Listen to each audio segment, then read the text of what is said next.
The Protectorate, with the subtitle of A Crown of Thorns. A post-apocalyptic dystopian story. This story is Book 2 of an epic post-apocalyptic, dystopian trilogy. It is recommended that you start this trilogy at Book 1, already uploaded, to stay in the loop of the overall trilogy plot. The title of Book 1 is The Denverines, Ashes to Ashes. You'll find the link in the description. An original story by the author, Garner. For notification of the upload of Book 3 and other stories, don't forget to subscribe and to hit the notification button. Chapter 1. The Protectorate, Crown of Thorns. A poem by the author, Garner, that encompasses the essence of the story. The devil has horns, not a crown of thorns. Remove all those symbols and what's to be seen? From the head to the toes and all in between. Evil unseen, we count the cost. But what of those lost? No one can answer, only drown in our tears. Then it's best we stand tall and wipe away all of our fears. And so it begins, with Jack Cole at an industrial area in southern Colorado. Who am I wondered. More to the point, what have I become? Those questions ran through my mind in a torrent, while taking a break from helping our salvage team break down a factory unit, 40 miles south of my farm in Colorado. Simple enough questions, and on the face of it, easy to answer. Hell, most could answer those questions for themselves in a heartbeat without looking under the surface. Jack Cole, climate change survivor and farmer, would be the answer for me. But it wasn't that simple. Those were questions I'd never really considered on a deeper level growing up in isolation off the grid, as to who and what I am in the scheme of things. A bigger picture rolled around in my thoughts as to my situation. I'd always worked to Posmato, that in life all I ever wanted was to be. But that's not how it was. A sigh escaped my lips. There wasn't a handbook to guide me as things stood. A feudal lord, maybe, sprang to mind from the history books. I shuddered, knowing that I was nothing of the kind, just a farmer with a piece of paper from Jara McCluskey, our president, with authority to salvage and commandeer materials within a 50-mile radius of my farm, both to build our community and to grant sub-leases to work the land. It wasn't as though there'd been an election to put me in charge of our community. That the government now declared all the land and chattels as their own, stuck in my craw. I shook my head while thinking I was now a leaseholder of what should have been my inheritance, which could be taken away if I failed to comply with their declarations. At least Jara, our president, had decreed our community be called the Citadel of Colestown, so at least our family name would live on in the land settled by our ancestors as pilgrims from the old country. Attention to my surroundings and the task in hand surfaced to the fore, to the clank of a girder landing on the flatbed some distance ahead. Ruminating aside, I looked up from the cab of our forklift truck as the crane arm swung a battery the size of a shipping container over the flatbed in front of me. Not that it was a priority, but having a backup to the ones we had at the community would cover any breakdown and allow for expansion. I climbed out of my seat and joined Grace, one of our salvage team who had been guiding our crane operator. "That's done," I said. "We'll leave the battery on the flatbed here. We need to get stuck into loading up the girders and metal sheets on the other flatbeds. Hopefully, we'll get back in time for an early evening meal." Grace nodded. I scanned around our surroundings. According to the signs I'd seen on the highway leading to the complex, we were only 10 miles away from the border with New Mexico. As I glanced around, the industrial complex bore all the signs of the fierce border war from before the peace treaty stopped hostilities. Twisted metal sheets bore the hallmark of shell rounds from artillery penetrating the fabric of the factories. A tank with the gun turret blown apart from the frame testified to the fierceness of the fight. Burned out and rusted military vehicles lined the road. The bones of the fallen and side-rotting uniforms scattered around.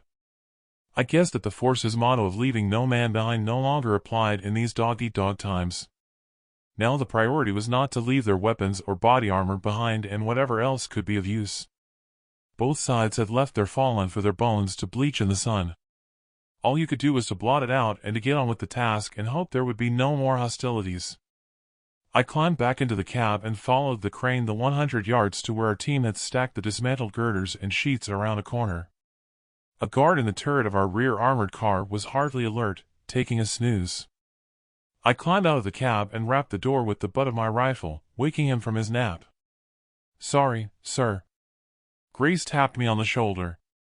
Will we be coming back for the rest of the panels from the solar farm? Asked Grace, as she climbed into the forklift cab to take over loading duties from me. Not for some time. The ones we've already salvaged suffice. Grace let out a sigh, then shrugged her shoulders. Your call, but by the looks of it, someone else has salvaged banks of the panels since we were last here.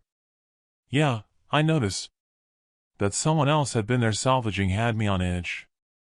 Really, all I ever wanted was a peaceful coexistence, if there was such a thing. Fear was a constant that stalked me that something would destroy the peace we had. Grace positioned the forklift and drove the forks under a pallet holding a stack of metal sheets. Laura, my wife, and the kids passed through my mind. Their images waving me off were something that dug at the back of my mind's eye whenever we had to separate, but right there and then, I took comfort that we had an armed contingent of soldiers back at the farm for their protection. I stepped over to Sergeant Green, satisfied with the progress we had made. The satisfaction came to an abrupt halt. Pandemonium broke out. To an explosion of automatic rounds, I flinched, then ducked. A round had shattered the windshield of the forklift next to me. Bullets dug up the surrounding concrete. The immediate question of who it was, and how many of them were they, flashed through my mind. It was looking as though any hope I had of a peaceful coexistence was lost to us. Chapter 2. Jack Cole at the industrial area in southern Colorado. Grace jumped out of the cab just in time.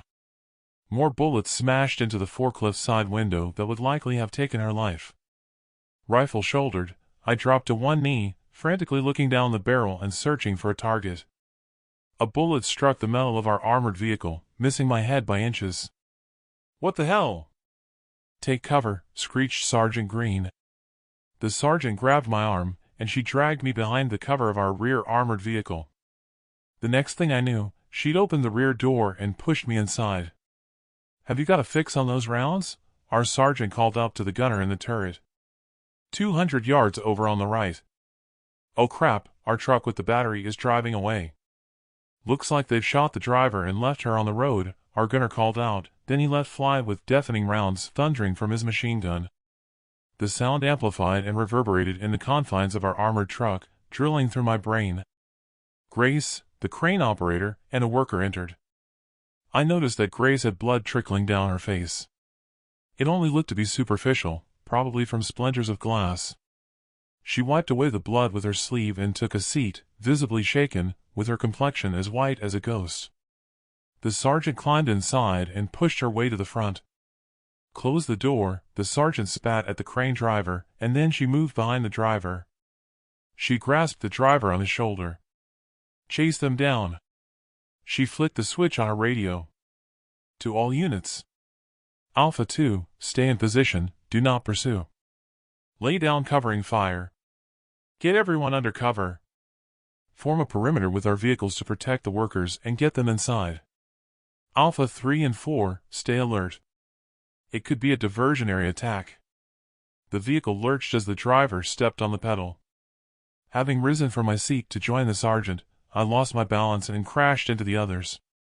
With my footing regained, I inched my way forward next to the sergeant who kneeled behind the driver. The semi-truck and trailer were some way ahead, but we were making ground. Our vehicle halted. Sergeant Green tapped me on the shoulder. I see our driver out there moving. Help me get her inside.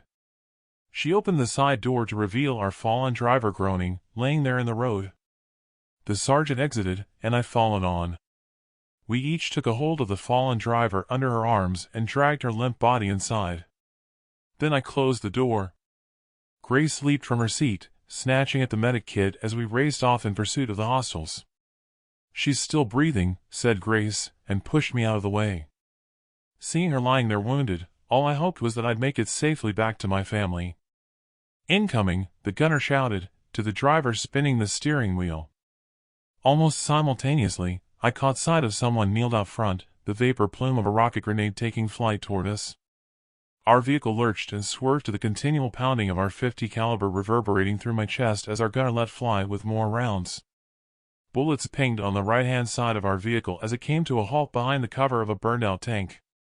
The grenade exploded to our rear, cartwheeling a rusted van, having missed its target. "There's a turning left," the driver shrieked over the deafening sounds of our return fire. "No, turn around," our sergeant called back to him. Our gunner dropped to his knees from the turret and held his ear with blood dripping through his fingers. "I'm hit!" My face slammed up against the wire mesh partition to the passenger seat with the inertia of a rapid return away from the action. I turned to the down gunner and grabbed the medic kit from Grace, who was holding our truck driver's hand as she comforted her. Our gunner was lucky. The bullet had only taken off a part of the lobe of his ear.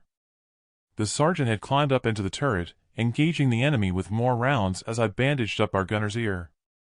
No more bullets pinged off our vehicle as the engagement stopped. The gunner tapped the sergeant's leg. "I'm okay to take over." They exchanged positions, to the sergeant firing off messages over her comms. She turned to me. "Maybe it was just the battery they wanted," said the sergeant. "Stay here. I'll send out scouts." She grabbed a mortar and a pack of mortar rounds and exited, slamming the door close. As we sat there waiting for news, I thanked God that remnants of the National Army had joined our community after the ceasefire at the border. It was only a small contingent, but more than welcome. Mortar rounds exploded outside, interspersed with diminishing rounds of automatic gunfire. The action stopped to an eerily quietness. Not one of us spoke. I half expected a gun battle to erupt again. In the silence, one of our team read her Bible. Another of our team scribbled a note, probably to her kids. "You okay?" I asked Grace, as I watched her fingers tremor when she removed her mag, inspected the contents, then she clicked it back into place. "I'm fine. Nora's bandaged up, and I've given her morphine. We need to get her back to the medic block." When I glanced up at the gunner in the turret, he was scanning ahead through binoculars. Our driver grabbed his rifle and exited. "See anything?" I asked the gunner. "Looks as though we have a prisoner," he called out. "They look to be giving them medical attention." "No, cancel that. They've dragged the body to the side of the road and they're heading back." The rear door opened. "I've had a message from the sergeant." "It's clear out here," said our driver. I climbed out and onto the road, rifle at the ready, the barrel following my eye line in all directions. Opposite, I saw one of our soldiers on the roof of a unit scouring the distance through binoculars. The sergeant arrived and unloaded the mortar into the back of the vehicle. She glanced over at our truck driver. "Is Nora dead?" Sergeant Green asked me. I glanced over at Nora, then replied, "No, it's the morphine that's knocked her out, but she's badly wounded. She'll live. Grace is watching over her. We have to get her back to our community." "What did you mean by clear?" Sergeant Green looked out into the distance. "They've gone south along the highway toward the border. We have eyes on the road from the roof of the unit opposite, and we've set a wide perimeter." "What are your orders?" We could go back empty-handed or continue to load up. It was something of a quandary. I had to balance the work we'd put into dismantling the unit and leaving it behind for whoever had attacked us for them to return and bear the fruit of our effort. How much time would we have if we spotted them returning? 15 minutes. How many hostiles were they? Hard to say. 3 vans pulled up behind our semi with the battery from the right, and there were 4 more joined them from that road to our left. I had a decision to make and looked inside the back of our armored vehicle. Nora was now sitting upright, looking spaced out, holding her bandaged arm. "How are you?" "I'll live. The morphine has helped. Had to play possum there for a while till you got to me." I turned to Green. "Let's see your map." She unfolded her map and lay it on the floor of the vehicle. "There's a back road out of here that joins up with the highway around 9 miles north of here," she said. I turned and looked over at Nora. "Are you sure you're okay?" "Sure," Grace said. "The bullet went right through my arm and missed any arteries." "Okay, I'll have the crane lift some of these wrecks, block the road to stall them for if they return, then let's get the flatbeds loaded. Probably scavengers from New Mexico." "Scavengers, yeah," said Green. "Denverine deserters by the looks of them, unless they stole their uniforms. But if the prisoner was to be believed before she snuffed it, it's who is in charge that's interesting." She dug into her pocket, retrieved a book, and tossed it to me. found this book on her. According to her, if we'd have turned left, they would have been lying in wait with a trap. They planned for the RPG to miss our vehicle to get us to take that turning to the left. Lucky that we turned back, and I ordered the others to stay behind. It was our armored vehicles they wanted, besides the battery. I read the title of the book. The Book of Light. Who is it she said is in charge of them? The sergeant shuffled the toe of her boot on the dust in the road, then looked directly at me. Do you really want to know? You might find it hard to believe. Just tell me. Chapter 3. Jack Cole and the return to the community and farm in southern Colorado. Green looked me straight in the eyes. Tapped her lips with the knuckles of her fists. She cleared her throat as I waited for her to tell me who had been in charge of the skirmish against us. Finally, she answered me. She said it was our ex-president, Amanda Jackson. Her answer drilled through me. Wide-eyed, my jaw hit south. What? Dear God. Jed and President McCluskey won't be pleased when I tell them. They were not the only ones not pleased. That she'd survived exile and ventured 40 miles from our community and gathered armed followers sent chills through me. How come she volunteered the information? I wouldn't have expected a Denverine to do that. Green smirked. Mental torture. I held up a vial of morphine and promised to administer it if she answered questions. I guess the pain she was in overcame her Denverine code. Good thing she died. I didn't have to waste the vial on her, she said, then spat on the ground. I shook my head to dispel what she had revealed, with a need to get back to the task. Orders given, we made hasty progress. On the drive back to the community, the revelation as to who had been in charge of the hostiles burned away in my brain. When we arrived back at our community, relief washed over me. I needed time to think alone. The skirmish back there at the industrial complex had me spooked. Laura was nowhere to be seen, but then she ran the nursery and I assumed she would likely have been busy. I dreaded telling her what had happened. She wasn't the same Laura that I knew before her abduction and rescue. But then I guess it was the same for me. Neither of us were of a mind to discuss our experiences with each other since that fateful day when the Denverines took her and slaughtered my parents. Our armored vehicles peeled off from the convoy and drove into their dugouts that surrounded our trailers. The sergeant walked over to me and saluted. While I saluted back, I sensed the heat in my cheeks rising. I still couldn't get used to them seeing me as their leader. I've had the salvage team return their weapons to the armory. Nora is doing fine and managed to walk unaided to see our medic. What do you want us to do now? Asked the sergeant. Leave unloading the flatbeds until tomorrow and get the vehicles on charge. We've done enough for today. We'll start construction tomorrow. Best you double up on patrols on the perimeter tonight. Have the outlying homesteaders report back here and bed down in the spare trailers tonight. Yes, sir. Before she had time to walk away, I had another idea. Have one of your troop get the word out over the radio. I'll have a community meeting later tonight in the assembly area to brief everyone to be extra careful and to stay alert. I turned and set off at a brisk pace, walking toward the hillside overlooking our farm. Taking a seat on a boulder, I gazed down at the crops growing in the fields. Seeing the heads of the wheat swaying in the breeze like a Mexican wave, the sight put me in an almost hypnotic state. There were times I needed to be alone and to reflect.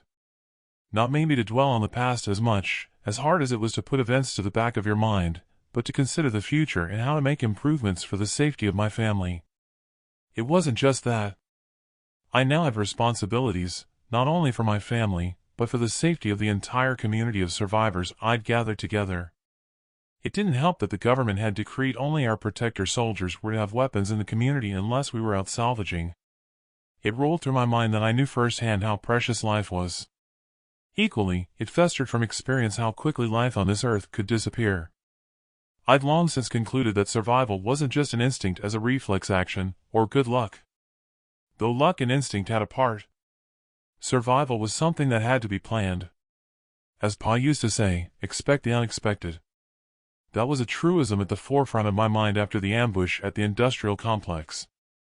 I shook my head, while pondering that the alternate reality we now lived in was diametrically opposed to how it was living in isolation as a family that I hoped we could revisit. But for now, it was out of the question. Strange to think that, considering before the abduction fiasco and rescue of Laura and my kids, all I hoped for was for my children to have friends around them and the possibility of future partners. Having achieved that, I longed for solitude once more. A shake of the head and I let out a rueful sigh, then rose to my feet. Bonnie, our Alsatian we'd adopted from back at the old city of Denver, bounded toward me up the hill. She arrived at my feet, sitting with her tongue hanging loose and panting. Bonnie didn't have a collar, but someone had tied a ribbon around her neck with a rolled paper note attached. I kneeled beside Bonnie and stroked her on the head, then unfastened the ribbon to read the note. "Time to eat. I have a surprise for you," it read, with 3 crosses, and signed by Laura. I shielded my eyes and looked toward our trailer. Laura caught sight of me and waved. In acknowledgement, I waved back. "Come on, girl, let's go eat and see what the surprise is about." Bonnie set off after me, then ran ahead. When I stepped inside our trailer, I embraced Laura. Something was missing. "Where are the kids?" "They're with Rose. I have a surprise for you. We have visitors." A sideways glance over at the table, and our 3 visitors sat there. There were 2 men and an old woman who I didn't recognize, with one of them having his back to me. When he turned my way, I still didn't recognize him as he rose unsteadily to his feet. "You look different without the beard and long hair," he said. The guy looked frail, emaciated, with a pale complexion, and scabs dotted around his sunken cheeks. He looked vaguely familiar, but I still couldn't put a name to the face. "Do I know you?" "Jeff. Jeff Turner. The bear, remember? This here is my wife, Elisa, and my cousin, Roger." At the realization of who he was, his gaunt appearance took me aback. "Hell, good to see you. What brings you this way?" "Ran out of provisions in our bunker and not had much luck trapping. Heard you'd built a community here before my radio stopped working, and we hoped you'd take us in." "Sure. Least I could do for you saving my life when that bear attacked me. We have spare trailers and plenty of food. Sit down, you look like you need to eat." "Sorry I kept you waiting." Laura arrived at the table with a pan of vegetable soup and ladled it into their bowls. Jeff glanced my way. "Those are some batteries you have out there." "Thought they were shipping containers at first," said Jeff. "Yeah, salvaged them from a factory, along with the banks of solar panels on the hillside. We could light up a city for weeks with them. Listen, you tuck in. We'll talk later. I have to make a quick call on the radio before my soup goes cold." "Can it wait?" said Laura. "No. It's urgent."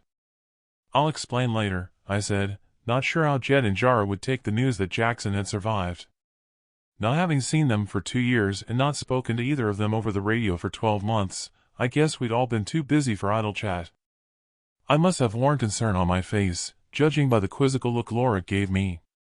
She followed me along the corridor and on through to the connecting trailer I used as an office. I took a seat next to the radio, picked up the mic and tapped it on my chin, then took a deep breath. As much as I was grateful to Jara for providing me with supplies and material to build our community back in the day, they had deceived me during our journey to Denver. Jara had redeemed herself in that regard by releasing the birthers and breeders, including my wife and kids, but Jed never apologized for his deceit, though I could understand his selfish motivation for the lies. It stuck in my throat with him lying to say he had cancer to cover up the surgery of where the Denverines had inserted a tracker chip. "What are you waiting for?" Laura asked. "Sorry. I'd better explain to you what happened while we were out there." Laura listened intently. She dropped her backside onto a seat cushion and pushed back in the chair. "And you're only telling me this now?" Her cheeks flamed.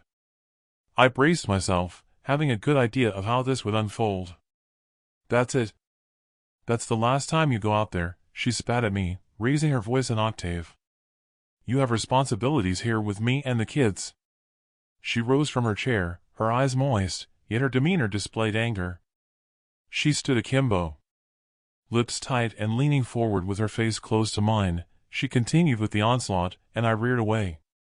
"For Christ's sake, they could have killed you." "No more," she said, and wagged a finger in my face. "Laura, don't. You have to understand. I understand. Eyes rolling, she stamped her foot, did an about turn and left the office.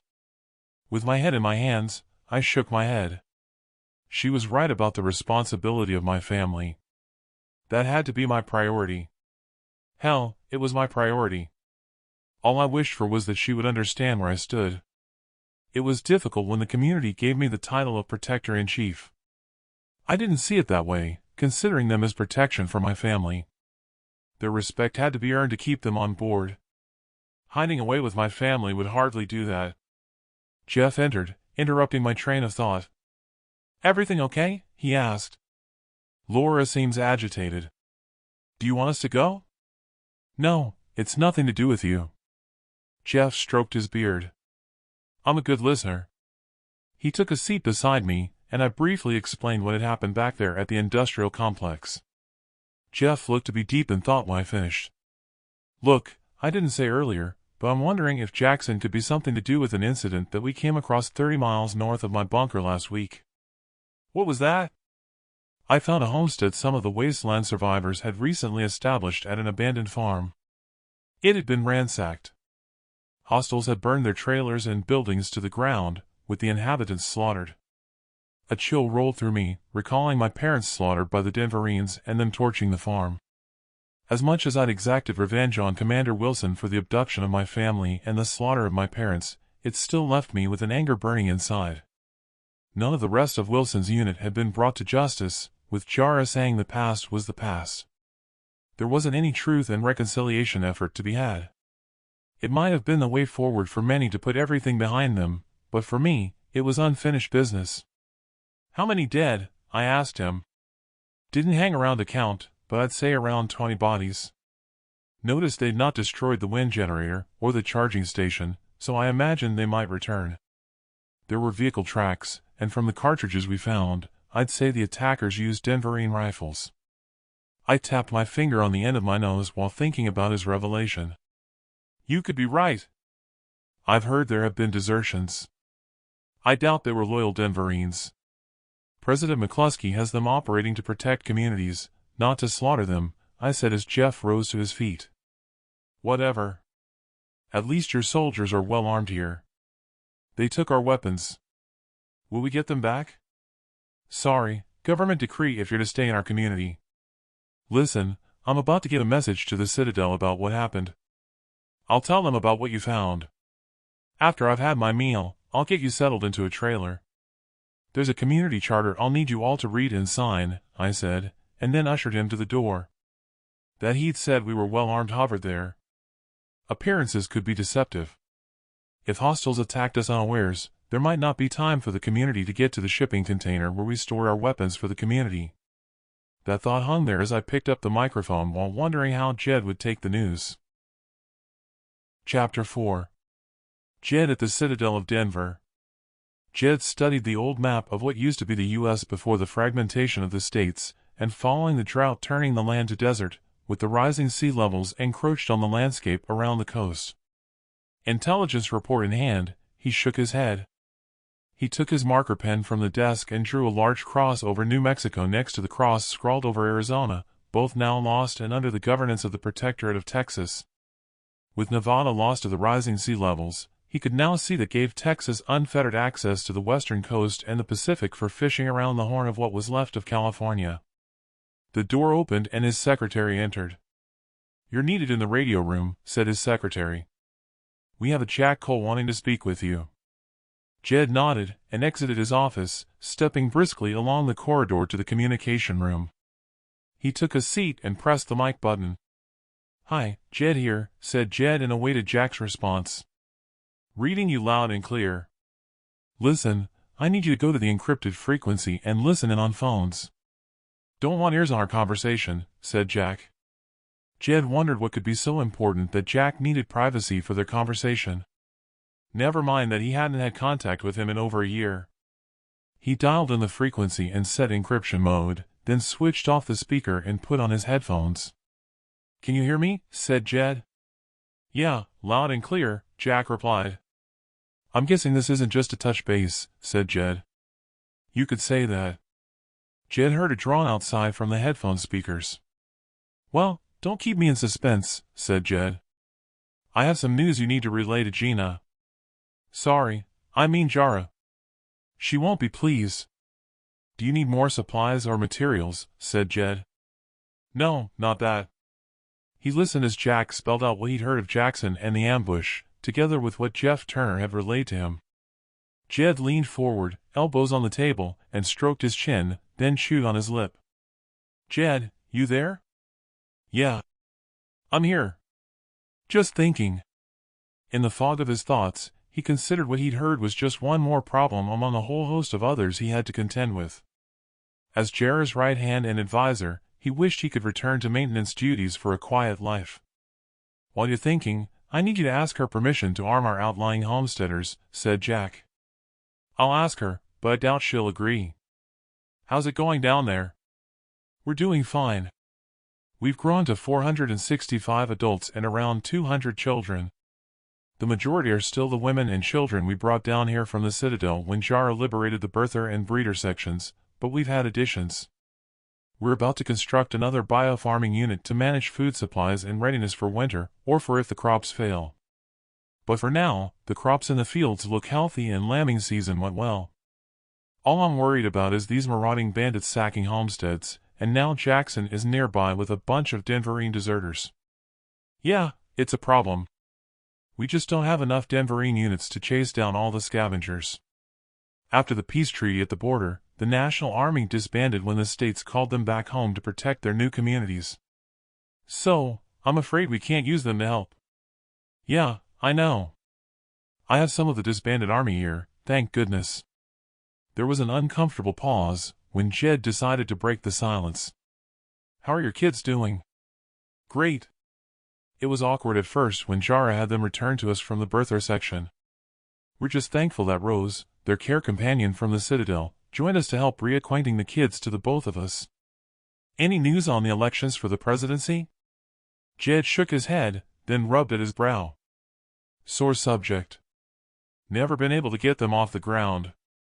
The governors under our control only put themselves forward. Many of them have cut off contact.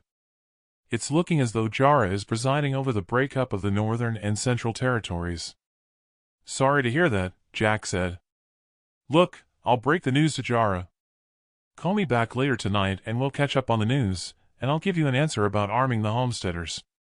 Jed switched off the mic and ripped the phones from his ears. He sat there momentarily, taking stock. He wondered if he'd have been better off joining Jack in his community instead of staying at the Citadel. He sighed, rose from his seat, and set off to Jara's office. Jed entered reception, greeted by the receptionist. "What mood is she in?" "Agitated," she said and pressed the intercom buzzer. "I have Jed here to see you." "Send him on through." He hesitated at the door. Sucked in some air. Then he turned the door handle and entered. "Have you seen the intel report about New Mexico?" she said, waving a wad of papers at him. They'd finally done it and seceded under the rule of the Protectorate. "I have." She threw her arms in the air. "Now we have reports of skirmishes between Minnesota and Iowa," she said, and rose from her chair, then fisted the surface of her desk. "Yeah, I've heard." "I've sent out a delegation to mediate," said Jed. He stepped over to the map of Colorado on the wall. He didn't think there was any way he could skirt around the subject. "Well, what is it you wanted to see me for?" Jed stared at the red thumbtacks stuck in the wall map of Colorado. "Pass me 2 red thumbtacks. We've had more reports from the south. The Denverine deserters have struck again." He pinned the thumbtacks on the map from Jack's report. The cluster patterns of incidents heading south with attacks on the new communities became clear. "Well, that's a relief," said Jara. "Looks as though they're heading over the border. The governor of New Mexico is welcome to them." Jed turned to face Jara. "The reports for these incidents came in from Jack. He's more or less confirmed what we've heard as rumors as to who was in charge of them, but I didn't let on we already had an idea who was in charge, or that we've been tracking their movement." "What are you saying?" "It's not what I'm saying. Jack's salvage team was involved in a skirmish with them close to the border. Before a prisoner died, she said Jackson was in charge, So it would seem the rumors were correct. Jara's eyes narrowed. Her cheeks engorged. The rage was clear. She turned and paced around the room. I knew it. Damn. Like my mother, I've been too soft. I should have kept everything as it was instead of thinking I was a liberator. I should have had Jackson executed. She kicked out, sending her wastebasket flying across the room. He thought it better to let her work out her rage and decided not to say anything until she'd calmed down. Jara took her seat and drummed her fingers on the desk. Well, you're my advisor. What should I do? I can't rest knowing the rumors were true that she's survived out there, even if she has skipped across the border. Jed lowered his head and rubbed his chin. He sighed, then stepped over and took a seat opposite her. We need to face facts, especially now we've lost New Mexico for certain. It's not as though we can go over the border after them. That would break the treaty, said Jed, and then sought to change the subject. Look, we have more important things to contend with. We only have 6 states loyal to you, and even their governors can't be trusted. Your idea of a temporary presidency is redundant. Elections will never happen. It's not as though we have the admin from the Doomsday Bunker to offer a plan for a way forward. Not since you ordered it to be put in mothballs. Now the administration has dispersed throughout the citadels, we've lost their experience. Jara raised her eyebrows. Ah, so now it's my fault. You know damn well they were loyal to Jackson and her Book of Light. No. I'm not saying it was a bad idea. It's just... Jara showed him the flat of her hand, then closed her eyes and pushed back in her chair. She leaned forward and opened her eyes. I wish I'd never taken on the damn presidency. According to you, I might have the features of my mother, but I'm not so stupid as to realize that I don't have her maturity and her know-how for me to hold things together. All I ever really dreamed of was to be in charge of the Denverines. It's not as though we have a national army left to bring states into line. Jed stroked the stubble on his chin. He knew she was right in all regards. He'd seen how she had sunk into depression, with bouts of acting like a caged tiger. Then how about we both take a break for a week or two? Put the governor in temporary charge of presidential matters here and let's go visit Jack. He's due an inspection to tally his food produced for taxing. He's asking for the homesteaders to be armed. We could assess the security situation while we're there. Jara slapped the surface of the desk, then rose to her feet. Let's do that. Make arrangements. We'll go tomorrow. I said I'd speak with him tonight. What should I tell him about arming the homesteads? Out of the question. I can't make exceptions, or everyone will want arming. It's bad enough that there are tensions between some of the new communities without arming them with firepower. Chapter 5. Ex-President, Amanda Jackson. New Mexico. Jackson stopped her convoy along U.S. Route 285, south of the Colorado and New Mexico border. How are we for battery charge? She asked her driver, Commander Davies. Not good. Enough for 50 miles. That'll do. We can't be far from our advance party at the old abandoned ranger station, west of Tres Piedras. We can recharge when we get there. She climbed out of the van and turned around in a circle to view the terrain. Her unit commander joined her. Lifting her binoculars, Jackson scanned along the highway for sight of any border patrols. Apart from the odd wrecks of armored vehicles and tanks, there wasn't any sign of movement. Jackson climbed back into her seat. Davies took a seat at the side of her and slapped the steering wheel. Jackson sighed. Pity we didn't get those armored vehicles, said Davies. Jackson thought that an understatement. At least we got the battery and some of those solar panels. It's not like we planned to attack them in advance, having chanced on them. We couldn't exactly hope to overpower them with our rifles against their 50 calibers and mortar rounds, not with only one RPG left in our arsenal, said Jackson, and frowned. Let's go. The unfamiliar desolate plains zipped by as they sped along the highway, with only a hint of the mountains on the horizon. When they arrived at Tres Piedras, they took a right, arriving at the ranger station. 200 yards out, Jackson sensed something was wrong. Vehicles parked outside the station, but one had all its doors open. Pull over and stop. She turned on her comms. Forward base, respond. All she heard in reply was a crackle in her ear. I repeat, forward base, respond. She turned to Davies. Have a team check it out. I have a bad feeling. They knew we were coming. She drew her binoculars to her eyes and zoomed in on the ranger station. All units, be on alert. Form a perimeter around our vehicles, said Davies over the comms. She turned to the unit in the back of the van. You, and you. Follow me. We'll go on foot from here. Jackson squirmed in her seat and then scowled. Wait, have them form a perimeter by all means, but have them turn the vehicles around for if we need to make a quick exit, said Jackson. Davies climbed out of her seat and tapped her chest 3 times with her balled fist in salute.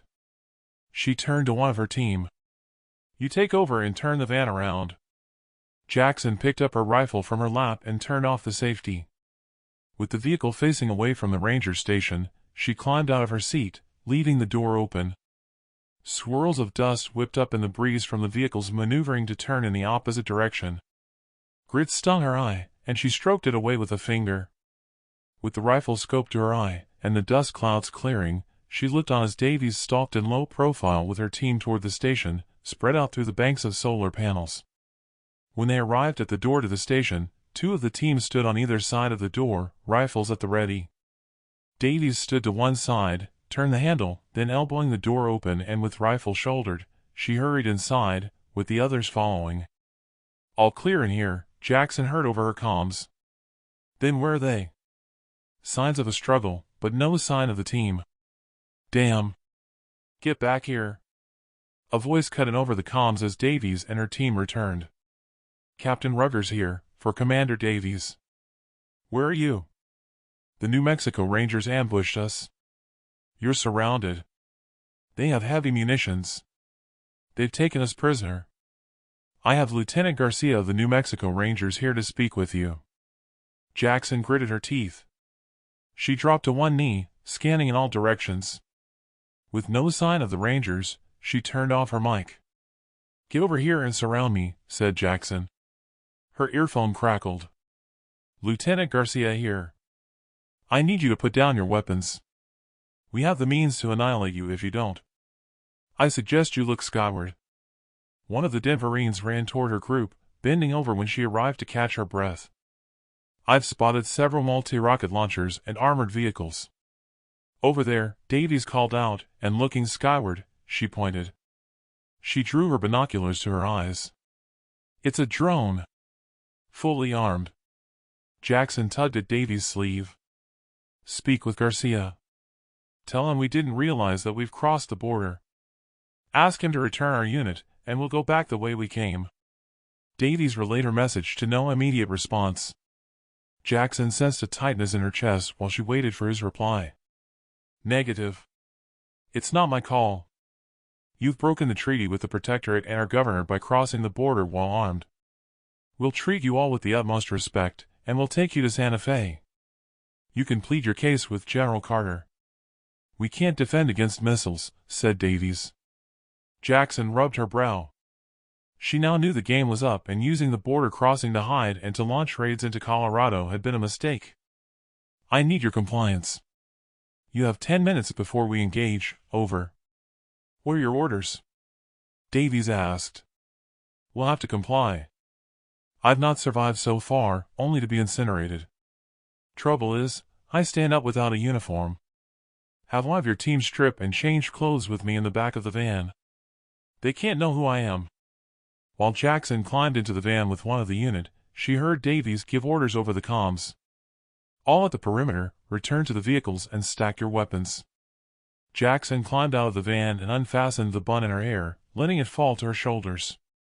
Good choice, Jackson heard from Garcia over the comms. Assemble out in the open away from your vehicles and the stack of weapons, hands on heads. Leave all the doors open to your vehicles. Our snipers have eyes on you, so don't do anything stupid. Jackson placed her rifle in the stack and stepped over to join the others. Davies commanded them to assemble as if on parade in rows for inspection. Hands on her head in the middle of her troops, Jackson knew it wasn't the first time she had suffered such an indignity, recalling surrendering after the onslaught on her unit outside of the Citadel of Salt Lake. Only an exchange of prisoners had rescued her on that occasion. Even with a change of clothes, self-consciousness struck that she would stand out and someone would recognize her. Several armored vehicles arrived with machine gunners in the turrets, followed by rangers on foot. A diminutive figure leaped from the back of the lead armored unit vehicle and stepped over to Davies. "Lieutenant Garcia," he said. "Commander Davies." Garcia barked orders for his rangers to search and restrain all the prisoners with bundles of plastic ties that Jackson had noticed they carried. He pointed to the Denverine who'd changed clothes with Jackson. "You, step forward." She pushed her way through and alongside Davies. "Name?" Jackson noticed Davies elbow her and then she glared at her, with her lips tight. Rose. Rose Stedman." Jackson turned to the Denverine next to her and whispered, "What's the name on my pocket tag?" "N. Robertson." Jackson let out a sigh of relief. "Why don't you have a uniform?" Garcia asked the young Denverine. "I'm just a cook." "Step back in line," he said. Then Garcia walked along the rows of prisoners. He passed Jackson, then turned back and stopped in front of her as a soldier removed her hands from her head and secured her wrists with the ties behind her back. Jackson stared at Garcia defiantly. He looked her up and down, then moved on. Overcome with relief, her fingers trembled when Garcia turned back and came to a halt in front of her once more. "You look to be too long in the tooth to be a Denverine." "Name and rank?" Jackson lowered her head, trying her best to read the name tag. "Anna Roberts." "Companion 143-8, she said, recalling her old identity number. He stepped behind her and took a hold of her hand, turning it around, then stroked her wrist. She knew what he was looking for and that she'd need to think fast on her feet for an explanation of why she wasn't biochipped. "Anna Roberts." "Really?" "Step to the floor," he said, and gave her a dig between her shoulder blades. Chapter 6. Ex-President Amanda Jackson. Citadel of Santa Fe, New Mexico. Jackson's mood matched the desolate flat terrain zipping by as the sun lay on the horizon. That Lieutenant Garcia had separated her from her unit, now surrounded by rangers in the back of an armored troop carrier, worried her. Jackson's situation intensified her fears that he had put a name to her face. The ranger's silence said nothing of what might lie ahead. Uncomfortable with her hands tied behind her, she turned to one side to relieve the ache in her arms. The convoy slowed, then stopped. Outside, a work party dug graves. There were 3 blood-stained corpses that she caught sight of at the side of the road, face down in their own pools of blood, hands tied behind their backs. They hadn't died from natural causes, which was for sure. By the looks of them, they'd been executed, each with their brains blown out. Soldiers stood guard over the grave diggers. These weren't rangers. She recognized their insignias on their upper arm sleeves of a steer's skull and horns. The insignia belonged to the infamous soldiers of the Protectorate of Texas, the so-called Texas Liberators. To a tap on the window at the front, she turned to face the passenger seat. Garcia rolled down the window. With no one asking, he held up his arm and drew back his sleeve. A hand reached inside with a biometric scanner and held it to his wrist. The scanner beeped and then withdrew. "We have a unit of Denverine prisoners we're taking back to Santa Fe for interrogation," said Garcia. "They strayed over the border." The Liberator scoffed. "You could have them join these escaped prisoners we've executed. It'll save you the trouble." Jackson gulped. "No, we have orders from General Carter to get them to the Citadel." "Pity. We'll check the other vehicles before you move on." She turned to look out of the side window as the gravediggers took a hold of the arms and legs of the last of the corpses and tossed it into a grave without ceremony. A line of soldiers raised their rifles, and to an explosion of rounds, their muzzles spat flames. The grave diggers collapsed, 2 of them falling into the graves. The other followed them with the toe of one of the soldiers' boots rolling over the corpse into the grave to a round of laughter. A Liberator appeared in the road and waved the convoy on through the roadblock. As they drove off, the sun had disappeared, the way ahead lit up with the vehicle's headlights. The first of a decomposed body on a crucifixion post flashed by, then another, and another. In what seemed to Jackson to be a mile of crucifixions, they came to a halt at the tall steel gates of the Citadel. Garcia climbed out of the cab. The rear door opened and two of the Rangers roughly handled Jackson outside. In the cool night air, the rest of her unit joined her and were lined up in formation, with Jackson at the rear. "You made a mistake back there with your name," whispered Commander Davies. "It's in Robertson." "No talking," Lieutenant Garcia growled at them. Jackson fixed her vision on a crucified corpse opposite. It looked fresher than the others she'd seen. The majority were not from the wastelands, as she'd noticed. Many had cropped hair and were clean-shaven, with Citadel attire. A bird of prey perched on the corpse's head, pecking at the nose. She noticed movement under the clothing. A rat poked its head out at the neck of the corpse's jumpsuit. The bird of prey's wings flapped as if startled, rearing and hovering over the corpse's head, then swiftly returned, only to take flight again with the rat in its talons. A small door opened in the gates. Out stepped a Citadel protector. The protector stepped on over to Garcia.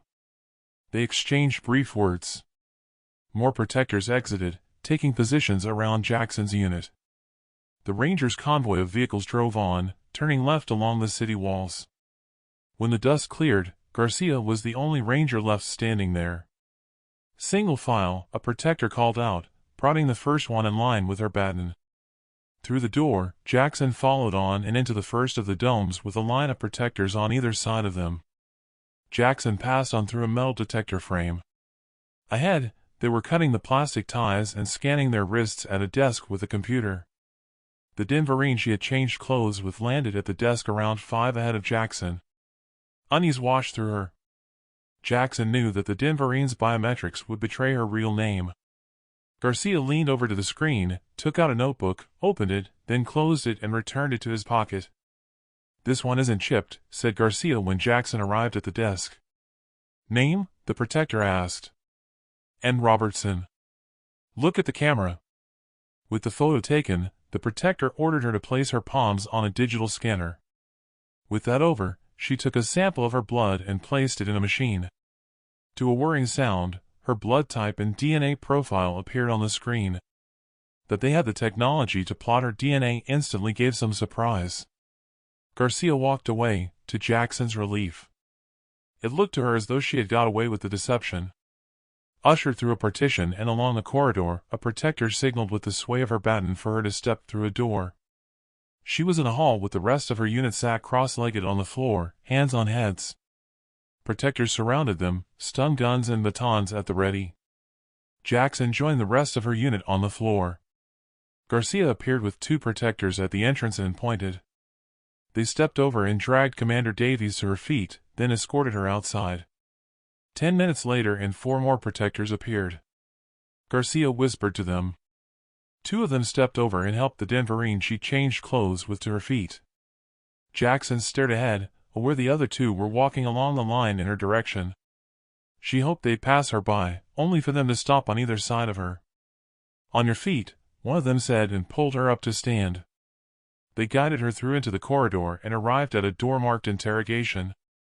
Jackson took a deep breath, shoulders back, head held high, and entered, to be faced with her interrogator at a desk. "Secure her," she ordered. Forced down onto a chair, they applied chair arm manacles to her forearms and then straps to her legs. Her interrogator leaned forward and tapped the keyboard to her computer, then turned the monitor sideways so that Jackson could see her photo and details. "Let's not waste time with introductions. We have your details here, so let's get straight to the point. Who are your unit's Unionist rebel contacts south of the border?" "Rebels?" "No, we only strayed over the border in error while tracking scavengers. We'd relieved them of a mega battery unit and gave chase." The interrogator placed her hand on her hips. "Oh, dear, dear, dear. Playing games, are we?" said the interrogator. With her elbows on the table, she leaned forward, and with a finger, drew down the skin under her eye. "Do you see any green in there?" "I'm not an idiot," she growled through gritted teeth, her jaw jutting out. "Our Rangers have been monitoring your forward party at the Ranger Station for some days. I suggest you tell the truth, or I'll give orders for you and your companions to join the rest of the rebels lining the road to the Citadel." Jackson stared at her defiantly. She answered her with a shrug of the shoulders. Cat got your tongue. Let's try another tack. You have no biometric chip. You're about 30 years older than the rest of the Denverines. Who are you really? You have my details, Jackson snapped back. Ah, yes. And Robertson. She turned over a sheet of paper on the desk. Also, Anna Roberts, it says here. Which is it? Reaching out, she tapped the keyboard and turned the monitor to fully face Jackson. There on the screen were the details of the Denverine she had changed clothes with. Now there's a coincidence, wouldn't you say? Jackson remained tight-lipped. Perhaps your throat is dry. Forgive me, you must be thirsty after your journey, her interrogator said with a sanctimonious expression on her face. She nodded to the protector beside her. The interrogator rose from her chair and unscrewed the cap off a liter bottle of water. A hand grabbed Jackson's hair to a searing pain in her scalp, forcing her head to tilt backward. They let go of her hair, now securing her forehead in a tight grip. Someone grabbed her chin. Fingers clasped her nose. The bottle thrust into her mouth, water chugging down her throat and choking her. She held her breath to the point of passing out until she succumbed. Water poured down her throat once more, then they withdrew the bottle. She coughed and spluttered up some of the water, then gasped for breath. I have plenty more bottles where that came from. Now, who are you really and what were you doing south of the border? Chapter 7. Ex-President, Amanda Jackson. The Citadel of Santa Fe, New Mexico. In the interrogation room, Jackson composed herself as best she could in the circumstances. The indignity of the interrogation had her wishing she could reverse the roles. Nothing at that moment would have given her more pleasure than to have slit her interrogator's throat. I'm waiting for your answer. Stuff you. The interrogator stepped beside her and lashed out, her fist smashing into Jackson's nose. Blood trickled to her mouth, and she licked it away with her tongue, then attempted a defiant smile, only for the interrogator to land a second blow on her lips. She clasped Jackson by the wrists and leaned in so that she could smell her foul breath. Stuff me, you say? If you had a dick, I'd gladly let you. Not had one in years. She rose to her full height, stepped behind her desk, then opened a drawer and pulled out the skeleton of a hand, placing it on the surface of the desk. From the drawer, she retrieved a hammer. First stroking the head of the hammer with her finger and sporting a grin, she then crashed it down on the hand to a sickening crunch, the bones splintering on the desk. After your hands, I'll do your toes, then your knees if you don't talk. Your choice. Count of 3. I'll ask you one last time. Who are you, and who are your rebel contacts south of the border? Jackson remained tight-lipped. She stepped beside Jackson and raised the hammer. Jackson closed her eyes and gritted her teeth. Her hands clasped the arms of the chair. She knew only too well that if she told them who she was, it would be a death sentence. Her body tensed, knowing the alternative would be to live out life crippled. Either way, she wished for a gun to end it all. She braced herself, fingers clasped even tighter on the chair arm. 1. Go to hell, she spat, then gritted her teeth. 2.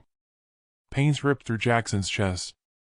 Body taut, she scrunched her eyes while sucking in quick breaths. The door burst open. 3. Stop. Release her.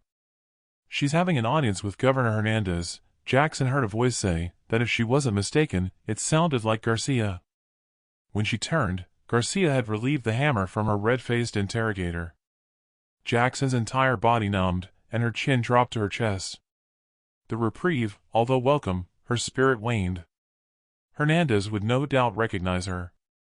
Thinking that, with her upper lip swollen so much she could see it in her vision, she hoped with that disfigurement, a busted nose, and with her long graying hair, and the passage of time, he might not. She spat the blood from her mouth as they unfastened the clasps and straps. At best, she hoped that they would have her down as a spy, in the hope she could bide her time in captivity to escape. All the same, that Hernandez wanted to see her, she wondered if Davies or the Denverine had succumbed to their interrogation and given her away. Either that, or Garcia had put a name to her face and not let on. marched out into the corridor. A door swung open. Two protectors stepped outside the next interrogation room with the arms of Robertson over their shoulders. She appeared lifeless, with her feet dragged along. Blood dripped from her limp head, hung low, leaving trails of blood splatter on the floor. She imagined she was unconscious or dead. As they passed another door, she heard a chilling scream. Likely Davies, she thought, which begged the question, why reprieve her? She knew the probable answer after seeing an apparently lifeless Robertson, but put it to the back of her mind, hoping she was wrong, and that she'd stuck to her Denverine oath. After working their way through a catacomb of corridors, they entered an auditorium. Rows of seats were occupied. All heads turned as she was prodded down the aisle. A protector had her climb the steps to the stage and over to a lectern. In the backdrop, she saw a gigantic television screen which displayed the image of Governor Hernandez. From the wings, Governor Hernandez stepped over to her, followed by Garcia carrying a cushion covered with a silk cloth hiding something. Hernandez sent Jackson a sickly smile, then stepped up to the lectern and adjusted the mic. Two protectors stepped onto the stage from the opposite wings carrying a large ornate chair and set it down beside Jackson, facing the lectern. "Sit," said the protector. Hernandez cleared his throat. Jackson wondered what sort of spectacle he had in store for her to have her displayed on stage. "Companions, if you were wondering why you were asked to assemble here, I can tell you that today is a day to go down in history. We have an honored guest. May I present to you one who claims to be the savior of humanity." "Our savior, Amanda Jackson," he said, swaying his arm with an open hand in her direction. Gasps were audible.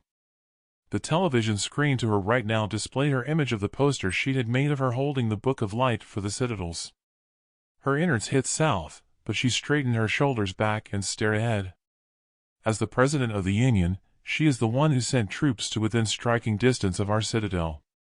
Our heroes, the glorious Rangers, with help from the Liberators, they drove them back over the border. The image on the screen changed to her general in charge of her army they'd taken prisoner during the border war, flanked by Rangers.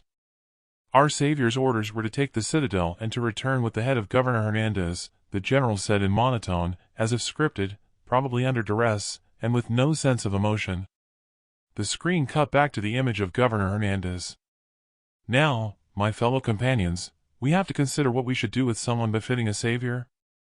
Someone claiming to be a savior that has had the audacity to cross the border with a band of followers who would seek to garner Unionist rebels to overthrow me."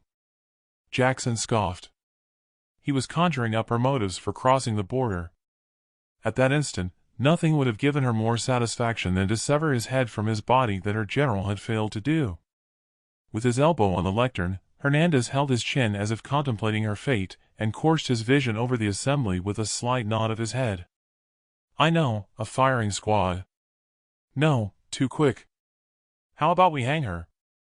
No, maybe burn her at the stake?" He shook his head. "No, that's only reserved for dissenters of authority." He raised his hands in the air. "None of those would befit a savior. But die she must if humanity is to be saved from the one who brought it to its knees by polluting the water. First, we have to acknowledge her status." Hernandez turned to Garcia, holding the cushion, and nodded. Garcia stepped over to Jackson. Hernandez joined him and removed the silk cloth from the cushion. There on the cushion was fashioned a crown of thorns. Jackson rolled her eyes at the theatricals. Hernandez picked up the crown and held it aloft for all the assembly to see. Protectors gripped her shoulders, pinning her to the chair. He turned to Jackson and thrust the crown onto her head. A multitude of searing pains from the thorns pierced her scalp. For all her resolve, the pain had Jackson whimpering. He had the protectors turn the chair to face the audience. Blood trickled down her forehead from the wounds, blurring her vision. "Please, all stand and applaud our savior," Hernandez said, and then clapped, with the audience joining him in thunderous applause. He signaled for the applause to stop and stepped back over to the lectern. "Now that she's crowned, in acknowledgement of her status, she will be taken from here to be crucified. Normally, we only crucify corpses as a warning to other rebels, but as befitting a savior, she'll be crucified alive. Once dead, she'll be taken for burial, and if she is a true savior, she will rise from the dead, and we can all take a knee to her." He shook his head and laughed. The audience joined him in laughter. The protectors grabbed Jackson by the arms and forced her to stand, then led her down the stairs. She stumbled along the aisle to the crowd jeering, mocking her. Numbness washed through her as if she were in an alternative zone at the realization of her fate. It ran through her mind that in her days as a Denverine, she had skirted death many a time and would have accepted it as an honor. Now she knew on this occasion there wasn't to be any honor, only indignity. The journey to the exit gates of the Citadel was lost to her in a fog of a multitude of regrets until she stepped outside the door. Protectors had her unit lined up and tethered once more. There were 3 wooden crucifixes on the ground, each with holes dug at their bases and piles of rocks ready to mount them. Protectors fastened a corpse to one of them with rope. Jackson recognized the corpse as Robertson from her clothing. Commander Davies stood in front of the other cross. Jackson's interrogator stepped over beside Jackson, hammer in one hand and with nails in the other. She repeatedly struck the heads of the 6-inch nails grasped in her hand with the hammerhead, a grin on her face. "No ropes for you, bitch. These are reserved for you, our savior," her interrogator said. "Governor's orders." Jackson refused to take the bait and looked on as protectors raised the cross that held Robertson, then they set the stones to hold it in position. Only then did she see her disfigured face from the torture Robertson had suffered, and she turned away. A shiver ran through her when she caught sight of the fresh corpse that she'd seen crucified earlier. Rats scurried over the face of the corpse, all the features gone, leaving only the sinews for them to feast on. She shrugged as if ice had run through her veins and turned away. A liberator walked up behind Commander Davies, put a gun to the back of her head. With a squeeze of the trigger and the explosion of the round, a mist of blood and brain matter spattered through the air. Jackson had flinched. Davies' body dropped to the ground as if her spine had deserted her, and they set about fastening her to the cross. Jackson didn't want them to have the pleasure of her squirming in front of her unit. She stepped over to the cross, got down on one knee, then maneuvered herself to lay on the cross, arms outstretched. Lieutenant Garcia's face looked down at her. He looked away, placing his finger to his earpiece. Her interrogator peered over her and kissed a nail. "It's time, bitch." Chapter 8. Ex-President, Amanda Jackson. The Citadel of Santa Fe. Jackson closed her eyes as someone gripped her arms and legs, pinning her to the wooden cross. She felt the point of the nail on her wrist. Determined not to show weakness in front of her unit, she turned her head away from them. Resignation rolled over her that there wasn't to be any reprieve. Images of her as a child picking flowers in a meadow passed through her mind. Her father's contorted face filled with anger appeared up close and personal, then him slapping her across her face, to her mother screaming at him until he struck her. Those images were interrupted by a searing pain. To the strikes of the hammer driving the nail through her wrist, all resolve melted as she screamed, her restrained body thrashing around to a pain shooting up her arm into the constant pounding of the hammer. She struggled to breathe with a severe tightness in her chest overwhelming her, then she slipped into unconsciousness. Either that or she was dreaming, seeing a light in the distance growing brighter and ever nearer. The pain had gone, but then so had any feeling as if it was her soul drifting. Featureless ghostly faces appeared to peer over her, to the sound of constant beeping. If this were to be heaven and there was to be a God, she imagined it would only be to prove her wrong that she had denied him, and she'd be sent straight to hell. "She's regaining consciousness," a distant voice said. The bright light moved to one side. Her vision focused, but not any sense of where she was. She groaned at the pain surging through her body. "Where am I?" she uttered, and sensing she was laying down and not returned to her body on the raised cross. "You're in the medical center," a nurse said, then gave her a jab with a syringe. Turning her head to one side, she noticed defibrillator pads on a cart. Confused, she sucked in faltering breaths. "But, why? How?" "Shush. You need to rest. You've had a heart attack. The anesthetic has worn off. I've given you morphine to settle the pain from your wounds, so things will be a little fuzzy for a time. General Carter is to visit you shortly to explain. We've told him you've pulled through." A nurse adjusted the gurney frame, raising her head. When she looked down at her body, both her wrists were bandaged. The nurse stepped over to a table and gathered up a bunch of gray hair and the crown of thorns, then stuffed them into a compartment on the wall marked incinerator. We had to shave your head to treat your wounds, I'm afraid. Jackson wriggled the fingers of her right hand, but there wasn't any response from her left hand, only a numb sensation. Panic set in that she was left-handed. I can't move my fingers of my left hand. Nerve damage. It might heal. Nothing we can do with that, the nurse said. Maybe surgery will be required, but we don't have that sort of experience. Jackson closed her eyes and wriggled her toes to a sigh of relief. With the morphine taking effect, she drifted to sleep. Jackson opened her eyes, not sure how long she had slept, when the door opened. She caught sight of her interrogator with her hand on the door handle, and in walked a general she assumed was Carter. "You can leave us," he said. He turned to the interrogator. "Go take a break." The nurse exited, and the door closed. "Amanda, how are you?" "Long time no see." Jackson couldn't recall where they had crossed paths. "Alive, that's all I know." "What's happened?" "Sorry, I couldn't intervene with the governor, so I contacted Garner." "Garner?" "Protectorate of Texas Garner." "Oh, yeah. But why rescue me?" "You should know why. The battle outside Salt Lake, remember? It must have been 30 years ago now. I was just a corporal in those days. But for you and your Denverine unit, I wouldn't be here now." Jackson sighed that a deed from her past had come to the rescue. "So, what's going to happen now?" "Garner wants to see you. You're to travel to the capital Citadel of Fort Hood with the rest of your unit." "But why? Is it they want to execute us there? Or are you going to arrange for me to escape en route to repay the favor?" "None of that. An advisor to Protectorate Garner that I spoke with says that you and your unit are wanted alive and kicking after they spoke with Garner. They don't know here that I contacted them. I asked them to radio through here with a message without revealing their source. Garcia got the message just in time." "I don't get it. What did you put to them that they wanted me alive?" The door burst open and in breezed Hernandez, followed by the interrogator. "Pity the doctor says you've survived," he said, with his cheeks flushed. "What an embarrassment. If I find out who notified the Protectorate, they'll take your place on the cross. Turn off her monitors. I want her to have no more treatment." He turned to a red-faced General Carter. "Have you informed her of her journey?" "Yes." Hernandez stepped over to the interrogator. "How the gurney wheeled out to the transport?" "With luck, she'll die on the journey." "Is that an order?" said the interrogator. "No, wishful thinking." He turned to the general. "Come with me." An orderly entered the room, released the brake on the gurney and wheeled her to the exit with her interrogator and 2 protectors escorting her.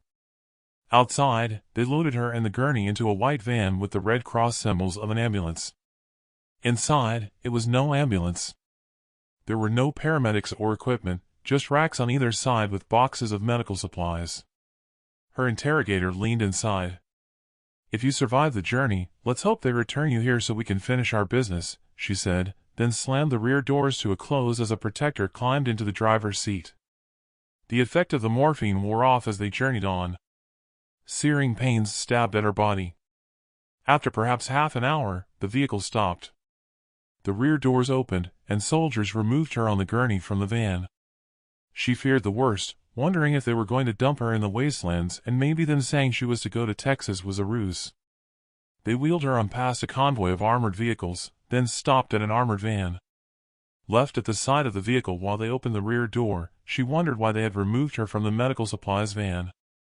A glance at the vehicle and she noticed the outline of a cross painted over with camouflage paint to match the rest.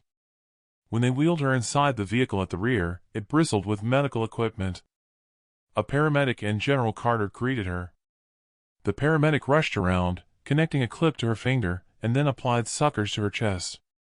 She winced with the pain, and the paramedic peered over her. "Enough time has passed since your last injection." "I'll give you another shot of morphine," said the paramedic as her vital signs appeared on a monitor beside her, to a rhythmic bleeping. She winced and gritted her teeth to overcome the pain of her wounds. "What's happening?" she asked, then groaned. "Just try to relax." "I'll explain once the morphine takes hold," said Carter. The paramedic placed an oxygen mask over her nose and mouth as the rear doors closed and they set off once more. Jackson drifted into oblivion as if floating when the morphine did its work, and she closed her eyes. "She's coming around," she heard a faint voice say, and opened her eyes, sensing they were still moving along the road. "Where are we?" she asked, to Carter's face looming over her. "Around an hour from the border with Texas. You wouldn't have survived in the back of that van without medical treatment. The paramedic here has set up an intravenous drip with medication to stabilize your heartbeat. I had an idea that Hernandez wanted you to die en route, so I arranged for this field ambulance, thank goodness. Your heartbeat is irregular." No sooner had he spoken those words than an explosion cut through the air. The vehicle came to a screeching halt. Carter barked orders over his comms as he opened the rear door, then climbed back inside. "Pull out, drive on." "Foot down," said Carter. "What's happened?" she asked, as the vehicle lurched, then sped on. "The van you were in is destroyed. It's a mass of twisted metal. Probably an anti-tank missile." "Bandits?" "Not with the sort of weapon that took out the van. Hernandez probably planned it." The white van with the red crosses stood out from the rest, making it an easily identifiable target. "I had a good idea he'd planned something en route, and so did Garner." Jackson's lips curled into a smile. "What's so funny?" Carter asked. "Whoever ordered them to take out the van, it's the sort of thing I'd have done." Carter grinned. "That's why I recommended they keep you alive. Your reputation precedes you." "For what purpose?" Carter pouted his bottom lip, then replied, "I'll leave that for when you meet Garner." A secondary, more distant explosion cut through the air. Carter glanced out of the window. "They won't bother us again. Garner has a drone following our progress. Looks as though it's taken out whoever fired that missile at the ambulance." Jackson pondered. Whoever this Garner was, they were leaving nothing to chance. "I've never met Garner. We had no contact with Texas since the fragmentation when they refused to add our chemical mix to their water supply. Before the Protectorate took over, the governor back in those days was Douglas Cornyn. I heard he died in a car wreck." "What does Garner identify as?" Carter laughed. "It depends on who Garner is talking to. You'll find out when we get there. Put it this way, no one under the Protector identifies as any kind of companion, it's all the old, he and she. And just so you know, their protectors are called pacifiers. You'll be in for a surprise when you encounter Garner as regards identity." Chapter 9. Amanda Jackson, on her journey to the Texas Capitol Citadel of Fort Hood. The paramedic adjusted the gurney to raise Jackson to see out of the windshield. "Almost there," said Carter. "Maybe 30 minutes." The bland terrain ahead had no sign of any mountains silhouetted against a moonlit night sky, as if the earth was flat. Instead, there appeared to be acres of never-ending antenna masts. "What are those masts used for?" Jackson asked. "They're not in use anymore. Some kind of government project. It was abandoned when the ash clouds appeared and EMPs took out the satellites they used to communicate with. HARP, I think the project was called. Some kind of acronym for a scientific research project." Taking a left, the horizon transformed with the glow of the Citadel lights. It had been over 30 years since she'd completed her training there at Fort Hood. The domed Citadel in the distance wasn't anything of the area covered by Fort Hood during her time there that she could recall. Unless it was an illusion, it appeared to be 5 times the area of her old army base, and then some. As they drew ever nearer, she could see nothing of a defensive wall. Set apart from the Citadel domes appeared to be an industrial complex, together with a sprawling chemical plant, judging by the extensive piping connecting to a multitude of cylindrical towers. How do they defend against infiltrators from the wastelands? It looks exposed. Don't be fooled. The Liberators have an Iron Dome system of anti-aircraft missiles that can take down even hypersonic projectiles. High-tech motion detectors have face recognition cameras with lasers that fry anyone or anything unauthorized around the perimeter. "There's only one way in and it's heavily guarded with a kill zone," said Carter. "For it to be lit up like that, where do they get their energy from?" "I don't see the outline of any wind generators or solar panel farms on the terrain."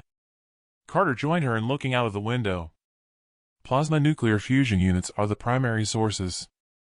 Solar cells are built into the fabric of the domes. It must be a sizable population. What about the water supply? It was piped in while I was last here before the drought? Don't know the answer to that. It still could be. Maybe artesian wells?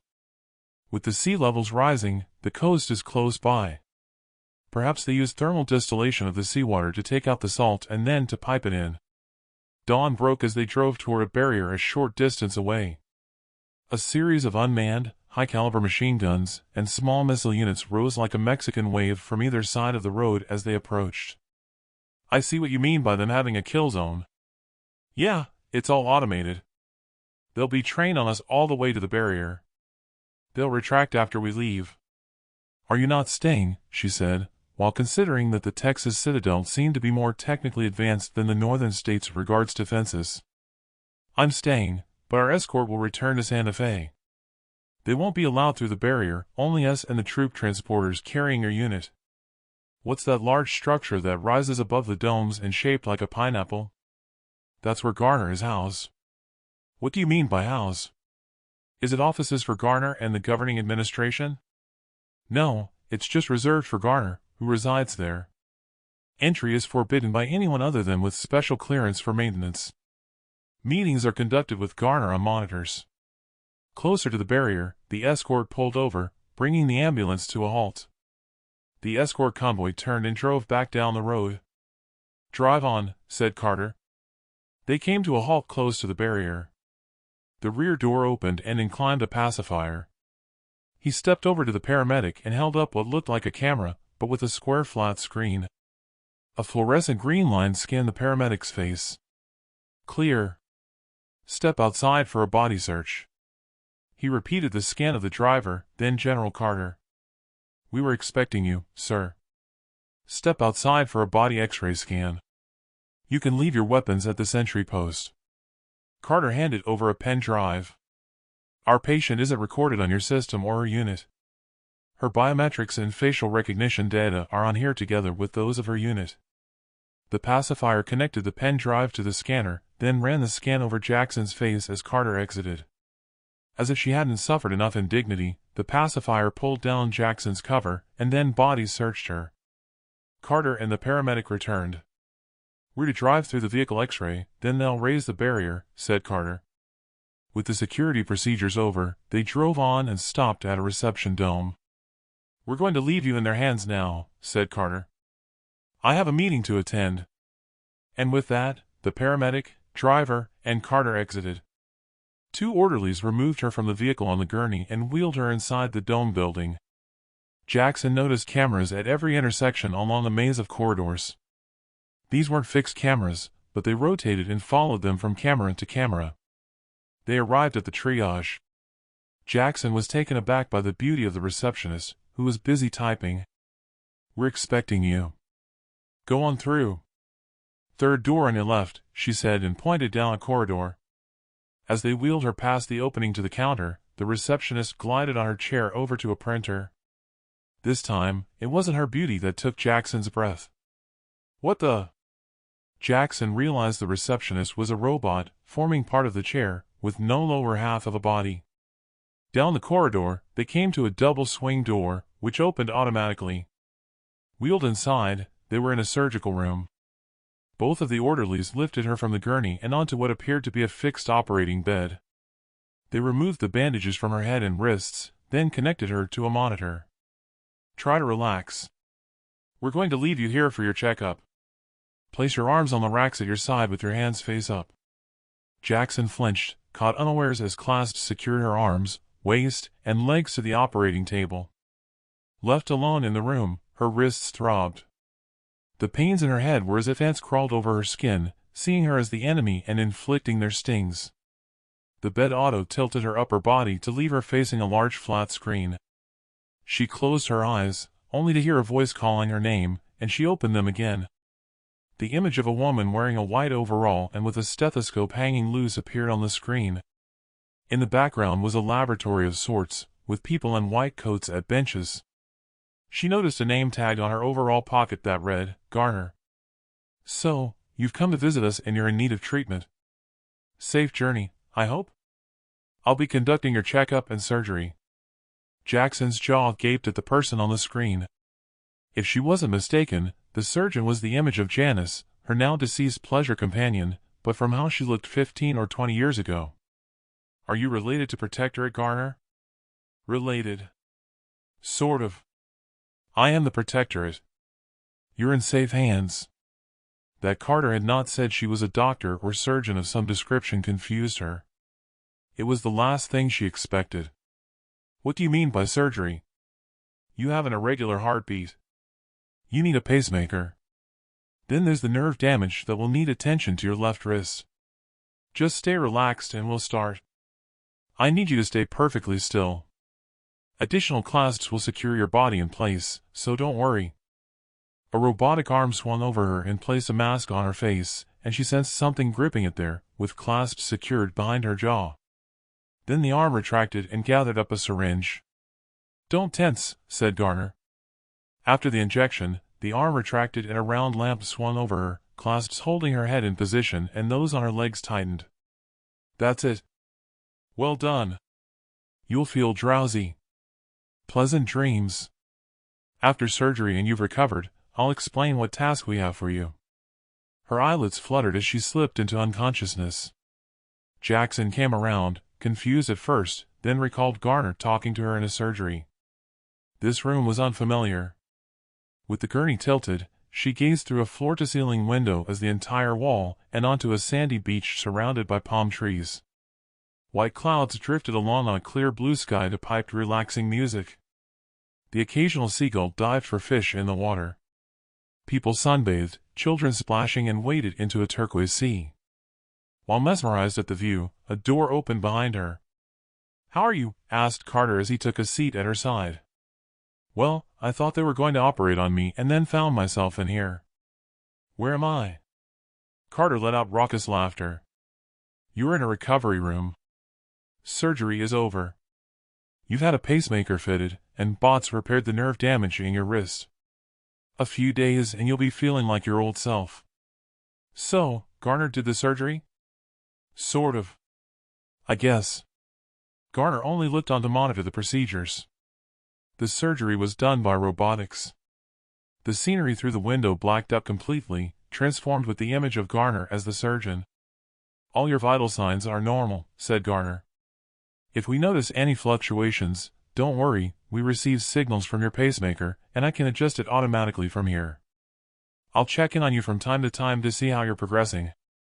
As soon as you're able, I'll arrange for you to go to the military base outside the Citadel to be reunited with your unit. Now I'll hand you both over to General Garner."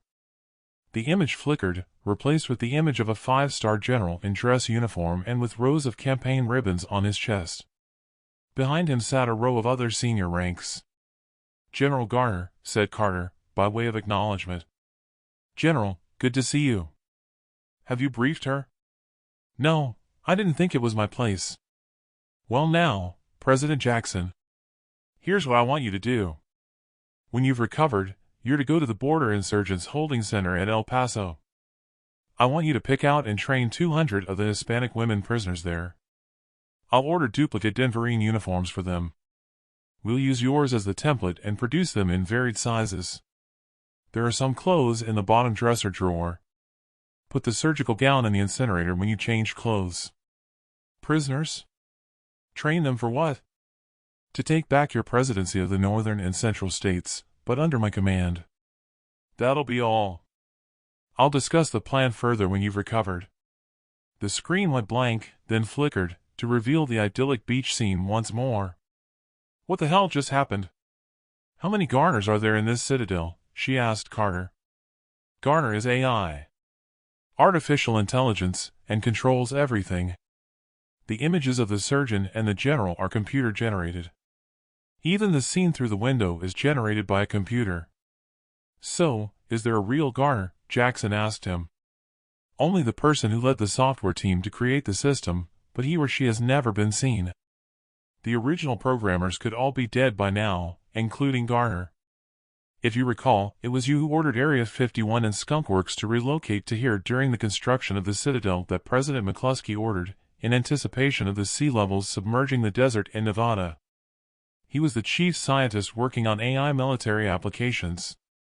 Jackson wasn't interested in the history. She had other questions. How does Garner expect me to train these Hispanic prisoners as soldiers? Carter stepped up beside of her. They're not exactly domesticated. Most of the women who cross the border are active cartel members who govern Mexico, and they're due for execution. Either that or they're the cartel's prey. For them to have survived the drought and the big freeze, they must have the survival factor. Jackson scoffed. And Garner expects me to give them weapons? Carter shrugged his shoulders.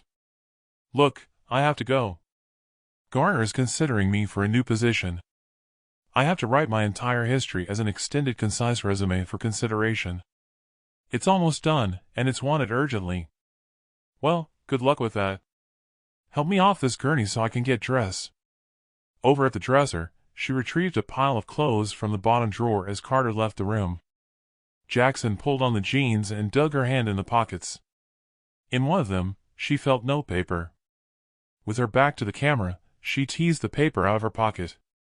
Finding it folded, she unfolded it to see someone had written a note.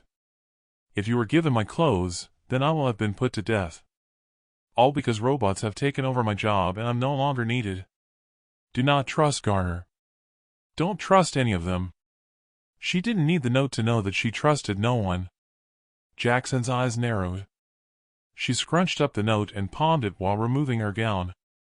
She stepped over to the wall and opened the incinerator door, dumping the surgical gown and the note inside. Jackson closed the door, then pressed the green start button to the roar of the incinerator, turning the contents to ash. Her eyes glanced furtively at the camera, which she knew would likely watch her every move. Chapter 10. Jack Cole. The Cole Community Farm in southern Colorado. I opened my eyes to a new day. A glance at Laura and she rolled over and faced away from me. With a desire to make love, I shuffled up closer to her, settling my body into her contour and put my arm over her. Laura removed my arm, threw the cover back, and climbed out of bed. I'll get the kids ready to take them to the nursery, Laura said. You can leave Thomas with me if you like. Laura turned to me, lips tight, then she replied. We've been through this before. I want him with me. It was bad enough leaving them with Rose when you had your visitors. I blew a gentle raspberry through my lips. Look, I understand you want him by your side, but really, he should join the others of his age at the school. Laura scoffed, then stripped off her night attire, picked up a towel, and wrapped it around her. I huffed and puffed. After seeing a glimpse of her naked form, I was now stuck with a full-on erection. There's no hurry. Come back to bed, I said. Why? I'm already up now. Breakfast to make. You know why. Are we ever going to be intimate again? It was Laura's turn to huff and puff. How many times do we have to discuss it? Take a cold shower or do it yourself. It's not as though we have birth control. She picked up her pile of clothes and exited the bedroom. I sighed, climbed out of bed, and dressed. Frustration engulfed me. My patience wore thin. Not sure how much more time she needed to put her ordeal in the Citadel behind her. When I arrived at the kitchen table, the kids were tucking into their breakfast. What time do you expect Jara and Jed to arrive? Asked Laura. Jed said they were setting off first light, so I imagine around lunchtime. He said there was no need to feed them as they'd bring their own provisions and set up camp. How long for? Didn't say. Laura collected the dishes and put them on the drainer. I'll let you do the honors, she said. Come on kids, time to go. Kiss your dad. With Laura and the kids gone, not only was it quiet in the trailer, but there was an emptiness inside of me. Sat there at the kitchen table, my thoughts ran amok. There was being patient, and then there's being patient, I thought. More or less, 2 years of patience. I grasped at thoughts that she kept telling me she loved me and would cuddle and kiss me on the cheek. But then I used to have that from my mom. Clearly something was eating at her that put a mental block there as regards making love. There were times I wished I could get inside her head or to get her to open up. Goodness knows I'd tried, but she'd shut me down, saying it was all in my mind and me being needy. A knock on the door interrupted my deliberations. When I opened the door, Sergeant Green stood there. "What is it?" "Our patrol has taken prisoners over at Kimberly's homestead. She saw them stealing eggs from her chicken coop.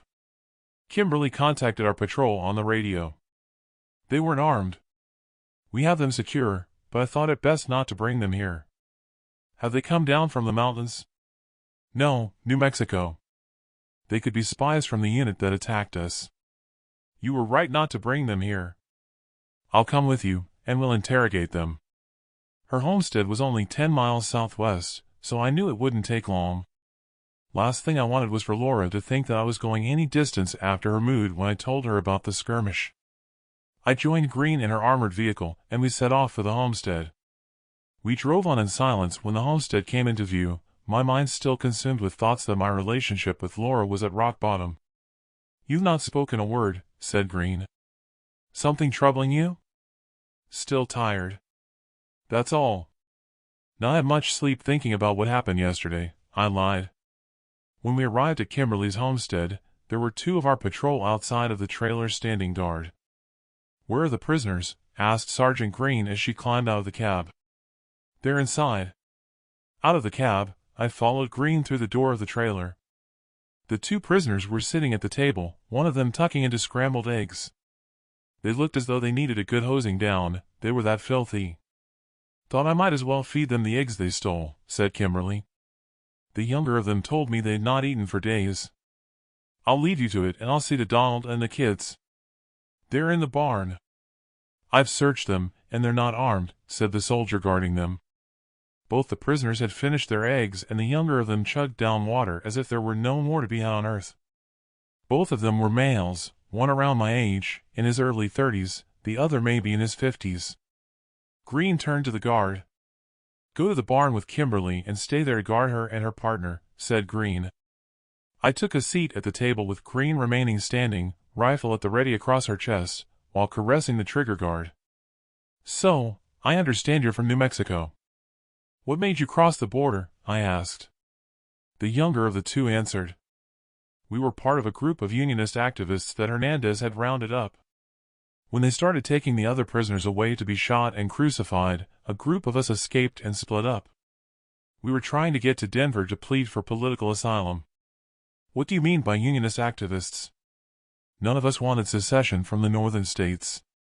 We weren't happy when Hernandez declared independence and instigated the border war. That Hernandez has now completed negotiations to come under the control of the Protectorate of Texas was the last straw. We planned to blow up the computers and the fiber optics junction we helped them install from Fort Hood to the Citadel at Santa Fe. Both of us worked on the installation. Someone betrayed us. I couldn't help but sympathize with them if what they were saying was true." Holding that thought there, I considered there was always the possibility of what they had told us was a well-rehearsed cover story. Green had backed over to the door and called in one of her soldiers. She signaled with a twitch of her thumb for me to join her outside. "I wouldn't take them to the farm. They could be lying. Do you think it would be better if President McCluskey is informed?" "She should be here soon," said Green. "I think you're right. We should leave them here under guard and ask her what she thinks is best. I'm not exactly an expert with interrogation techniques. One thing is for sure, I don't want them to see the location of our community if they're spies. It's bad enough they came across the homestead." "Sounds like a plan." "I'll ask our soldiers to continue to guard them here," said Green. "Let's get back to the farm and I'll radio Jed while they're on their way, so they'll be forewarned and maybe figure it out.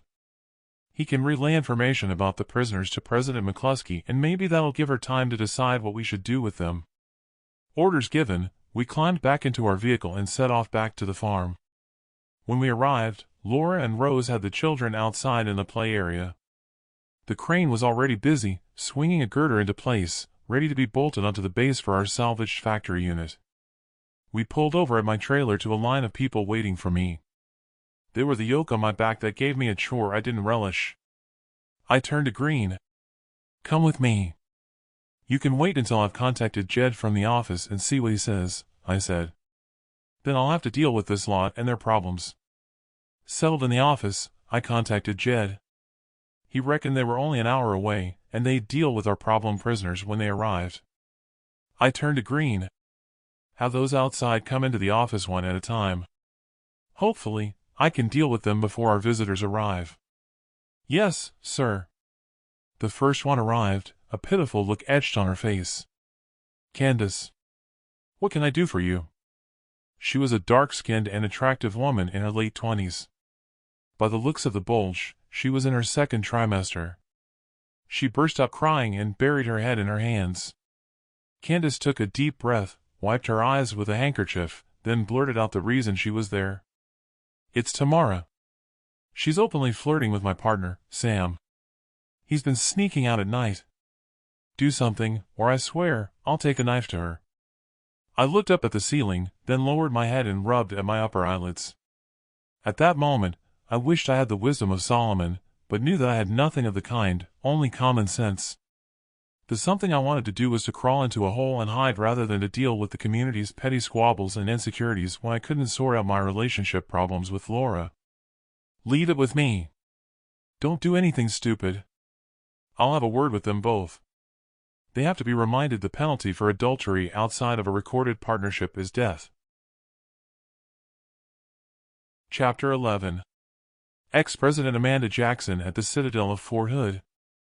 With General Carter having taken his leave and left alone in the recovery room, Jackson struggled to breathe and felt faint. Panic overwhelmed her, aware that her heartbeat pounded rapidly. She wondered if the exertion of changing clothes had brought it on. Short, sharp pains in her chest had her grimacing. She clutched at her blouse. The beach scene faded to black, then Garner appeared on screen as the surgeon. Don't worry, I'm about to make an adjustment to your pacemaker. Jackson closed her eyes, sensing her heartbeat slow. She took a deep breath, then expelled it slowly.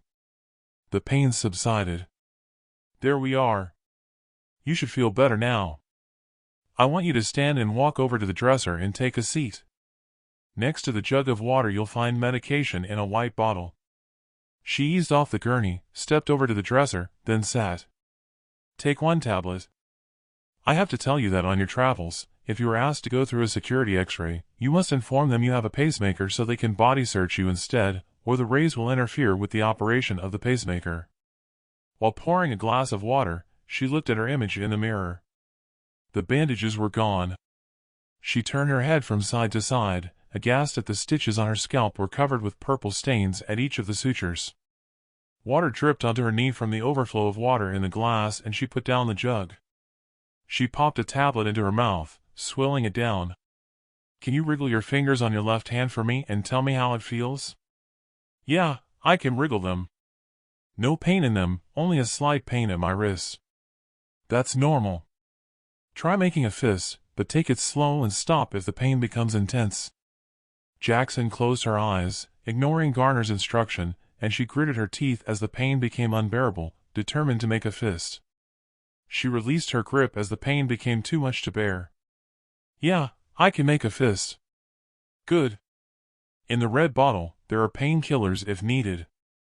General Garner will speak with you now.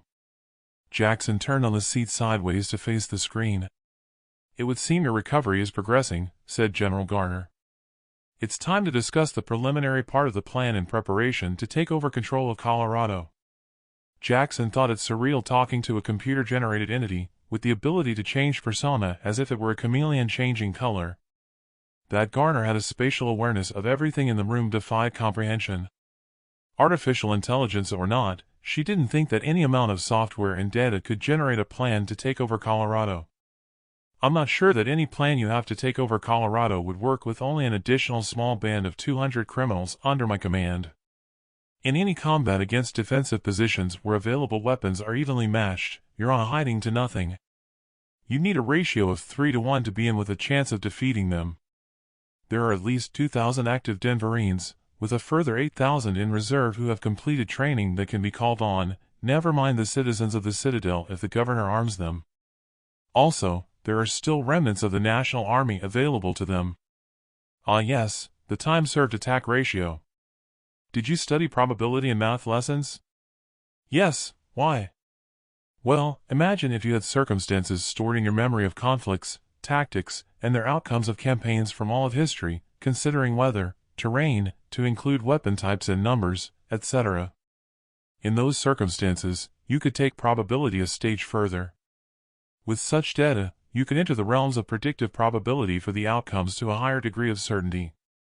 There would be no need for specialist advisors or a long tail of command.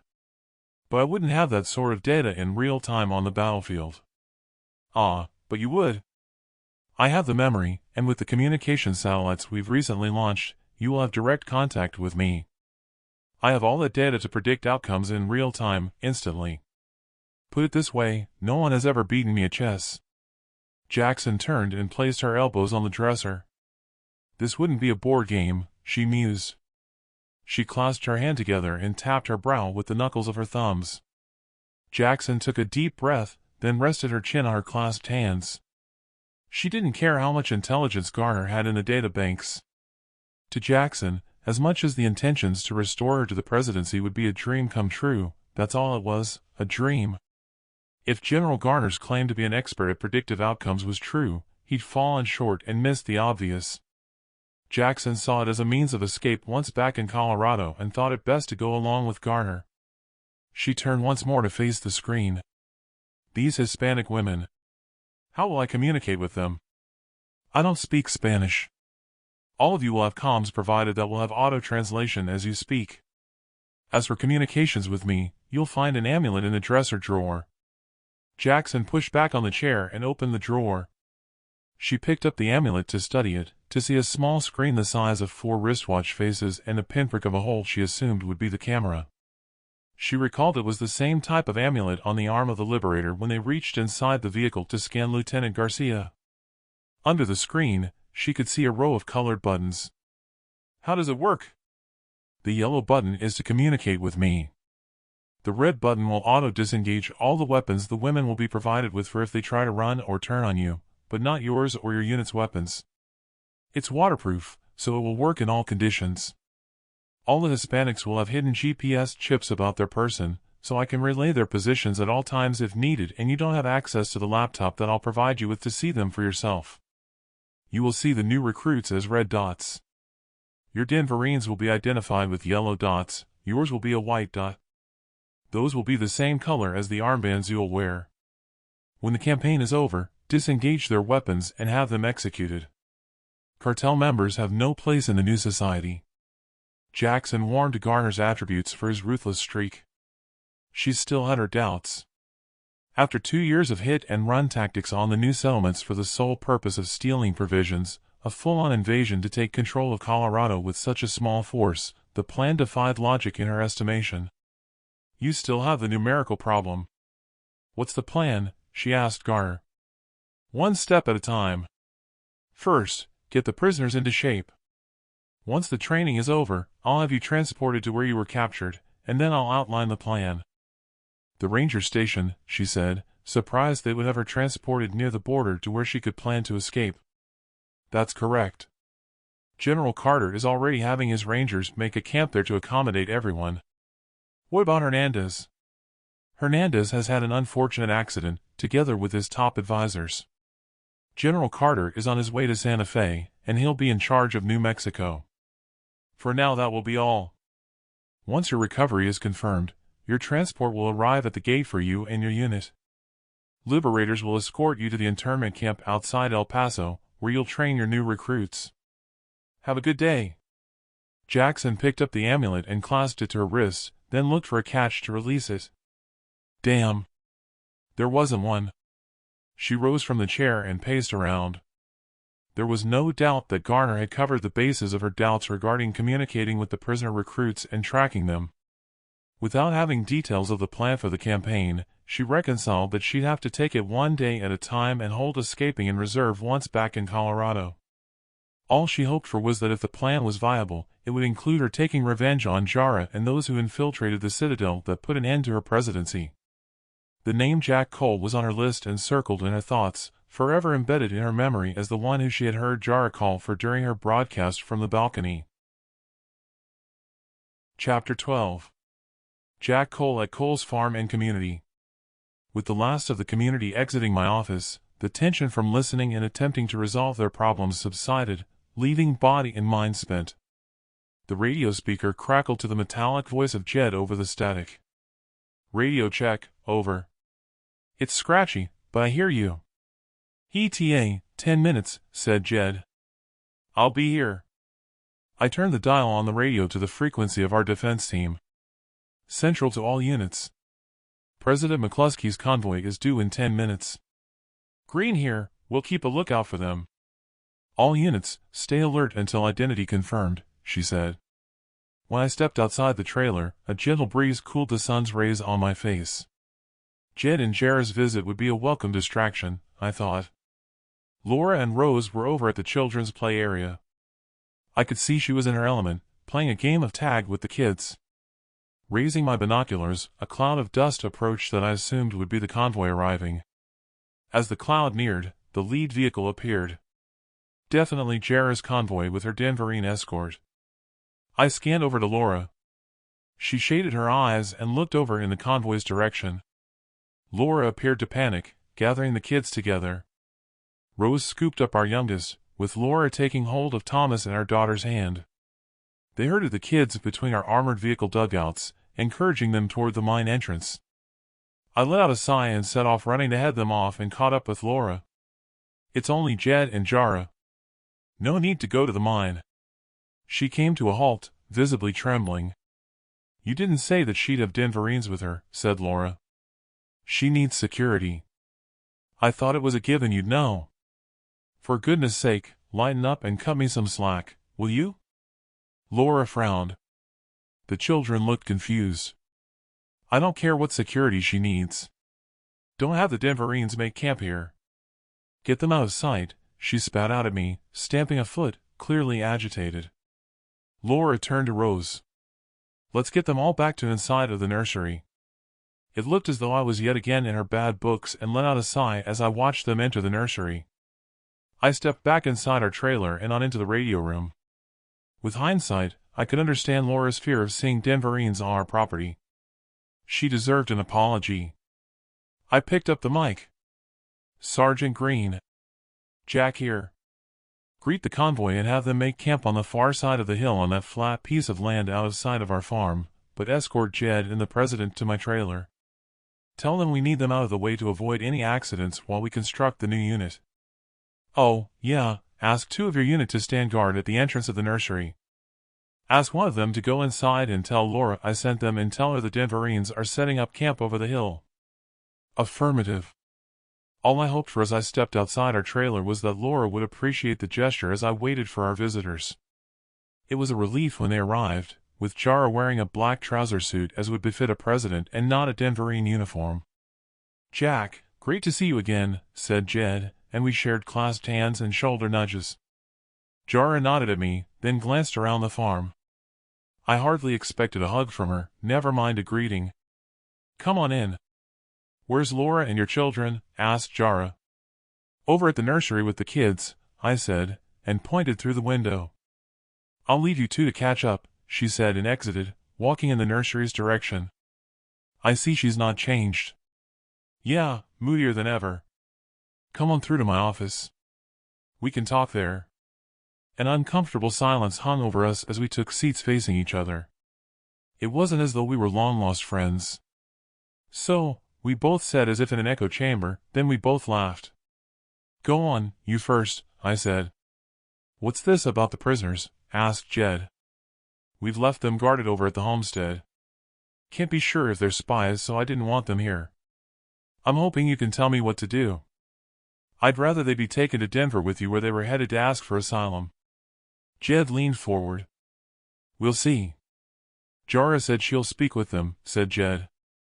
I thought she'd have given the prisoners her priority, seeing as how, if they were spies, they could have information about where Jackson is camped. It's not as though Jara knows Laura. Jed pushed his back into the chair. That's her fault she's gone to the nursery, together with her stay at Pete's home in the religious community. It'll be the kids she wants to see, he said. Why is that? Jed rolled his eyes. Auntie, remember? She goes out of her way to be auntie to the kids she meets at the Citadel, said Jed. Maternal instinct, probably, seeing as how she can't have her own kids, I replied. Oh, that was a lie. She was never brought up as a birther, and they never found she was infertile. Those designated to be Denverines drank untainted water. I pushed back in my chair. It struck me that it had been just one more lie in their cover story at the time. But how come she didn't get pregnant when those hunters had their way with her? Jed averted his gaze, clearly embarrassed at what he revealed. She had a birth control injection that lasts a month until the next cycle before she went out on our mission. I shook my head, needing to change the subject. Let's go back to the living area. I have some instant coffee I found out salvaging. While making coffee in the kitchen area, I glanced out of the window to see Laura, Jara, and our kids in the play area. They were having fun by the looks of it, with Jara pushing Thomas on the swing. So, how are your children? I asked. Don't have a clue. My eldest boy joined the garrison of Denverines guarding the road at the border with Utah, and they don't allow private comms. He could send written messages back, but he hasn't. As for my daughter, I think I've only spoken to her 3 times since I last saw her in the governor's office 2 years ago, and then only a few words. It must be hard for them to get through the barrier of the way they were brought up in the Citadel, seeing as how they didn't allow family relationships. With the last dregs of the coffee downed, I glanced out of the window. Sergeant Green and Jara were heading our way. Jara caught sight of me and signaled with the sway of her hand for me to go outside. Come on, you two. Let's see what these prisoners of yours have to say. We'll need to call at the camp for a scanner and a laptop, said Jara. On our way over to the homestead, we picked up the produce assessor. Likely, she would determine what excess we had available that they would place on it as a tax for distribution to other new communities. At Kimberly's homestead, all was quiet as we entered her trailer. The assessor joined Kimberly and her partner on a tour of the fields while we took seats opposite the prisoners. So, you say you escaped from Santa Fe to seek political asylum in Denver? Said Jara. It was that, or they'd have crucified us, said the younger of them in appearance. First things first. Jed, scan their biochips. Jed scanned the wrist of the youngest of the two. His details that popped up on screen were interesting and appeared to prove his identity. Roberto Sampaio. Age 32. Citizen of Santa Fe. Software programmer and computer engineer. Jed scanned the other guy. David Wozniak. Age 48. Citizen of the Citadel of Fort Hood. Senior computer engineer. Texas? What were you doing in Santa Fe? Asked Jara. He was quick to reply. I was given a project 10 months ago to work there to prepare for the Protectorate administration taking over. Prior to that, I worked on the same system in Arizona. And what did that involve? Installation of the computers in connection to the fiber optic cables they'd ran along the border with Mexico from Fort Hood. Hernandez gave them permission to install the cable and gave them permission to use the border road to transport stuff through New Mexico's territory and onto Arizona. What did they need to transport on the road? He shrugged his shoulders.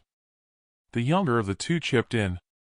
I don't know what they needed it for, but when we were laying the cable, there were endless streams of convoys going back and forth. Some had carcasses of aircraft.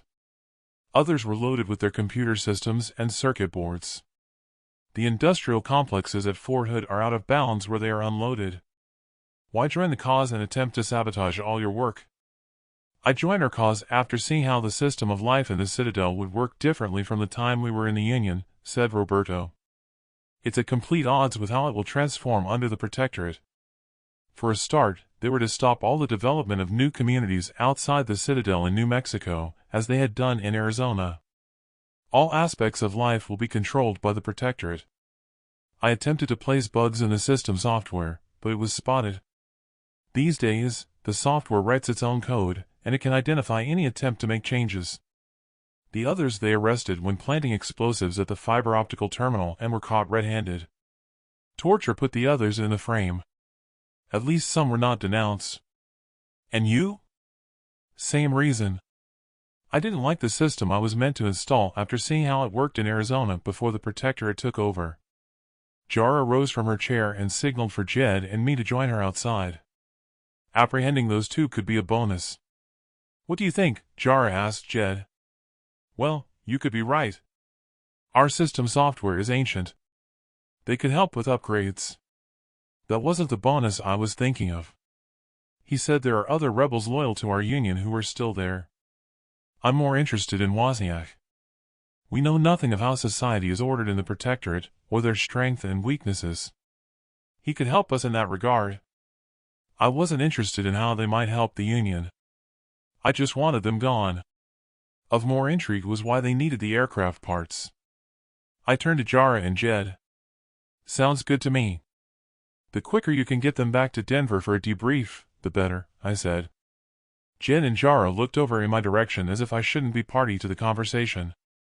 Ah, so you want us to take them back there and have the run of the Citadel, but you don't want them here, I take it? Why is that? Said Jara. Because I don't trust strangers. Exactly.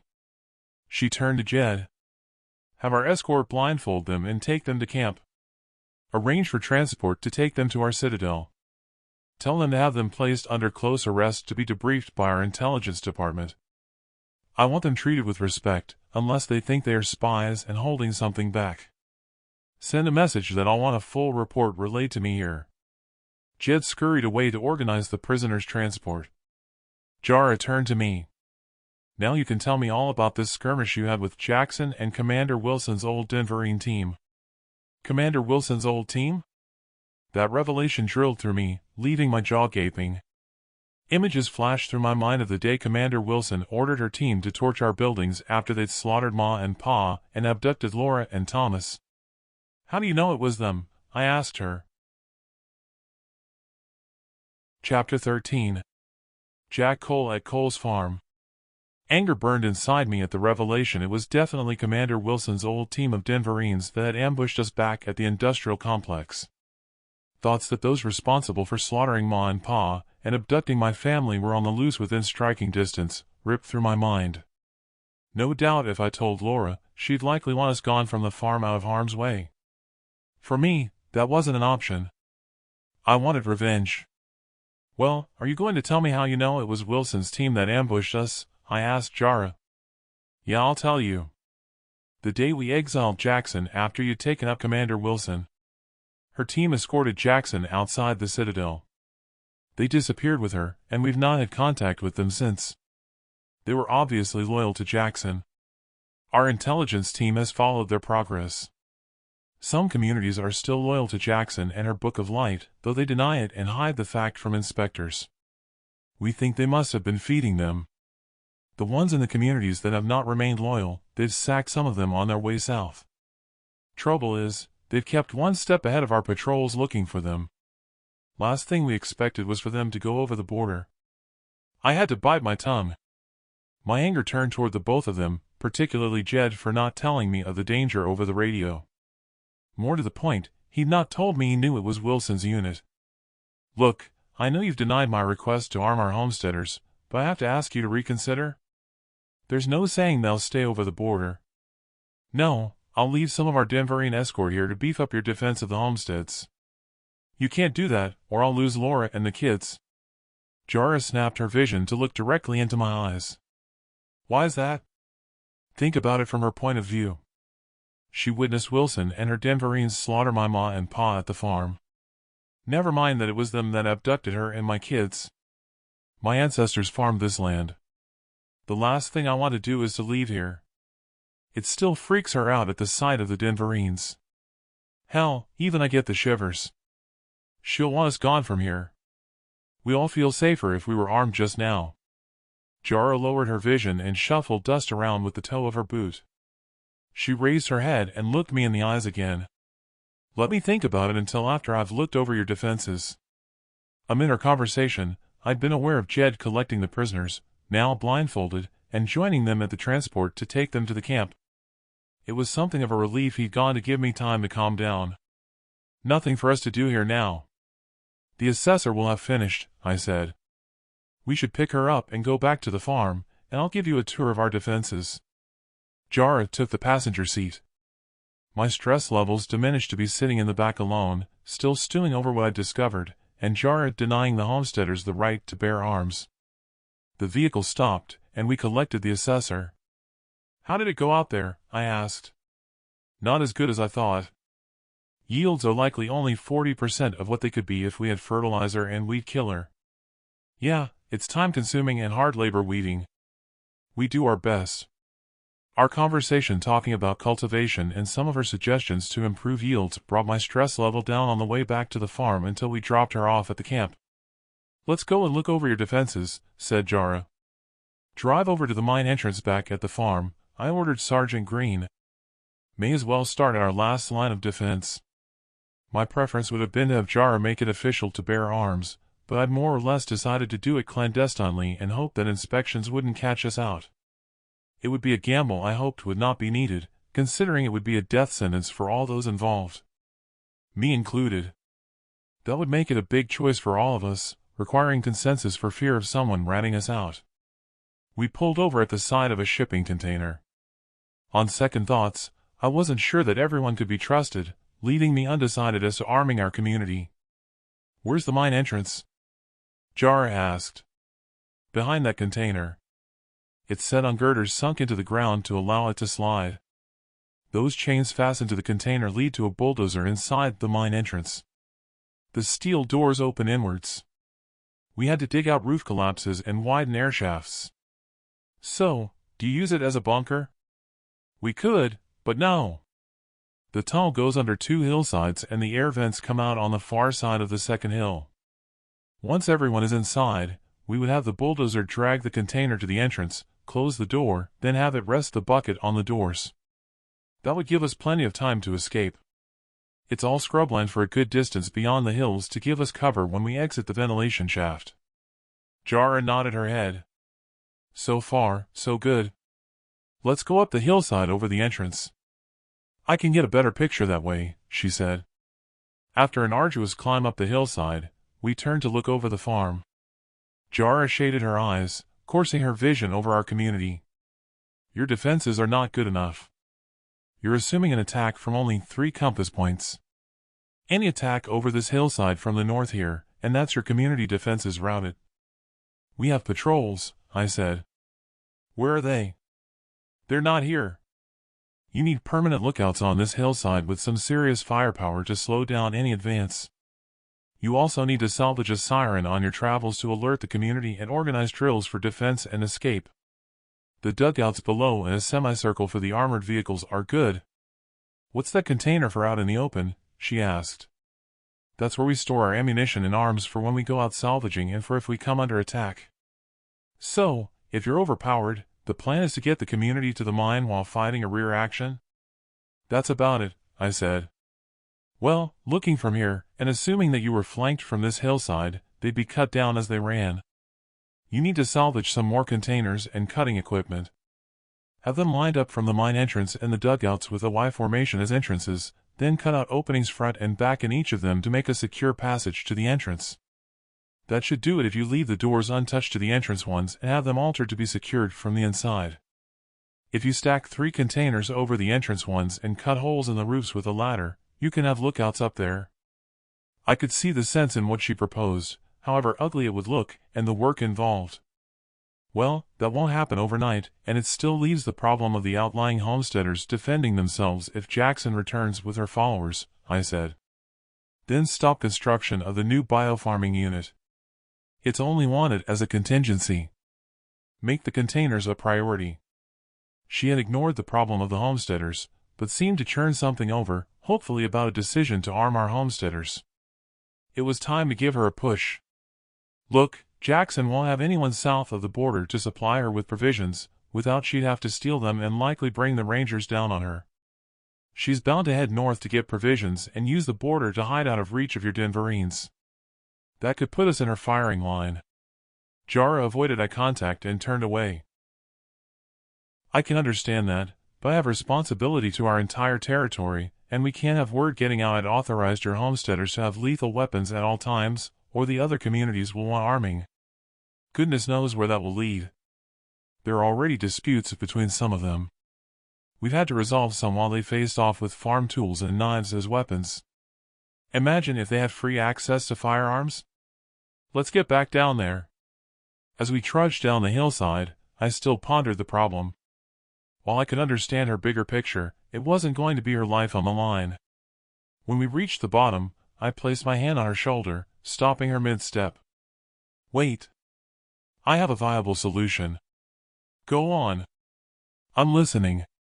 She said that, but I sensed from her demeanor that I was pushing her over the edge with my persistency. Okay, besides those in authority, you only allow Denverines and remnants of the army with army ID to have weapons unless out foraging, or in case of attack, and I get that.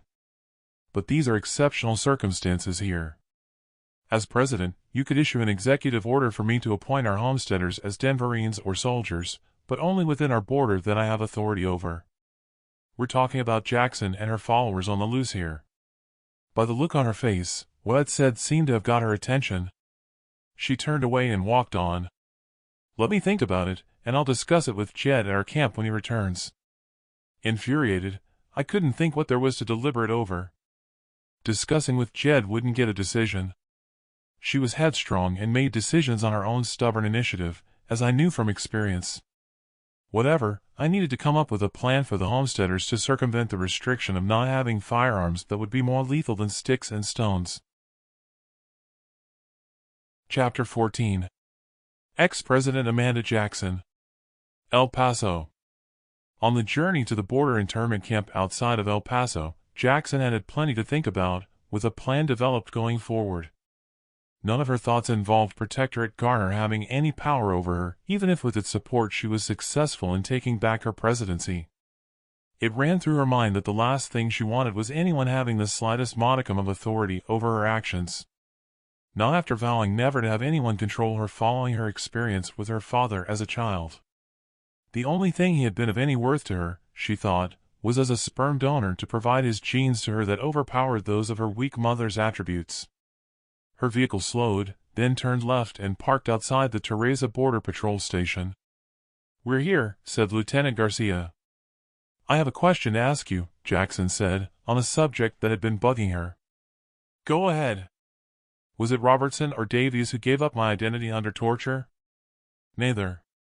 They were interrogated to find out why you had crossed the border. They gave us nothing. It was me who eventually recognized you.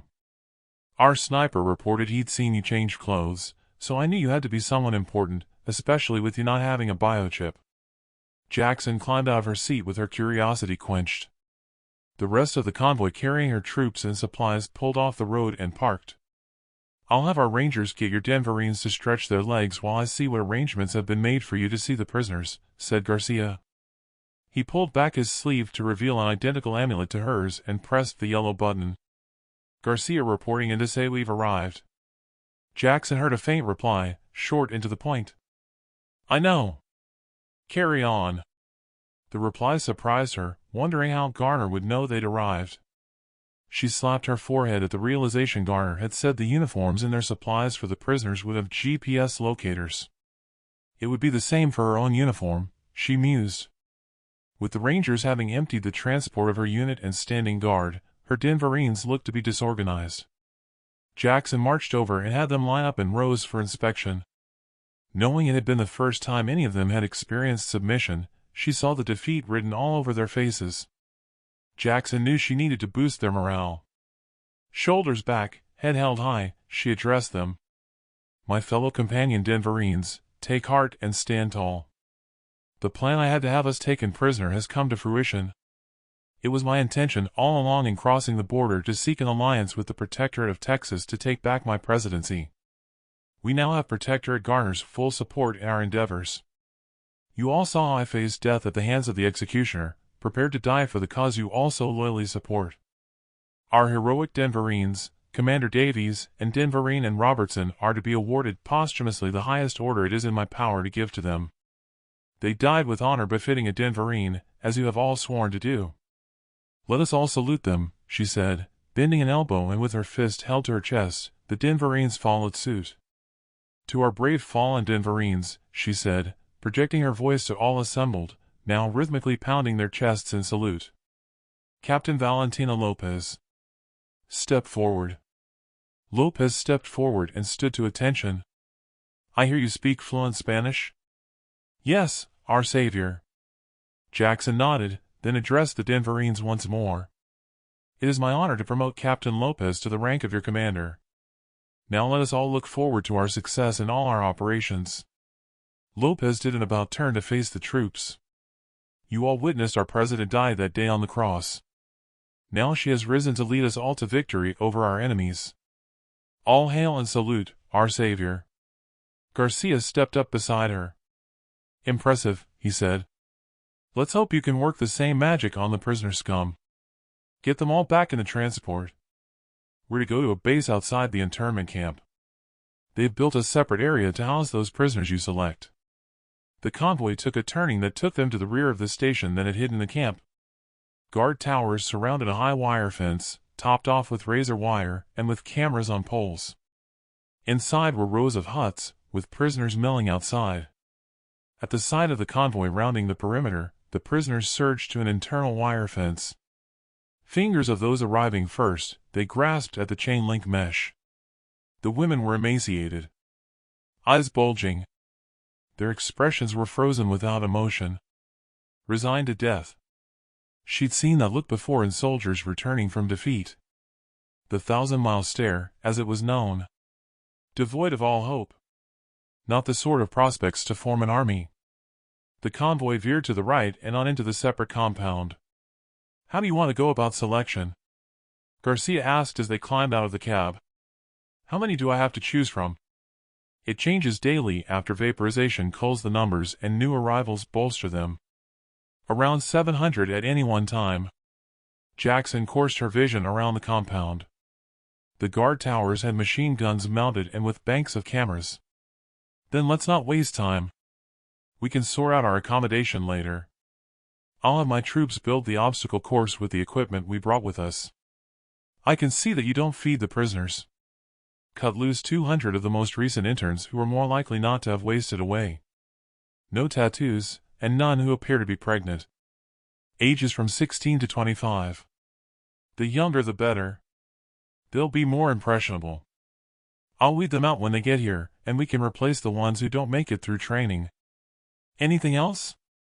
"Yeah, have their heads shaved and shower them. Don't want lice brought into the compound.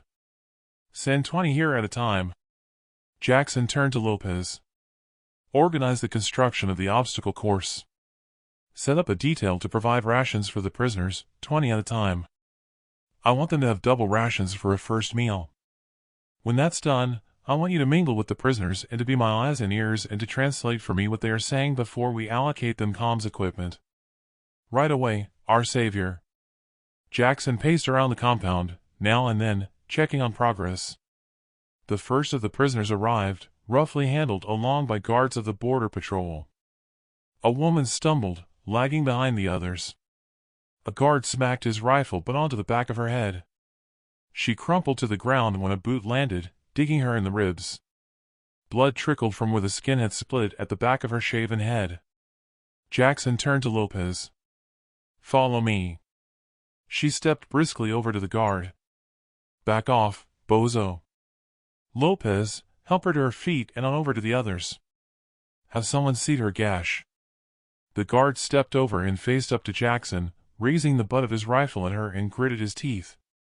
Garcia gripped the guard by his shoulder. "You heard her, back off." "She's in charge here," said Garcia. Jackson stepped over to Garcia. "You too, Lieutenant." "I don't want anyone in here with other than a Denverine uniform," said Jackson. "Tough. Garner has ordered me to stick with you throughout the campaign," he said and set a sickly grin on his lips. "Really?" "Well, as you said, I'm in charge here. If you're to hang around, change into one of our uniforms and stay in the background. That's an order. If you don't like it, speak to Garner." Garcia sucked air through his teeth. Did an about-turn and set off over to the truck that held the uniforms for the conscripts. Lopez returned. "What are your orders?" "I want you to have everyone monitor Garcia. He's traveling with us. He's not to be trusted. First chance we get when we're over the border, I want him dead and buried." Chapter 15. Jack Cole. Cole's Farm and Community. Frustration boiled inside of me while overseeing the unloading of shipping containers we'd salvaged to form safe corridors to the mine entrance. With Jara, Jed, and her contingent of Denverines reconnoitering the New Mexico border these past few days, I still didn't have an answer to arming the homesteaders. "I need your help," said Jeff Turner as he approached. "Sure, what is it?" "Two of the plates on our induction hob have stopped working." "That's easily solved. Come with me." "How are you settling in otherwise?" "Fine. The trailer's a luxury after our bunker. Just need to get some meat on my bones and build up my strength to help around here. I feel like a passenger just now." "Don't worry about it. With your experience running a farm, it might not be your muscle we need," I said as I entered our storage barn. Jeff stepped inside after me, took off his deerstalker, and scratched the bald patch on his head. "Well, I never." "This is unexpected," he said, wide-eyed at the rows of floor-to-ceiling racking with every imaginable type of household products, furniture, appliances, and clothing. "Yeah, we needed to salvage as much as we could for expansion and wear and tear.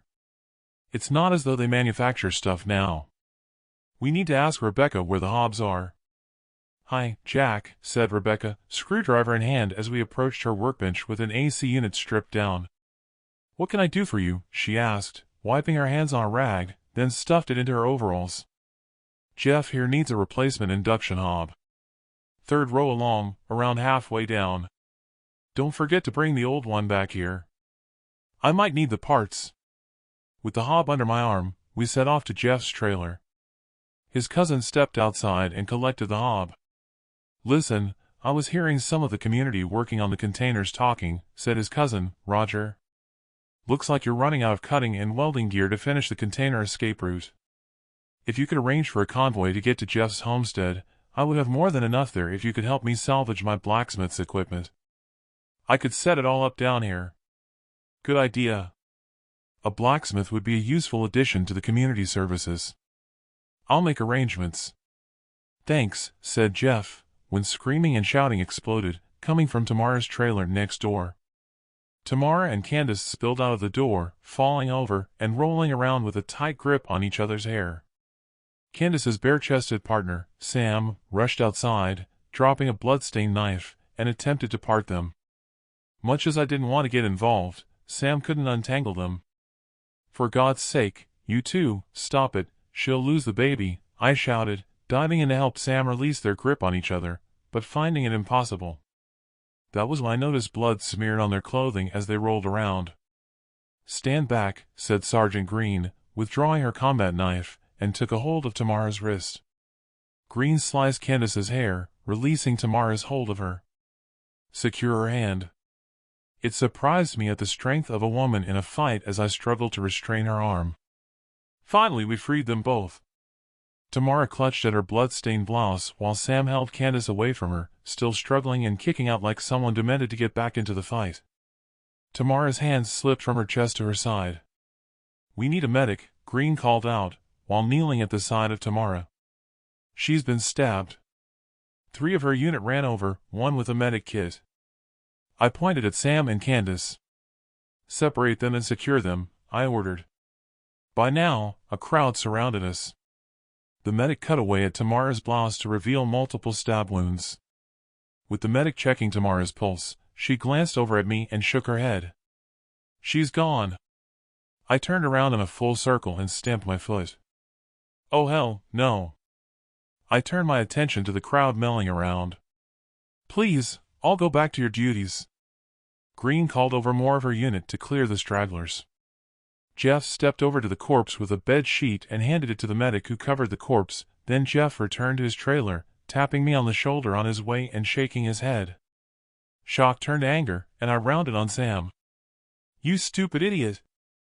I reminded you of the community charter that you signed, and I told you to keep away from Tamara. Now look what you've done." I turned to Green. "Take them to the spare trailers and separate them. Take their statements and drop them off at my office. Keep them under guard. Have a detail take Tamara for burial." I couldn't believe what I'd just witnessed. Never in a million years did I expect any of the community squabbles to turn to murder as I stepped inside Tamara's trailer. There were obvious signs of a struggle and blood splatter leading from the bedroom. In the bedroom, Sam's shirt was on the bed, a sign that Candace had likely caught them in a tryst.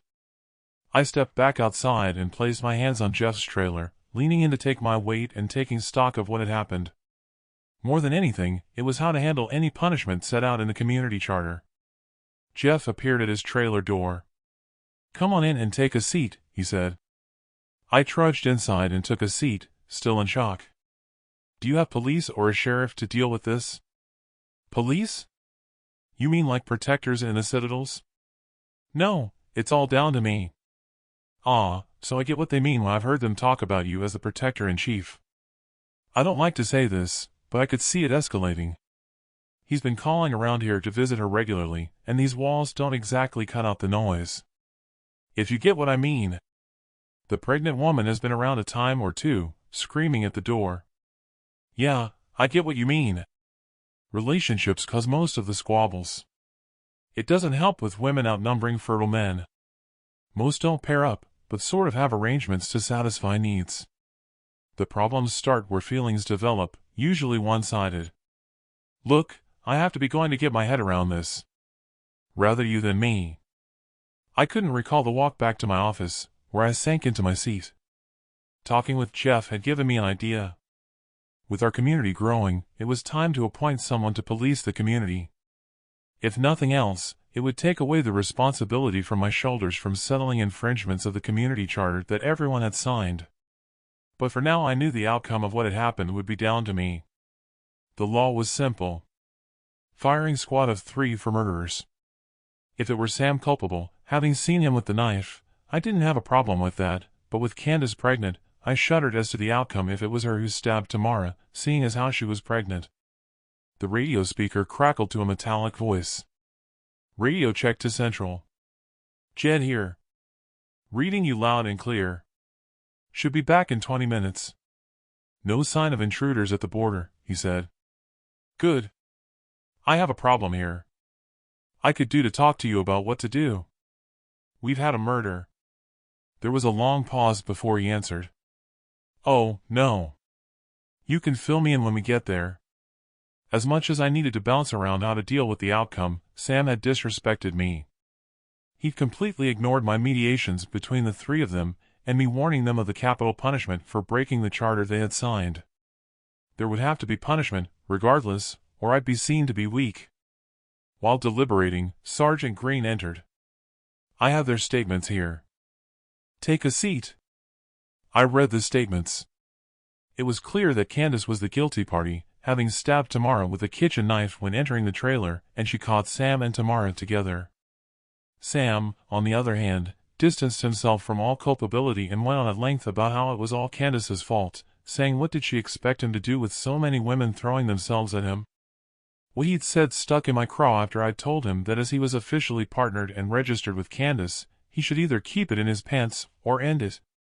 All he had to have done was to have ended it officially to live on his own rather than fall foul of the charter and its consequences. It hadn't been an option I'd put to him, but in order for the sake of peace and harmony to stay within the rules. Clearly, he wanted the best of both worlds, ignoring what I'd said.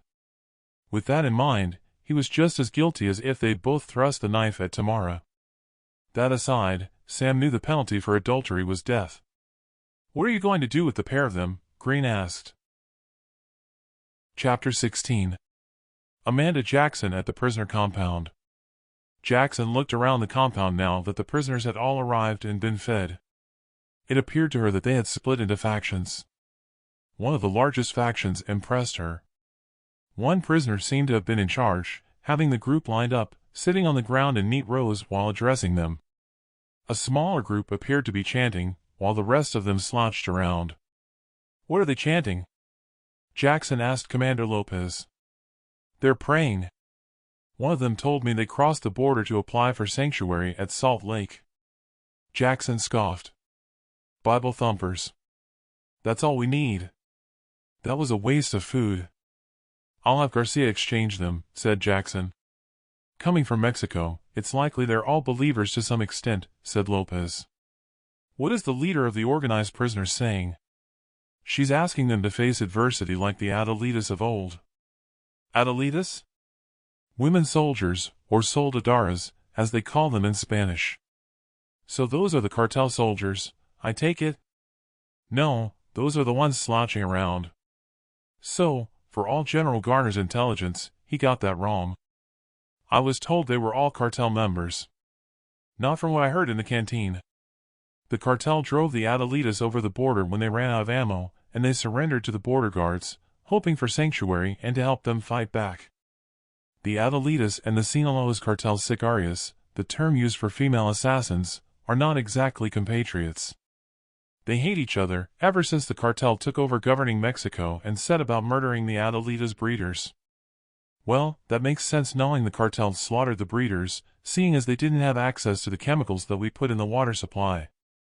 Have the cartel members escorted to their huts and order them to stay there until I call for them. But first, get rid of those openly displaying faith before they pollute the rest. Tell Garcia that I want more of those Adelitas. Also, tell him I need to arm our Denverine unit. Lopez saluted and stepped away. Jackson paced around, waiting for her orders to be carried out. Garcia joined her.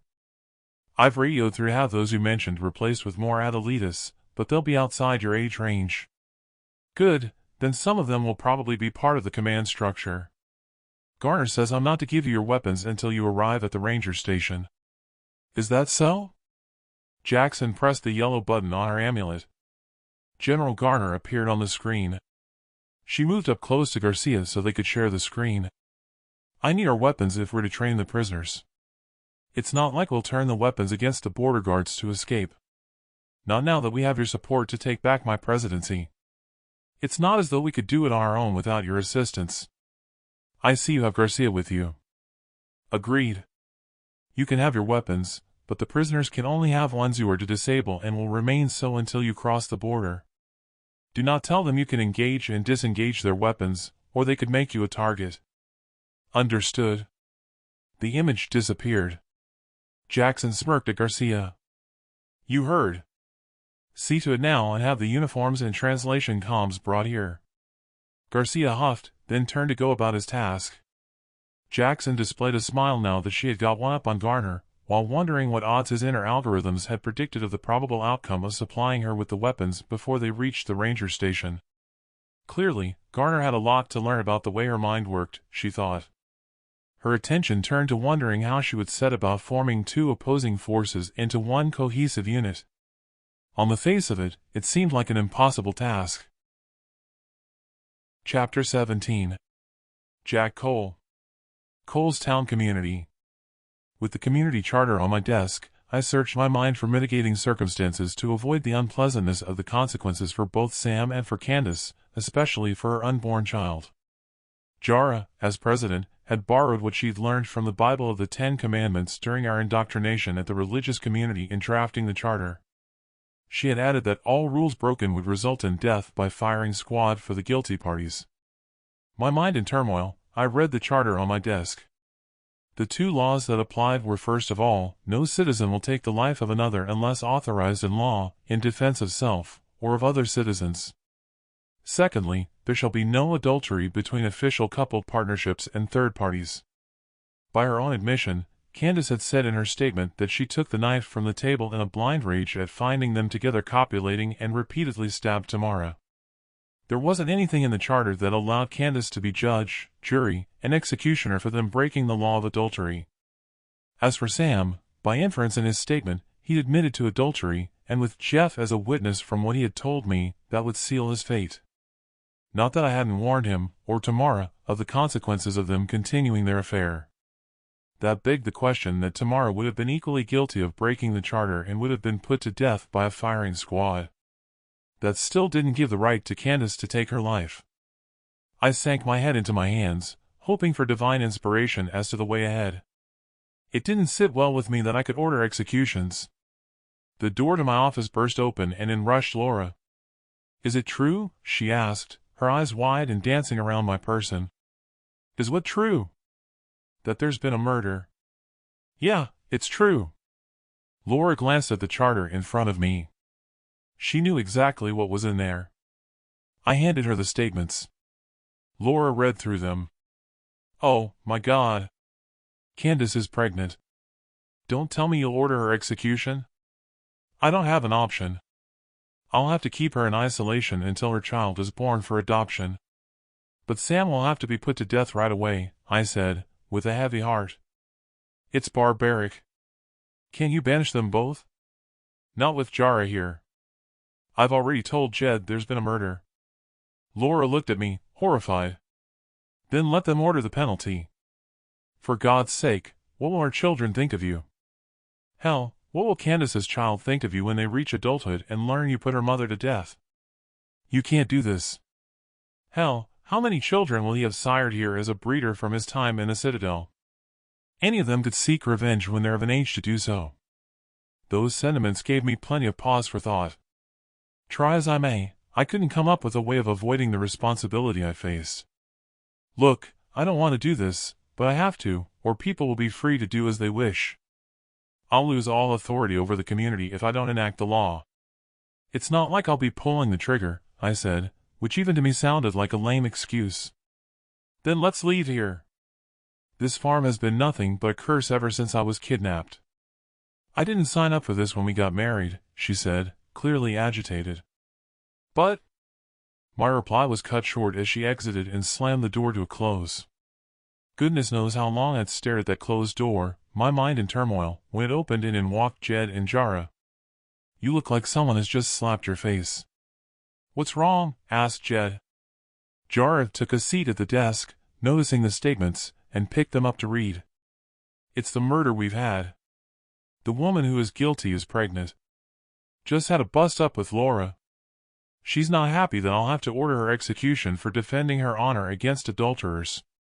Well, that shouldn't stop you having this Sam's execution right away, said Jara, and tossed the statements back onto the desk. Exert your authority. I suggest you do that right away. Call a community meeting, explain the charges, and have them witness his execution. Can't we banish them? Jara snickered, then leaned forward and set a serious expression. What? Have them pollute another community? I don't think so. As for Candace, you'll have to wait until she's given birth and put the child up for adoption, said Jara. Can't you order the punishment and address the community? I asked Jara. I could, but I won't. If you're not up to running the community and conforming to the laws, you can be replaced, and you will be the one banished. It was clear that during our encounters together we hadn't exactly become friends. Now she had dropped all pretense of naivety. I was seeing the true Jara.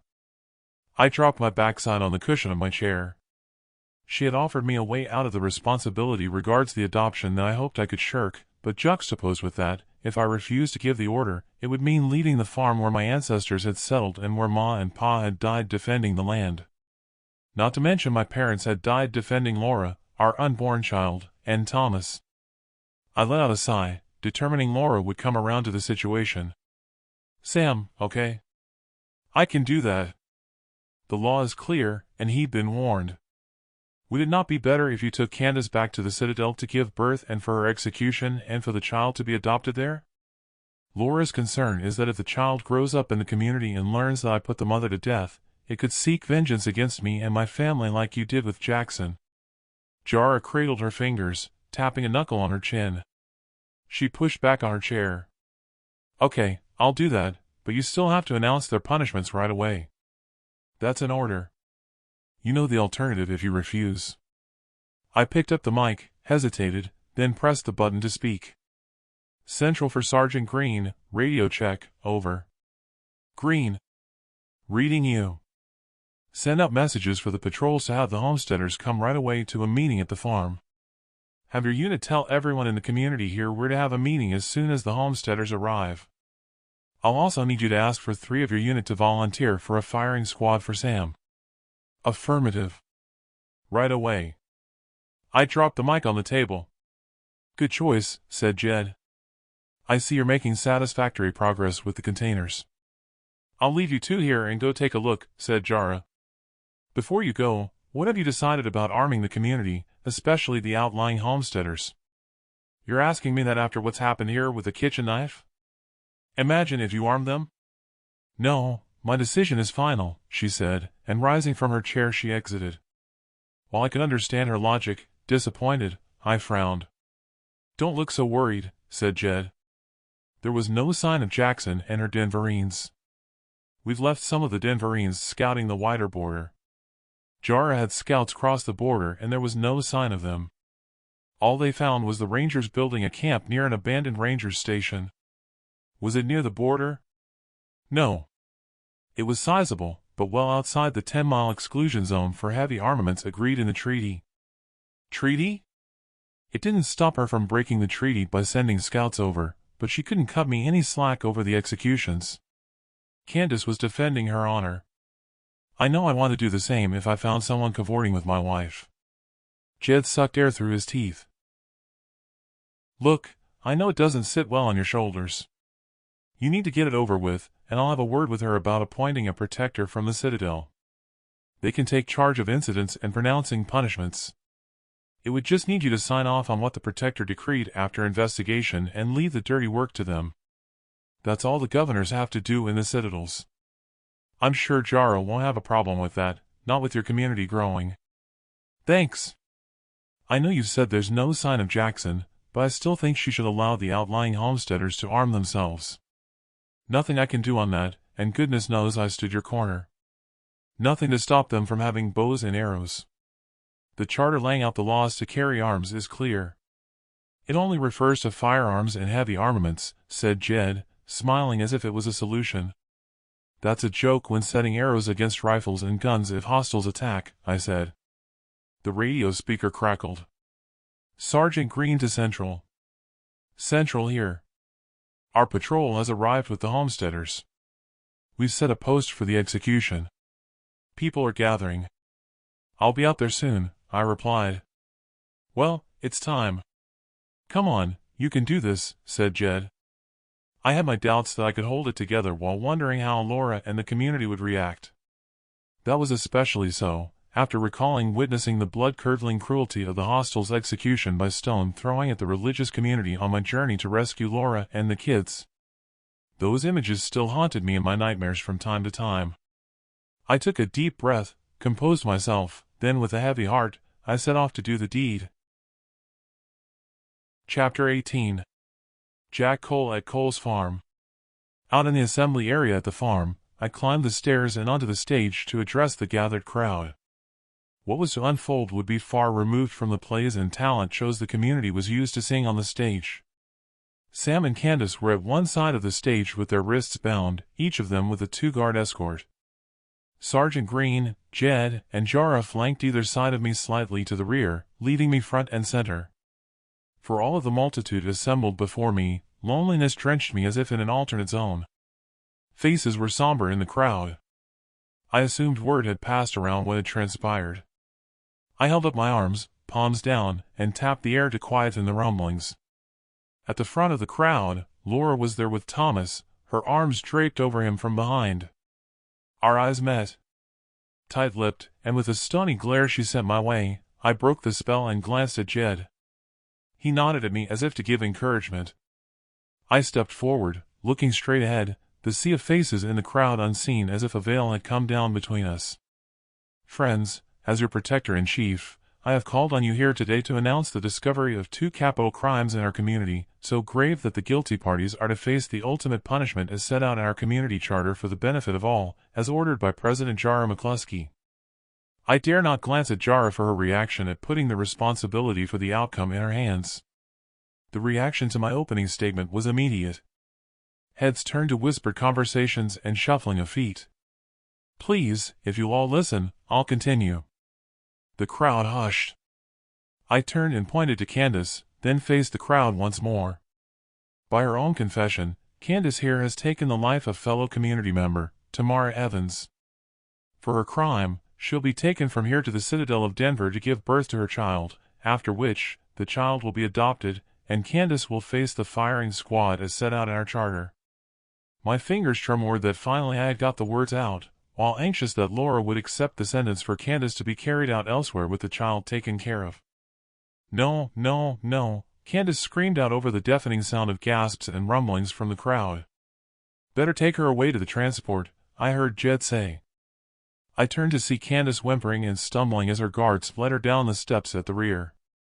When I faced the crowd, it was apparent that arguments had broken up with raised voices, taking the sound off the decibel scale.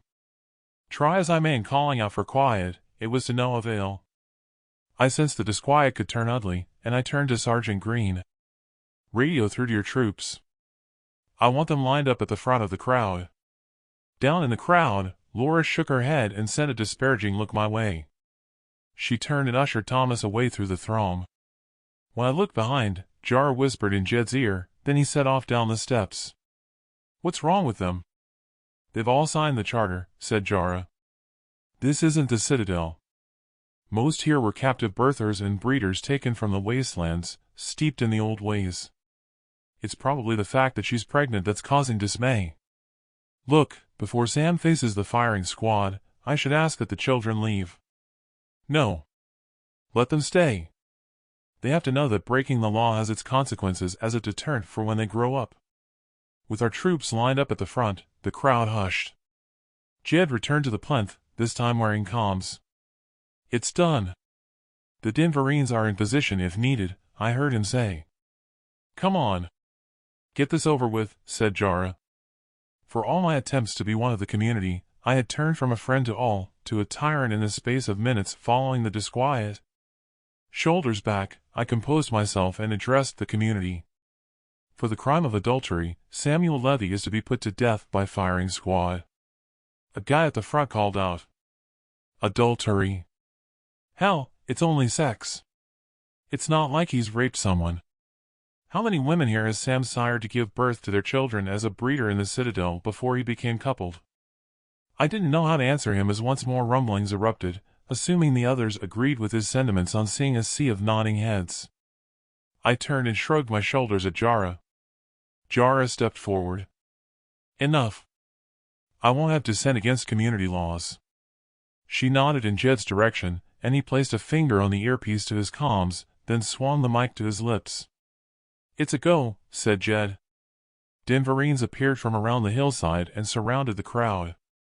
Jara raised her arms to address those assembled. It isn't a question of sex, and I shouldn't have to explain, but I will, said Jara, to complete silence in the crowd. As our companion said, down there among you, some were former birthers before I liberated you all. Many of you gave birth by insemination or otherwise by some of the former breeders among you. The result is that many of your children are familial related. The former regime was careful to ensure that parentage and DNA were stored in yours and the child's biometrics. It ensured that future coupling didn't result in serious degenerative mental incapacity, deformities, and some stillbirths. We don't have that facility in the communities, only a keeper of manual records here, scribed from our computer records and for new births. These records are open to abuse by deception to hide the true parentage of new births to conceal infidelity. But all that aside, as your Protector-in-Chief has said, for the sake of peace and harmony, laws have to be abided by, or the result will be anarchy, lawlessness, and inbreeding. The crowd remained quiet, with many a face appearing to be deep in thought.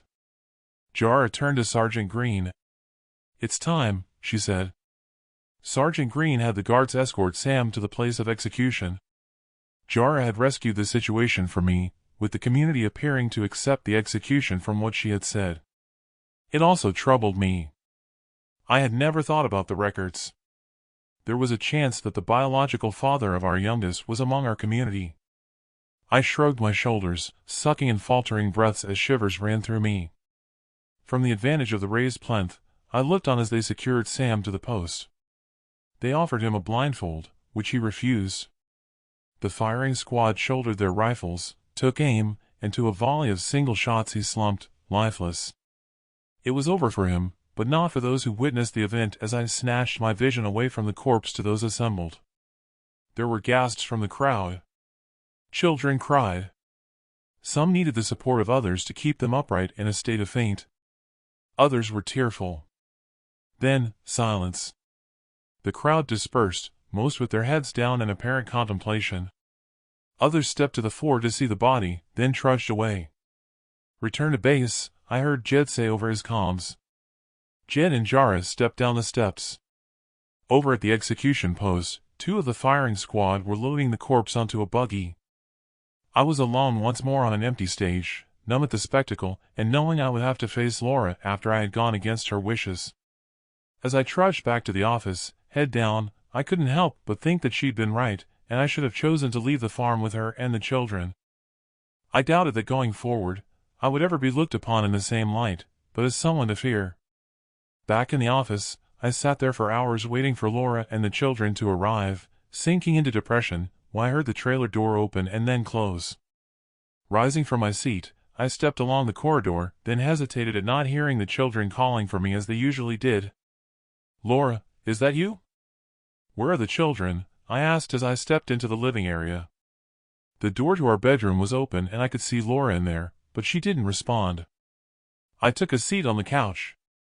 Laura brushed by with an armful of the children's clothes and dropped them on the kitchen table. "What's wrong?" I asked, after seeing the stern look on her face. She marched straight past me with no acknowledgement, lips tight. Laura returned with an armful of her clothes and dropped them with the other pile on the table, then turned to face me, hands on hips. "I don't know you anymore. I'm taking the kids to Ann and Derek's homestead for a break. We have a lot of thinking to do. Leave it for 2 weeks, then we'll talk." "What?" "No." "Why?" "You know why. I've decided we both need some space." "Please, no. We can sort this out." She showed me her palms, then stepped over to the door, opened it, and peered outside. "I'm ready," she called out. A sheepish-looking Derek entered. "The clothes are on the table." As if an afterthought, she hurried to our bedroom, returning with her journal that she kept locked on her nightstand with the key to it on a chain around her neck. Derek scooped up an armful of the clothes and exited. Laura picked up the children's clothes and stepped over to the door. "I'm not saying we can't sort it out, but like I said, we need some space for a time." She turned and walked out of the door. Bonnie lifted her head, then rose and trotted on out after her. I rose from my seat and rushed outside to see the kids waving at me from inside of their vehicle. Bonnie sat bolt upright between them. I waved back and smiled at them, not wanting to cause a scene. Laura looked straight ahead as they drove away with tears noticeably running down her cheek. I rushed back into my office and picked up the mic. "Central to Sergeant Green. Green here. I need a guard unit to go right away to Derek and Ann's homestead. My wife and kids are going there for a break, and I need them guarded. It's only 20 miles from the New Mexico border, a stone's throw from where we were ambushed." "Affirmative," she replied. I switched off the mic, slapping it repeatedly on my forehead in a kind of self-flagellation. Chapter 19. Amanda Jackson at the internment camp, in the Protectorate of Texas. Jackson stood on the parade ground, having given it some thought about how to frame the conscripts into one cohesive force over the past few days. She knew they were in no fit state to even attempt the obstacle course to get them up to peak condition. Despite the continuation of double rations, with light parade training, they still appeared to be malnourished. All she hoped for was that she could get them up to scratch mentally and physically for full exercises to begin. The tension between the Adelitas and the cartel's sicarios had become obvious. It was time to address them all. She turned to Commander Lopez. "Have them all assemble on the parade ground and hand out the translation comms. Right away, our savior." She looked on as the Adelitas wasted no time in forming orderly lines. The cartel sicarios, however, bunched up in groups. She thought it would be an impossible task with the sicarios, but she needed their ruthlessness. Jackson faced the assembly. "Companions, it is time for us to become acquainted and to tell you why you are all here. If you are not aware already, I am President Amanda Jackson of the Northern Territory. The one saving you from the vaporization unit. From the day you entered the compound, it was the day of your path to freedom. The day to a new life as a joint elite force under my command. I." A sicaria stepped forward to crackling in Jackson's earpiece. It hadn't gone without her noticing that she was the one the other sicarias deferred to. "President, you say?" "President of nothing," she said, then coughed up phlegm and spat it in the dust. "From what we've heard, you were exiled. Why should we follow you?" Jackson stiffened at the impudence, thinking the sicaria dumb at ignoring the alternative. "You don't have to. All those who don't wish to accept my authority and the task going forward step forward, and I'll have you escorted back to the internment camp for vaporization. Your choice. The Sicaria slinked back into the throng of her compatriots. Jackson doubted any of them would have a death wish, when she was proven wrong, and the Adelita who appeared to be in charge of her faction stepped forward. The Adelita curled her fingers into a balled fist and set her glare at the Sicarius. The angel of death over there who has just spoken slaughtered my husband and children, together with goodness knows how many of my village, she said, and spat on the ground. I would rather die than join up with these assassins. Raucous laughter erupted from the contingent of Sicarius. Good, it will save us the trouble, rang in Jackson's earpiece from the one who had melted into the crowd and who had now stepped forward and faced the Adelita.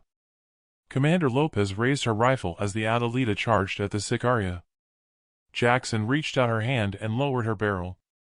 Leave them. Have our troops keep the factions apart and let those two fight it out, she said on seeing the two groups surge. Only use lethal force if it gets out of hand. Why don't you simply extract the two of them for vaporization, asked Lieutenant Garcia as Lopez relayed Jackson's orders. The Denverines moved quickly into position between the two factions. Watch and learn, said Jackson. It's time we had some sport. The Adelita reached the Sicaria and threw a punch, only for the Sicaria to sidestep, leaving her punching air. With a kick up the ass, and the momentum of her charge, the Adelita landed face down and pounded the ground and growled. The Sicaria smirked at her. Lesson to be learned there, said Jackson. Rage never wins unless you're lucky. Pushing up to get to her feet, a boot landed in the Adelita's ribs to a sickening crunch. She rolled over, clutching her side. The Sicaria stood back and laughed. What's she doing just standing there? Garcia asked Jackson. Taking control. Playing it out. It's what psychopaths do. The Adelita rolled onto her back, grasping at the earth, and pushed up to stand. The Sicaria circled her, to the Adelita turning on the spot, wild eyes glued to each other. This is too easy. Your kids showed more fight until I slit their throats, the Sicaria spat at the Adelita. Eyes narrowed and with cheeks engorged, the Adelita took the bait and rushed at her, growling through gritted teeth. The Sicaria sidestepped her once more, like a seasoned bullfighter, while sticking out her leg. The Adelita hit the ground with a thud and a mouthful of dirt. Only this time, she rolled over right away and sprang to her feet in time to grab the Sicaria's ankle as she kicked out. With a firm grip on her ankle and a twist of the arms, the Adelita put her to ground, then dove on her, grasping her arms around the neck in a sleeper hold. The Sicaria grasped at the Adelita's sweating bald head, unable to get a grip. Gasping for air, she went to work on the Adelita's fingers to loosen her grip with such force, the snap of the finger bone was audible, to the Adelita letting out a scream, then the Sicaria bucked her off her back and scrambled away on all fours. Do we really need this? Asked Garcia. Yeah, it is getting boring, said Jackson as the two of them circled each other. Time to end this. Jackson reached to her side and withdrew her combat knife from the sheath, then tossed it to land between them. Both of them dove for the knife. The Sicaria got there first, with the Adelita securing her wrist with one hand and throwing a handful of dust into her eyes with the other. With her arm across her eyes, the Sicaria lashed out blindly with the knife in her other hand, slicing the Adelita's cheek with a deep gash. The Adelita reacted with an apparent adrenaline rush for her to have ignored her injury, and she landed a boot in her midriff, sending the Sicaria staggering backwards. A follow-up boot on her knee sent her to ground and she lost her grip of the knife. Both of them scrambled to get to the knife, but it wasn't clear who got to it first. The Adelita dove on her. They became entwined, rolling over and over until they came to a standstill. Both of them lay there, bodies limp. Jackson turned to Commander Lopez. Separate them. Lopez used the toe of her boot to roll off the Adelita from the Sicaria. The Adelita lay there, blood oozing from the gaping wound across her cheek. The knife was stuck in the Sicaria at the bottom of her rib cage at an angle, with the blade buried to the hilt toward her lungs and heart. Blood trickled from the corner of the Sicaria's lips and nostrils. The Adelita groaned. Get her to her feet, said Jackson. How does this help the factions come together? Garcia asked. Watch and learn. Jackson withdrew her pistol. She racked the slide to put one in the chamber. She stepped up beside the Adelita, and with the barrel to her scalp, she pulled the trigger. Jackson smirked at Garcia as he had flinched and was now covered in a mist of blood and brain tissue. Jackson holstered her pistol and turned on the microphone to her comms. Looking out over the crowd, there she saw a mixture of anger and shock etched on their faces. She held up her arms to indicate she was about to address them. The rumbling died down. Companions. Justice is done.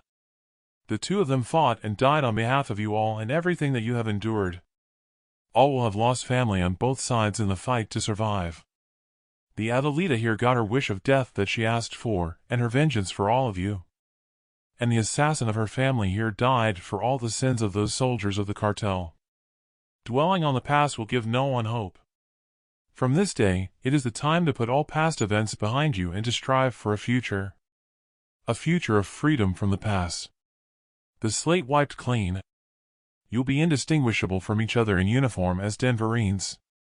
Stand tall with me in my fight to regain my presidency, and in doing so, you will achieve the freedom you deserve to re-establish a peaceful life. Free of the specter of death.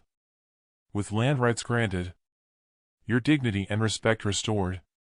Are you with me? Jackson thought it fortuitous the two of them had fought, adding to what she had planned to say as a result. She nodded to Commander Lopez in a prearranged sign. Attention all Denverines, all salute our savior, said Lopez. The Denverines stood to attention and faced her with a fist to their chest, then saluted by pounding their chests 3 times while hailing, our savior, to outstretched fists. Jackson stood there with her fist to her chest, a gentle smile on her face while casting her vision over those assembled. Faces turned to each other in the crowd as if looking for approval if they should join the Denverines in salute. On the second salute, some conscripts joined in. At the third salute, all of them joined in. A warmth washed through her. She now knew she had their devotion and not just as an alternative to vaporization. They all now had a goal to fight for. I don't understand what's just happened here, said Garcia, while wiping away the blood splatter with a gloved hand. That's why I'm a president and you're not. She turned to Lopez. Break out the boxes marked with the Book of Light that Garner had translated and have them distributed. Allocate 1 Denverine with translation comms to each of the huts to begin the indoctrination. To a beeping from the amulet on Garcia's wrist, he pressed the comms button and stepped away. Jackson couldn't hear what was said and moved over to him. Understood, he said. What did Garner want? Asked Jackson. Garner has arranged transport to take us back to Fort Hood. Any reason given? No. Jackson called over to Commander Lopez. I'm going to leave you in charge while I go to Fort Hood. Work them hard on the training ground. Weed out the weak ones and have them replace. Lopez nodded in the affirmative. Jackson chewed on her lip. She wondered what Garner had in store for her. Chapter 20. Jack Cole. Cole's community. With our defenses almost complete after Jeff and Roger returned with their blacksmith equipment, I tried to relax, but found it impossible. Knowing that Laura and the kids were not by my side and in potential danger, I'd ventured out alone with a mobile radio, hoping to speak with them.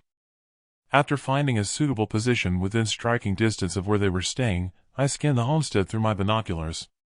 Maybe, I thought, I was overthinking the situation as I zoomed in on our patrol's armored vehicle. Over at a trailer, Bonnie was asleep at the doorway. Not seeing anything of my family, I placed the binoculars on a boulder and unloaded the straps for the radio. Wrapping my fingers around the mic, I drew it to my lips and adjusted the frequency. Jack here. Radio check, over. I let go of the button on the mic to the sound of static crackling through the speaker. My stress levels and heartbeat accelerated as I waited for a reply. I repeat, Jack here. Radio check, respond, over. Impatient for a reply, my anxiety blew off the scale. Finally, and responded, to give me some relief. Hi, Jack. What is it you want? Can I speak with Laura? I heard a sigh over the speaker, then mumbled voices and waited some more. Jack. Derek here. Look, Laura and the kids are fine. We don't like to be pigs in the middle. You both agreed to leave it for 2 weeks. It's only been a week. Is it something urgent? Yes, it's urgent. I'm going out of my head here wanting to speak with them all. Get her to the mic. They're not here. They're over in their trailer. Well, go and get them, will you? Okay. I'll see what she says, he said, not sounding enthusiastic. With the binoculars to hand, I scanned over at the homestead. Derek stepped over to the trailer and knocked on the door. I adjusted the zoom to see Laura open the door with our youngest in her arms. Thomas and my daughter, Louise, squeezed past her, running around and playing chase, with Bonnie in tow, bounding and yapping. After an exchange of words, I could see that Laura didn't look too pleased. Derek set off back to his trailer. Laura called the kids back inside. It had pained me to see the scowl on Laura's face and seeing the kids having fun as if they didn't have a care in the world. Jack, you there? Yeah. Sorry. She said to keep to what you've agreed. Okay, I said, when he continued. Listen, she's safe here. We have the patrol station here that you sent. We also have the buggies ready to get back to the community for if the patrols see any hostile movement, so don't worry. It was easy for him to say not to worry. It wasn't just the safety aspect.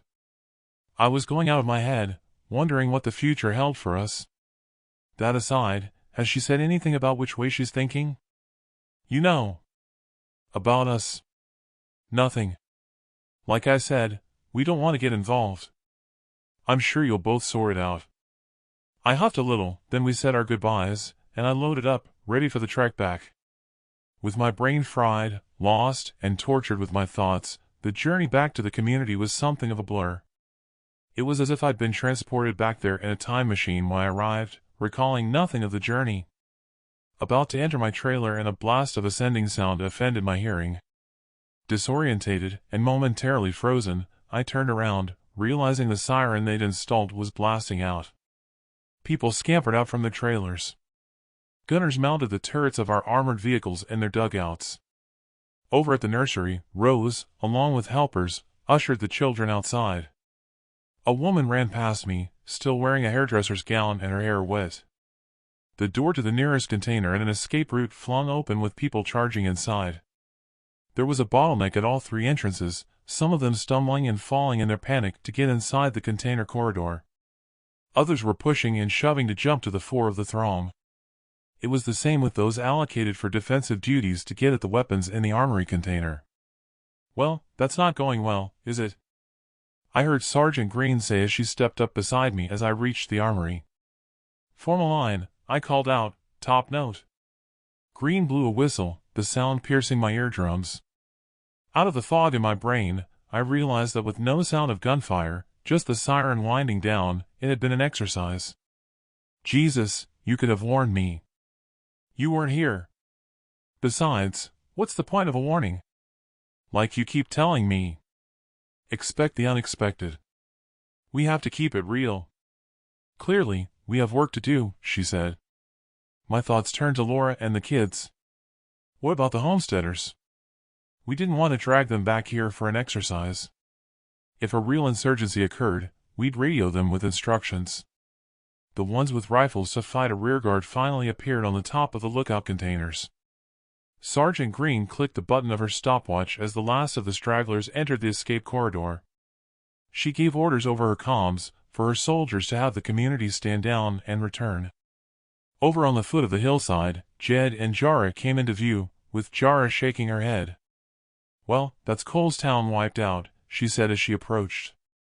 It's a wonder no one got crushed in the stampede. Give them a chance.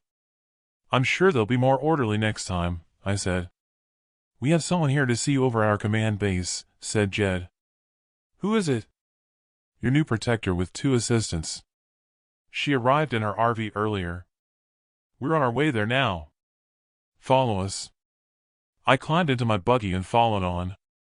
Jara's command vehicle bristled with discs and antennas. Fully armored and camouflaged, it had to be the biggest RV I'd ever seen. Jara entered first, with Jed beckoning me inside. I followed him on through to the back of the RV, squeezing past radio operators at a bank of radios. Inside of what was the office area, I came face to face with what I assumed was the community's new protector, a tank of a woman. She rose to her feet and pounded her chest in salute to Jara. Her stout stature belied a frame that can't have been more than 5'4", yet she exuded authority. "Your new protector." "This is the Citadel's protector-in-chief," said Jed, waving a hand in my direction as Jara exited. She turned to face me and repeated her salute at me. Sensing my cheeks flaming, I simply nodded in her direction. "Everyone calls me Jack." "What's your name?"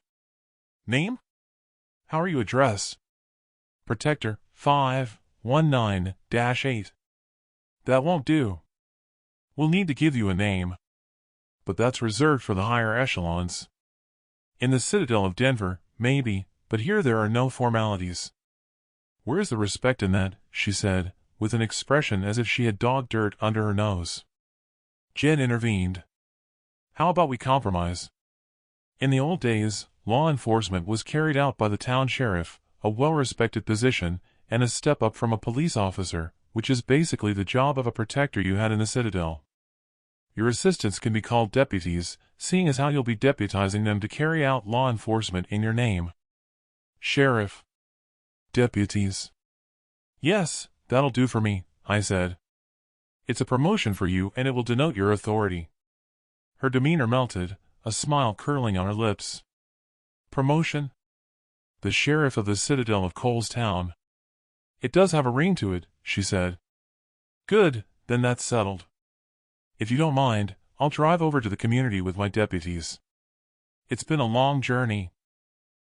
"Sure. I'll call over to your RV later and we can discuss duties. You'll find my trailers there in an L shape. Park next to mine. You'll find a connection for your RV's energy." Over at Jara's desk, as the sheriff exited, I noticed a file an inch thick. It was marked top secret. Jed picked it up and dropped it in the desk drawer. "Looks interesting," I said. "It's only the information gleaned during interrogation from the two we sent back to the Citadel. Anything interesting that could affect our community?" "Need to know basis, and you don't need to know," said Jara as she swept inside the office. "Nothing to concern yourself with." One of the radio operators entered and handed Jara a note. She turned to Jed. "It's from Peterson Air Base. 2 launches successful." "What is that about?" I asked. "Like I said, need to know basis. Best you get back to the community." On the drive over to the community, it sort of peeved me that someone I had fought alongside, our lives depending on each other, they had shut me out. As I pulled up outside my trailer, I sucked air through my teeth. Outside the sheriff's RV, I could see her arguing with Sergeant Green, both wagging their fingers in each other's faces. "Hey, what the hell are you two arguing about?" The sheriff turned to me, stood to attention, and then pounded her chest in salute. "You can cut the saluting out for a start. It's not needed here. Both of you, in my office, now." Chapter 21. Jack Cole. Cole's community. Until I'd taken charge of building the community, full-blown arguments had been alien to me. When people bickered and argued in earshot, it was like a red rag descending between us. Sergeant Green and the sheriff had some explaining to do. I wondered if I'd made a mistake in asking for someone to take over the responsibility of law enforcement. They followed me on through to my office. Still seething that Laura wouldn't speak to me, I was in no mood for petty arguments. "Right, both of you explain what it is you were arguing about." "You first, Sergeant." She took a deep breath. "It's the sheriff here. She said I was to report to her on all matters of security and to take orders from her. Hell, she even wants me to report to her if any of my unit commit misdemeanors. As far as I'm concerned, the only person I report to is you if need be. The Army Code of Conduct deals with infringements in-house. Not some jumped-up protector. That's my responsibility." I was taken aback by her distaste for the sheriff and the manner of her abrupt delivery. It wasn't a side of her I had ever seen. "There has to be a chain of command," spat the sheriff, interrupting proceedings. I showed the sheriff the flats of my hands. "Okay, that will be all. You can go, Sergeant. Nothing changes regards responsibility. Take a seat," Sheriff. The whole idea of appointing the sheriff was to lighten my load with community disputes, not to add to them, I thought. What gave you the idea you'd have authority over our unit of soldiers? President McCluskey's assistant, he told me what my duties would be.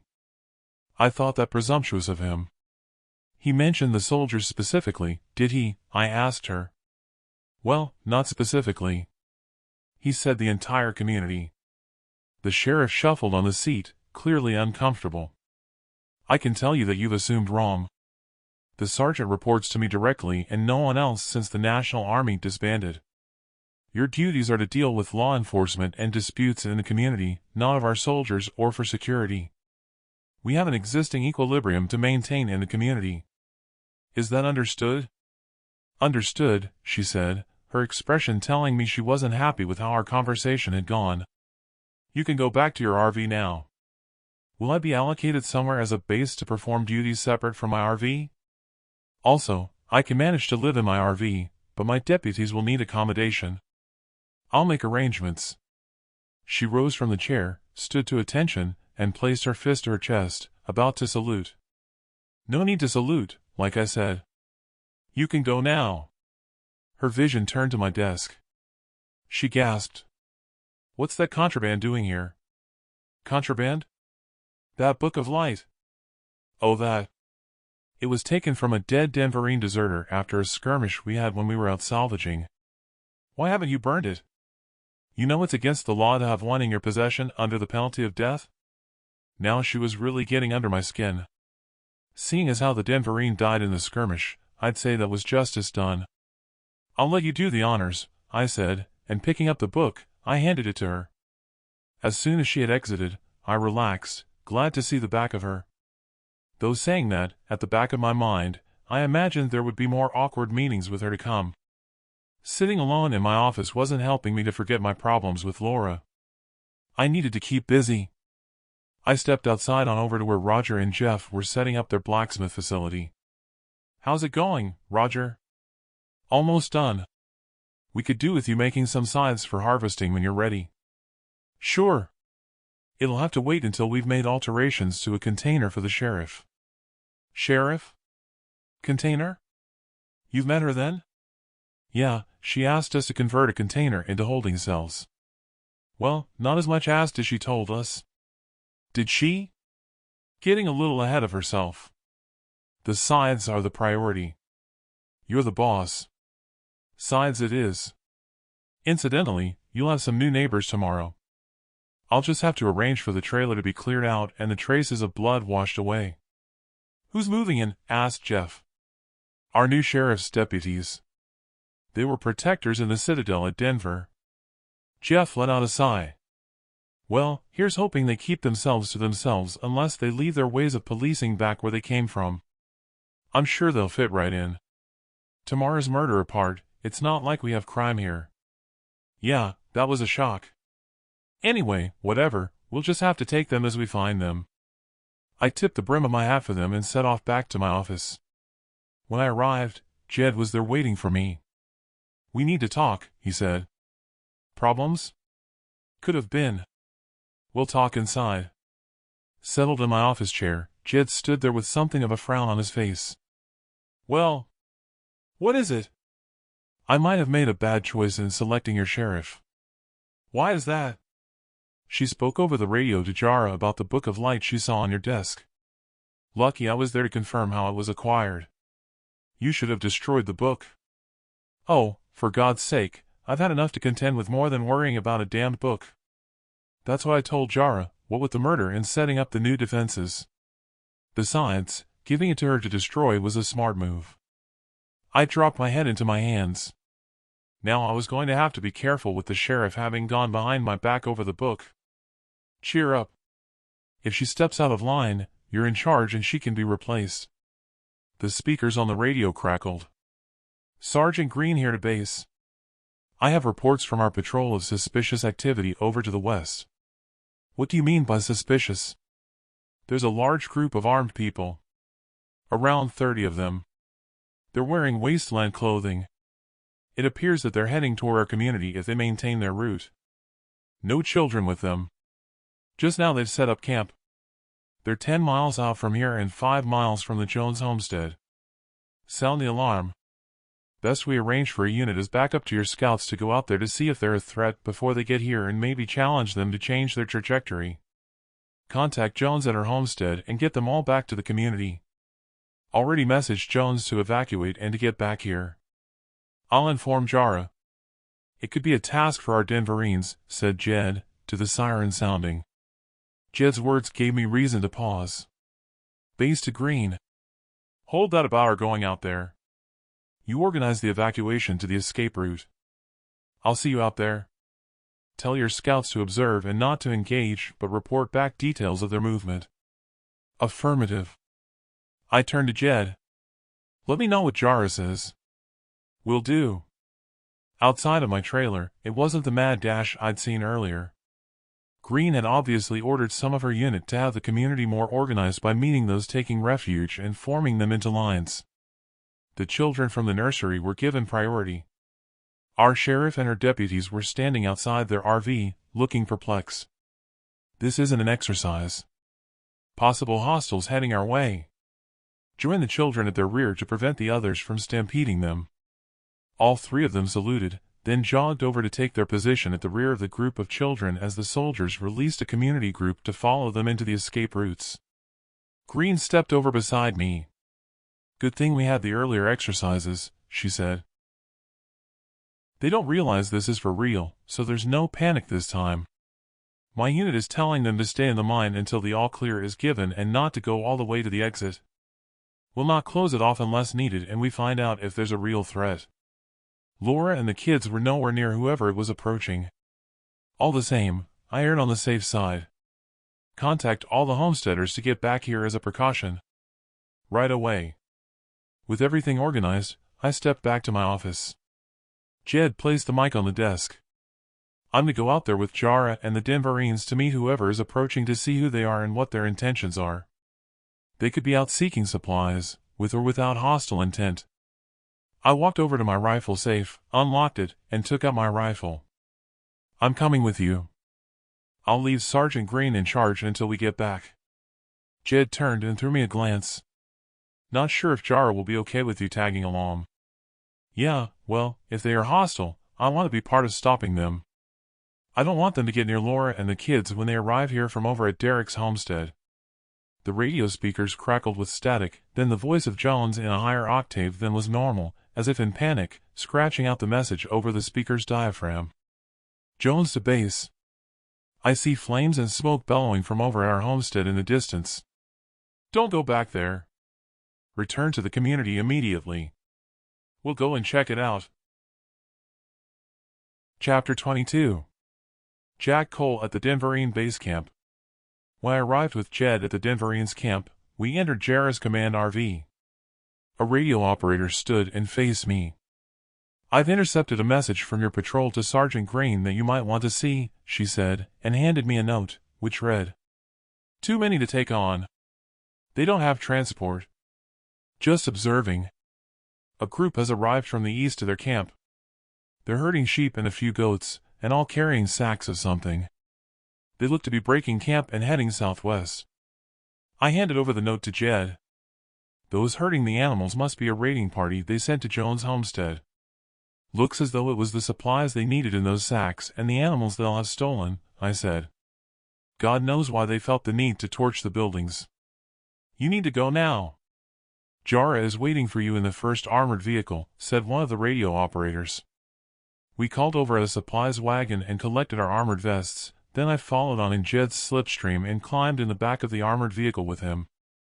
Jara sat with the driver, wearing a full Denverine uniform, with a map on the dash that I noticed. She turned as Jed closed the rear door. What are you doing here? She said, stabbing her vision at me and scowling. I think that's obvious, I said. Jara sighed. Better buckle up, we're going as the crow would fly. If there are any crows left, that is, she said, and turned back to look out of the windshield, gathering up the map. Just keep out of the way. She was right about the bumpy ride. The triangular tracked vehicle sped over the uneven terrain. Rocked in all directions, the ride brought on nausea.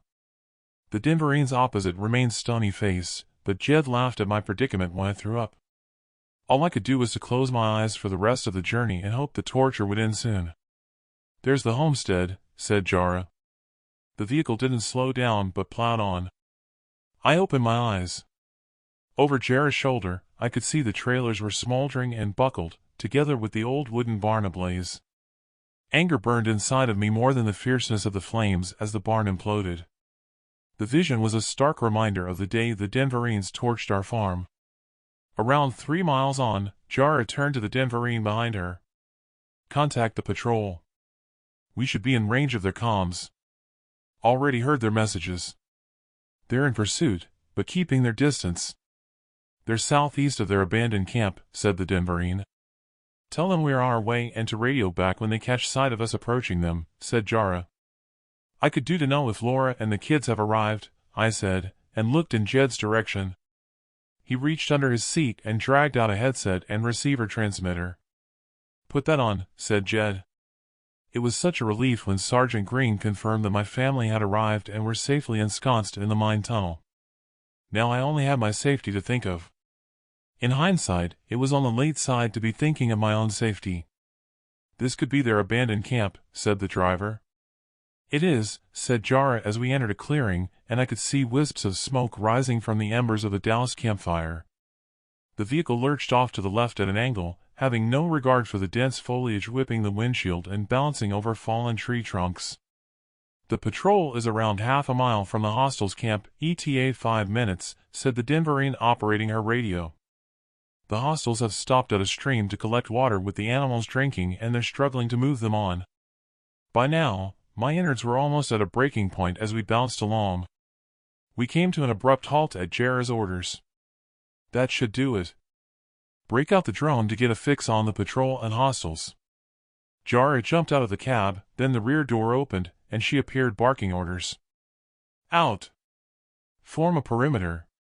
Jara climbed inside with one remaining Denverine reaching under her seat and drawing out a laptop, together with what looked like a shoe box. Jara took the box from her and climbed outside. I followed on with Jed. The Denverine with the laptop moved along the bench next to the opening. When I placed my feet on the ground, Jed had to steady me, my legs not following what my brain was telling them. Intrigued, I took a seat on the lip of the bed of the vehicle and the Denverine with the laptop joined me. Jara opened the box and took out what appeared to me to look like a small toy helicopter, not much bigger than a hand. "Is that your drone?" I said and shook my head at its insignificant appearance. "It's a nano drone, to be precise," said Jara. "It has a 5-mile operating radius and can stay active for only 40 minutes, so less of the questions and let's get it airborne." She turned to the Denverine with the laptop. "You ready?" The Denverine nodded. "We have a secondary visual on the laptop." When I glanced at the laptop, the miniature camera had picked up our images sat on the lip of the vehicle bed. Jara passed over the drone controller and the drone and sat beside me. Jed had a scrunch up and joined us so we could all see the laptop screen. I turned sharply to the crunching of undergrowth and snapping branches of the brush as 4 more vehicles arrived and stopped. Rear doors opened with Denverines storming out and charging off, I assumed to join our team to form a perimeter. It was something of a relief to see them. No longer did I fear for my safety. There had been 8 Denverines in our vehicle, so that gave our entire team a squad of over 40, hell, nearer 50 to include the drivers and those still mounting the turrets with some serious-looking firepower of a mixture of machine guns and high-caliber weapons. My attention turned back to the laptop screen to see the camera showing an aerial view of our vehicle, as if the nano drone was hovering over us. Gradually it zoomed in, then came back out again. I glanced up at the sky, surprised that I couldn't see the drone. When I looked back at the laptop screen, I could see the terrain as the drone moved toward its target. Jara turned to me. "You have comms. Contact your patrol on their frequency and tell them to position themselves where we can spot them from above," said Jara. Orders carried out, I glanced back at the screen. The camera zoomed in to pick out our patrol. "Have them point in the direction of the hostiles' position." That done, my eyes glued to the screen to watch the terrain pass by. Then the screen appeared to freeze over an area and zoom in. There by a stream and a clearing we could see them in detail, around 20 of them, all male. It wasn't the 30 that our patrol had estimated. I was more taken with 2 of them running around trying to get the sheep and goats to move on in their desired direction. Scavengers in appearance with their clothing, I was surprised to see them close-shaven and none with their hair long. "These are wastelanders," said Jara. "Look at their rifles, and the one with combat field radio for transmitting long distances, and how they have a perimeter." Jed butted in our conversation. "They could be remnants of the National Army that chose to live wild after they disbanded following the border war," said Jed. "Whatever. They've written themselves a death sentence by pillaging the homestead," said Jara. "And turn on our comms. All units return. We have our target." Jara passed me the laptop and took up the map, then joined the Denverines as they returned and formed into a huddle. "Look at her," said Jed. "She's in her element. She's where she always wanted to be." "What, you mean out here in the wilds?" "Not so much that as her being in charge of a unit." I shook my head. "I don't see her smiling, but then I hardly ever have. Nothing to smile about. Being a Denverine is a serious business. Every mission could be their last mission. Especially this one if those out there are seasoned soldiers." I gulped. Shivers ran through my entire body. He was right. Despite the element of surprise and numerical advantage, it wasn't just their lives at risk. A bullet might have my name etched on it. Chapter 23. Jack Cole on a mission to defend against hostiles. Jara returned to our vehicle. The Denverines dispersed and quickly climbed into their vehicles, doors clunking to a close, and then the vehicles sped away. She gave orders to our remaining Denverines to take up positions spread out on either side of our vehicle. "What's the plan?" I asked. Jara stooped and picked up a twig, then drew a line in the dirt. "That's the stream at the hostiles' position." She scratched out a cross. "That's our position." Jara finished it off by making a horseshoe shape around the hostiles' position, with the open end in our direction. "The units are going to surround them partially, close in on foot, then flush them toward us, taking out as many as they can before they reach us." "What do you want me to do?" "Stay out of the way. Get in the back of the vehicle with Jed and both watch events on the laptop." It was clear from her demeanor there was to be no debate. "Come on. Leave the professionals to do their work," said Jed. Settled on the bench in the back of our armored truck, the machine gunner climbed into the turret, followed by the clicks of her arming the chain gun. There wasn't much to see in the way of action on the screen as the nano-drone hovered over the hostiles. Squinting at the screen, I could see they had formed some semblance of a perimeter. 2 of them still attempted to get the sheep and goats to move on, now kicking out at them at their non-compliance. One at a time, messages came over the comms. "Unit 1 in position." "Unit 2 in position," another said, and so on, until all reported they were in situ. "Close the net," I heard Jara order. While paying attention to the screen, one of the hostiles at their perimeter ran over to a group of them in the center, gesticulated, then pointed to the left. "Unit 3 here. They've spotted us." "All commence firing," Jara ordered. 2 hostiles who were harassing the animals were cut down, arms flailing, then some of them on the outer circle in the center were peppered with rounds. The screen lit up with muzzle flashes from automatic rifle fire coming from both our unit and the hostiles' rifles. Then the screen widened out with explosions from what appeared to be grenades tossed in all directions from the hostiles' positions. Only these were not grenades but smoke bombs. Without warning, the camera appeared to zoom in at speed. The next thing I saw was the contorted face of one hostile covering the entire screen. Then the screen blanked. "What the hell?" said Jed. "That's us blind." Jed threw open the rear door to see the drone operator stabbing her finger at the drone controller. "What happened with the drone?" "It must have malfunctioned and dropped out of the sky. The signal is lost. They're using the smoke to cover their retreat," said Jed. "They'll be in our crosshairs anytime soon." No sooner than the words were out of his mouth, he ducked and covered his ears. All hell let loose. The Denverines either side of our vehicle fired off automatic rounds, having the escaping hostiles in their kill zone. The sound of our chain gun letting rounds fly deafened in the confines in the rear of the armored vehicle. It was too much to bear, and I jumped out of the rear before I thought my eardrums might perforate. They weren't going down without a fight. Rounds pinged off the body of our armored vehicle, some landing on the dirt close to Jed. I grabbed Jed and hauled him behind the vehicle for cover. The chain gun whined as it diminished in intensity, then stopped. There was now only sporadic gunfire, none of it zipping by our direction. Then all the action stopped to silence. In the slight breeze, the smoke screen drifted over our positions. All units stay in situ. Report when the smoke clears, I heard Jara say in my earpiece. Talk about the fog of war. The acrid taste of the smoke hit the back of my throat, and I covered my nose and mouth with my jacket sleeve. Apart from me coughing and spluttering, all was quiet. Then the comms came alive. Unit 1, our zone is clear. Hostiles in sight neutralized. The rest of the units followed suit with the same message in order. Close in. No prisoners. Remove all weapons and ammo from the corpses and search them, Jara ordered. In the next few minutes, I heard 2 rounds fired, then nothing. Jara appeared behind our vehicle. It's over. No casualties on our side. Let's go take a look. But stay behind our unit. Jed and I exchanged glances as we hung back. Would it not have been better to take prisoners instead of executing the injured? I'd have preferred to know where they were based for our community's safety. Jara doesn't take prisoners. She sticks to the laws of the territory, as you know. The penalty is death for thieves and plunderers, regardless. A shrug of the shoulders and we passed by those cut down by our gunner. It was a little on the late side to avoid the horrific scene, having seen the hostiles almost cut in two, such had been the ferocity of the rapid rounds.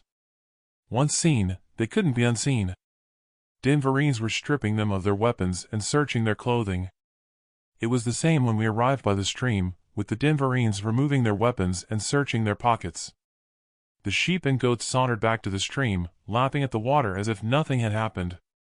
One of the Denverines tugged at the jacket of a corpse and rolled up a sleeve. "Better see this," she said, directed at Jara. I ambled over as Jara kneeled beside the corpse. "Not seen one of those before." "Remove it," said Jara. It looked to be an amulet with a screen and buttons. "I can't find a way to open it." Jara rose to her feet, hand on hips, and looked around. She strode over to the pile of weapons, stooped, picked up a machete and tossed it over to the Denverine. It should be easy to remove if you cut off his hand at the wrist. It was also matter of fact, like a butcher going about their work as the Denverine hacked away at the wrist.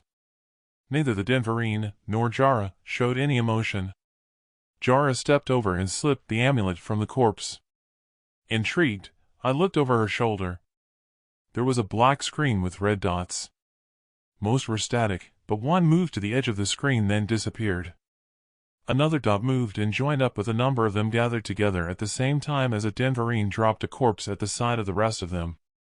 "One has slipped away, going in pursuit," I heard over the comms. "It looks like some sort of game," said Jara, "but I can't see how it works." Another Denverine dragged a corpse next to the others at the same time as a dot moved.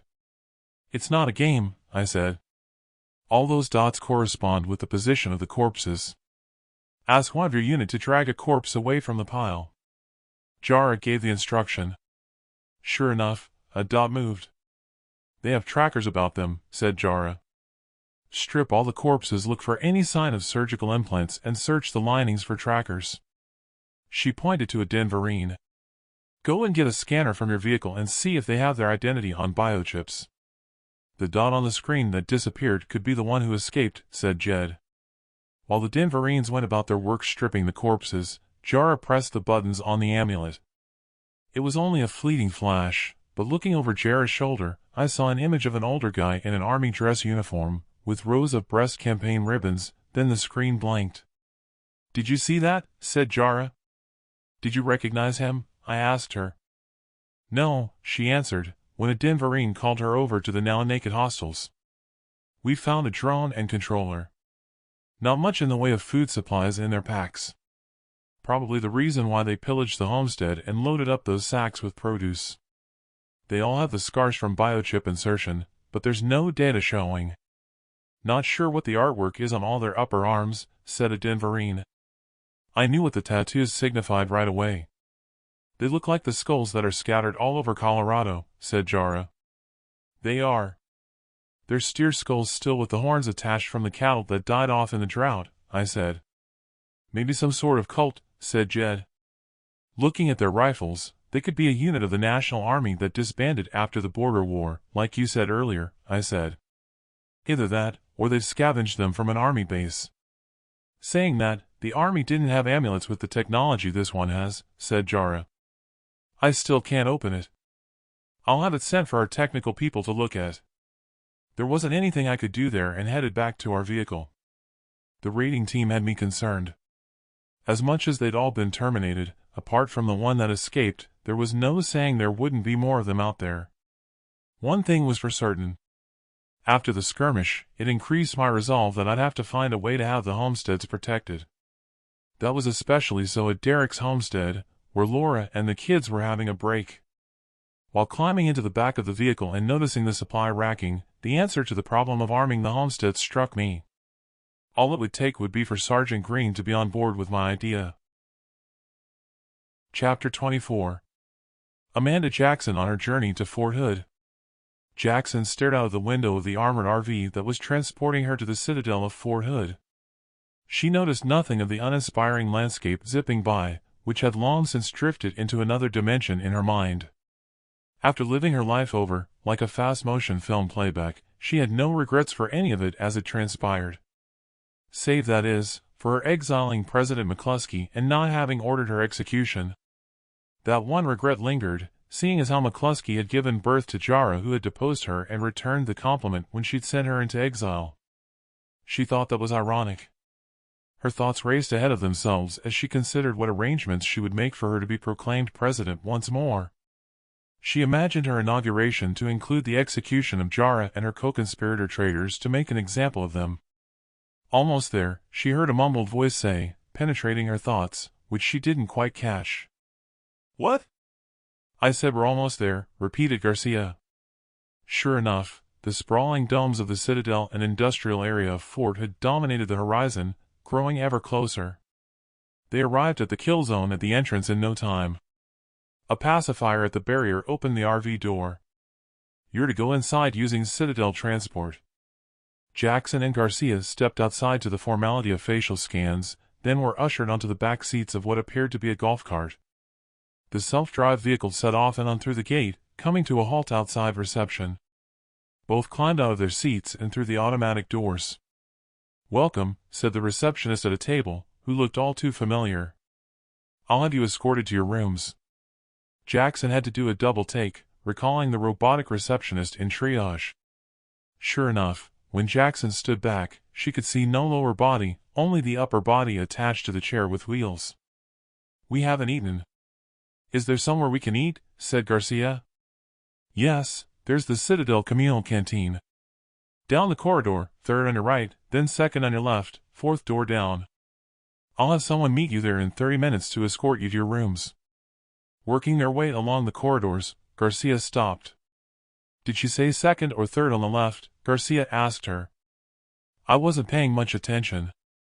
"I think it was third on the left." They turned and counted 4 doors down and entered. Jackson's jaw gaped open. "I think we've taken a wrong turn," said Garcia. The error was obvious to Jackson. It wasn't a canteen, but an open dome with no internal constructions, but what looked like art exhibits on display. Jackson was taken with the depiction of a giant metallic spider. A plaque in front of the sculpture was headed, "The Wolf Spider." Light reflecting from its body gave the appearance of hundreds of diamonds on its back. More than anything, the monstrosity had 8 eyes formed by what appeared to be camera lenses that gave it a creepy appearance. Further along there were lines of humanoid robots, from early versions that looked far from human, to some that appeared distinctly human. On one humanoid, the left-hand side of the body looked human enough, but with the internal workings displayed through a transparent covering on the right-hand side.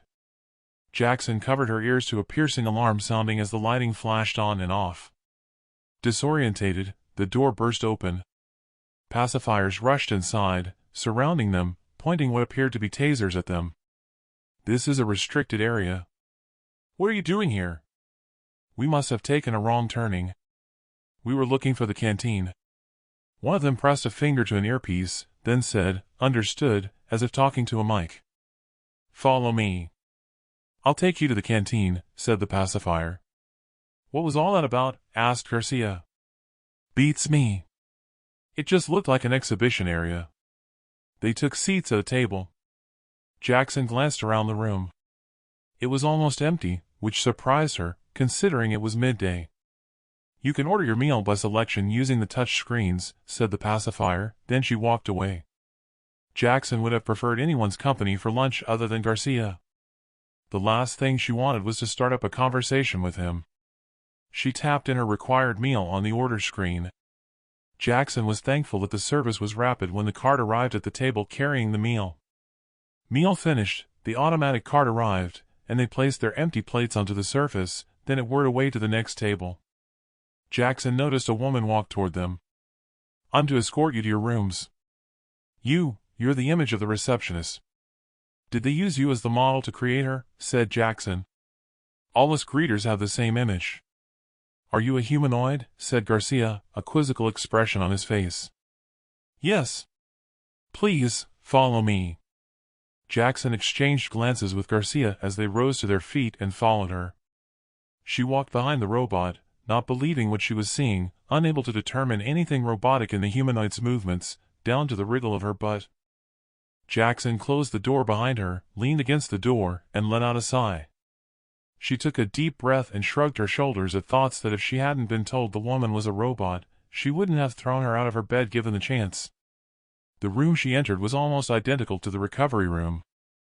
The only difference was that instead of a beach, the scene on the screen was below the water among the corals, with multicolored fish swimming around. Jackson pushed away from the door and took a seat. The scene was hypnotic and realistic, until a mermaid in the distance swam to the fore, then she morphed into the image of a senior woman and the background pixels melting into an office scene. "President Jackson. Good to see you again. Are you Garner?" "Sorry, yes. My appearance is how the citizens see me." "What was it you needed me here for?" "Well, you seem to have your new recruits working together now, so I wanted to outline the planned mission for the incursions and the initial part of my plan." "I'm listening." "Before we get into detail, I've had some intelligence I need you to look at that we've had sent from our special forces over the border." The image went to split screen to show a map Jackson recognized as southern Colorado. There were various red crosses and a blue one marked a short distance from around a large red circle with a name tag written as Colestown. This is the nearest community to the border. The red crosses outside the circle are homesteads attached to the community in the large circle. The blue cross one is where a contingency of Denverines has set up a base. "Is that to be our first attack?" "I'll come to that." The map changed to an aerial view of the terrain, gradually zooming in to reveal a children's play area, and unless she was mistaken, she could see Jara playing a game of tag with some children and laughing. She decided she was mistaken, determining that Jara's upbringing wouldn't have involved her having maternal instincts. The film cut to an area showing a large crowd facing a stage. "I want you to look closely and see if you can identify those on the stage." Jackson reckoned it was a drone shooting the footage as it ended. The view changed from an overhead view to one facing a stage, then it zoomed in. A guy to the fore, she didn't recognize, but he appeared to be in charge of proceedings. The face of the person stood slightly behind him and to the left of him, she definitely recognized. "The guy on the left. That's Jed Ward Muller," she said, rage boiling inside of her at seeing him and recalling him escorting her to the gates of the Citadel at her exile. Someone stood to the right of Jed Ward, but with the angle of the camera, they were hidden. Her rage intensified when the obscured figure exchanged places with the guy to the fore. "That's definitely Jara McCluskey, the traitor president." It was her in the clip of her playing with the children, as the attire was the same. "What's she doing there with Jed Ward?" The film froze. Facial recognition lines appeared to frame the faces of the three of them. The image changed to 3 extracted headshots from the frozen frame of the film of those on the stage and lined them up across the screen. Below that, 3 boxes with images in each flipped by its speed. Like a gambling machine, the first one stopped scrolling, then the other. "You were right. The first one is definitely President Jara McCluskey." The image of her playing with children confirms our intelligence reports that children in the Citadel refer to her as Auntie, and she makes frequent visits at an adoption center. It would appear she has a warmness towards children. Facial recognition has picked out Jedward Muller, as you said. He's listed as her advisor, said Garner. The third box of images ceased the search to reveal a close-up headshot of Jara, with the other person unidentified from the stage looking over her shoulder. Unfortunately, the other person is not recognized by name or status, and that's the only other image of him we have relayed to us today. Jackson stroked her chin. There was no such town in southern Colorado in my time as president. It's obviously a new community. Wait, if I'm right, Jara had a co-conspirator called Jack Cole. It's too much of a coincidence that the new community is named Cole's Town. It could be him. Indeed. So that's your plan. We're to take advantage of her presence there and put them to death so I can take over the presidency once more. Jackson rubbed her hands together in anticipation of Garner ordering her to attack Cole's Town. No. That's not the plan. It was never the plan, however fortuitous it may seem. They could have returned to Denver. Unfortunately, our special forces are otherwise engaged, so we can't know their current location. However, if President McCluskey is still there and not in the seat of power in Denver, it could work to our advantage. Jackson's spirit waned at the letdown of being denied her revenge and folded her arms. What then? She spat. You're to attack new communities and destroy them in northern Oklahoma and on through to southern Kansas. You're to leave witnesses to escape, then return to base at the ranger station for further orders. Why leave witnesses? That should be obvious with me providing your conscripts with Denverine uniforms. That will have witnesses believe they are from Colorado. Divide and conquer. The governor of Oklahoma has cut off contact with Denver, and they are in discussions with me about joining the Protectorate. There is also friction between the governor of Kansas and Colorado. I want both Oklahoma and Kansas to believe that Colorado is on the offensive to bring them into line. The inevitable war that might follow will cull the numbers on all sides and leave them vulnerable and easier to subdue when the plan I have comes to fruition. Though I have an alternative that could unfold. Jackson narrowed her eyes, unhappy that the opportunity that presented itself to take revenge was not in the initial plan. It might be Garner's plan, she thought, but right there and then, it wasn't her plan. Not when the opportunity could mean a shortcut to regaining her presidency. Chapter 25. Jack Cole at Cole's Community. When I arrived back at the community, all was quiet, with sentries at all our defensive points still on the alert, the community still inside the mine. Denverines unloaded the confiscated rifles and ammunition next to our munitions trailer. You can leave the rifles there and go back to your camp. I'll organize for them to be stored, I said. I adjusted the frequency on my comms. Sergeant Green, report to the armory container. Will do. I'd had plenty of time to work out my strategy to better protect the homesteads. Now all it would take was for Sergeant Green to be on board, though I couldn't see how she would disagree. Green approached and stepped up beside me. It's time for me to give the all-clear and to get them out of the mine, said Green. The Denverine commander messaged me over the radio to say the hostiles were terminated. I've had our patrols sweep the outer perimeter beyond the homesteads with drones. There are no signs of any other hostiles. That may be, but I want the homesteaders to remain here. There's something we need to discuss with them that involves you and your patrols. What would that be? It's to do with these weapons and ammo we confiscated from the insurgents. I want it shared out between the patrols for the homesteads. The ammo, okay. Extra ammo is always useful, but why the weapons? Right now, the only plan we have is for the homesteaders to get to the buggies and to get back here while the patrol covers their backs. But what if they get caught out in an ambush and there isn't time? Green shrugged her shoulders. Beats me, other than for our patrols to lay down protective fire. Yeah, that's one solution. Anyway, the answer I've come up with is to stow the weapons in your patrol's armored vehicles so that the homesteaders can have access to them. The law allows them to be armed in situations of defense, just not when going about their normal duties. Green repeatedly nodded her head, then sucked air through her teeth. Don't know why I didn't think of that before. I'll get that organized. The sergeant trotted away, and the next I heard was 3 blasts of the siren to indicate the danger was over. The container at the entrance to the mine squealed and grated as it was pushed along the girders by the bulldozer. A moment later the community flooded out of the container exits. Green stood at the entrance, cutting out the homesteaders and having them grouped together at one side. My eyes danced among them, looking for Laura and the kids, when I saw them emerge from the tunnel. I was in 2 minds about if I should go over to them, but considering she hadn't wanted to talk with me over the radio, I imagined it could cause a scene in front of everyone, especially my kids. I hurried over to my trailer and stepped inside, then stood back from the window to watch them. It pained me standing there, like some stalker with no right to be watching them, but not having the power to turn away. The sheriff powering toward my trailer was the distraction I needed. She marched right up to the door and knocked. "Enter." "What is it you want?" I asked her as she stepped inside. "Roger, the blacksmith, said he can't convert a container for me to use as a holding cell. I need you to order him to get to work on it right away." Her manner of delivery annoyed me. It was as if she were giving me an order.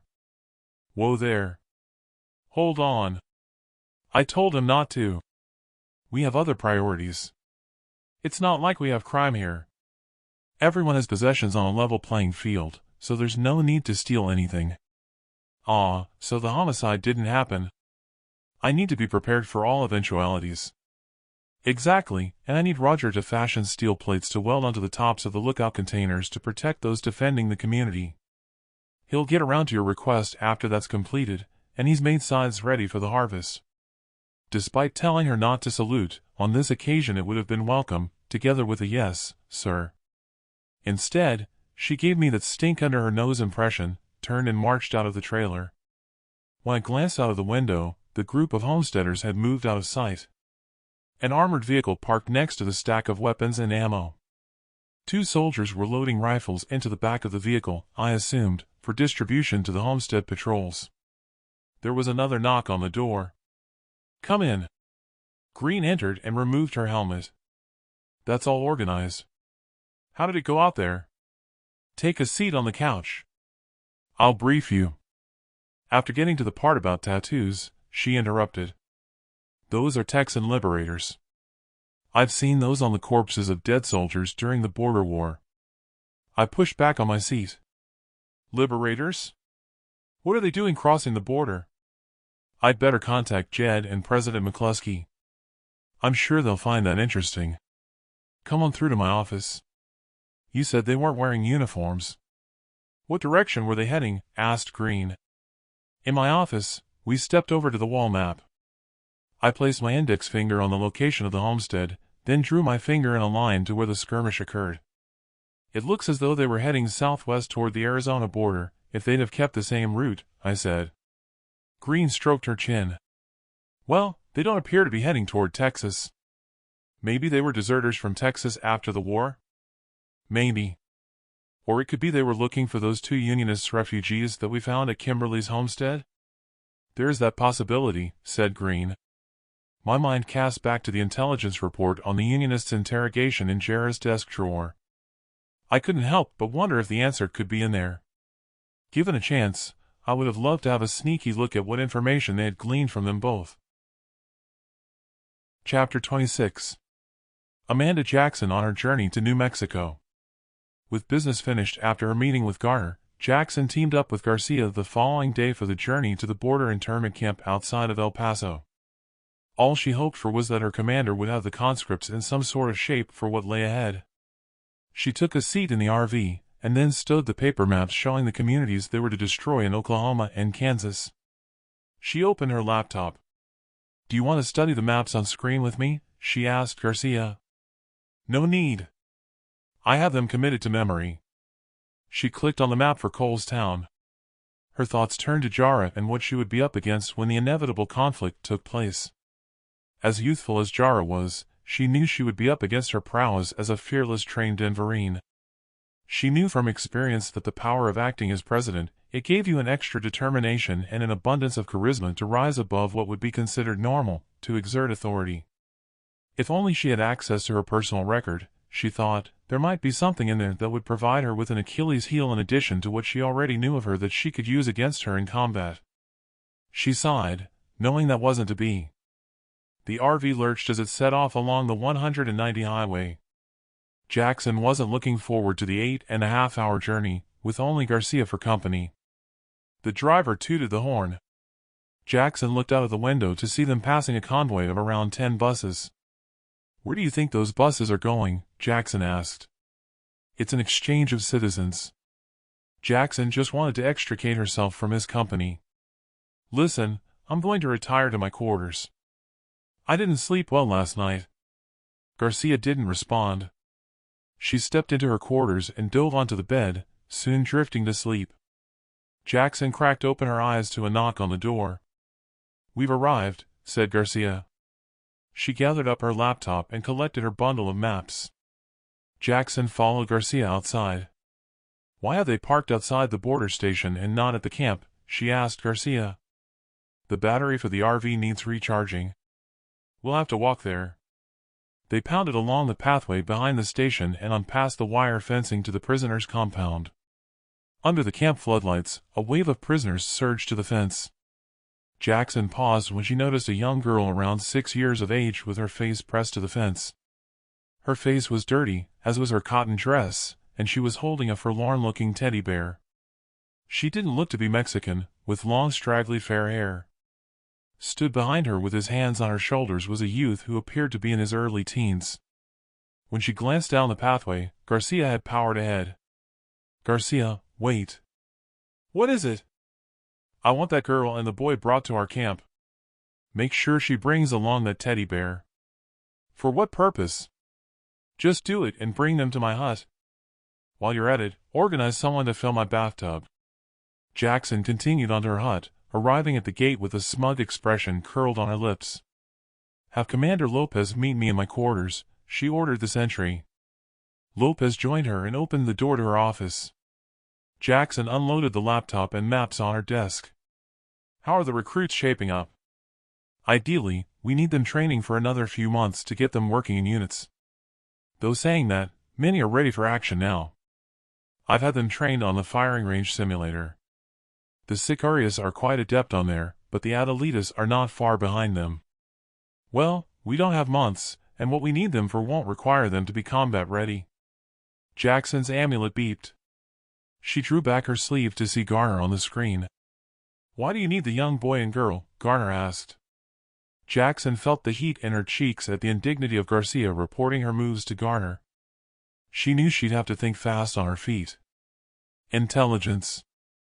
We can send them into the communities on the pretext they need food, but they'll be there to check out any defenses before we attack. No one will suspect children are spies." "Okay, go ahead." The screen blanked to a knock on the door. "Enter." "I have those children for you," said Garcia. "That'll be all. Leave them here. Garner knows why we need them." The children entered with Garcia closing the door behind them. The boy looked terrified, but not the young girl. Both of them hardly had any flesh on their bones. "What do we call you?" Jackson asked the girl, in a prissy falsetto voice. "She can't speak." "Her name is Lucy." "Well now, Lucy, are you hungry?" Lucy nodded. "And what do you have there?" Jackson asked and took hold of one of the teddy bear's paws. The young girl pulled it away from Jackson's fingers, holding it tight to her chest. "Don't be afraid. We're here to help you. It looks as though your teddy needs medical attention with all those tears on his body. We can have the doctor look at him and have him all sewn up and return to you. Leave him here while I send you for something to eat. What do you say?" Lucy glanced at the young boy. "It's okay. We have to trust them," said the boy. The boy placed a hand on her shoulder and gave it a squeeze. The girl looked up at him and they locked eyes. He nodded his head as if to reassure her. Lucy handed over the teddy bear. "Can we have our mom here?" the boy asked. "Mother? Let me think about it first." "No, I don't need to think about it. I'll make the arrangements now for her to join you both." She turned to Lopez. "See to it they're well fed and have them allocated to their own quarters. Have Garcia locate their mother to join them. Then send Mira here. Have someone guard the children, then return to here. When they exited, Jackson took a seat and picked up the teddy from her desk. Turning it around, she pulled on a cord at its back. "Hello, my name is Teddy," said a metallic voice, and turning it around, LEDs behind the dark glass for the eyes lit up and flashed. "Perfect," she said as Mira entered and saluted. "I want you to work on this," said Jackson, and pulled on the cord once more. "What do you want me to do?" "Strip down a nano drone and remove the mini camera. Take out the LED behind an eyepiece and replace it with the camera and add audio. Also, have all the tears sewn up. What do you think?" "Can't see why not," said Mira. Mira tore off a strip of paper from a notebook and drew a sketch of the teddy, together with the additions as a rough plan. Jackson took the pen from her and added one more item. Mira scratched the hair on her head. "If you don't mind me asking, our savior, what will it be used for?" "Let's just say it's hopefully going to be useful as a Trojan horse for something I have in mind." As Mira exited, Lopez entered together with a Denverine carrying another bucket of hot water. She tipped the steaming water into the bathtub. "All organized. Garcia has gone to collect the birther." "What do you need the family for?" asked Lopez. Jackson didn't answer the question, but set a smile on her lips. "Just let me get into the bath. It's been a long journey." She stripped and climbed into the bathtub, feeling immediately relaxed and cleansed from her long journey. Jackson dropped her lower arm in the water, holding her amulet to ease the itching on her skin. She decided to answer Lopez. "The birther we need is a hostage for the children to do as they're told. I'll explain later. First, we need to look over these maps for the operations ahead. Garner wants us to start our operation by sacking communities in Oklahoma and Kansas, but I have a more important operation in mind." "Unroll those maps on the desk." "That's southern Colorado," said Lopez. "Correct. That's the first community I want destroyed, along with a contingent of Denverines and President McCluskey. Problem is, I'll be going against Garner's orders, and we have Garcia with us who will be reporting back on our every move. With all of us having tracking devices, we need to brainstorm a plan so Garner and Garcia will be blind. Not sure how we can achieve that." "Same here, but we have to work it out, and quickly, before McCluskey heads back to Denver. Garner wants us to go to the camp at the ranger station tomorrow, so we have to devise a plan tonight to be ready for action." Chapter 27. Amanda Jackson. New Mexico. Jackson climbed into the armored RV, took her seat, then it reversed. She glanced out of the window. The convoy of buses she'd seen leaving Fort had arrived, air brakes hissing as they came to a halt. The first bus moved into the space they'd left, the driver jumping out and connecting the cable to charge the battery. "I thought the buses would have taken a more direct route to Santa Fe for the exchange of citizens," said Jackson. "As you saw, they needed the batteries charging." "There aren't enough charging stations on the direct route," replied Garcia, in a matter-of-fact tone. With the internment camp behind Jackson's convoy of conscripts and Denverines on the journey to Santa Fe, Garcia looked to be in a world of his own. She thought it was unusual for him. Though thinking that, the day taken typing out his life's resume for Garner during the visit to Fort Hood would have fried anyone's brain. She wondered if in doing so, it was a prelude to him being transferred to other duties, which for Jackson, she desired that eventuality couldn't come quickly enough. Bored with the journey, she attempted to converse with Garcia to pass the time. But it wasn't just that excuse as the reason she wanted to engage with him. Jackson had determined that she needed to create at least a modicum of empathy between them for the deceit she had planned for when they reached the ranger station. "What did you make of the wolf spider?" "It looked creepy to me." "Goodness knows why they named it after the wolf species," said Jackson. "It was all there on the plaque if you'd have cared to read it," he said, rather abruptly, and not attempting eye contact. "Didn't get a chance when those buffoons entered." "Buffoons?" "I meant the pacifiers." "Oh, yes, of course." "What did it say on the plaque?" He continued without making eye contact, staring ahead as if reciting from a textbook. It read that the wolf spider is so named because it stalks and hunts its prey on the ground and attacks at great speed, unlike other arachnids that form spider webs to catch their prey. Wolf spiders have immense vision from 8 dark eyes arranged around their heads, or cephalothorax. There are 2 enormous eyes that sparkle from the top of the head that enable them to see in the dark. They have 2 large ones that peer out the front. The other 4 smaller eyes form a row just above the spider's mouth. His recall staggered her. Jackson saw an opportunity to further test his memory. Interesting, but why would the artist who created it place those objects on its back that gleamed like diamonds? Those depict its offspring. It said the spider cuts the sac containing its offspring, which then swarm the body fully formed, and they stay there for 2 weeks or so. The sparkle is the offspring's eyes looking upward. Not once did he turn to face her, which she thought odd, and wondered if his mind was otherwise engaged. "How did you remember all that information?" "I'm blessed with photographic memory," he said. "Though it failed me when we first met. But then you looked older than the images I'd seen of you. Still, it came to me in the end." She thought it good fortune he had recognized her, or she'd be crippled by now at the hands of the interrogator. Jackson didn't care to dwell on the subject. "We should be at the Citadel soon," said Jackson. "Yes, I calculate we have 5.3 miles to go. ETA 6 minutes and 35 seconds at this speed." "How the hell do you work that out?" "I have a mathematical mind. I can see the odometer, and there was a sign back there." Garcia was now giving her the creeps when he talked as if he had the mind of a savant. Jackson repeatedly looked at the time on the screen of her amulet as they traveled on. Jackson was surprised at the accuracy of Garcia's estimation. They'd only missed the time by 4 seconds, probably as they had to slow down toward the entrance where they parked outside the gates. "I'm to have a brief private meeting with General Carter," said Garcia. "I'll meet with you in the canteen for the return journey to the ranger station." "Shouldn't I go with you?" "No, Garner distinctly said it was to be a private meeting," he said, then scurried out of the door. Annoyed that she wasn't to be privy to what was to be discussed with General Carter, she followed in Garcia's footsteps. He wasn't his normal self, that was for sure. Something was off about the way he spoke, as if by rote. At the bottom of the step to the RV door, she froze, then shivered at the recollection of her crucifixion. While engrossed in the conversation with Garcia in the RV, she hadn't seen the crucified corpses that lined the road. Now they were there, right in front of her. This time the corpses were stripped of flesh, the bones sun-bleached. The skull of Robertson was on the ground, severed from her spinal column. The sight of the skeletons didn't trouble her. What bothered her was seeing the cross she had been nailed to laying there. Her scalp itched at the memory of the pain from wearing the crown of thorns, then the stabbing pains in her chest at the onslaught of the nail driven into her wrist.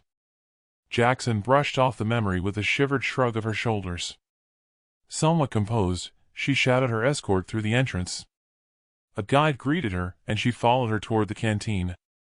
They entered a large domed garden area dotted with fountains.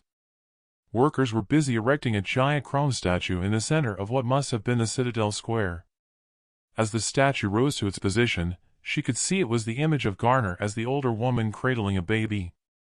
She arrived at the canteen and took a seat. Large TV screens were dotted around, all showing the beach scene from the recovery room. The screen blanked to a new image, and to a shuffle of chairs, those around her turned to look at the nearest screen. What appeared was the image of Garner as the same senior woman from when Jackson had had her meeting with her. Garner had a serene expression, with a gentle smile on her lips, and cradled a baby to her bosom, just like depicted on the chrome statue. She kissed the baby's forehead, then placed it in a crib and faced the camera.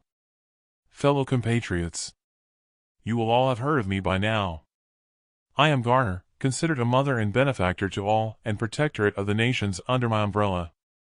Take comfort, that as the mother of the Protectorate my only concern is for all of the people's welfare of our great nations."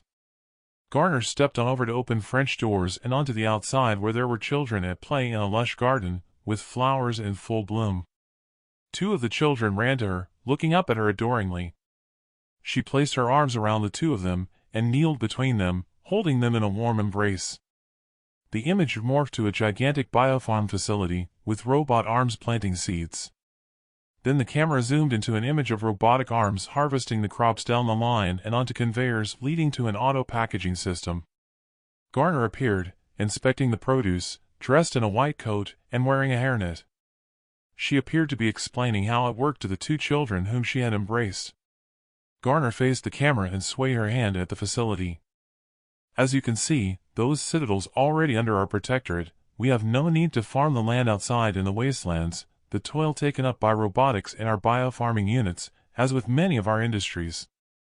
My aim is to give you more leisure time for other activities and family life so that you can all reach your full potential and well-being in the pursuit of happiness. The image transformed to an industrial facility under construction with the Citadel of Santa Fe in the background, then to Garner wearing a safety helmet and poring over blueprints with architects. A voiceover commenced as the camera panned over the scene, to rock trucks and bulldozers busy forming the land. A huge laser printer was set on foundations, constructing a building. Our engineers and constructors as we speak are developing industry for us to produce goods for all your needs, all fully automated, so that your need to labor will be outdated. With all this in mind, and for you to see how life in the Protectorate will transform your lives for the better, you will be receiving notices that some will already have received, to have you taken by bus for a tour of the capital Citadel in Texas. Having said all that, there is more to the Protectorate than taking care of daily needs. The scene changed to Garner wearing an army uniform, studying a map with General Carter. In the background, tanks and armored vehicles pass by, throwing up clouds of dust in a seemingly endless convoy. Troops rushed about, their uniforms carrying insignias of both the New Mexico Rangers and the Texan Liberators. The camera zoomed in on General Carter and Garner. Garner faced the camera. You all remember the border wars. Your survival and liberty doesn't come without conflict with the northern territories that would seek to annihilate you.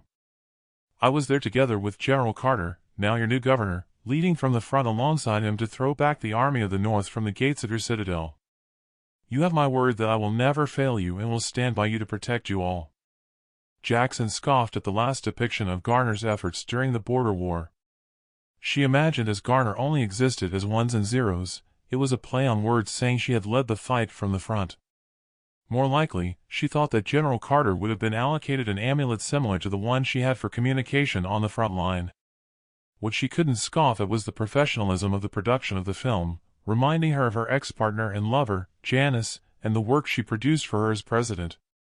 That memory of Jara executing Janice in the governor's office surfaced. Her eyes narrowed as the anger welled inside of her. It was one more reason that if her plan came to fruition, Jara's death would be an ugly affair, along with those of her co-conspirators. Chapter 28. Jack Cole at Cole's Community. Depression had set in with vengeance, bringing on a tremendous headache. The gloom shrouding me was all because Laura had returned to the homestead with the children, and with no attempt to have contact with me. With my elbows on the desk, I rested my chin on clenched fists, then sighed. At least they were better protected now the homestead had access to firearms. The squeak of the outer door opening to the trailer alerted me to someone there, snapping me out of the malaise. I heard Jed call out my name and scurried out of the office and into the living quarters. Sorry to open the door, but I knocked first, said Jed. No problem. Come on in. To what do I owe the pleasure? Never said thank you for pulling me behind cover with the bullets flying. No need. Where's Jara? Jara's gone back out there. She's having the Denverines trying to track down the guy who escaped and making sure there are no more of them around. You need to tell her the hostiles were Texas Liberators, according to Sergeant Green. She said there was no doubt about it with them all having those tattoos. They could be deserters, or maybe they were looking for those two you sent to Denver for interrogation. Did you glean any useful information from them?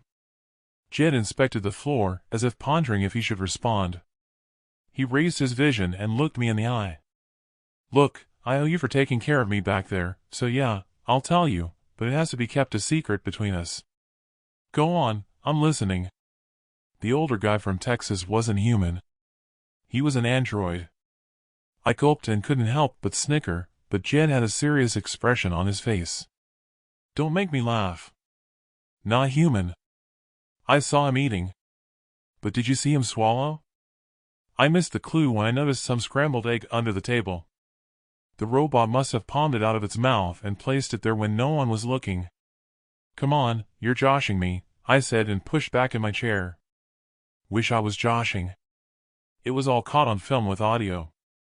The interrogator wasn't laughing before he was blown up as collateral when the robot self-destructed. That was after he told it he was to go for a body scan to make sure he wasn't carrying contraband in his ass. It was hard to take Jed seriously. But then I thought, what would be the purpose of him lying? Jesus. I mean, I knew robotics were advanced in the Citadels, but not so advanced that it was impossible to distinguish them from humans. Yeah, well, it seems Texas is by far more technically advanced than the rest of the states. It was obviously tasked to get info on the Unionist rebels, and probably to spy on our Citadel. Having taken it in, I couldn't help but wonder where this was taking us. What does Jara make of it all? What with the android, and then the Liberators? She doesn't place any significance on them having spies. It's not exactly something we advertise, but we attempt to have spies infiltrate states not loyal to us. Saying that, we've never succeeded with Texas. As for the hostiles, she doesn't know they were Liberators as yet, but if they were on a mission, it's no different to us crossing the border to spying on the construction going on at the ranger station. The android concerns her. We have nothing so advanced. He had a point about the spying. I snickered sarcastically at the thought that both Jed and Jara had done their share of espionage on our journey to Denver to rescue my family. What's funny? I was just thinking about when I first met Jara. I thought she was robotic. Are you sure she isn't a robot? This time, Jed laughed. You mean how naive she was to the ways outside the Citadel? Yeah, she used to tear me up sometimes with her questions. Nah, she's real. I doubt androids sweat, and they sure won't shed tears. The religious community, remember? Yeah, I remember. Despite her trying not to snivel at leaving Pete's family behind. Jed rose from the couch. Look, best I radio Jara and tell her the hostiles were Liberators. Go on through to my office. I'll wait here. When I looked out of the window, there was quite a line outside the sheriff's RV. I couldn't help but smile that I no longer had the chore of dealing with the community's petty problems. Jed returned. It's like I thought. Jara said it's probable they were on a scouting mission and were desperate for supplies to sack the homestead, seeing as how their backpacks were almost empty of provisions other than what they stole. Otherwise, she says, we'd never have known they were out there. Fair enough. She's on her way back to camp, so I'll get back there. She said you shouldn't worry now that you've upgraded your defenses. Besides, we won't be going back to Denver for another week, and she's organizing patrols beyond the homesteads until we leave. That snippet of information was most welcome. With Jed of a mind to impart security information, I thought I'd push my luck. So, tell me, is Jara going to rebuild the army? No, it's not part of any plan. She's relying on the Denverines and similar units in the states under her control. There just isn't the numbers, or the command structure anymore.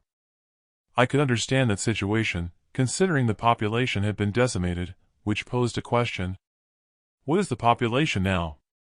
Our records for the state put it at 85,000, give or take. Of those, around 8,000 have training as Denverines. What about the rest of the country? Hard to say. California, Nevada, and the entire western states have lost a significant percentage of landmass with the rising sea levels. The rest of that territory turned to being dry as a bone. Same with Florida, which no longer exists after the floods. A good chunk of the states along the east coast also lost landmass to the sea levels rising. Wyoming, in its entirety, is a lava wasteland that runs into Montana and Idaho after Yellowstone blew. So that's what caused the dark skies? Yeah. So, really, just what the surviving population amounts to is anyone's guess. Besides, we don't have control over all the states, so that's why we don't have an army, navy, or an air force, and we're concentrating on Space Force over at Peterson Air Base, with a command and control center bunkered in the Cheyenne Mountain Complex. They'll provide backup to the local state guards under our control. How so? Comms satellites and drones. Any future major wars will be fought largely from the skies and driverless ballistic rocket vehicles and their like. Is that what the message was about that Jara received that mentioned launches? Yeah, we've been launching satellites for some time now to replace the ones lost to EMPs. Anyway, that's enough of that. What's the situation with Laura? The subject of Laura and my relationship was something I wish he hadn't asked. For a moment, our conversation had pushed the problem to the back of my mind. Now it was front and center again. We'll be fine. She just wants a short break. Me having to order the executions brought it to a head. I guess she just couldn't cope with what I had to do. She'll just need time. Do you want me to talk with her? Jed asked. No, thanks all the same. It's something we'll have to sort out between ourselves. Okay, but if you ever want to talk, I'll be there for you. At least it will give her more security with you arranging for the patrols to carry weapons in case of an attack on the homesteads. I leaned back in my chair, taken aback that he knew about the weapons. Who told you about the weapons? The sheriff. With Jara not here, she spoke with me. I told her it was a great idea and within the law. Look, I have to be going. On the surface, it appeared that I had reconnected with Jed, but that lack of trust in him still fermented at the back of my mind. As much as he seemed to have opened up to me as an equal and offered to help with Laura, I wondered if there was some ulterior motive. More than anything, it peeved me that the sheriff had attempted to undermine my authority yet again. It was as if I had my own robotic spy among us. That was something I determined needed to be resolved. Just how I'd tackle her, I didn't know, but it was something that I knew would need urgent attention. Chapter 29. Amanda Jackson, New Mexico. Jackson walked through the Citadel gates at Santa Fe and climbed into her RV. With the door open, she could see a line of people displaying what appeared to be excitement among the Citadel citizens entering a convoy of buses. She recognized the driver of the first bus ushering the line of people inside as the one who had taken her RV's space at the border station. What she hadn't seen on her way to her RV was the influx of citizens from Fort Hood who were to exchange places with them. Garcia stepped inside and closed the door. Jackson turned to him. That was a long wait. You must have had lots to talk about. How did the meeting with General Carter go? She asked Garcia. Informative? Is that it, informative? Like I told you. It was to be a private meeting. Did any of it concern me? Yes. Well, what then? It's not for me to say, other than Garner will explain when we arrive at the ranger station. He asked what you specifically needed those children and their mother for. I told him I'd ask and report back. Jackson sent him her looks-could-kill stare. Well, it's none of your business. I don't answer to you or Carter. Garner already knows why. I'll explain in more detail to Garner when we arrive at camp if he asks. That was the end of the conversation as far as she was concerned. Jackson seethed at his abruptness, even though she'd replied in kind. But not for long. She retired to her quarters to think through the plan that was fermenting in her mind for when they reached the ranger station. The RV slowed and turned at a junction. A quick glance out of the window, and familiar territory came into view. Jackson gathered her laptop and maps and headed into the seating area when they came to a stop inside the camp at the ranger station. After brushing Garcia aside, Jackson wasted no time opening the door and climbing down the steps. She marched over to Lopez and Mira. Is the teddy bear ready? She asked Mira. Yes, our savior. I'm to make my office inside the ranger station. Both of you report to me there, and bring the teddy, now. Garcia caught up with her as she walked away briskly. He grabbed her by the shoulder. I hope your recruits are ready. I've just spoken with Garner. We're to start the operation tomorrow at first light. They're as ready as they'll ever be. I'll discuss the operation with you later. Say in an hour. I'm to make my office at the ranger station building. Garcia did an about-turn and jogged over to the recruits exiting their transports. Inside the station office, Jackson wiped her arm across a desk, clearing it of bric-a-brac, and then dumped her maps and her laptop on the surface. Mira entered and handed over the teddy bear. Mira, speak with Walker and ask her to keep me posted on what Garcia gets up to on the mission. Have her try to listen in if he communicates with Garner. That'll be all, said Jackson and stowed the teddy bear in the desk drawer. She turned to Lopez. I need you to work quickly. Garcia isn't to know what's going on. I want you to have Mira and Wilson's old team to report sick to the medic. Same with the birther and her children. Pick out 30 of those sicarios who have shown most promise in training and have them join the others. Organize them in adjoining huts. Have notices pinned to the doors saying no entry, contagion, and have them all strip and get into bed. Tell them that anyone who gets out of bed will be shot. I'll explain why later. Do it right away. Tell the medic to concoct some sort of contagious illness that is doing the rounds that will merit their isolation. I want her to meet me here in 1 hour when Garcia arrives, to make sure she's aware that Garcia isn't to know about the deception. Lopez saluted, then exited on the double. Jackson spent the next 45 minutes going over all the maps, constantly looking at the time on her amulet. Lopez entered the office. "It's all done as you ordered," said Lopez. "Good. Wait here for when Garcia arrives." It was time to put her plan into action. She pressed the button on her amulet. Garner appeared on screen as the general. "I assume Garcia has told you the operation is to start tomorrow," said Garner. "He has. But we have a problem. We're down by 50 of our strength." "Why is that?" "Some sort of contagious disease. I'm waiting for the medic to brief me, but for now, we have them in isolation." "Then you'll have to go with what you have. Incidentally, why did you recruit the female with her children?" "The child's birther we're to hold as a hostage for the children to do as they were told. I wanted to send in the children begging for food into the communities to evaluate their defenses before we attack, like I told you." "Then having the mother is a good idea." "Well, it was, but they are sick as well." "Never mind, you have drones to send in to assess defenses as we originally planned. I have a suggestion to make." "Go ahead." "Even with the depleted numbers, it seems to me to be overkill against lightly armed farmers.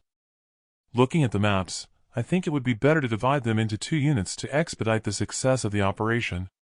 Garcia is experienced in command of fighting units, and he could lead one group.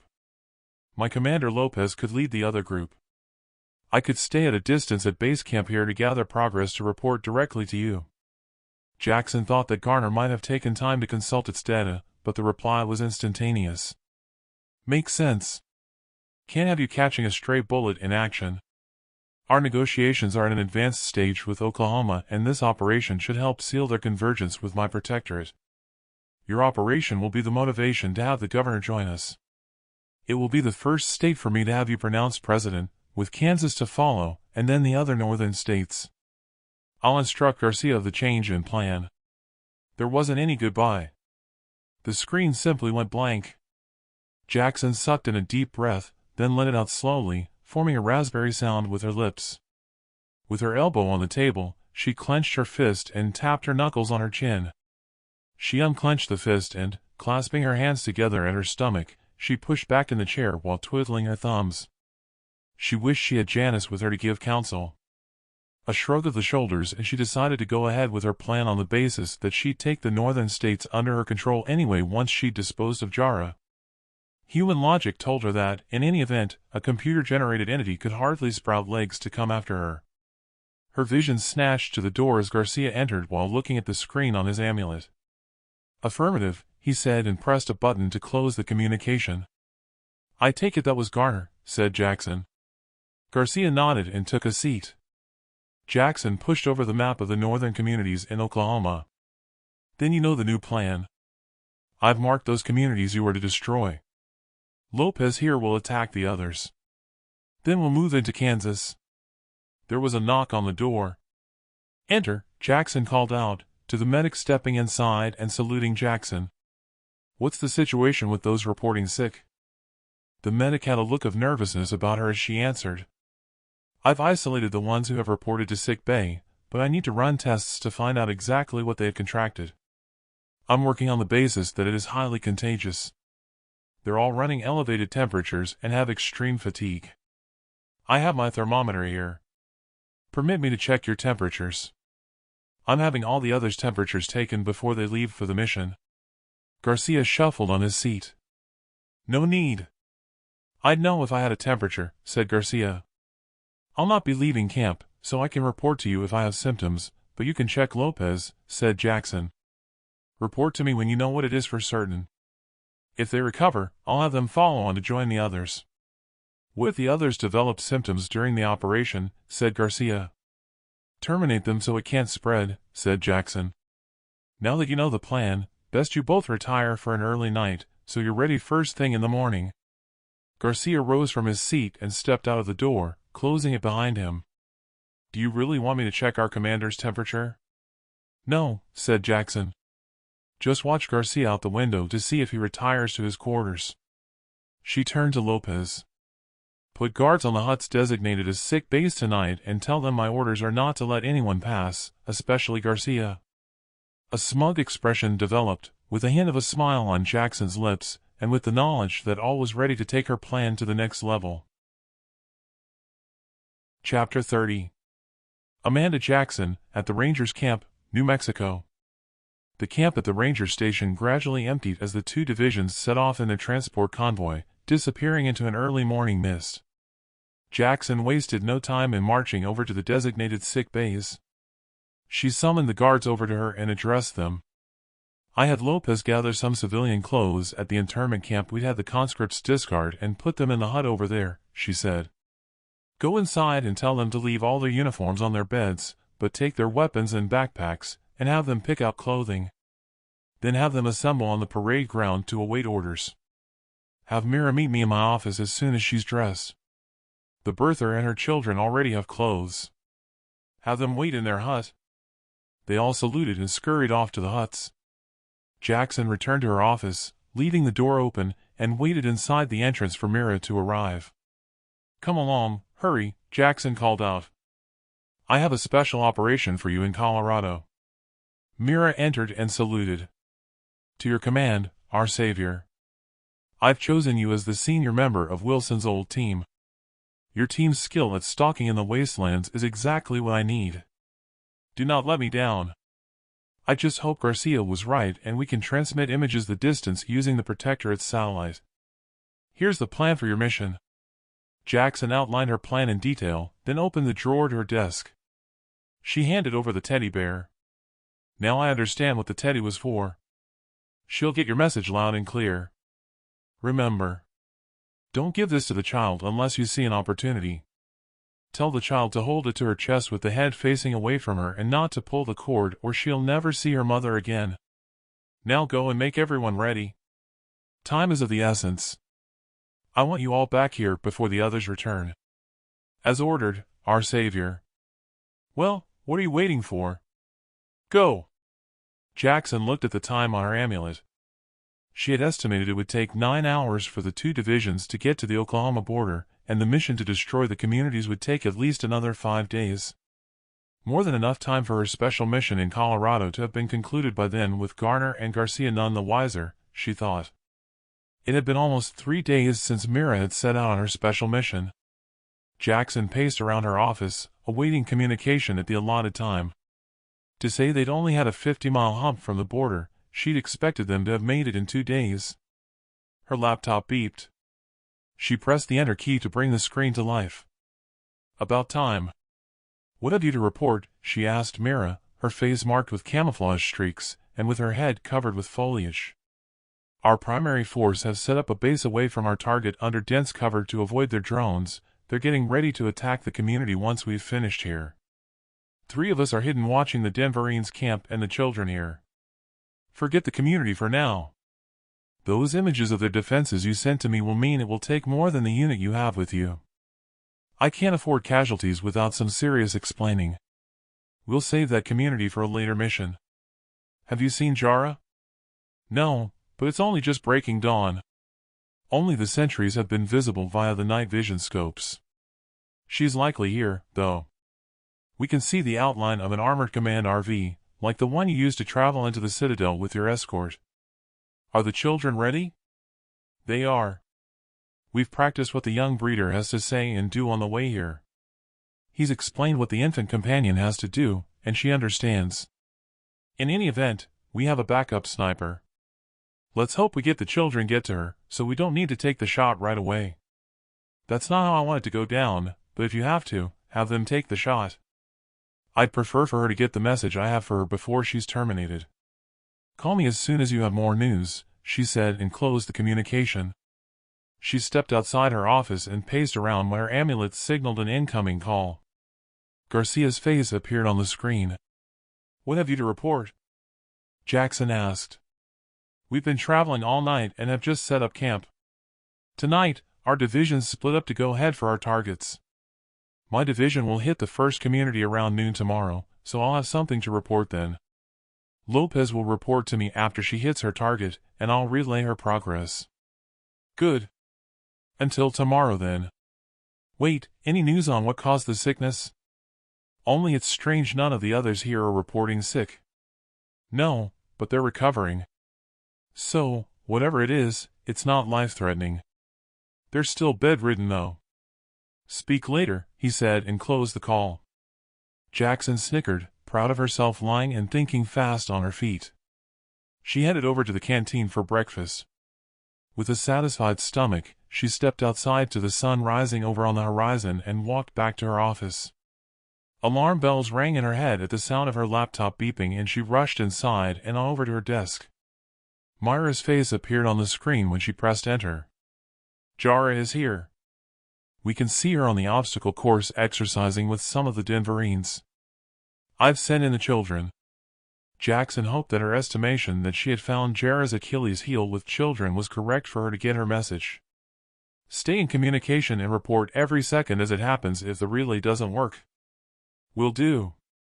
The children are entering the camp now. I pointed out Jara McCluskey, so they know who to head for." "Wait, sentries have stopped them." Jackson set the laptop to split screen and brought up the camera image from the teddy bear. "The relay is working. I have the image. Let's hope it picks up the audio," said Jackson. All Jackson could see on her screen was the torso of the sentry. "You can't come in here." "What is it you want?" she heard the sentry say. "We're starving and need food." "We haven't eaten for a week," the boy said. "Then go over the hill. There's a community over there. I'm sure they'll feed you." Jackson's heart sank that it might not work out the way she intended. "Who are they? What are they doing here?" she heard someone say. "Begging for food." "Then go get them food," she heard, to the girl crying. "What's your name?" Jackson became frustrated that the camera was pointing at the ground. "She can't speak. Her name is Lucy. She hasn't spoken since she saw Dad slaughtered when they took our supplies," she heard the boy say. "And your mom?" "She died last week. We're on our own." "Does Lucy understand me?" "Yes." There. Don't cry. You're safe here. You can call me Auntie." Jara's face appeared on the screen as she kneeled in front of the girl. Jara's face looked to zoom in as the girl handed Jara the teddy. "Well, what do we have here? What do we call him?" She must have twisted the teddy around as the distraught young girl's face appeared on the screen. "Pull the cord, and he'll say his name," she heard the boy say. Jara turned the teddy around to show her face once more. There was a definite audible click that Jackson had been waiting for. Jackson heard the message she wanted to convey to Jara, loud and clear. "My name is Jackson, and this is for Janice, you bitch." Jara's eyes almost popped from their sockets, then the image turned to the sky. A tremendous explosion whited out the screen, then it went blank. "What's happening?" said Jackson. "Did it get her?" "I'm relaying the drone footage through now," said Mira. "There's a dust cloud from the explosion obscuring vision from our position." Jackson fixed her eyes on the dust cloud. She could make out the boy lying motionless on the ground. The camera zoomed in. His face had taken the full blast of the grenade, with his head surrounded by an ever-expanding pool of blood. Lucy's twisted body lay face down, missing an arm, her dress showing signs of shrapnel wounds with multiple bloodstains seeping through the cloth. The camera zoomed out to reveal Denverines forming a circle on their knees around the bodies, rifles to the shoulders. The dust cloud cleared to reveal Jara lying motionless, face down. With her black uniform, it was not possible to determine if she'd suffered shrapnel wounds and if she was dead from her injuries. Two Denverines peered over her body. One of them kneeled and checked her pulse. She glanced at the other Denverine and shook her head, letting go of Jara's wrist, and her limp arm fell to the ground. "Looks as though she's dead," said Mira. Make sure with a sniper round. The two Denverines picked up Jara, an arm each over their shoulders, and dragged the lifeless body away with Jara's feet scraping the ground. Her head hung low. A trail of blood followed her corpse. We don't have a shot. It doesn't matter. No one could have survived that blast. Abort your position and get back here. Jackson dropped her bow on the chair at her desk and fisted the air. Success had never felt so sweet. Chapter 31. Jack Cole at Cole's Community. At the blacksmith's, while chatting with Jeff, the heat from the furnace scorched my cheeks, a reminder of the days of the drought. The alarm siren blasted out over the rhythmic metallic pinging of Roger's hammer, beating down on red-hot metal at the anvil. All heads turned to the entrance as Sergeant Green rushed inside. "Is it another drill?" I asked.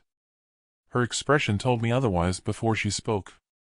"No, the Denverine's base camp is under attack. There's been an explosion." To the hiss of Roger dipping the metal he'd been forming in the tub of water next to him, Jeff ripped off his leather apron over at the furnace. "We'd better get going," said Jeff, ushering the young boy working the bellows to the outside, with Roger following on. "Any casualties?" I asked Green. I didn't get the full details from Jed when he contacted me, other than President McCluskey was caught up in the explosion. "My God. Have you contacted the homesteads?" "I did that right away. They're all on their way here. Look, I have to go." I followed her outside. To say it wasn't a drill, there didn't seem to be any urgency as everyone followed what was expected of them at a leisurely pace. "Have your soldiers hurry them along," I called out to Green and ran to my trailer. In the office I snatched at the radio handset and dialed in the Denverine's frequency. "Radio check. Jack Cole here from the community." "FB, reading you," said the radio operator. "I need a briefing about what's happening." "Is Jed there?" "No, he's over at the medic's transport." "Any news on President McCluskey's condition?" "Nothing." "Then have someone go find out." "Are you still under attack?" "It was just the one grenade explosion." "There's no firefight." "Are you sure it wasn't just a grenade malfunction?" "Can't say. I wasn't there." "I'll report back." It had been a good 15 minutes before the speakers crackled. "Jed here. You still there?" I snatched at the mic. "Yeah, I'm here. What happened? How is Jara?" "Infiltrators entered the camp. Young children. Not your usual assassins. They had a booby trap disguised as a teddy bear with them. God knows who sent them in. I've had units go out looking for them and searching the area with drones. They found signs of a spotter's lair, but they've covered their tracks. And Jara. Touch and go. The medic is treating her wounds and giving her a blood transfusion. Her armored vest saved her." "Are the children speaking?" I asked. "No. It was their suicide bomb. Both dead." I tapped the mic on my forehead, then drew it to my lips. "I'm coming over. I'll get back to Jara." "See when you arrive," said Jed. I grabbed my rifle from the safe. Outside the trailer, I jumped onto my golf cart seat, and foot to the floor, I sped to their camp. A sentry flagged me down. Over at the site of the explosion, a line of Denverines were on their knees, sifting through the debris, the corpses of the children still in situ, leaving me shuddering. "Mr. Cole, you're expected. Third vehicle along, on your left." Directions weren't necessary. Jed was leaning against an RV, head down, and inspecting his boots. I climbed out of my seat and hurried over. "How is Jara?" "They're completing surgery now. The medic will let me know if she pulls through." The door to the RV opened. The medic stood there, her white overall covered in bloodstains. She wiped her brow with the back of her wrist, then pulled off her surgical gloves. "What's the prognosis?" said Jed. "Will she survive?" "Her vital signs are within expectations, but she's unconscious. Just a question of time. We've removed all the shrapnel and sewn her up." "Can we see her?" "Not at the moment. I'll contact you if she comes around." Jed's face drained of color. "If she comes around," she'd said. It didn't sound promising to me, or to Jed by his pained expression. "We'll be in the command RV," said Jed. We trudged over to the RV and entered. Not a word was spoken between us. My mind was full of fleeting images of the seemingly naive prisoner I first met. Jed clasped the shoulder of one of the radio operators who looked upset. "Any progress with the search?" I asked. "Nothing. Whoever was out there must have had a good start on our search team," said the radio operator. "They must have left some tracks keep them out there even if it's all day and night." "I want the bastards found," said Jed, and then he turned to me. "Let's wait in the office." We took seats at Jera's desk. Jed's eyes were moist. "Are you okay?" I asked. "Not really. If I lose her, it'll be like losing the daughter I was denied for all those years. You can't work with someone 24/7 and not get attached." "She'll make it. She's tough as old boots," I said, not sure if my optimism sounded convincing. "Any idea who could be behind what happened?" "Not really. There's an extensive line of governors that would want to take her place. Not to mention those still steeped in the old ways of the Citadel that she's transformed." There was a knock on the door and a Denverine entered. She placed a melted piece of plastic on the desk. "We found this. It's part of a camera we found next to the head of the toy used for the explosion. There's a model number on it. It's one of ours taken from a nano drone." I exchanged glances with Jed. "Continue." "Let me know if you find anything else," said Jed. "One of ours?" I said. "Why a camera?" Jed scratched at the stubble on his chin. "Beats me." We'd been in there some hours, with the small talk becoming difficult as we waited for the news. A radio operator entered. "I have Sergeant Green on the radio. She wants to know if she can sound the all clear. Our scouts have covered a significant area and found no one." "Your call," said Jed. "Well, it doesn't look as though they were about to mount an attack, just the assassination attempt. Tell her to give it another hour, and if they've still not found anyone, yes, advise her to give the all clear." Another radio operator appeared over her shoulder. "I have a message from the medic. She said you can go over there." "Did she say anything else?" asked Jed. "No, just that message." It was like entering another zone while walking over there, not knowing if Jara was alive or dead. The medic greeted us at the door. "You can go in and see her. She's conscious, but pumped up with morphine, so make it brief." Jed hurried inside before me. A vital sign machine beeped away beside her. The top of her head and over one eye were fully bandaged, as was one of her arms over the top of the cover. I hardly recognized her. Jera's face was swollen, like it had ballooned out of all proportions. Jed took hold of her hand. "Jara, it's Jed. Can you hear me?" She didn't respond, other than I saw her squeeze his hand. Jackson, she said. "What about Jackson?" This is for Jan. Janice, bitch." The beeps on the monitor increased in speed. The medic released Jed's grip on Jera's hand and pushed him to one side. "You need to go. She needs rest." Chapter 32. Jack Cole at Cole's Community. It had been a long night, with only intermittent sleep. Constantly tossing and turning. I awoke to a distant pounding. Hell, the night wasn't even over, and it was still dark outside when I squinted at the bedside clock. It was just gone 4 in the morning. There was more pounding. This time, I was aware it was someone knocking on my trailer door. I pulled on my jeans and a t-shirt, then hurried to the door. I hesitated at opening the door, still spooked by the assassination attempt, which was the reason I'd hardly slept. "Who is it?" I called out. "Sergeant Green. I need you out here." I unlocked and opened the door. "What is it at this hour?" "Come and see for yourself," she said, and ran toward the sentry container stack. Entering the lower container, I followed her up the ladder to the second container. "Over there," said the sentry, and pointed.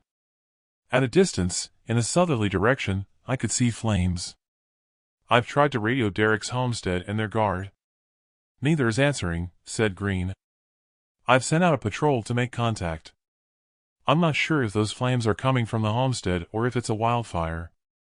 Holy crap, Laura and the kids. I turned to the sentry. Give me your rifle, I said and snatched it from him. Let's go. Gather your troops and we'll get down there. I didn't recall my feet touching the rungs of the ladder as I slid down, then ran to the nearest armored vehicle in the dugout. Green was constantly on her comms, firing off orders on the go. Her team clambered in after me.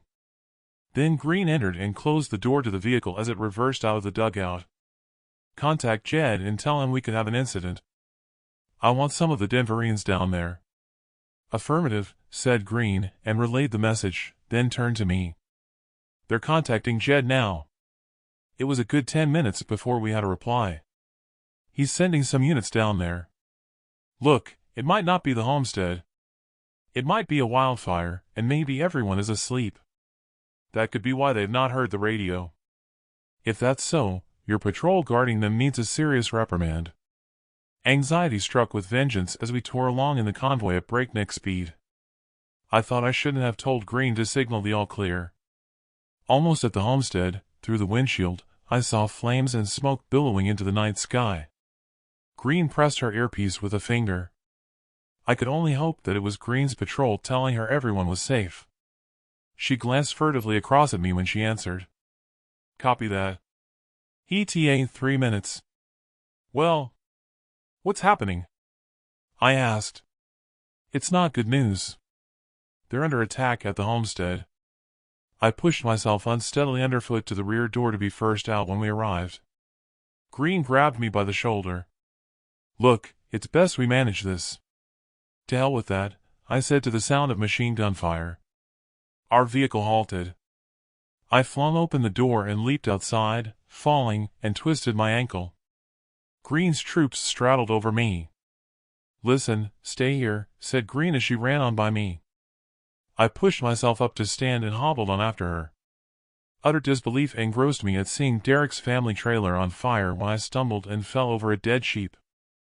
I raised my head like a tortoise to scan the area over to where my family was staying, only to see more dead sheep and goats scattered around leading to the smoldering wreck of the trailer. I pulled at my hair and screamed out. No. Not my family. The machine gun fire had stopped as I struggled to get up to stand, my legs not taking instructions from my brain. Limping over to the trailer, I passed the armored vehicle belonging to the scouts guarding the homestead. The gunner was up top, hanging over the turret. Scattered around were the bodies of the rest of the team. Through a flood of tears, I limped onward. Green grabbed me around the waist, stopping me mid-step. You don't want to see this. It was too late. What I saw couldn't be unseen. Green's troops were cutting down the ropes holding the corpses of Derek's children strung from the branches of trees. 2 of them were leaning over an adult body on the ground, one of them cradling the corpse's head. I hurried over. It was Derek. He was savagely beaten. His bare chest bore slash marks. His pants were around his ankles. I winced and averted my gaze. Next to him, leaning against a tree, was the corpse of his wife, a deep slash mark across her neck. He's barely alive, said the soldier. Derek reached out an unsteady arm and grabbed hold of the soldier's uniform, pulling her in close. What's he saying? Ask him where Laura and my kids are, I blurted out. Derek's arm fell limp beside him. He's gone, said the soldier. He said the hostiles left half an hour ago, but they left a rear guard behind who made him watch them hang his children. What about my family? He didn't say. He muttered the word Spanish just before he expired. Behind me, I heard a whoosh, then a loud crack. I snatched my vision to the barn, sparks bursting into the sky as it imploded. Over here, a soldier called out. 2 more bodies. With my heart in my mouth, I rushed over. Bonnie, our Alsatian, lay there riddled with bullet wounds. Next to him, the first dead body lay there with features that were of Hispanic appearance. Not someone I knew from our community. At the second body, I dropped to my knees, covered my eyes, and screamed out. No, not Laura. Green rested her hand on my shoulder. Come on. Nothing you can do here. We'll see to getting Laura back to the community for burial. She put up a good fight. Her magazine is empty. Numbness washed over me. Emotion escaped me, replaced with anger. No, I have to find my kids, then we'll go after them. Green helped me to my feet and guided me back to our transport. Let us look for the kids. There's no sign of them here, said Green. I brushed her arm aside. No, it's my responsibility. No sooner as I had spoken than a convoy of Denverine vehicles arrived. I leaned against our vehicle and head-butted the metal door. No amount of self-inflicted pain could erase my loss. So sorry, I heard Jed say, and turned to face him. Green told me about Laura over the comms. Soldiers arrived at our vehicle with a stretcher, which I assumed was Laura's corpse, covered with a blanket, and they placed it inside. There's no sign of my kids. They could be hiding. I have to find them. Okay, I'll look for them with you, he said and put his arm around me. Passing by the corpse of the Hispanic hostel, a Denverine had arrived with a scanner. She lifted her arm and applied the scanner to her wrist. No biochip. Over here, someone called out. Behind a stack of barrels, a Denverine hauled out a body. The Denverine with the scanner joined her. This one is biochipped. She's a registered Denverine. It's as we thought. This is likely Jackson's doing, said Jed. We? Jara and me. Sorry, I'd not given her a thought. How is she doing? She's pulled through. What we heard her whisper when we thought of what she mumbled as delirium, it wasn't. It was the last thing she heard before the explosion when she pulled a cord on the teddy. That's all she can remember. A Denverine stepped between us and saluted Jed. The corpse over there in civilian clothes, she said and pointed. According to her biochip, she was one of Commander Katrina Wilson's team. They're the ones who deserted with Jackson when she was exiled. Mention of Wilson had the anger burning inside of me reaching boiling point. We have to go after them once I've found my children. We? There is no we. Jed turned to the Denverine. Have everyone ready to move out. I want the scum who did this tracking down. Over Jed's shoulder, I saw a group of soldiers gathering around Laura's trailer, with one of them poking at the ashes. Green turned, and our eyes met. Her initial dire expression told me what it was they had found. She rushed over. We found your children. There's nothing for you to see. Their bodies are charred. We'll take them back to camp for burial with Laura. Sorry. Sorry didn't cut the pain and anger I felt inside. I clutched my chest at the onset of searing pains. My legs lost all sensation and I stumbled. Here, help me sit him on the ground, said Jed. This is all my fault. I shouldn't have given orders for the all-clear, I shouted out, then unashamedly wailed. Medic, I heard someone shout. Oblivious to my surroundings, the next thing I heard was someone saying, give him something like a sedative and get him back to the community. It was all a blur as I was helped into a transport vehicle. I could recall seeing Jed sat opposite me intermittently through moist eyes, but other than that, my mind was spent.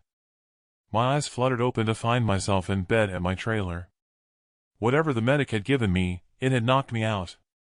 Startled at seeing Jed at the bottom of the bed, I sat bolt upright. How long have I been out of it?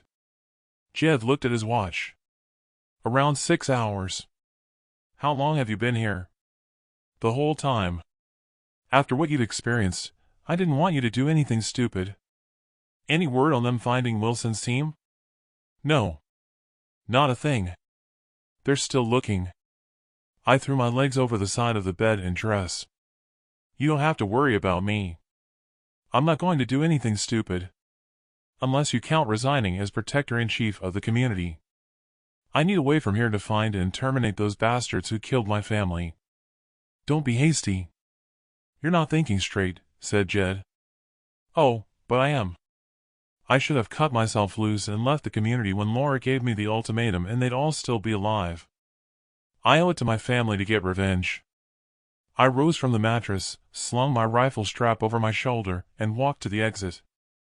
Where are you going now? Back to Derek's homestead.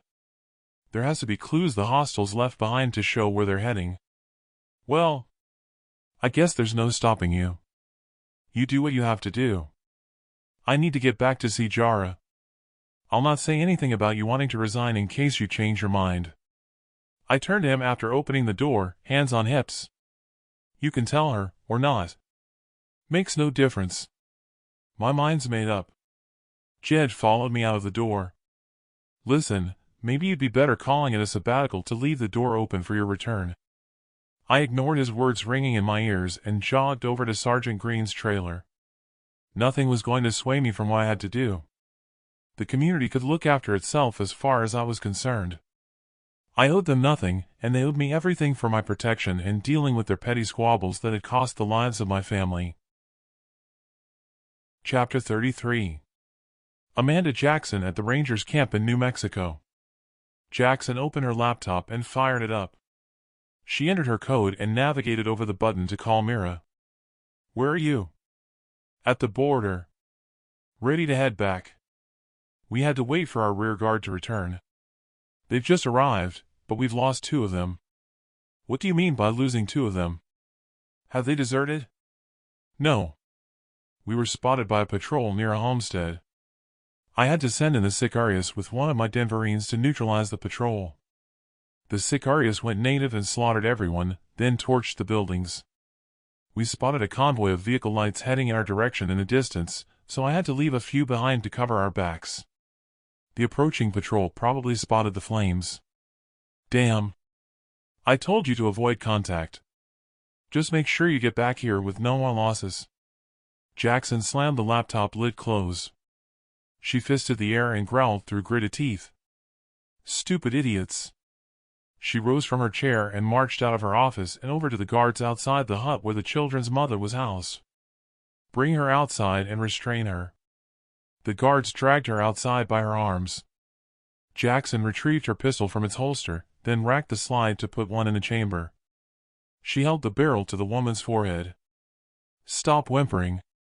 It won't help you. You're to join your children. They're dead, she said and pulled the trigger to the sound of a click. Damn. The woman tried to pull away from the grip of the Denverines. Jackson reached out and relieved one of the Denverines of her sidearms as they forced the woman to her knees. She was no longer whimpering, now staring at Jackson defiantly. This time there wasn't any misfire.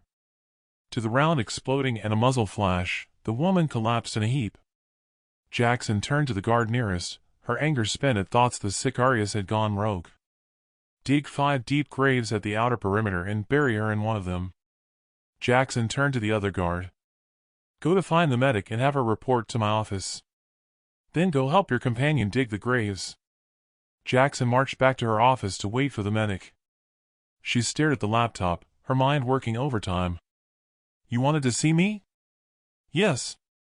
When Garcia arrives back here, if he questions you, the mother and her children died of respiratory constriction, along with 2 Denverines.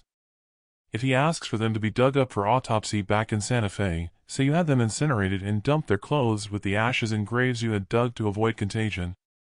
I doubt he'll ask, but best be ready just in case he asks. Yes, our savior, she said and saluted, then did an about-turn and exited. She drummed her fingers on the desk surface as the time ticked by, constantly shuffling on her seat. The wait over, she heard the convoy arrive. Jackson stepped outside to greet them.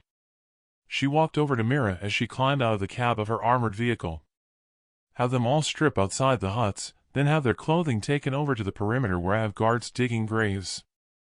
Dump the clothes in 4 of them and set the clothing alight and bury the ashes. They'll have a body in the remaining grave. Dump some of the clothing on top of the corpse and set it alight before they fill it in. They can put on their uniforms back in the huts, but they must stay inside until I say so and we can release them gradually over the next few days. Mira saluted and then shuffled away. Jackson walked back to her office, satisfied she had covered all the angles of Garcia finding out what had transpired. Her laptop beeped. She looked at the time on her amulet. If it was Garcia calling her, the call would have been 2 hours early. She opened the lid, and the screen came to life. Sure enough, Garcia appeared on the screen. We've made good progress and sacked the first community, leaving 1 survivor to escape. Lopez has arrived at her target community, and they're engaging them now. She says there is little resistance. Any casualties? Not from the action here. Some of the conscripts have suffered with the forced march, and they're not fit to travel on. Then have them executed, remove their uniforms, and then bury them out of sight. Can't have them slowing you down. I'll see to it, then I'll contact Lopez and tell her to do the same if she has a similar problem. Good. Let me know when you've sacked the next homestead. I'll report progress to Garner. No need, I've spoken with Garner. Nothing more to say then, she said and clicked the off button to end the call. She sat there pondering, wondering if word would have got back to Garner about Jarrah's assassination. With luck, she thought that it would result in a change of plans so they could march into the Citadel of Denver for her presidency to be restored, sooner rather than later. She put her hand to her chest on feeling a twinge, and then gasped for air. The amulet beeped. Garner appeared on the screen as the surgeon. Oh dear, seems your pacemaker is malfunctioning. I'll make it worse. You mean make it better? No, you heard me the first time, Garner replied, the smile on her face now a demented scowl. Jackson sensed her heart pumping fast. She clutched at her chest, having severe difficulty breathing. Lightheaded, she thought she might faint. What are you doing? Garner appeared to smirk. Another turn of the dial here and you'll be terminated. Is that what you want? No, please. Say pretty please. In the name of hell. Pretty please, she called out between gasping for breaths, her heartbeat pounding rapidly. Don't sound so angry and alarmed. I'll set it at normal, then we'll talk. Her heartbeat rate slowed. Jackson gasped for air, then she gradually breathed normally. She glared directly at the screen on her amulet. What the hell was that about? You've been naughty. Naughty? I'm not a child. No, but you've acted like one, not showing respect. Understand that if you don't do as you're ordered, I can terminate you any time I want. But what am I supposed to have done wrong? Garner's image changed to that of the general. Don't insult me by carrying on the charade. I monitor all communications. There isn't any encrypted code that I can't decipher. You know exactly the deception that you embarked on in Colorado. Jackson pushed back in the chair and covered her face with her hands. She now knew that she'd been rumbled. Jackson clawed her fingernails down her face, sensing the heat in her cheeks at her embarrassment. She held her arm to look directly at the screen on her amulet once more. Look, okay, I know it wasn't what you ordered, but I've done you a favor by assassinating Jarrah. That's why you saved my life, isn't it? Because of my ruthlessness. But you haven't succeeded. She's survived. What? That's right, you heard me. You could have ruined my plans. There won't be a next time. You'll carry out my orders in future to the letter, or, well, let's keep it civil, shall we, and just say that you've already had a taste of the consequences. Do I make myself clear? Jackson slumped down on the chair. Loud and clear. You have visitors, said Garner, and the screen went blank. Jackson rose from her seat and rushed over to the door at the sound of vehicles arriving. What the hell? Jackson said under her breath. An armored RV stopped outside at the front of a convoy. The passenger door opened and out climbed General Carter. What are you doing here? Asked Jackson. I have orders to carry out here from Garner. And what would those be? Chapter 34. Jack Cole at Cole's Community. Over at Sergeant Green's trailer, I pounded on the door with my fist. I heard the key scraping in the lock. Stepping back, the door swung open. Green stood there in her bra and panties, clearly annoyed by her expression. I averted my gaze. Oh, it's you. I was about to give whoever it was both barrels. Only had 4 hours sleep. What is it? Green snapped, and then picked up a towel from a chair and wrapped it around her. I need a vehicle to go back to the homestead. Which one can I take? Just wait a moment. Green returned dressed in her uniform, her rifle strapped over her shoulder. I'll take you there with one of our units. There's no need, really. Unless you're ordering me not to go, let's get a move on, she said and briskly marched on over to the dugouts. Following on her wake, she opened the back door to the armored vehicle, then walked to the driver's door. "I'll drive. You get in at the passenger side." She engaged her comms.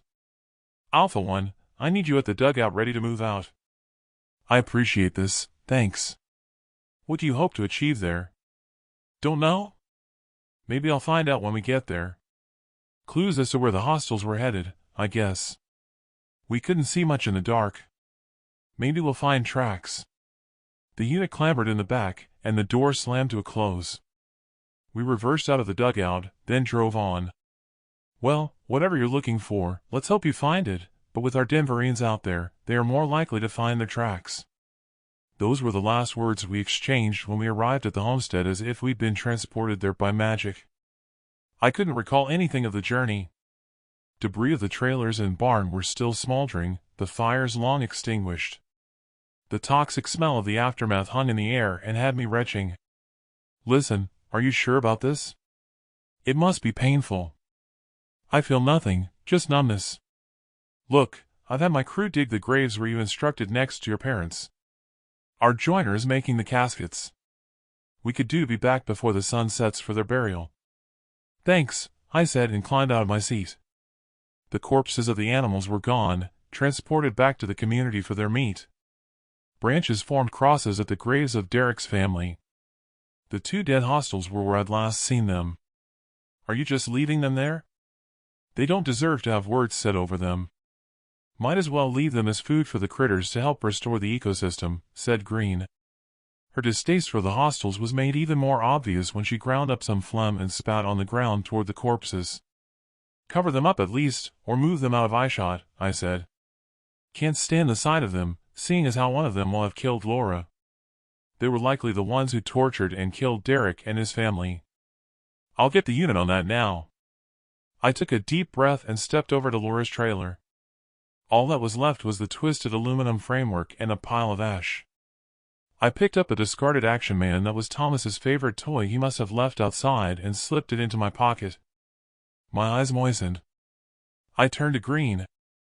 "Have your units spread out and look for tracks after they've moved the bodies." "Will do." Turning my attention back to the trailer, I could see the springs of a double bed in the debris. Next to it was a charred metal filing cabinet used as a nightstand. It would have been where Laura slept. I stepped around the trailer and reached in to pull out the cabinet to find it locked. "Do you have anything I could use to open this?" I called out to Green. She drew her combat knife from its sheath and joined me. "I'll give this a try." Green kneeled at the cabinet and jiggled the lock with the tip of the knife, and it turned.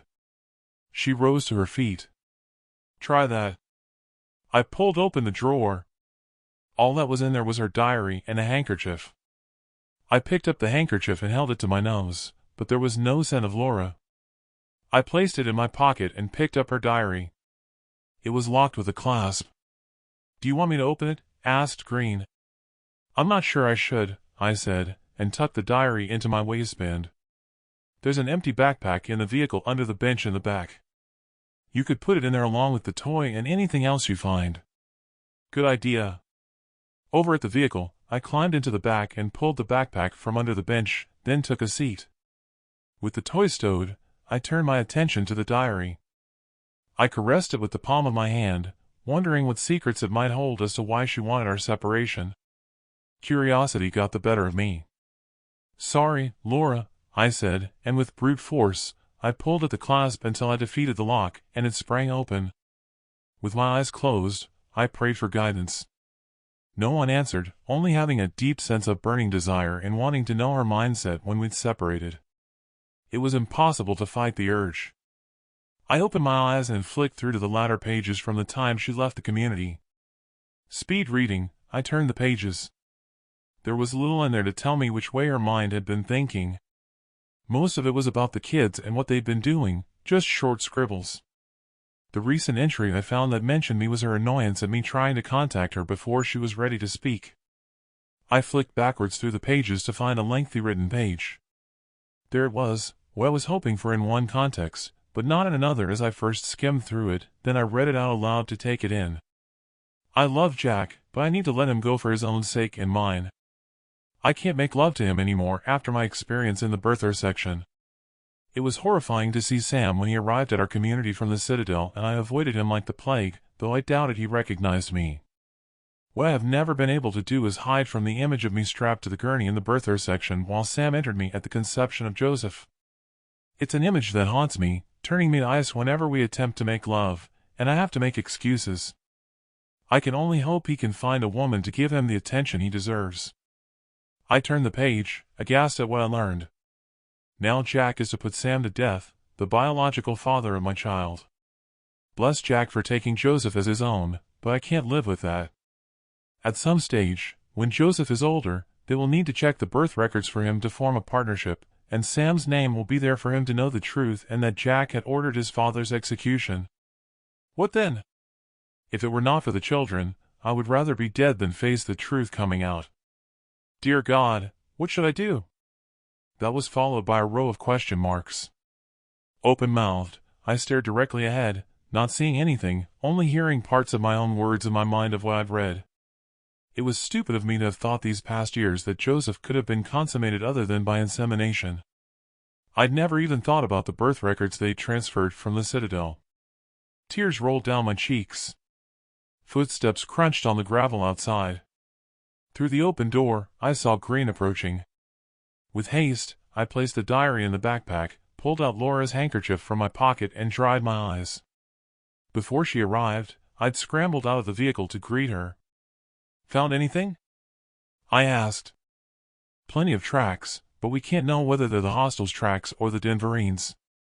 Most are heading south in any numbers. Look, we should go back for the funerals. Yeah, you're right. Call the unit back and we'll return. On the drive back to the community, I couldn't get out of my head what I'd read. More than anything, I drowned in the guilt of not taking her seriously about us leaving the community behind for the sake of some ancestral loyalty to the land.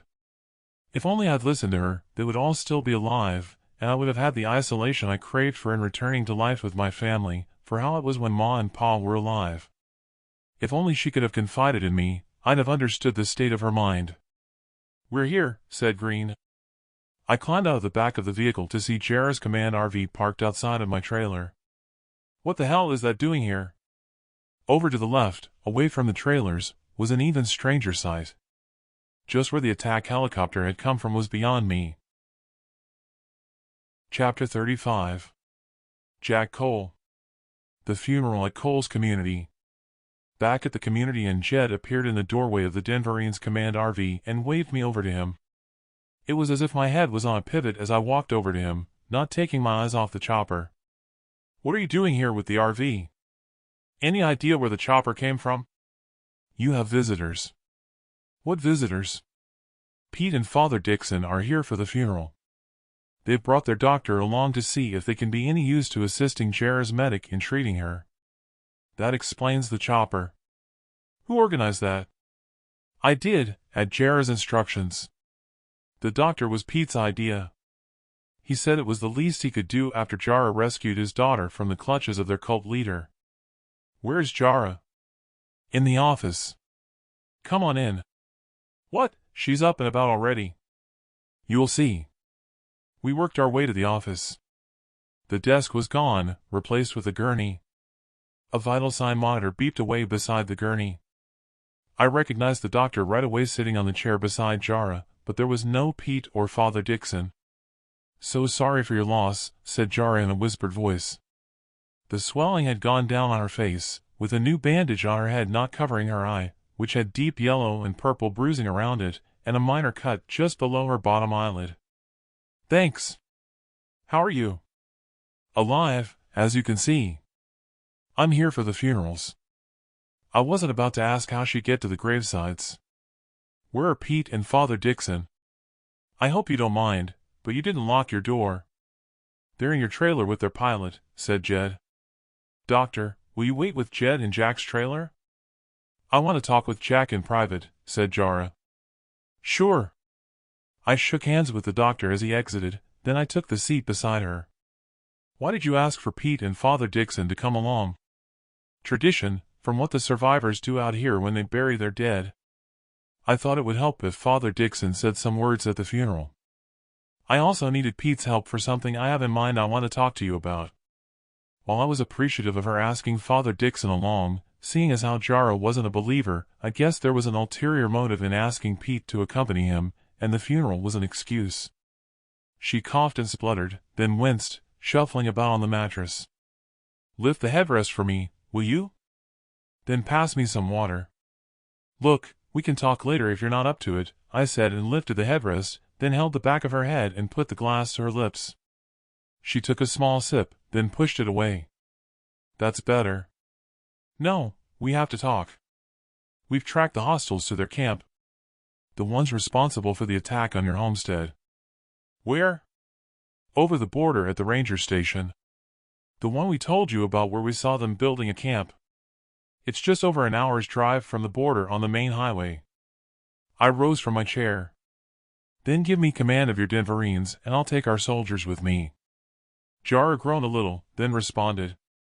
"Sit down and listen.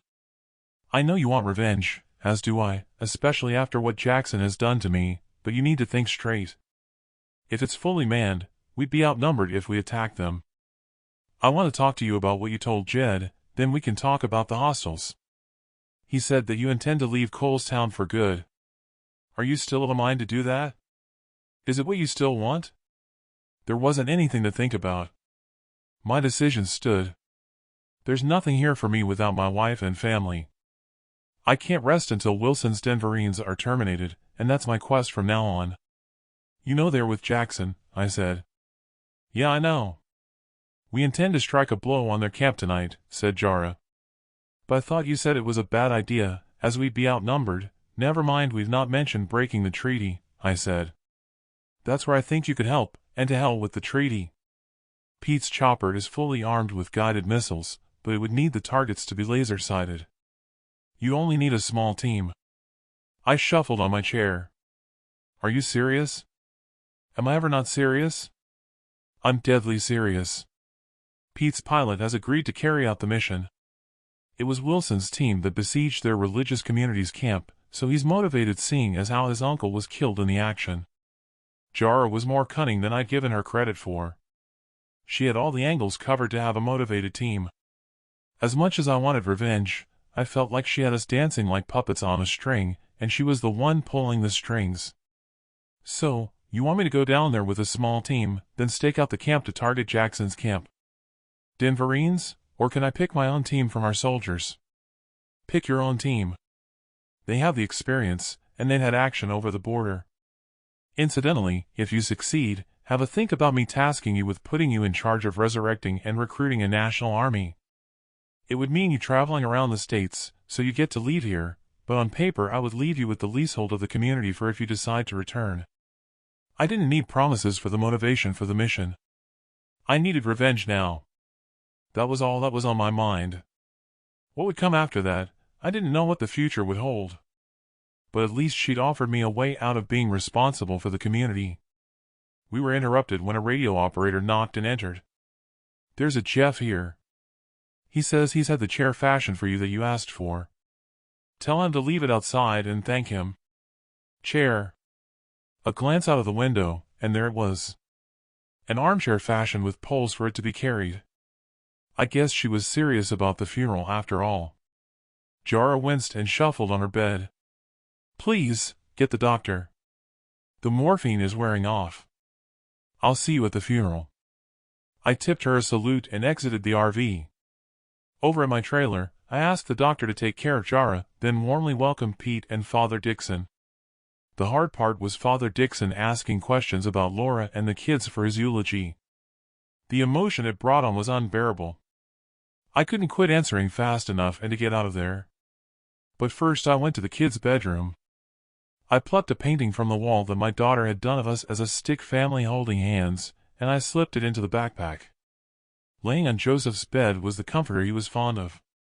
I rolled it up and placed it in the backpack, then returned to the living room. "Listen, I have to go and visit the carpenter. He's made the casks. I need to thank him."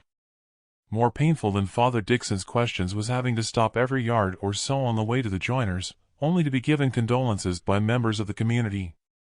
It was a relief to arrive at the carpenter's workshop and step inside, only to be confronted by even more angst at seeing the coffins lined up. The children's casks were so small at the side of Laura's coffin. "I have some items I need to place in the casks," I said. "Go ahead. Then I'll take them over to Sergeant Green to do the honors and place your family in the casks and to get them to the gravesites." I didn't need to know which was which. He had them made to measure. I unfastened the backpack and placed Joseph's comforter in the smallest casket, then my daughter's painting, followed by the action man in Tom's cask. Finally, I lifted the lid on Laura's coffin and placed Laura's diary inside. As an afterthought, I took out her handkerchief and placed it in her diary. "My tears are on there, Laura." "I'll miss you," I said, then I closed the lid, not sure if I could take any more emotion. Hell, I couldn't even say goodbye to the carpenter and look him in the eyes for fear I'd burst into tears. "Appreciated," I mumbled, and hurried out of the door. I took a deep intake of breath, then expelled it slowly. I needed to be alone and set off up the hillside. Taking my usual seat, I looked over the community. People had gathered in a huddle. I watched the carpenter drive over to the container where Green was waiting. Vehicles arrived from the homesteads. Over at the site of my parents' and ancestors' graves, I could see the freshly dug ones. A calmness washed over me, and I set off back down the hill. By the time I arrived down in the community, a procession had formed. I joined in alongside Father Dixon on the way to the gravesites. Green had her soldiers lower each cask into their graves. Father Dixon placed his hand on my shoulder. Jed was there with Jara. At least she had the respect to have her pallbearers to discard their Denverine uniforms. "Have courage, my son. Try not to mourn the dead, but bask in the glory of the memories of the love they have left behind." He stepped forward and recited his eulogy. His words were comforting, with a touch of humor, which helped. Ashes to ashes, the rest was lost on me until I snapped out of a haze when he tossed the soil into each of the graves. I was taken aback when the community burst into song with the hymn, "Onward Christian Soldiers," which lifted my spirit. I had to turn away when our soldiers shoveled the dirt into the graves and stepped over to Jara. "I can't thank you enough for having Father Dixon here." Laura would have appreciated the gesture. She simply nodded her head. Jed embraced me in a manly shoulder exchange. Then we broke away, and he patted my shoulder. The crowd dispersed. The pallbearers carried Jara back to her RV, and I was left alone. Father Dixon was right, I thought. It wasn't the time to mourn. Laura wouldn't have wanted me to mourn. She'd want me to take the bastards down for what they'd done. There were plans to make. "Sergeant Green." "Wait for me," I called out. I caught up with her. "I need volunteers to go on a mission over the border. We found the hostiles' camp." "Well, that's me in. How many do you need?"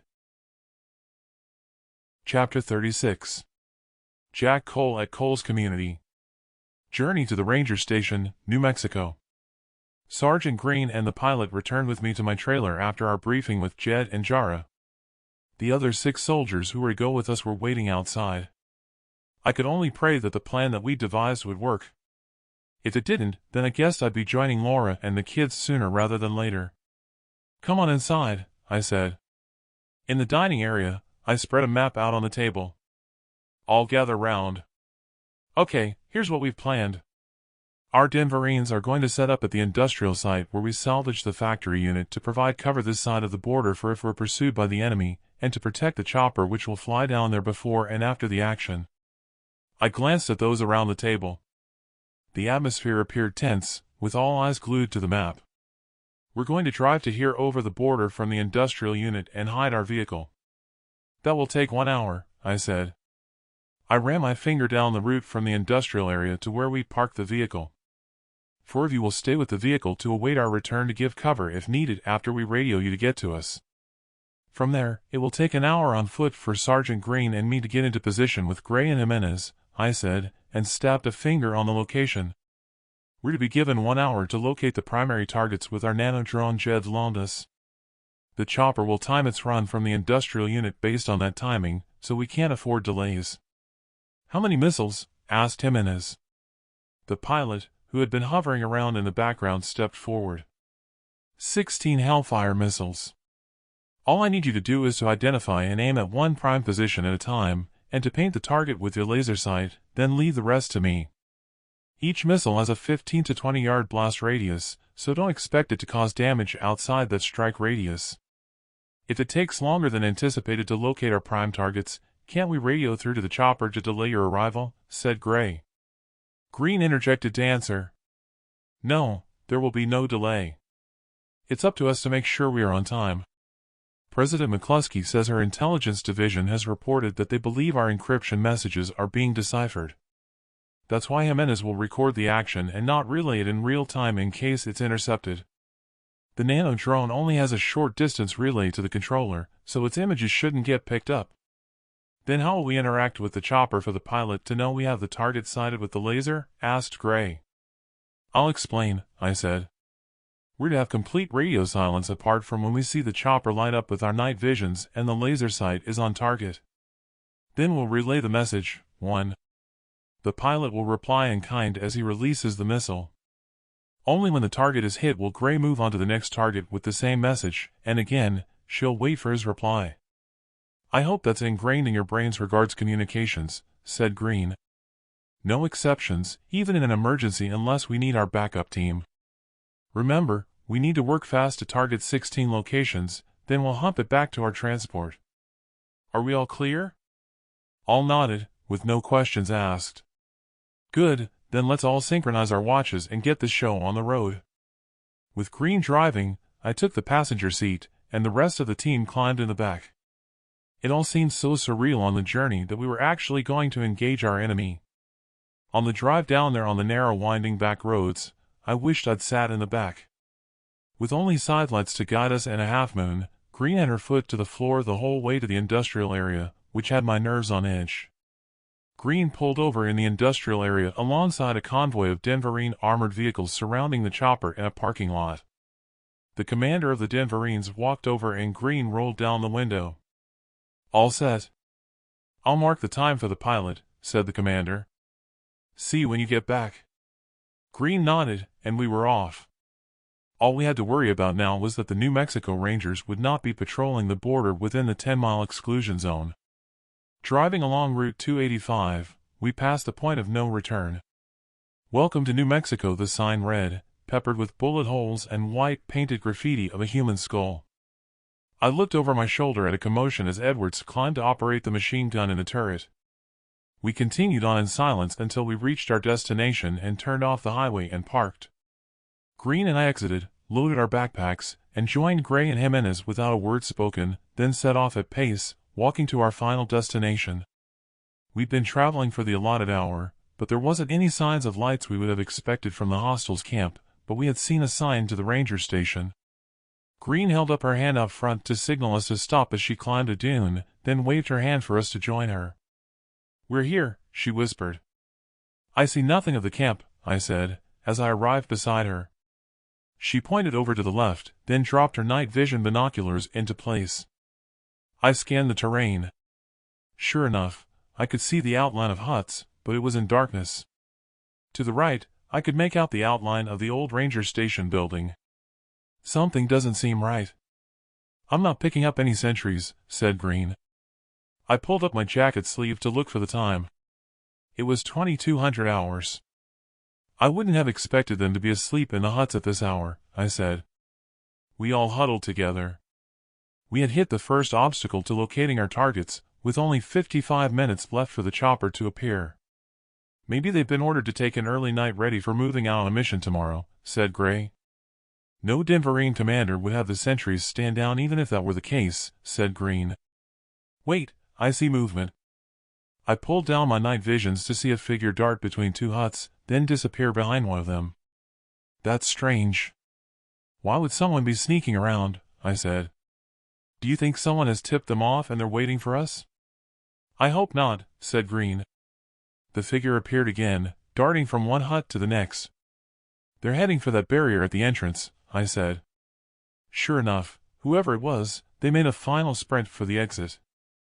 Outside the camp, they sprinted on for around 100 yards, then ducked behind a dune. I rolled over onto my back, staring at the stars, and tried to make sense of what we had seen, then rolled over again, and looked at my watch. "We're down to 50 minutes. We can't just hide here without finding a target," I said. "They're on the move again," said Green. "Jimenez, send up the drone and let's look closer at whoever is out there. We have time to find a target with the drone once we know why whoever it is sneaked out of the camp. They could be part of a trap sent out to find us." Jimenez took off her jacket, launched the drone, and had Gray hold her jacket over the controller screen to avoid the light giving away our position. "I have a visual," said Jimenez. I huddled under the jacket with Green. There, behind a dune, I could make out a girl as the image zoomed in.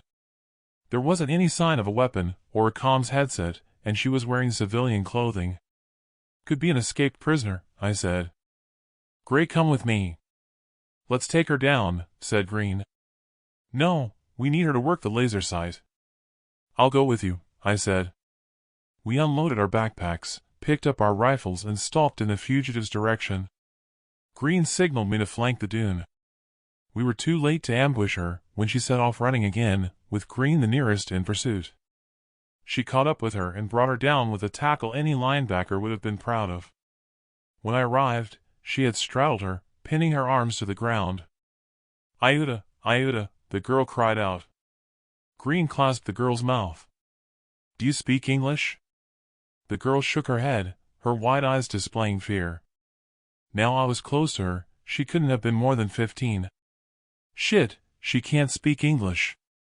"We need Jimenez to translate to interrogate her," said Green. Green put a finger to her lips, then pointed to her rifle barrel. The girl nodded her head, eyes still wide with fear, clearly aware of the outcome if she didn't stay quiet. Green dragged her to her feet, then patted her down. She took a hold of her hand and turned it over to inspect her wrists while I covered her with my rifle. "She doesn't have a tracker and there is no sign of a biochip scar. Let's get her back to Jimenez and see what the young girl can tell us." I glanced at my watch. We were down to 40 minutes. Chapter 37. Jack Cole. The Ranger Station. New Mexico. When we arrived back at our team, Green had the girl sit. She wrapped her arms around herself and shivered, clearly terrified. Green turned to Jimenez as the drone landed and she switched off the controller. "I need you to ask her about this situation in the camp and what she was doing there." "She can't speak English." "I think she was asking for our help," said Green. "I'll ask her to calm down first, and tell her we'll help her, then tell her what we need her to answer." She looked scared shitless. Jimenez kneeled beside her, sent her a smile, and placed her hands on the girl's shoulders. Whatever he asked her, I didn't have a clue. The young girl replied at length to the questions, hardly taking a breath, with tears rolling down her cheeks. I kept looking at my watch. We were down to 31 minutes to the chopper arriving.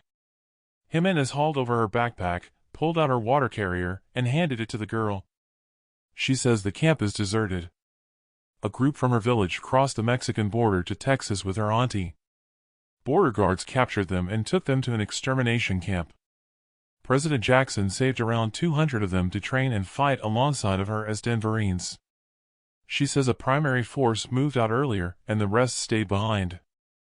They were told to strip and put on civilian clothes and to stay in sick beds until called on to go on a mission. Her auntie had her hide under a hut and told her to await an opportunity to escape once they were gone. They came back, but then some soldiers arrived this morning and they all left. She said she fell asleep and only dared to leave when she awoke, and it was dark." "Damn," I said. "Get the drone up and do a sweep of the camp to make sure she's telling the truth. If there is anyone in the huts, it's bound to pick up a heat signal at a window." We all stared at the screen. Nothing. Not even a critter scampering around. I turned to Green. "Let's get down there and see if they've left a clue as to where they went. These two can stay here and guard the girl." We arrived at the ranger station first, a tall radio mast erected beside the building. Rifles shouldered, and we entered. There wasn't much in there, only a desk and 2 chairs. It was what was on the desk that drew my attention. I lifted my night visions and unfurled a roll of papers that turned out to be maps, but it was too dark to see what they were. I rolled them back up and stuffed them in my backpack. Over here, said Green at an open door. This is their radio room, fully equipped. Nothing else in here. Let's go. 100 yards further on, there it was, the mega battery they'd stolen from us at the industrial complex alongside rows of solar panels and charging stations for their vehicles. Green had powered onto a row of huts. She already entered and exited 2 of them by the time I arrived. Empty. We're wasting our time, said Green. There are no targets. Targets or not, I wasn't about to abort the mission. Let's get back. We have targets. They won't be able to use the camp again once we destroy it. When we arrived back at our team, according to my watch we had 5 minutes to spare. I gave Gray instructions for the prime targets. I see the chopper, said Jimenez. I have the first target painted, said Gray. Jimenez switched on her comms and said, 1, into the mic. He's replied. The glow of the tail from the Hellfire racing to the target was visible in the night sky. In no time it smashed into the ranger station, the radio antenna collapsing in a flash of light. Next target, said Green. Target painted. 1. When the missile landed, it took out the battery and some of the solar panels. Target the charging stations, I said. On target. 1. The missile arrived taking out the charging stations and the rest of the solar panels. Target the huts at will, I said. When the last missile exploded, the entire camp was ablaze and lit up the night sky, exposing our position. Let's get the hell away from here, said Green. What about the girl, said Jimenez, then spoke to the girl, and she answered. She says she wants to get to her uncle in Mexico like her aunt told her. She doesn't want to come with us. I exchanged glances with Green and shrugged my shoulders. Green stepped over to Jimenez. Take out your spare magazines from your backpack and stuff them in your jacket. Leave her with the provisions and wish her good luck. Are you sure? It's foolish, but it's what she wants. With that said, we set off back to meet up with our transport team. Half an hour walking at pace and stumbling over the rocky desert terrain, my calves were tight. We have company, 9 o'clock, said Gray. Over to our left and heading in our direction were at least 20 pairs of vehicle headlights, each spread out a distance apart with searchlights scanning the terrain as they drove. Damn. Let's get going before they catch up with us, said Green. Could be the Rangers, said Jimenez. Whatever, they can't be ours. Move. I fought on through the pain barrier. After 20 minutes, I thought my lungs would explode. A glance over my shoulder and seeing the vehicles nearing sort of gave me a splurge of energy. Those final last yards to our vehicle were as though I'd come to the finishing line of a marathon. This time, I climbed into the back. The tires screeched as the driver hit the pedal, twisted the steering wheel, and skidded onto the highway. I wasn't prepared for the loud bang at the back door and flinched. Whatever it was, it didn't penetrate, but it left a large dent in the metal. Our gunner let loose, the 50 cal machine gun pounding away. Another deafening bang at the back door, and another large dent appeared.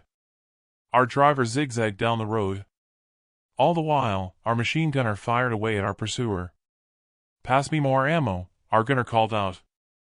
A sudden loud explosion and our vehicle careened violently, throwing me from the bench. Hold tight. They've hit our tire, the driver screamed out, fighting with the steering wheel as we went off the road to the vehicle bouncing about on the suspension. We were all forced together when the vehicle came to an abrupt halt. Evacuate the vehicle, Green shouted. The door sprang open, and we evacuated. Grab this, said the gunner, and pulling a pin from the mounting, he passed down his 50 cal. Help me with the driver, said Jimenez. She slumped over the steering wheel. Blood poured from a wound on her forehead. The machine gun ammo box landed at my feet. Dirt exploded as a round hit the dune that had brought us to a halt. We dragged the driver out, and Gray carried her over the top of the dune. I followed on with the ammo box. The gunner had set his machine gun at the lip of the dune. At the sound of a tremendous explosion and a flash of light, I was thrown through the air. Jack, you okay? I heard as if it were a metallic reverberating voice. Green peered over me, then after I nodded, she helped me to my feet. What the hell was that? Our vehicle. It took a direct hit and the battery exploded. Edwards, our driver, she's badly concussed. Gray has seen to her wounds, but it might count for nothing. Why is that? Look for yourself. Scanning around in the distance, I could see trucks approaching fast. We were outgunned as it was. If they flanked us, we'd be defenseless. Chapter 38. Jack Cole on his escape from the ranger station. New Mexico. It looked as though it would all end for me in the desert of New Mexico. Not exactly the end I imagined for myself. I'd always thought of myself as invincible. But then, I imagined Laura would never have thought that she'd meet her end prematurely after surviving what nature had thrown at us, never mind what she suffered at the hands of those running the birther section. All I could do, I thought, was to emulate her and go down fighting. Any ideas? I asked Green, now laying at the side of me and peering over the top of the dune. Next to me was our driver, with her head bandaged. Machine gun bullets raked the ridge, and Green ducked back. It's just the one armored vehicle close by, but it's the others on their way that concern me more. Green took a grenade from her tunic and pulled the pin. Keep their heads down with the 50 cal, she ordered. As soon as the 50 caliber rounds started pumping, Green pushed up to her feet, exposing herself to the enemy, and tossed the grenade. I expected a loud explosion, but all I heard was a vibrating thud. Hell, good throw. Straight down the turret, said Gray. The driver and passengers are exiting, called out Jimenez. I dropped my rifle on the lip of the dune and let rip on auto. The rest of our team had the same idea when I saw the driver and passengers cut down before they could return fire. I had thought they could be Wilson's team who had returned to find their camp destroyed, but these were likely Rangers, judging by their uniforms. To a loud explosion and an eruption of flames, their vehicle was destroyed as if by a delayed reaction from the grenade exploding. Looks like their ammo stash ignited, said Green. We need to get away from here. We all scrambled away, jogging at 45 degrees from Route 285 in a northerly direction. Apart from the odd dune and clumps of sagebrush, there was little cover on the terrain ahead for when the vehicles chasing caught up with us. Spread out 20 yards apart to make us a smaller target, said Green. 10 minutes and we came to a deep gully cutting across our path.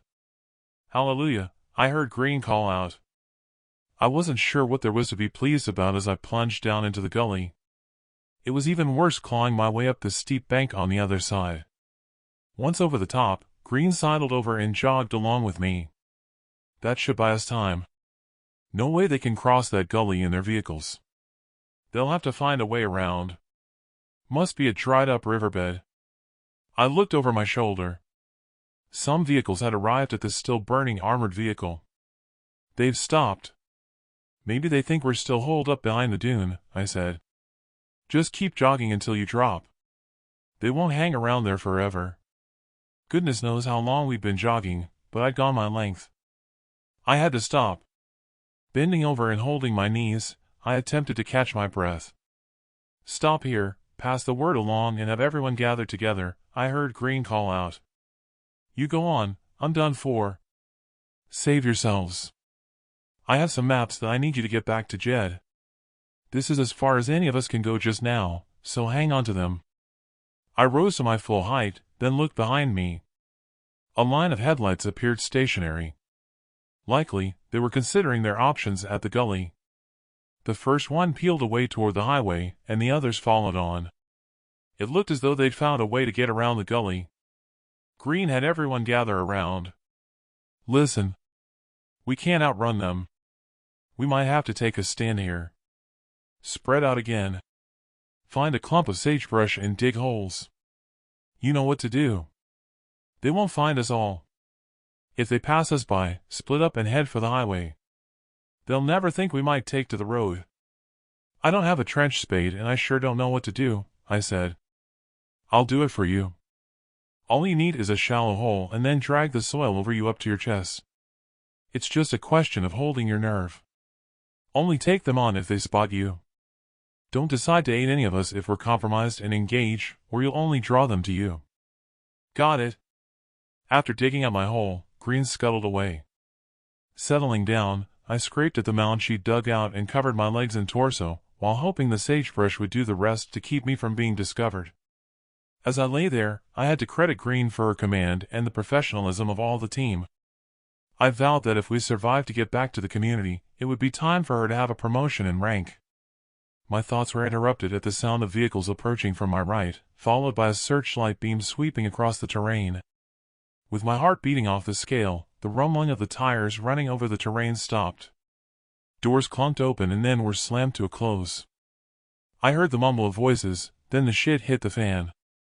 Automatic gunfire erupted in an explosion of sound, then what sounded like a grenade detonating and a flash of intense light startled me. For all I'd been told to stay in situ, the thought of someone walking up and putting a bullet in my skull in a ready-made grave wasn't the way I wanted it to go. I rolled over and rose to my knees, then shouldered my rifle. An armored truck was in flames, dead bodies scattered around. A group of 4 Rangers kneeled among the corpses, firing off automatic rounds toward one of our unit, her barrel spitting muzzle flashes as she fired back. I took aim and raked the 4 of them, downing them all. Like moths to a light bulb, the other vehicles in the distance converged on our position. High-caliber rounds raked across the terrain in front of me. That was my position exposed, as Green had said.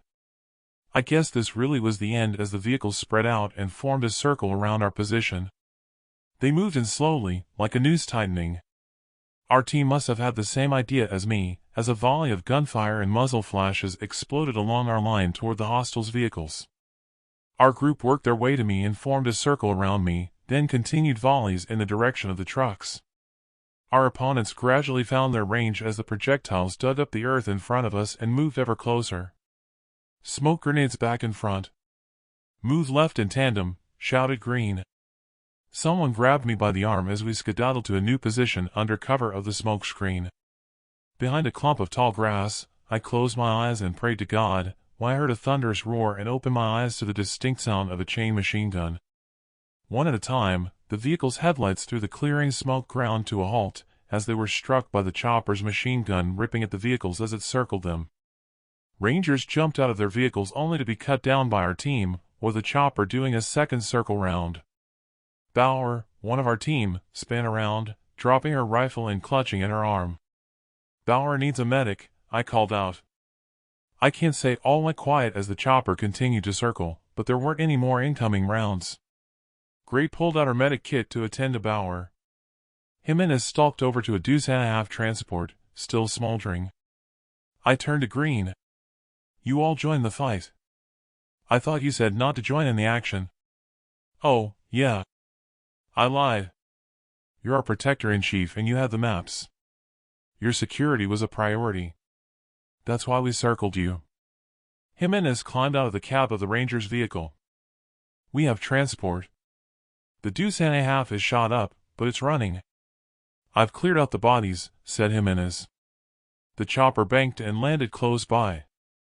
Green jogged over to the chopper, then ran back to me. "He only has room for 3. You should go with him," said Green. "We have transport now." "I'll come with you," I said. "Like hell you will. The maps, remember?" "I insist. You can take our driver with you and Bauer in the chopper. They both need medics to stitch up their wounds. Bauer is dead. We'll take her weapon and ammo and leave her here," said Jimenez.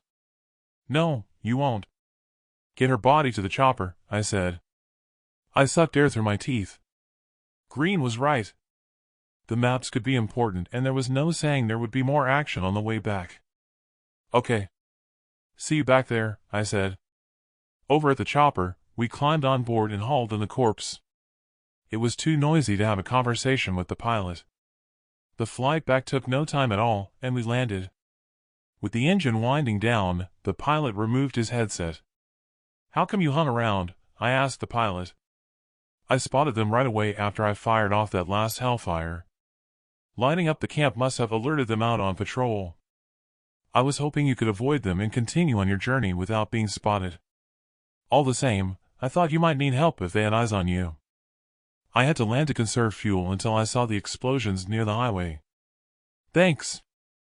We have been dead without your help." When I climbed out of the chopper, it was a relief to be on firm ground. The commander of the Denverines was waiting for me. "We have transport on standby to get you back to brief President McCluskey," she said and saluted, Denverine style. "Good. The others are on the way. For goodness sake, make sure all your Denverines know they'll be in a deuce and a half. Don't want them getting shot up after what they've gone through. We need a Medicare to see to one of the wounded, and there's a corpse to bury." "Bury a corpse," she said, with a look of puzzlement. "You heard me. That's an order. Right away." I climbed into the back of the transport and pulled out the maps from my backpack to see what I had. Dear God, wait till Jara sees these maps. I wonder how she'll react.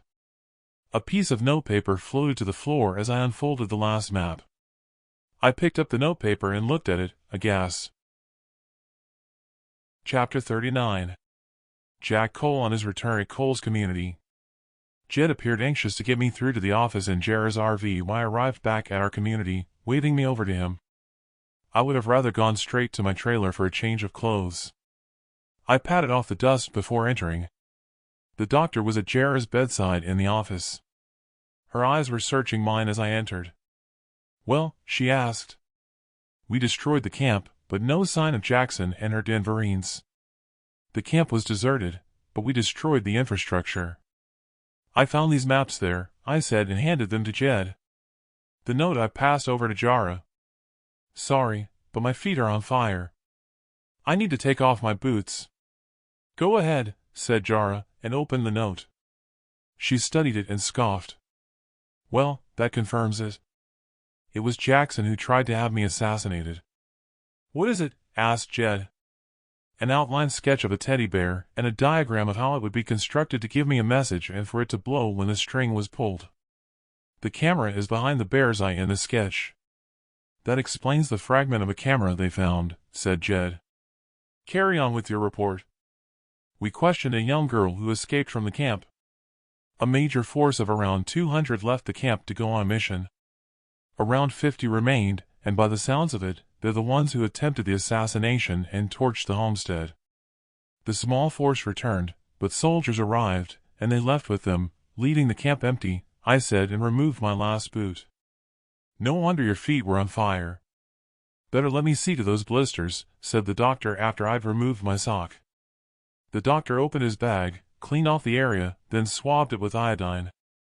He followed that up by pricking the blisters with a needle, applying some cream, then bandaged my foot with some gauze bandage. "How does that feel?" "That's better, thanks." "I suppose you've studied these?" Jed asked me, with the maps rolled out over Jara's bed covers. "Yeah, the map of our community and the marked homesteads," I said. "It explains the liberators that we encountered. It's likely they mapped out the area and transmitted the locations before we found them. There's even your base camp marked on there. Don't know what to make of the others in Oklahoma and Kansas." "I think I do," said Jara. "I think those crosses show where homesteads or communities are situated.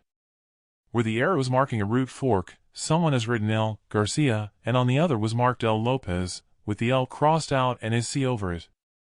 If I'm right, that's Lieutenant Lopez, one of Commander Wilson's old team.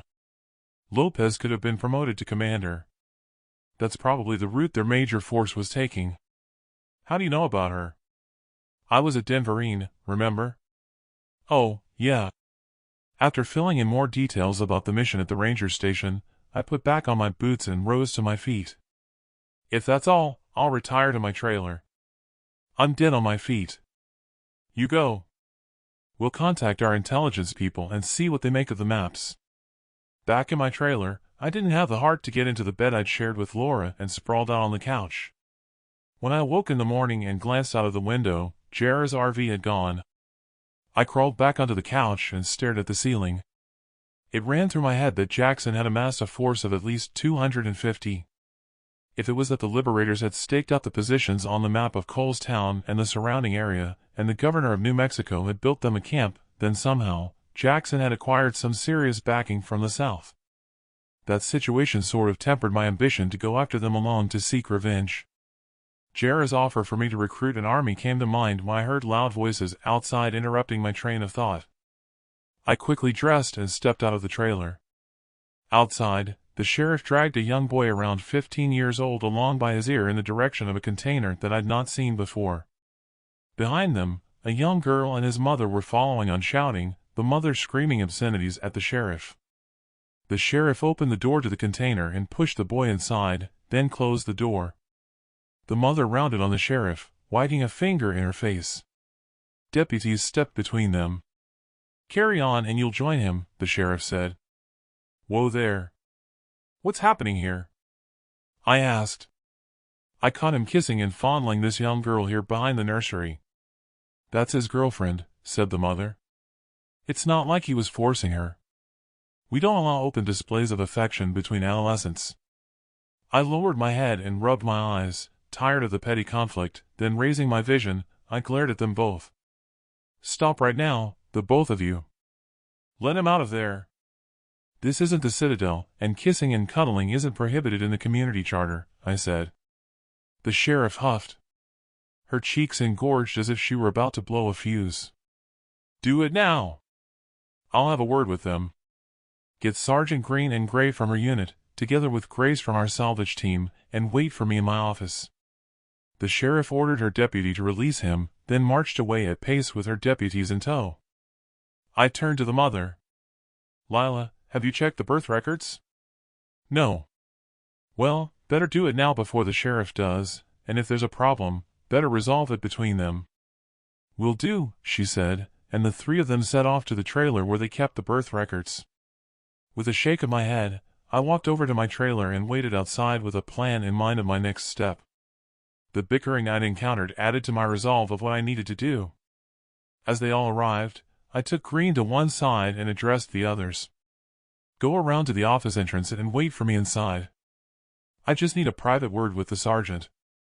"What's going on?" asked Green. "I have something I want to run by you before we go inside.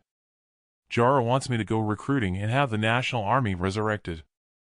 I can't do it on my own. I need to know if you'll help me. It'll mean a lot of travel.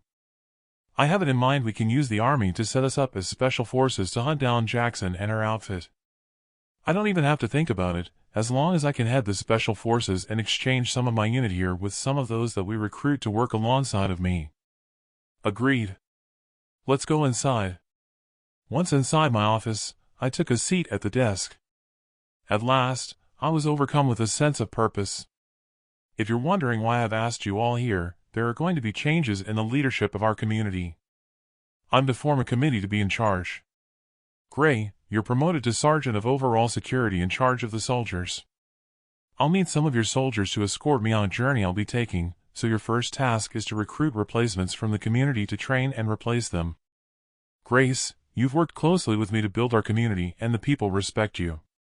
You will look after the day-to-day running of the community and the well-being of residents. Sheriff, you'll be in charge of law and order, so carry on. In effect, Grace will take my position and move into my trailer and office. In any serious matters of contention between you, then you three, as the committee, you will decide the outcome with a majority vote." "If I'm to be in charge, what are you going to do?" asked Grace.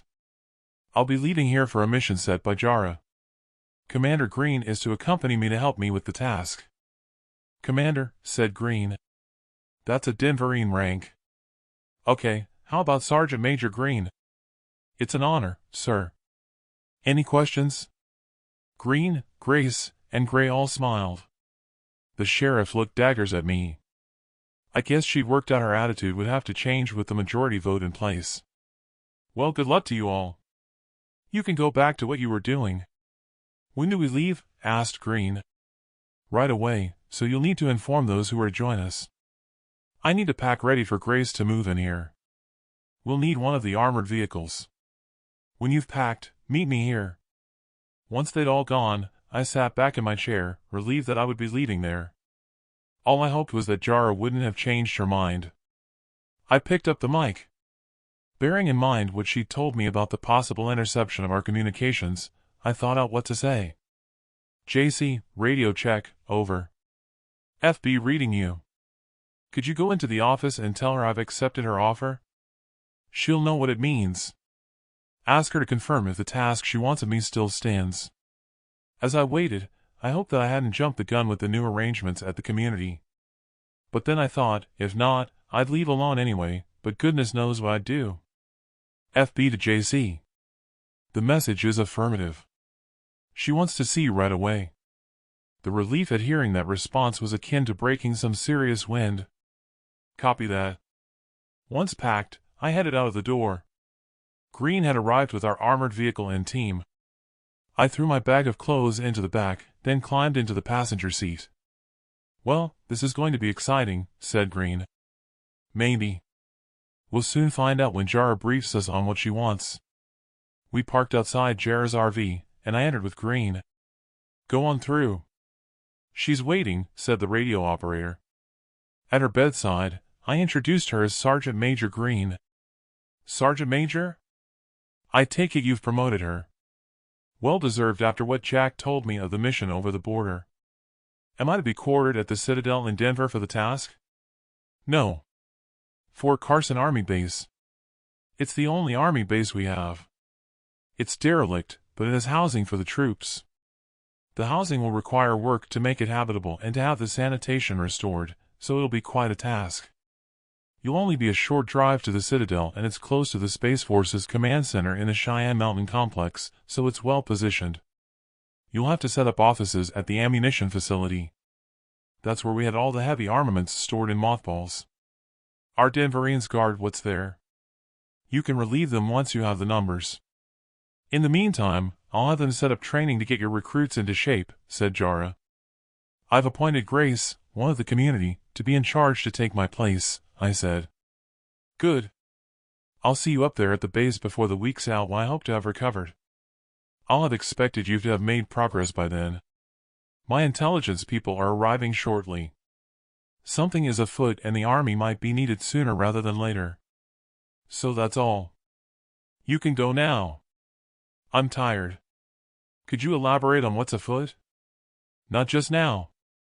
I don't have the full picture, she replied. Okay, 1 week it is, I said, and then exited with Green. Outside, I bumped into Father Dixon and Pete. How is she? Tired just now, I said. I'll just pop my head into her office and tell her we're on our way back home. You'll get there before us in the chopper, but do you mind if we visit on our way to Denver? I'll be looking for recruits for a new army Jara has instructed me to build if you can spare any who might volunteer. Pete stroked his chin. If I were to guess, I'd have said he would answer in the negative. Visit by all means.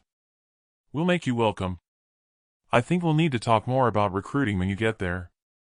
It'll be down to the Council of Elders. We shook hands and parted ways. What do you think President McCluskey meant when she said something was afoot? Asked Green as we arrived back at our transport. Not sure, but I think it could be to do with the maps I showed her. If it is, it will probably involve Jackson and what she's planning. Let's hope so, said Green. By the look on her face she was as puzzled as me as to what Jara had meant. I sighed, thinking I'd have to wait a week to find out. Chapter 40. Amanda Jackson. Santa Fe. Jackson sat waiting for an audience with General Carter in his office at the Citadel of Santa Fe. Slouched on the couch, and with a scowl on her face, the indignity of being forcibly removed from the ranger station with her unit festered. Just why Garner had ordered her return to Santa Fe was beyond her, other than guards inside the Citadel had watched her every move. She imagined it was to make sure she wasn't planning other clandestine exploits. You're to go through now, said the robotic receptionist. She scoffed, when considering the robot had the same features as the ones at Fort Hood. It had no lower body, and with only the LEDs of the computer hardware flashing, which operated it under the framework of the chair. It looked to her as though Garner had wasted no time in updating tasks to robotics in the Citadel. Jackson rose to her feet, slid her palms down her hips, then head upright and shoulders stiffened. She entered the office. Sit, said Carter, not lifting his vision from an open folder on his desk. The fact that she had not returned in the transport with him from the ranger station, and his offhand introduction, led her to believe this wasn't going to be a friendly encounter. His glum expression when he lifted his head proved her right. Do you realize what you've done? Carter snapped the folder close. Do enlighten me. If it's what occurred in Colorado, Then Garner and I have come to an understanding, she said. You can wipe that smug expression from your face. If it were up to me, I'd have you shot along with your unit, he said. You've changed your tune considering I saved your life. His demeanor changed, a look of bewilderment on his face. Carter's amulet beeped. If she didn't know better, she would have sworn he'd completely forgotten how she had rescued him. One moment, he said. Rising from his chair, he stepped outside. He was only out there a few moments when he returned and took his seat. I think you'll find that anything you have done for me, I return the favor by having you transported to Fort Hood and saved you from crucifixion, he said. Whatever. Look, what I did is what most would call initiative, she said and folded her arms. Initiative? I'll tell you where your initiative took us all. It's left our plans in tatters. How so? Read this.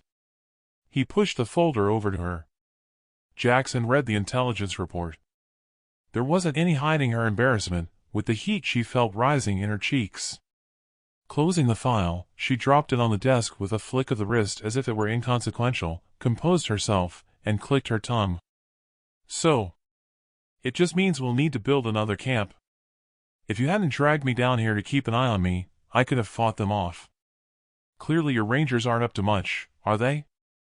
It changes nothing of Garner's plans. You'd better hope not. We have to trust they haven't discovered the deception of our operation in Oklahoma. We need to move fast.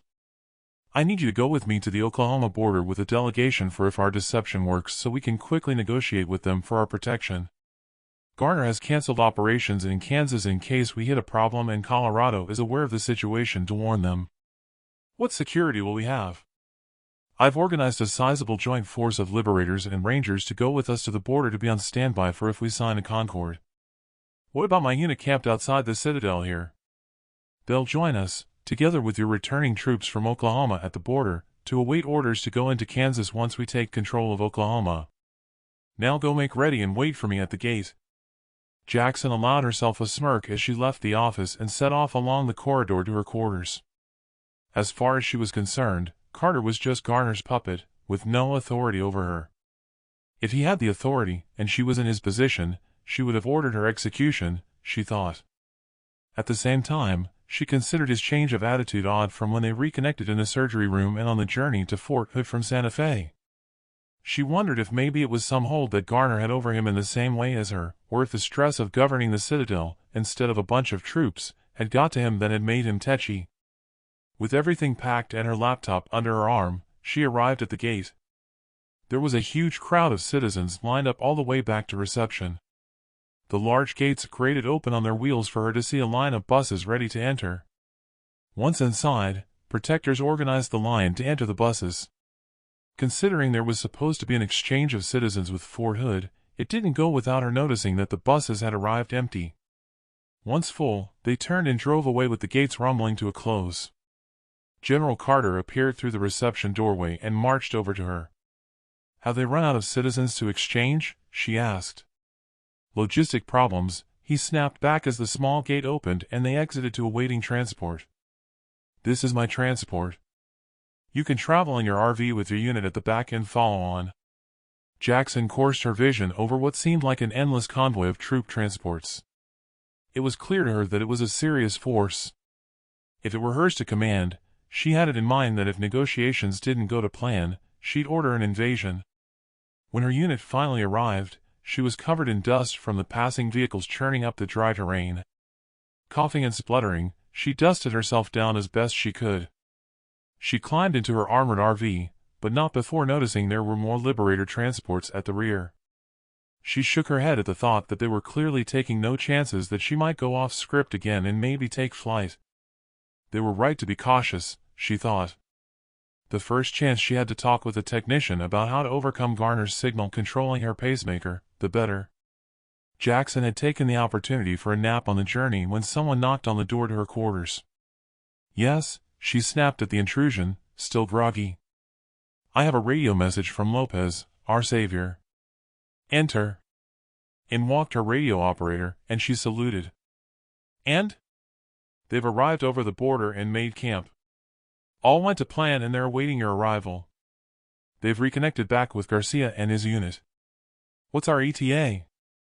I picked up a message from Lieutenant Garcia to General Carter.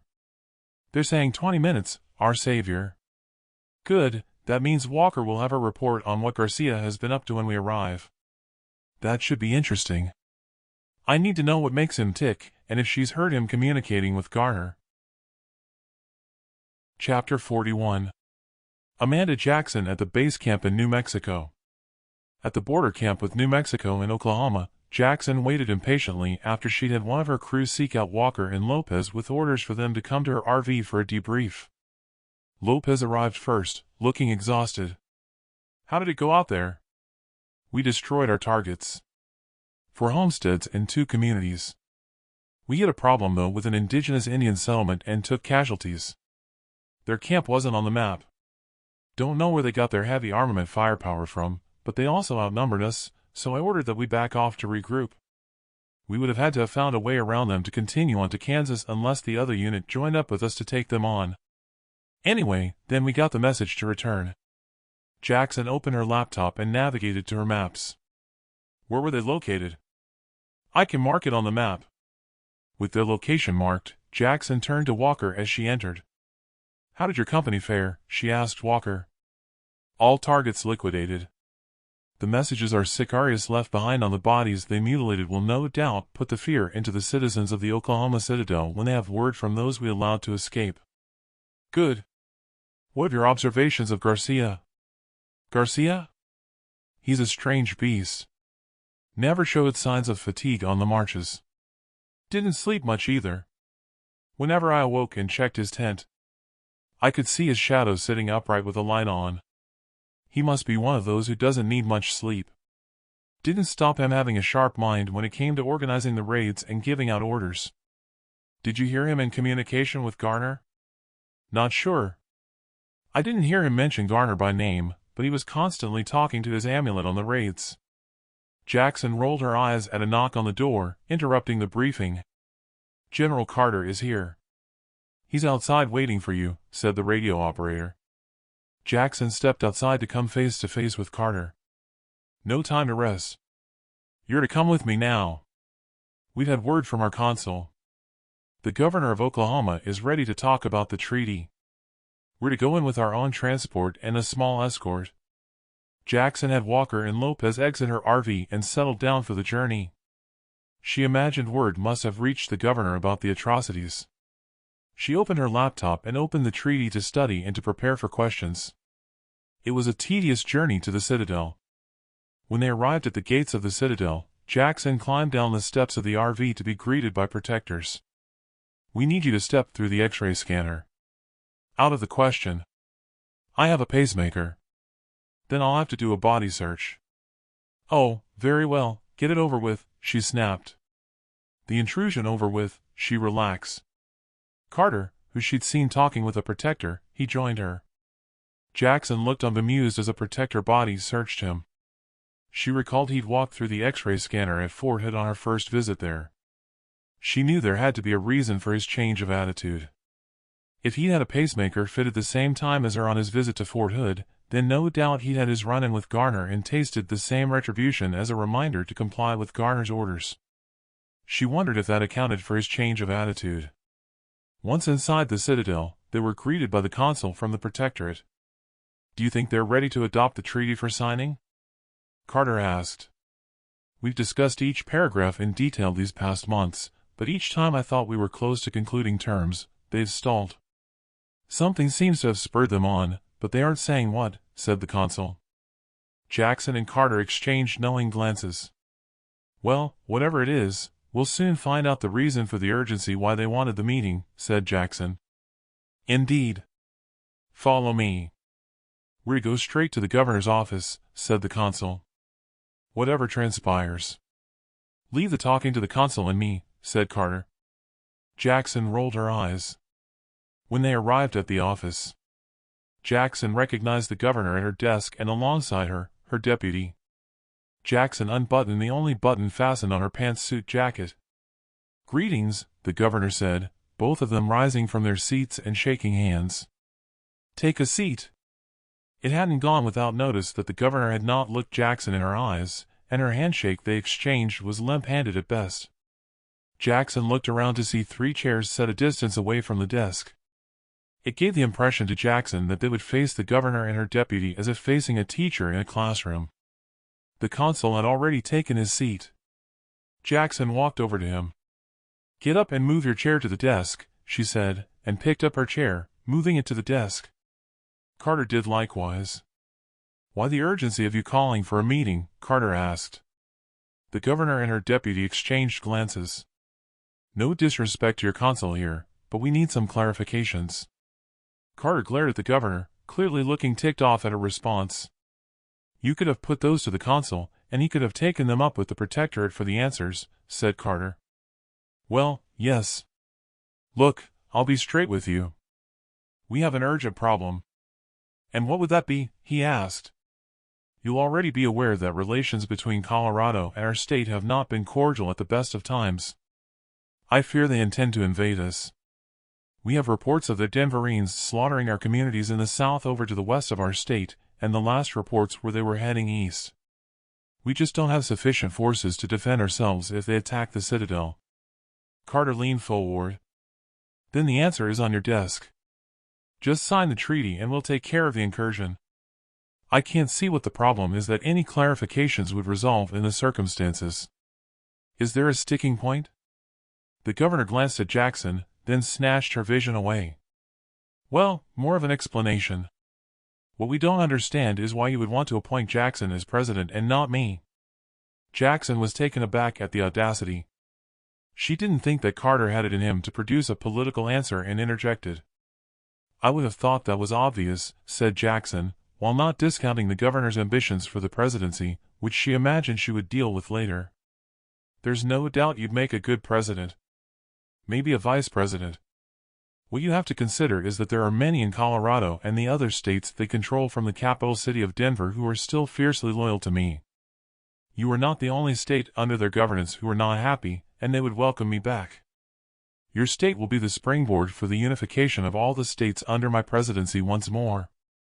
This time, with the addition of considerable forces of the Protectorate to ensure a peaceful coexistence, of whom I will have their total backing." The governor cupped her hand and whispered to her deputy. Jackson could sense losing patience and rose to her feet. "I'm not sure what there is to deliberate unless you want to wait until they're at the Citadel gates," said Jackson. "You either need help or you don't, and we can leave right now." She took her seat again and drummed her fingers on the table. The deputy governor leaned in and whispered to the governor, infuriating Jackson. "Well, what's it to be? We have forces ready and waiting to drive the Denverines out of Oklahoma as we congregate here, wasting time. The Protectorate did it for New Mexico and they are prepared and ready to do it for you under my leadership. We need your answer now," spat Jackson. The governor broke off from whatever she was whispering back to her deputy and turned to look directly at Jackson. She knew she had her, on the assumption she would be scared shitless of thinking the Denverines would arrive at her doorstep and slaughter her. "Then the answer is yes. It was only the presidency that was the sticking point that we needed to concede." "Concede?" Jackson allowed herself a false smile, rose from her seat, stepped around the desk to the governor and reluctantly shook her hand. Concede meant to Jackson that the governor considered it a blow to her ambitions, and that she'd need to replace her at the first opportunity.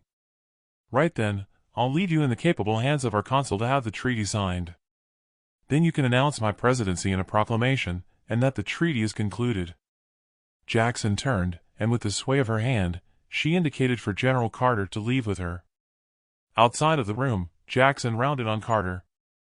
"Now that's called initiative, and political acumen, and what it can get you." "Results," said Jackson. "Time for you to get in the troops and for Garner to organize the work party to get the computer cables to here. I'll have my units ready themselves to take on Kansas."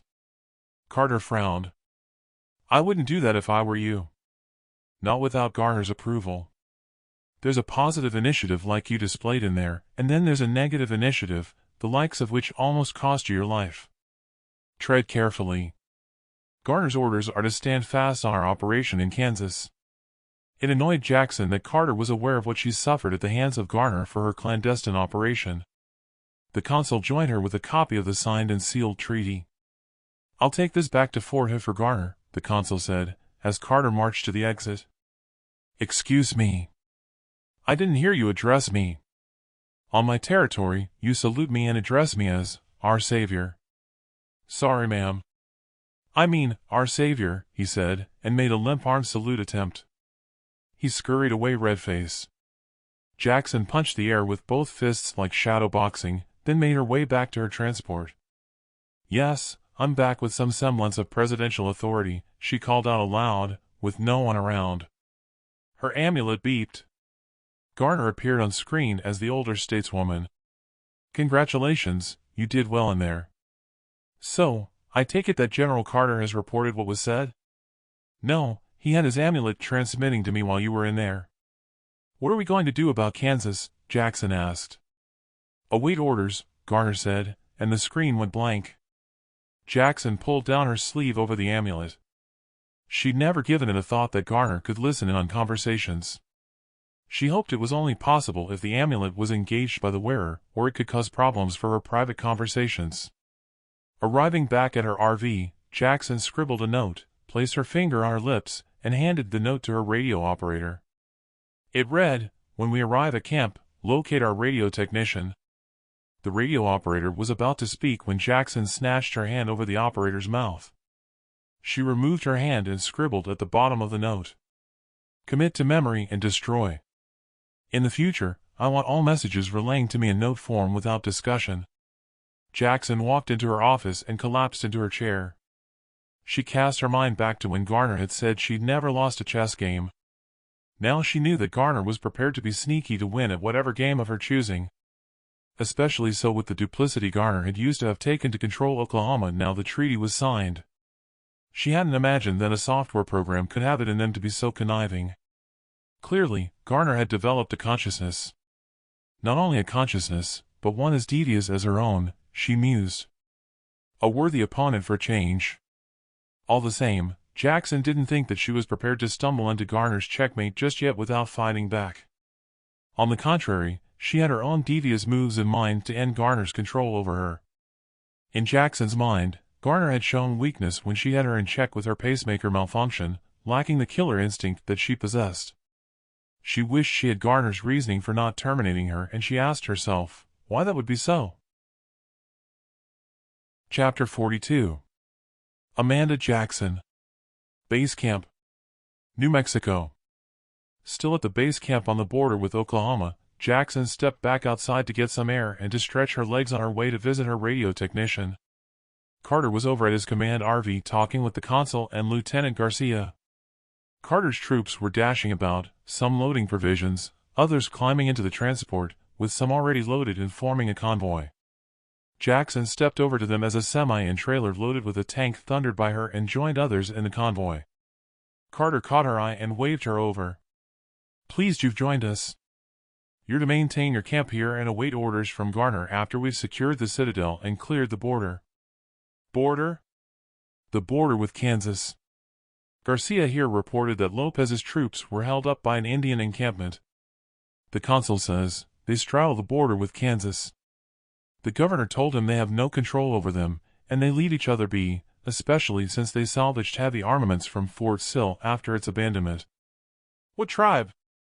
Cherokee. I thought the Cherokee Nation was out east. That's correct, they were, but they sought out arable land after the ash clouds cleared, said the consul. It wasn't mentioned as a problem in our meeting, said Jackson. Carter shrugged his shoulders. That's because the governor told the consul that she didn't see them as a problem, but as a buffer from any attack from the north. The problem is ours. Garner has ordered we annihilate them so you can commence your operation into Kansas. Sweet. I'll have my units ready for when you tell me we can move out, she said, and after doing an about-turn, she walked over to her radio technician's tent. Outside there was the hum of a generator. When she stooped inside through the tent flap, the technician was hunched over a bench, eyes glued to a magnifying glass, while soldering a circuit board. When he saw her, he fumbled with the solder iron, setting it to one side, then rose to his feet and saluted. Jackson handed him a notebook with a message, which he studied. Do not speak. Do not talk to anyone about this message. I need to know how a signal can be blocked to someone with a pacemaker that is monitored and that can be adjusted remotely. Write it down for me. The technician scratched his head, then wrote a reply. They don't do that anymore. It would need a device nearby and an internet connection to a satellite, and we don't have that. Jackson snatched the pen and wrote her own reply. But if they had a satellite connection, in what circumstances could it be blocked? She handed him the pen. A tunnel, or underground, to shield the signal. Jackson read his reply and sighed, thinking it wasn't as though she could hide in a cave, or carry around a tunnel. He tapped the pen on his forehead, then wrote some more. Turn off the receiver that allows access. Use a material such as aluminum foil or copper sheeting to block the signal. Jackson took the pen from him. What do you mean by receiver? She wrote and handed over the pen. It would need something close by the pacemaker, like a modem for it to work. Jackson rolled up her sleeve. Took the pen back and wrote. Like this? The technician scratched at the hair on his head, a bemused expression on his face, then tapped the pen on his lips.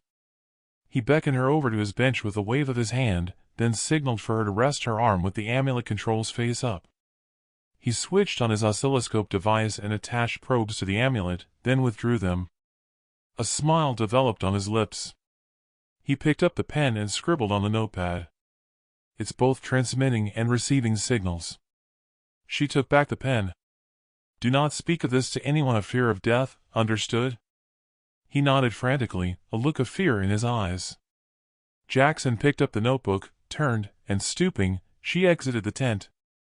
She headed straight for a campfire, and tearing each page of messages, placed them in the flames. All she needed now was to build her own tunnel in her office. With the last page now ash, she turned, and then walked sprightly over to Myra's tent to find her sitting outside. She rose from her stool and saluted. Jackson nodded, put her finger to her lips, then took her time to scribble a note and held it out for her to read. Do not speak. As soon as General Carter and the troops have gone, I want you to get 2 of your unit to go on a mission as soon as it's dark. Not you, or Garcia might notice you missing. Have them remove their uniforms and leave them in their tents. They're to take a vehicle and go scavenging along the route we took here. I want rolls of aluminum foil or copper sheeting if possible. As much as they can find. Tell no one. Remind them not to let Garcia see them leave. They're to return before sunup. Have them bring the materials to my office when they return. No radio communications. Mira nodded. Jackson returned to the campfire and burned the note, a smug feeling coursing through her psyche like a warm blanket on a cold winter's night. She'd seen enough abandoned towns and industrial units on the route. All she could hope was that foil wouldn't have been worth it for others to have scavenged it, seeing as how you couldn't eat the damn stuff.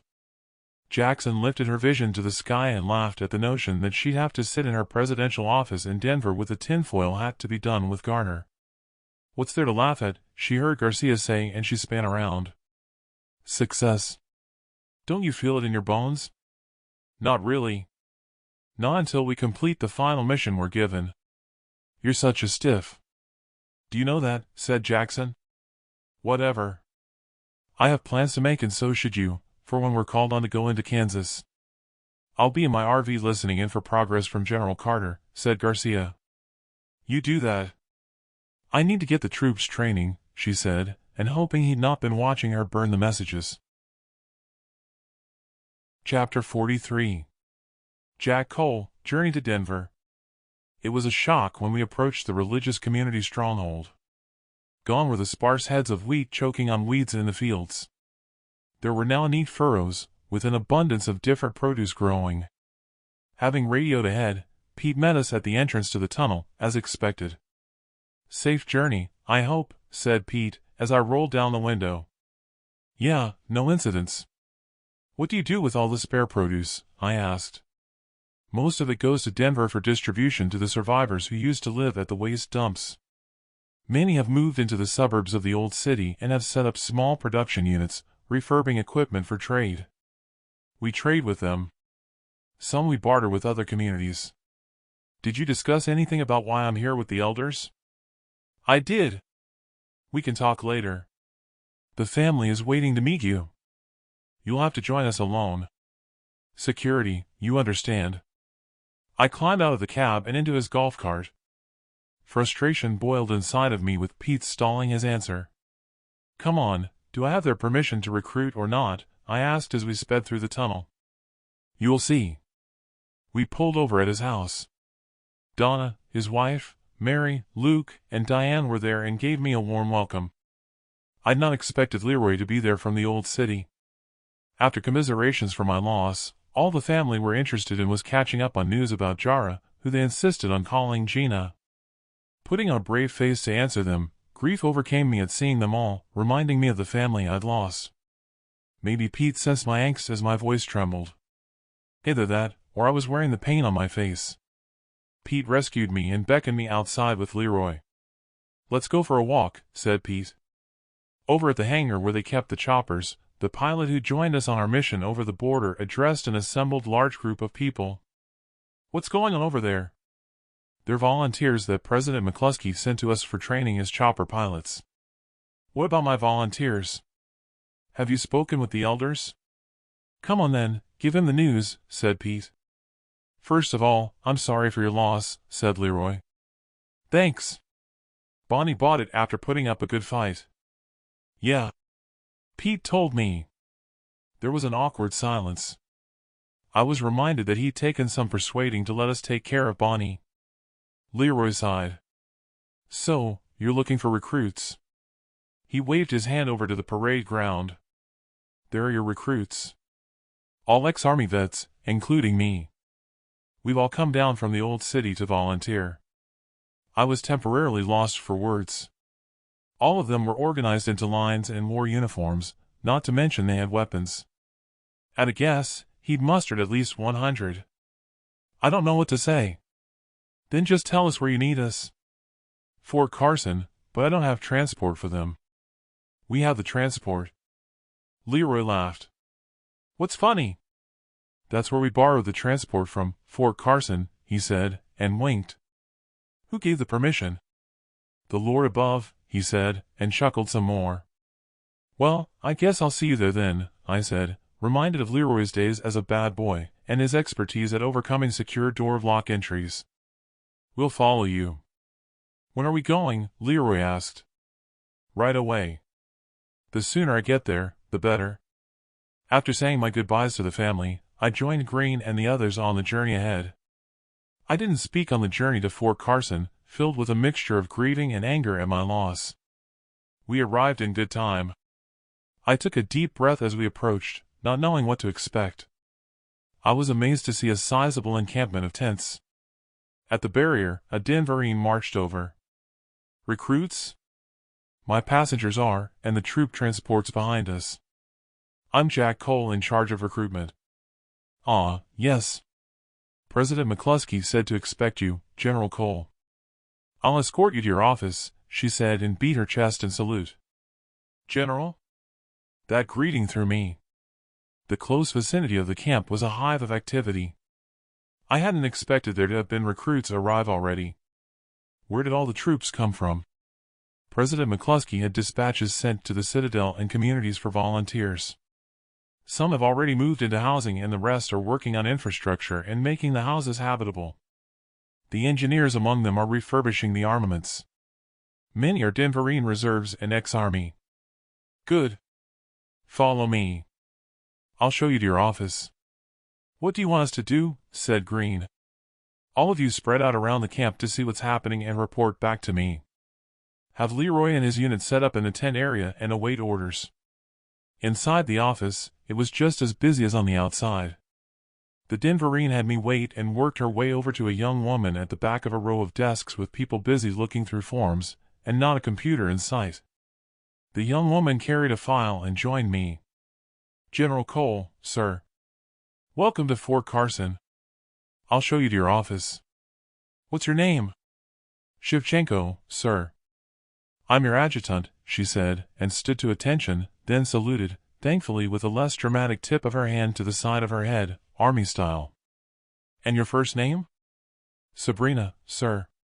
She dropped a buff file on the desk. These are the recruits so far. It includes previous ranks and specialties. The current total is at the front, but they're arriving hourly, so I'll keep you updated. I opened the first page, stunned at the number of recruits in such a short space of time. Well, that's encouraging. Yes, sir. President McCluskey had your uniforms delivered. They're in the closet in your office. There's a shower in there, but no hot water as yet, I'm afraid. We stepped into my office. Your private quarters are through that door over there, she said and pointed. Will that be all, sir? Yes, thanks. I'll get settled in and we can talk later. I have some of my people out scouting the base. Have them shown through when they arrive. Shevchenko saluted, then exited. Bemused as events had unfolded. I took a seat. The last thing I'd expected was to have the title of general for a recruiting campaign. It was as though I'd run away from one title with responsibility for others, only to be given another title with implied responsibility I didn't want. There was a knock on the door. Enter. I'd expected it to be Green or one of the others returning. Instead, the adjutant held the door open to Jed, pushing Jara inside, sitting in a wheelchair. Wasn't expecting you so soon. Flying visit. I'm heading to the Citadel for treatment. Problems? Wound infection. Nothing to worry about as long as it's treated.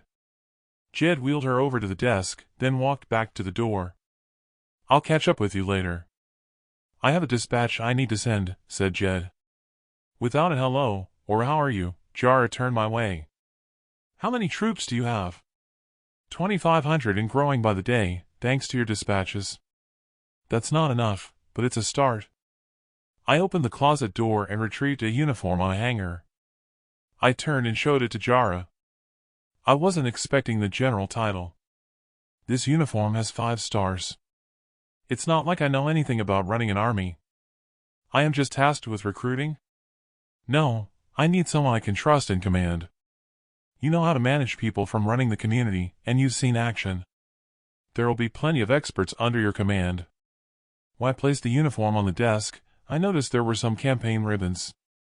What are those for? I said and pointed to the ribbons. Can't have them thinking you haven't seen action. One is for your mission south of the border. The one next to it is for assisting me in liberating the Citadel, and the others, yeah, they're for show. I shook my head. I needed her to know how I felt. Look, I appreciate the title, but really, control of an army? It's not what I want. All I need is a small special forces unit to seek out Jackson and Wilson's team, and to terminate them. Really, I only want responsibility for myself. Jara huffed. Look, you're not the only one who doesn't want the responsibility that comes their way. Do you think I want to be president? No. I'm my mother's daughter, but I'm not her. I doubt I'll ever have the legacy she had. If it wasn't for her foresight in having the citadels built at the beginning of the drought, the majority of us wouldn't be here now. That's her legacy. Hell, I even let the one free who sent her to her death, and now she's on her way back to destroy us. That's my legacy. All I ever want is to give the presidency to someone else, and to rejoin the Denverines. What she had said was heartfelt. A tear rolled down her cheek as she lowered her head, then she swiped it away with her sleeve. I had to respond. But you have a legacy. You liberated the citadels under Jackson's control. A serious expression settled on her face. That's the point. If you don't help, we could lose the citadels to Jackson and the Protectorate of Texas. We believe we know their plans to invade us with the help of the Protectorate. What of anyone's legacy, then, you included, in not avenging your family? Now it was my turn to show my feelings as I teared up. She must have noticed. Look at us, she said, now sniveling, and with a tear dripping off her chin. We both burst out laughing. What there was to laugh about eluded me. Maybe it was nervousness of what she had put forward that took the responsibilities I'd faced to a whole new level.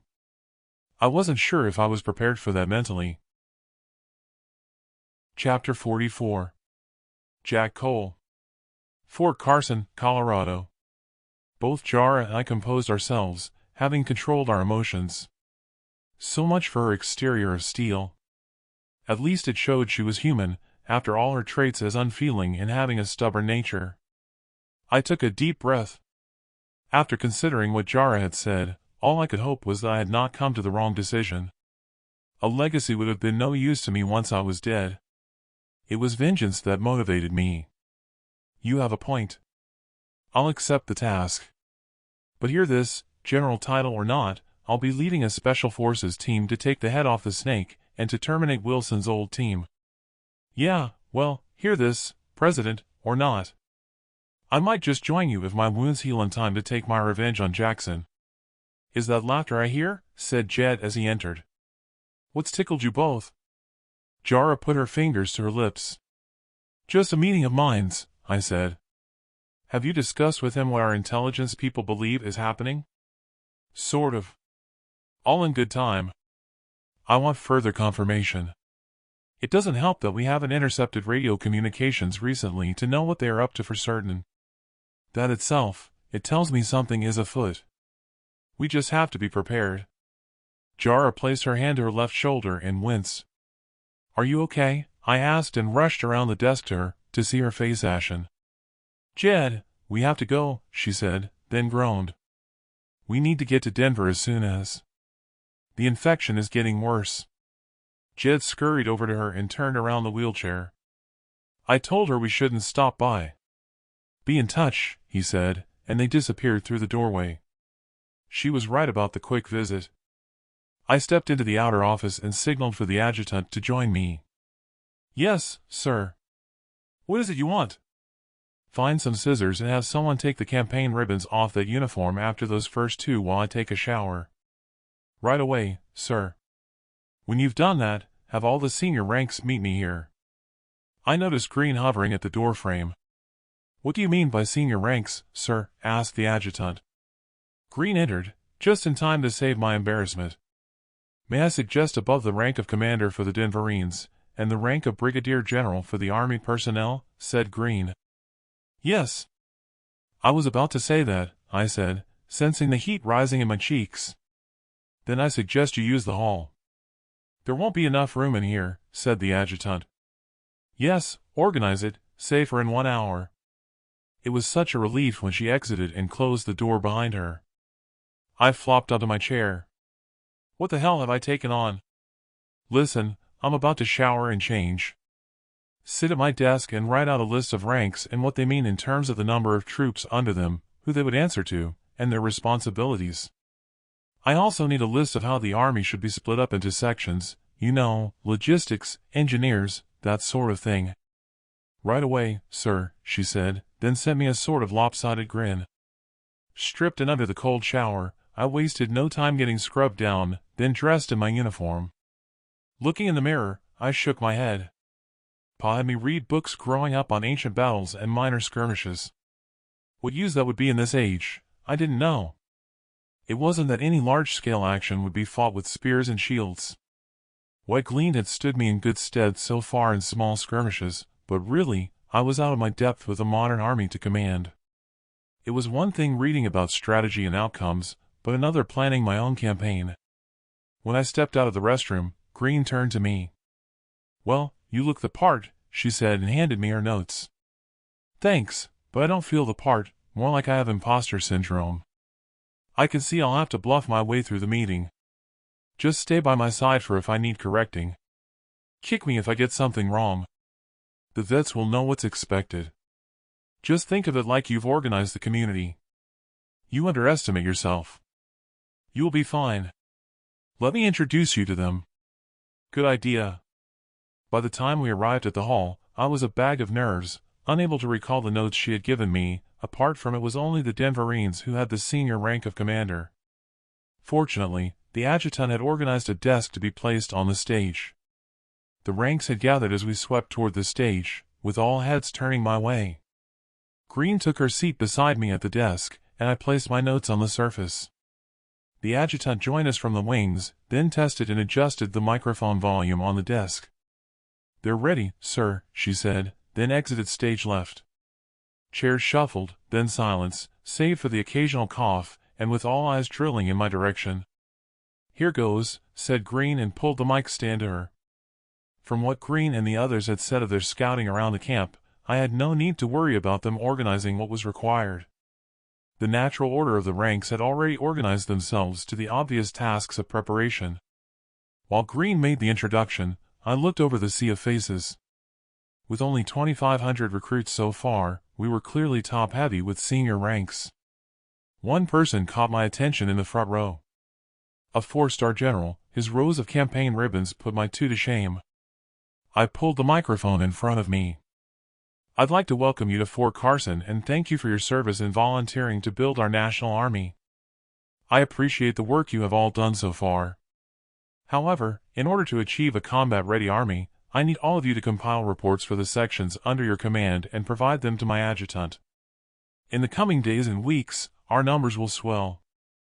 I continued on to flesh out exactly what I expected in the reports, from food supply logistics to armaments, ammunition available, and getting the infrastructure up to scratch, until I ran out of steam.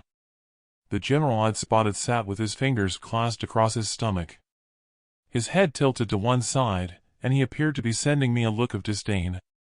Either that, or he was trying to get the measure of me. "Well, I think that will be all for now." I pointed to the 4-star general. "General, if you could join me in my office." He nodded.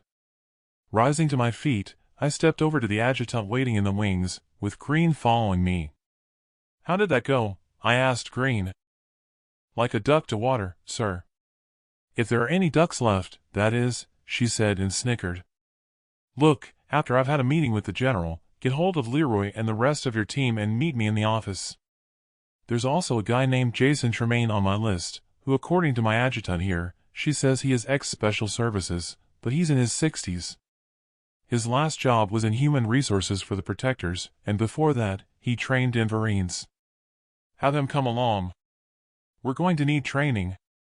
I set off, walking back to my office with Shevchenko. "How do you think it went in there?" "Not what I expected." "How so?"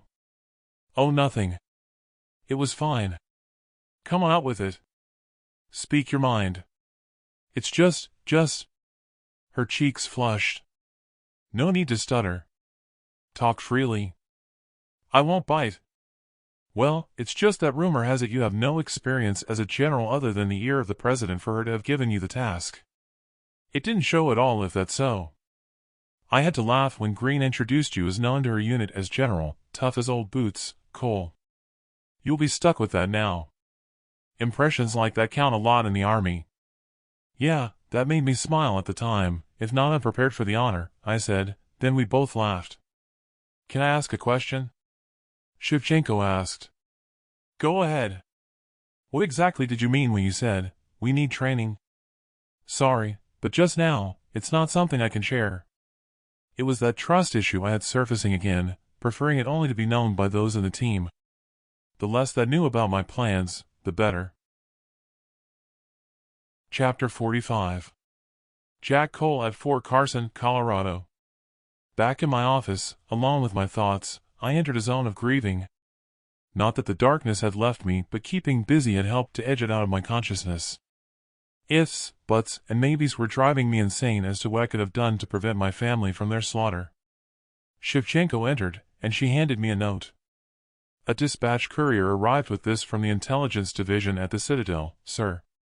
"Dispatch? Why not a radio message?" "It's in the dispatch to our communication room, sir." I read the note.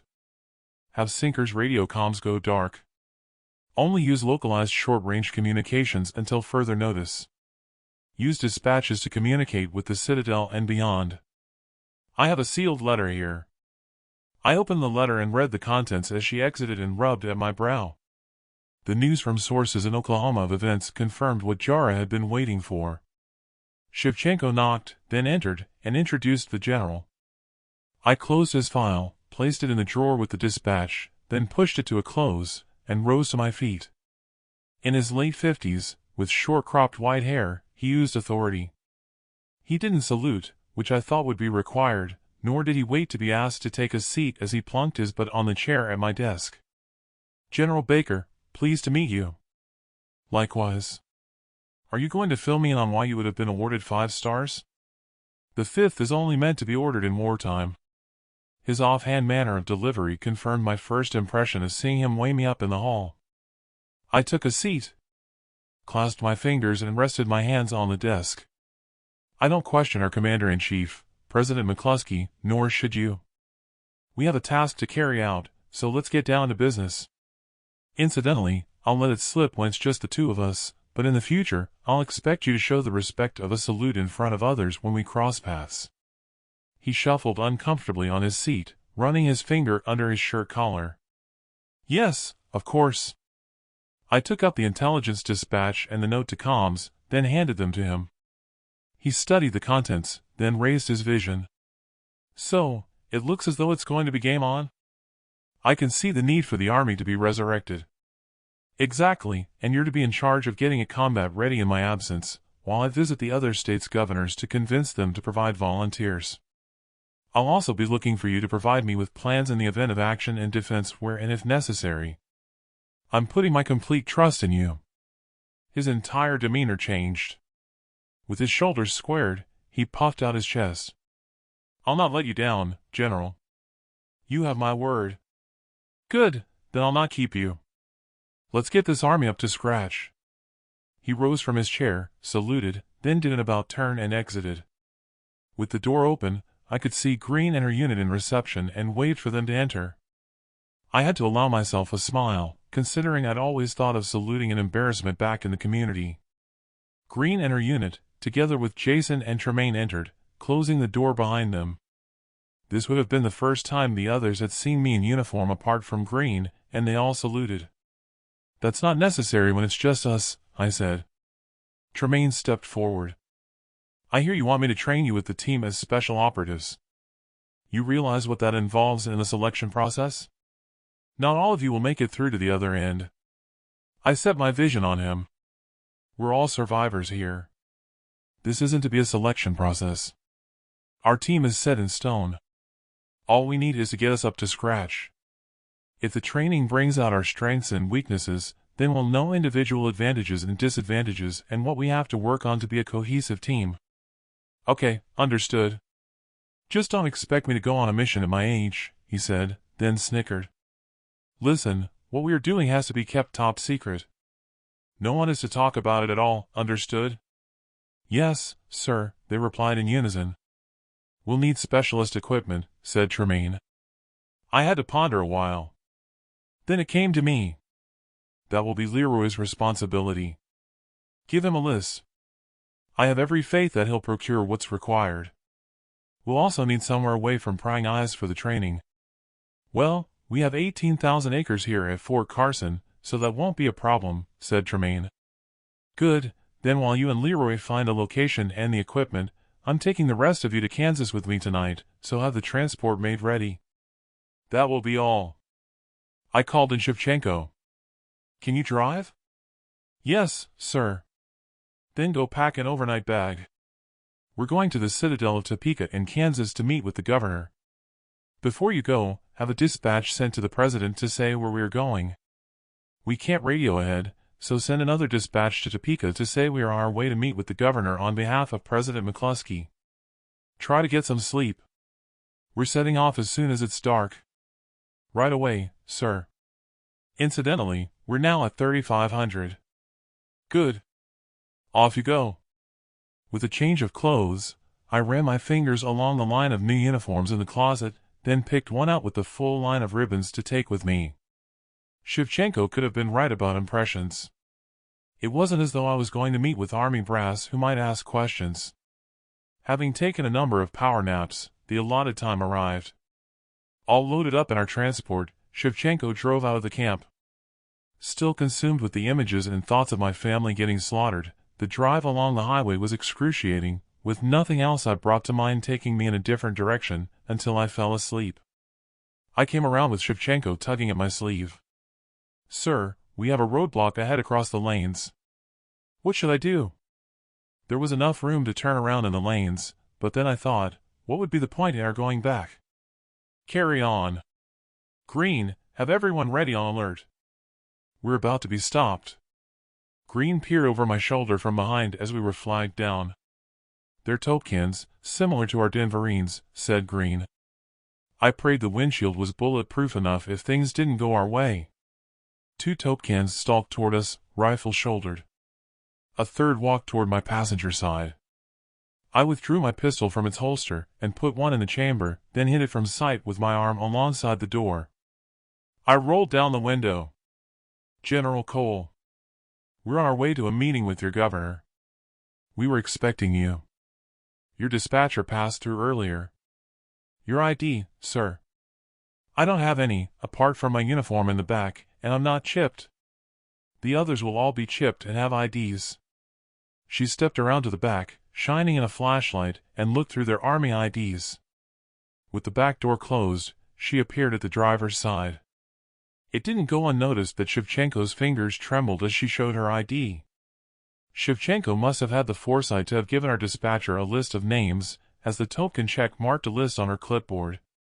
"General's adjutant?" "Okay, you're free to pass." "Why the roadblock?" I asked. "Orders." "No one has said why." Green tapped me on the shoulder. When I turned, she swayed her head for me to look over at the median. In the glow of the Topcan's headlights over at the median, at least 30 of them were crouched behind the steel buffer, with what appeared to be anti-tank missile launchers shouldered at the ready. 4 armored vehicles in close order blocked the lanes with gunners mounting machine guns. It was the same in the opposite lanes. I wasn't buying that she didn't know why they were on alert, but I doubted pushing her on the subject would get answers. "I've not been there before. Is the Citadel signposted?" I asked. "It's before you get to the old city. When you see the sign for the 75, take the ramp to the north. The Citadel is on the left once you get over the bridge at the river. You won't miss the glow from the domes, but drive slowly or you'll miss the ramp they've built to get you off the highway."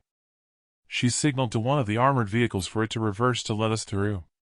As she waved us on, I could see Shevchenko still looked flustered. "You okay?" "I am now, we're moving. I've never been outside the Citadel until I volunteered." "Never mind," had a rifle pointed at me. "Don't worry, we'll look after you," said Green. "Drive on a mile ahead, and I'll take over driving. We have at least another 3 hours to get there."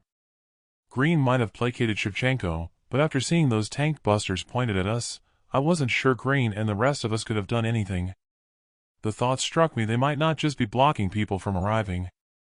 Seeing as relations were strained between Denver and Kansas, and with the opposite lanes blocked, they could have just as easily been there to prevent us leaving. Chapter 46. Jack Cole on his journey to Kansas. On passing the roadblock, an armored vehicle pulled out ahead of us some distance in front. A glance in the rear view, and it looked as though one had pulled up behind us. "Looks like we have an escort," said Green. "It's looking that way."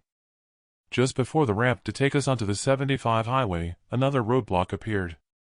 This time a space had been left and our escort out front stopped, then drove on with no one attempting to flag us down as we drove through. It was the same at the Westgate Bridge over the Kansas River, and before the ramp to take us to the Citadel. "They don't have this tight security leading to the Citadel of Denver when I last visited," said Green.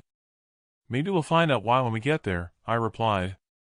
We pulled over at the city gates. A token guided us to park in a rest area. "Welcome. The governor is expecting you," she said as I climbed outside to stretch my legs with my backside aching from the long journey. "Your troops are to wait outside. No weapons allowed. I'll need my adjutant with me to take notes." I handed my sidearm to Green. The token relayed my request over the radio. "That's fine. Go ahead." When I turned, Shevchenko was at the back door of our vehicle. "Grab my uniform when you collect your overnight bag." We were ushered through the small gate and on into reception. Protectors guided us to our adjoining rooms. "I'll knock when the governor is ready to see you," said the protector. Inside my room, I showered and changed into my uniform. All that was on my mind was to get the meeting over with and to get back to Fort Carson so we could start training. I didn't have to wait long for the knock on the door. Working our way along the corridors, we arrived at a room. Inside, it wasn't an office. There was a long table seating around 10 people, some wearing token uniforms, and with someone I assumed was the governor at the end. She rose to her feet.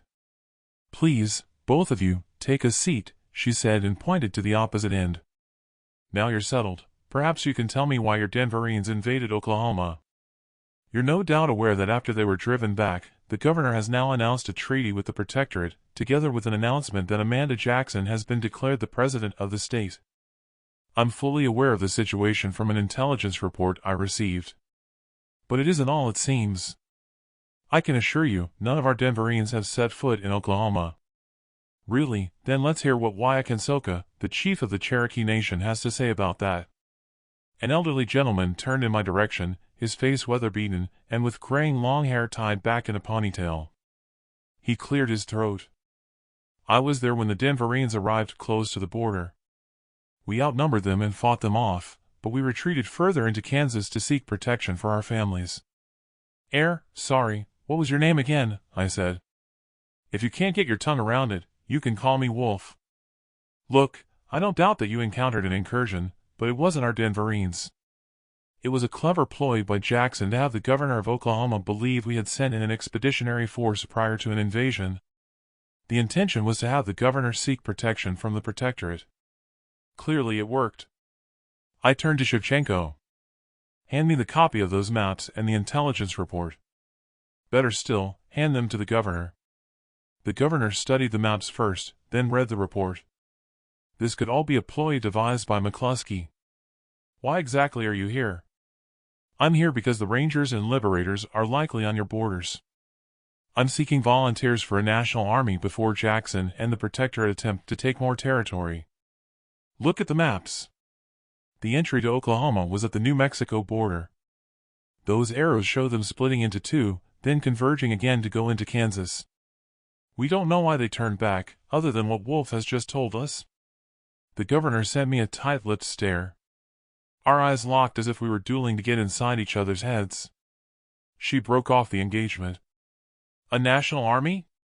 So, you are asking us to allow your soldiers onto our territory after all the disagreements we have with McCluskey. Is that not the reason you're here? To take advantage of the Protectorate taking over Oklahoma, so you can invade us through the back door without a fight, only for McCluskey to depose me? I can assure you it's not the case. As you can see in the report, the so-called Denverines are captured Hispanics who crossed the border in Texas. Jackson had them conscripted and put into Denverine uniforms.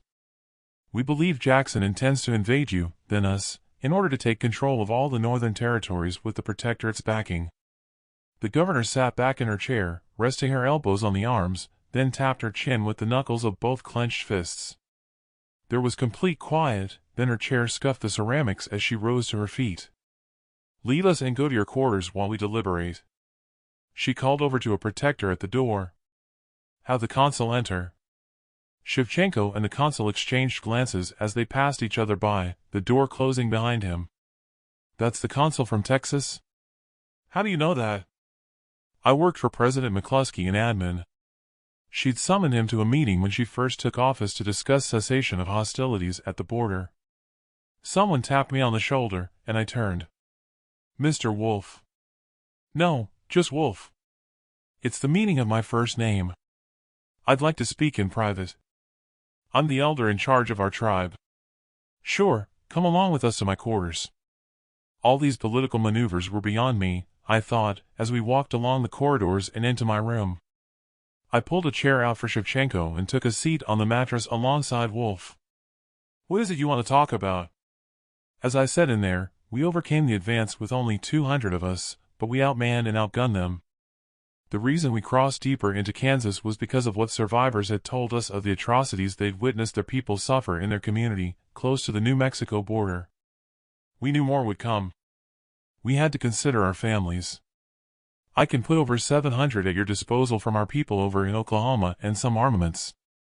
We've been back and harvested most of the land, and we've sent the produce back to our nation, or they'd have starved. I've asked them to join us here in Kansas. We need to go back to get the last of the harvest. I had to admire their tenacity. That's quite a sizable force. You could probably do it on your own. I guess we could temporarily return to harvest the last of the produce, but with the Protectorate taking over, our force would be small in comparison. We know how the Protectorate has annihilated the indigenous populations under their so-called Protectorate. What I'm asking you for is permission to have the survivors of our nation emigrate to Colorado if our people were to join your army. How many, including the families? I asked. Around 1500. If the president would allocate us land, we can grow crops and feed ourselves. Shevchenko intervened. It's not as though we don't have enough land doing nothing. We could house the families at Fort Carson until they could be allocated land to build a community while the others join the army. It ran through my mind that I would have enough spare land of my own alongside the river if Jara refused the request.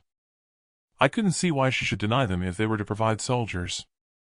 He obviously had reason not to want to stay in Kansas. Look, I can't help you to defend your people in harvesting the last of your fields. It's at your own risk, but if you can get your people in Oklahoma to join you to harvest the land, then if you continue alongside the border on the Kansas side to Colorado, I have a community there where you can camp until I send for you to come to Fort Carson. I'll have Shevchenko here write out an authorization to our community leader, and then sign it for you, if you agree. I can grant you a lease to farmland in my territory if needs be. He nodded. Okay. Shevchenko pulled out a notebook from her case and wrote the authorization and directions on the back and handed it to me. I added instructions for Grace and Sergeant Gray, then signed it and handed it over to Wolf, and we shook hands. Listen, when you get close to the community, go in alone unarmed and ask for Grace, especially with you having heavy armaments. There'll be a community charter that you'll all have to sign. It will mean all your weapons and equipment will have to be handed over to Sergeant Gray until your recruits get to Fort Carson. Are you okay with that? Yes, understood, and thank you. With Wolf gone, I took off my jacket, loosened my tie, and undid the collar. I guess we'll just have to wait now, I said, wishing I was a fly on the wall in the meeting with the Protectorate's consul. It crossed my mind that the governor could just as easily seek allegiance with the Protectorate, and we'd be arrested. God forbid that they'd execute us. Chapter 47. Amanda Jackson at the base camp on the Oklahoma border. Jackson stepped outside of her RV to a commotion in the camp. She recognized 4 of her sicarios marching 2 prisoners toward Garcia's RV. Horrified, she noticed the prisoners they were escorting were the 2 sent out on her mission to find Foyle. Mira ran over to Jackson from the prisoners. Garcia had scouts out patrolling our perimeter and the sicarios captured them. They wouldn't turn them over to me. It was too late to intervene when Garcia strode towards the prisoners. What's going on here? Asked Jackson. Deserters. I'll have the sicarios interrogate them to find out what motivated them, said Garcia. Their methods will get answers. No, you won't. These are my Denverines. In civilian clothing? Jackson had to think fast. She already pulled the stunt of having her Denverines go into Colorado without uniforms to avoid being tracked. The last thing she could afford was to fall foul of Garner again. How do you know they weren't just out for a stroll? The sicarios here said they'd stolen a vehicle. It's broken down 2 miles out, said Garcia. Jackson turned to her side, unclipped the holster strap, and slipped out her pistol. Deserters, really, she said, as she walked behind them. She lifted her arm and put a round smashing into each of the backs of their heads in quick succession. Not for the first time, a mist of brain matter and blood splattered Garcia's uniform.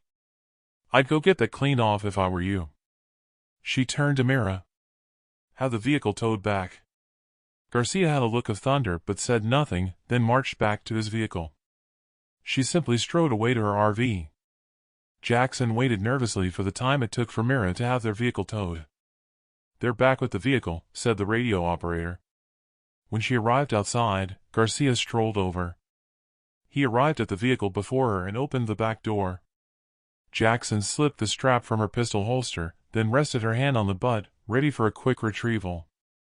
She narrowed her eyes, waiting for him to have his rummage around, and expected the worst. It ran through her mind he'd be sure to report such an unusual find to Garner. She wouldn't have put it past Garner to compute what the contents could be used for.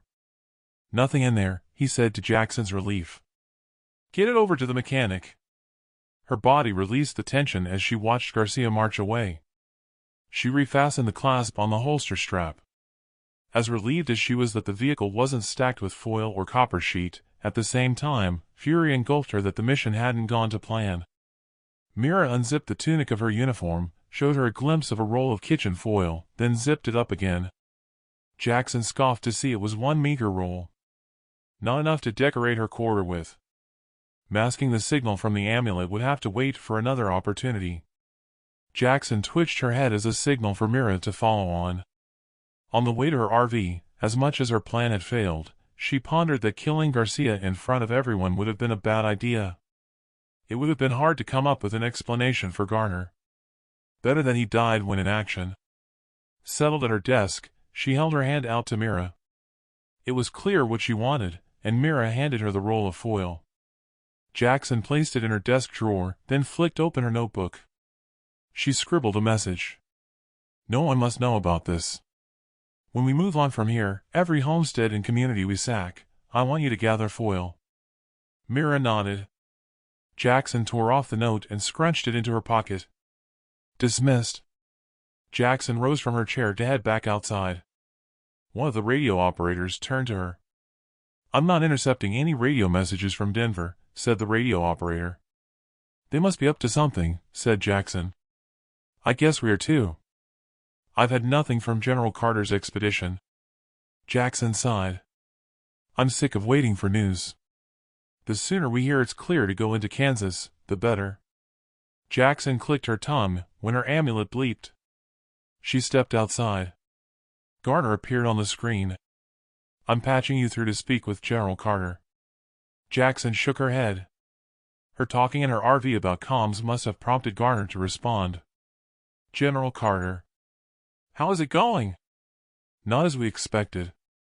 No signs of that group your Denverines encountered at the border, but they've harvested most of the fields. They've likely withdrawn to head back to their lands. We'll take care of them when we arrive at the Cherokee Nation out east.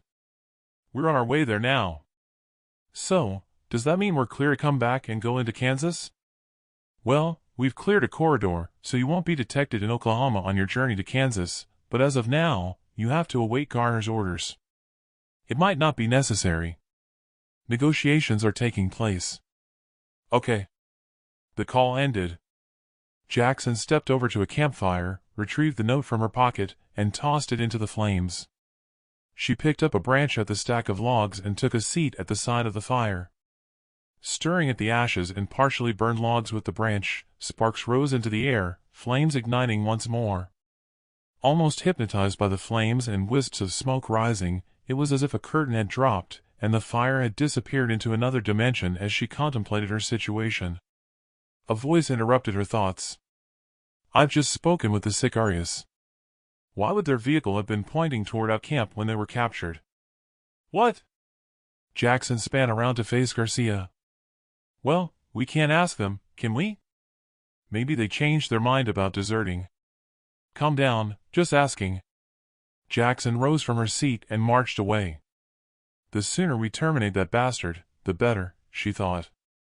Her amulet bleeped once more. Garner appeared on the screen. I want you to head to the Kansas border and make camp. Wait there for further orders. Right now, you might not be needed while negotiations take place. I'll only order you in if the governor needs motivating in the right direction to accept our offer of protection. Not waiting for a response, the screen went blank. Jackson scoffed. In her mind, Garner was overthinking the situation. If it were up to her, she'd have preferred to simply march in there with Carter's liberators as backup and take over. Chapter 48. Jack Cole. Return journey through Oklahoma. Hours passed by since we'd left the meeting with the governor. I had a bad feeling about our situation, having considered it would have been better if we had met the governor after the consul's meeting with them. For all I knew, they could be dotting I's and crossing the T's before signing a treaty with the Protectorate. I glanced over at Shevchenko. What was the bone of contention between the governor here and McCluskey? I asked. The governor here accepted some, but not all of McCluskey's liberal changes when she became president. So, do you think the governor would lean more toward Jackson's return? That's above my grade to have an opinion, sir. What if I ordered an opinion? Your prerogative, sir.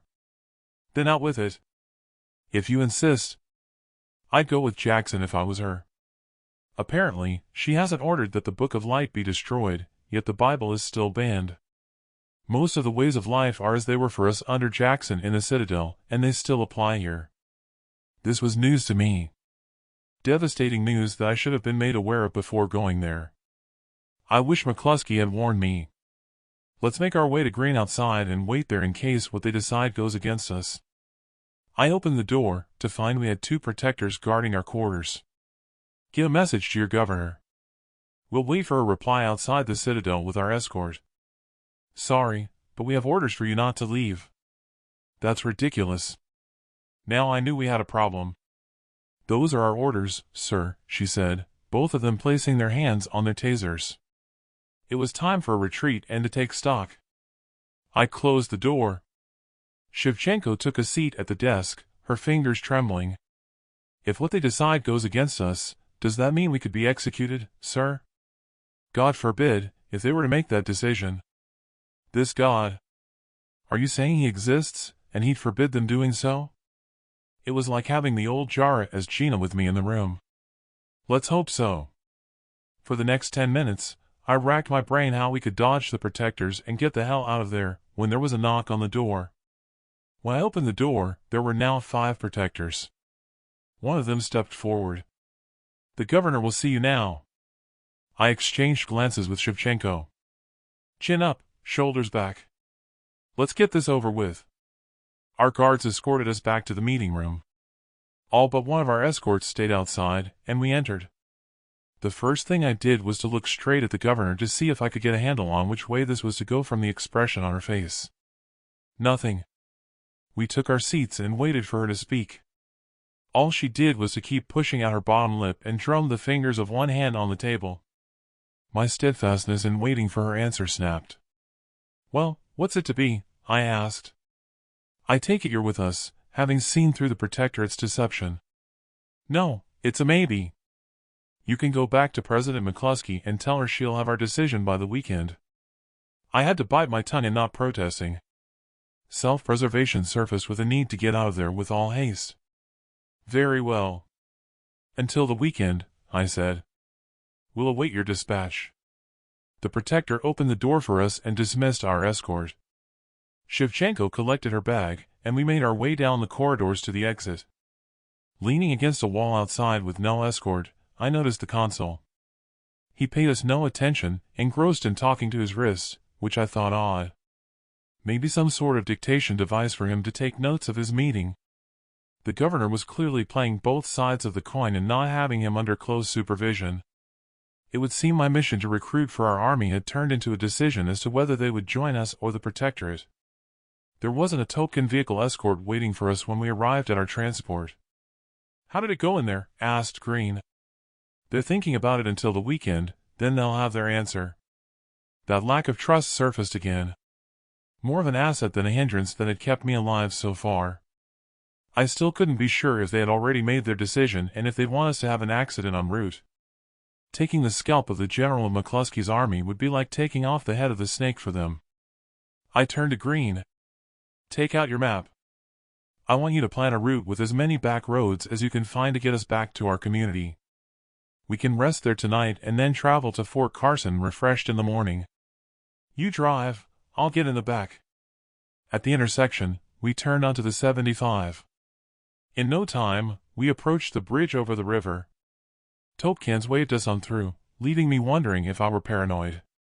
When I looked out of the back window, a Topkin appeared to be looking our way and talking on his radio, then raised his binoculars to his eyes. The hairs on my neck bristled when the roadblock appeared at the ramp that would send us on our route. This time all the lanes were blocked. Green slowed and my eyes met with hers in the rear view. It was squeaky backside time. To my relief, a vehicle reversed to give us passage. Checking through the back window, the same occurred, with a Topkin following our progress through his glasses. Listen everyone. This isn't a day trip. I want everyone to be alert to our surroundings. Pass me those binoculars and a spare rifle from the rack.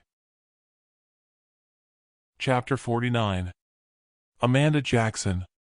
Base camp at the Kansas border. Jackson looked over the maps on her laptop screen, marking the homesteads and communities she was about to destroy. Her RV came to a stop, and she glanced out of her window. Rising from her chair, she walked through to the radio room. Why have we stopped? We've arrived close to the border, our savior. Jackson opened the door to the RV and stepped outside to be met by Commander Lopez. "We're to set up camp here," said Lopez. "Who says?" "Garcia. He sent out an advance party of 4 scouts to check it's clear over the border. They should be back soon." "Has he now?" "Have Mira come here." While she waited, her amulet bleeped. General Garner appeared on the screen. "You'll be pleased to know that you're to go into Kansas after dark. The governor is stalling and needs motivation to sign our treaty. Have everyone made ready." The screen went blank. Jackson's mind worked overtime. Not at having been given the go-ahead, but wondering how she could overcome Garner's control of her. She stepped back into her RV and on into her office. Pulling out the drawer to her desk, she retrieved the roll of foil, unzipped her tunic, then stashed the foil and pulled up the zipper. "You asked for me," said Mira. Jackson put her finger to her lips and picked up the notebook and pen. "Come with me. I have orders from Garner to discuss and what I want you and your unit to achieve." Jackson placed down the pen and spoke. "I hear your field radio is faulty," she said, then nodded her head repeatedly, as a clear signal for the response that was required. Mira looked at her, bewildered. Jackson nodded frantically once more. "Oh, yes, our savior," she responded. She ushered Mira out through the door of the RV and over to the radio technician's vehicle, to find him cursing as he took down his tent. "Oh, sorry, our savior," he said, and dropped the tent to salute her. "Mira has a faulty radio I'd like you to repair before we have to travel." She showed him the notebook and pen. "I'll see to it right away." "Step inside." Cramped inside the back of his vehicle, Jackson wrote out a note and showed it to him. "Isn't there anything else I could use to mask the signal in my office?" "I only have 1 roll of foil," it read. She unzipped her tunic to reveal the roll, then handed him the notebook and pen. "Pass it here." "I'll wrap some around the amulet and see if that works," he wrote. He tore off a length from the roll and wrapped it around the amulet, then set probes on the surface. He studied a round screen on a device with a horizontal line across it, then smiled. She guessed he was leaving nothing to chance when he scribbled a note and passed it to her. "It works as far as signals go, but if anyone has a similar device nearby, it won't stop the signal to and from any pacemaker or picking up audio in the immediate vicinity from the other device." Jackson peeled off the foil to an immediate response from the amulet. General Garner appeared on the screen. "Where are you?" "Waiting for one of my unit to get her radio repaired so I can discuss the mission I have for her when we go over the border." "Why?" "Nothing, carry on," he said, and the screen went blank. Jackson allowed herself a smile. It was obvious to her why Garner had called. Clearly, the foil had worked. She folded the sheet he had removed and stuffed it in her tunic with the roll. Only one thing now stood in her way, and that was Garcia and his amulet, she thought. Outside of the technician's vehicle, she noticed a crowd gathered and walked over to investigate. "What's going on here?" "You're supposed to be breaking camp," she snapped at them. The crowd parted to see a recruit on her knees.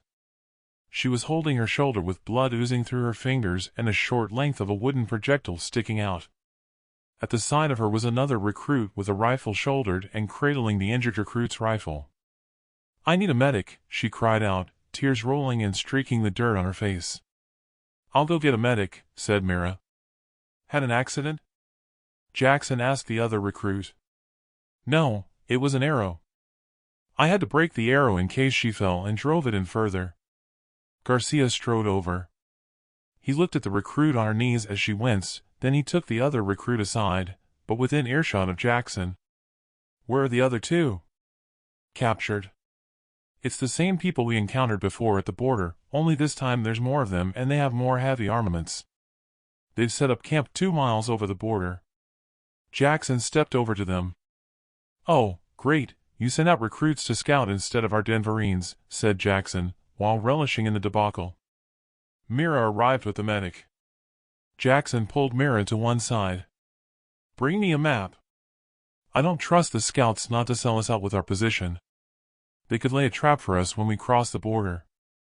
Garcia shook his head, then rolled up his sleeve, then made a report to Garner. He turned to Jackson after Garner responded, but she didn't catch what was said. "Change of plan." Garner says that General Carter is out east. He's reported that the Cherokee Nation has abandoned their dwellings. It's bound to be them our scouts encountered. He says there was no sign of them at the position we reported where we last encountered them. We're to go around them, and to divert into Colorado, then head back into Kansas to continue our mission. Jackson grinned.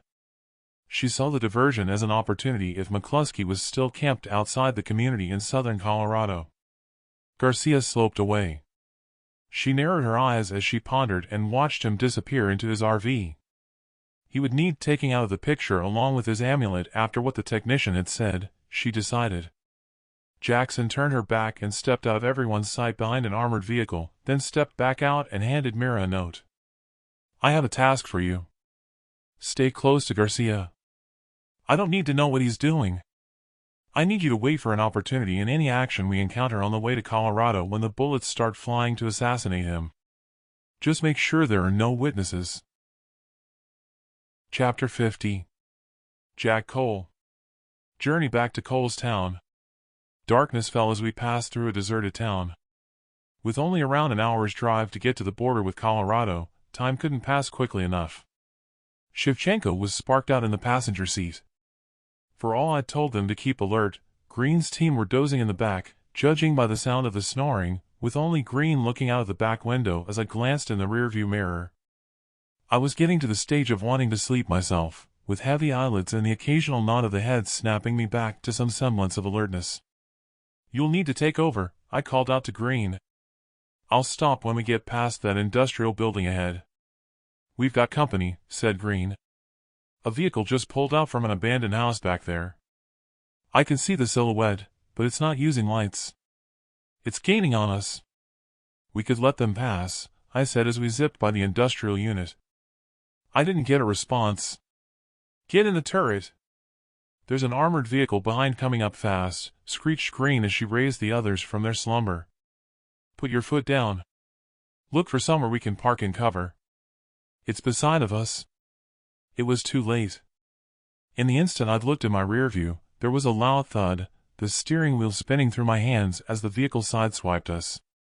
It was all I could do to have control when there was another loud thud, sending our vehicle toward a ditch. Shevchenko awoke when her head hit the side window as I swerved.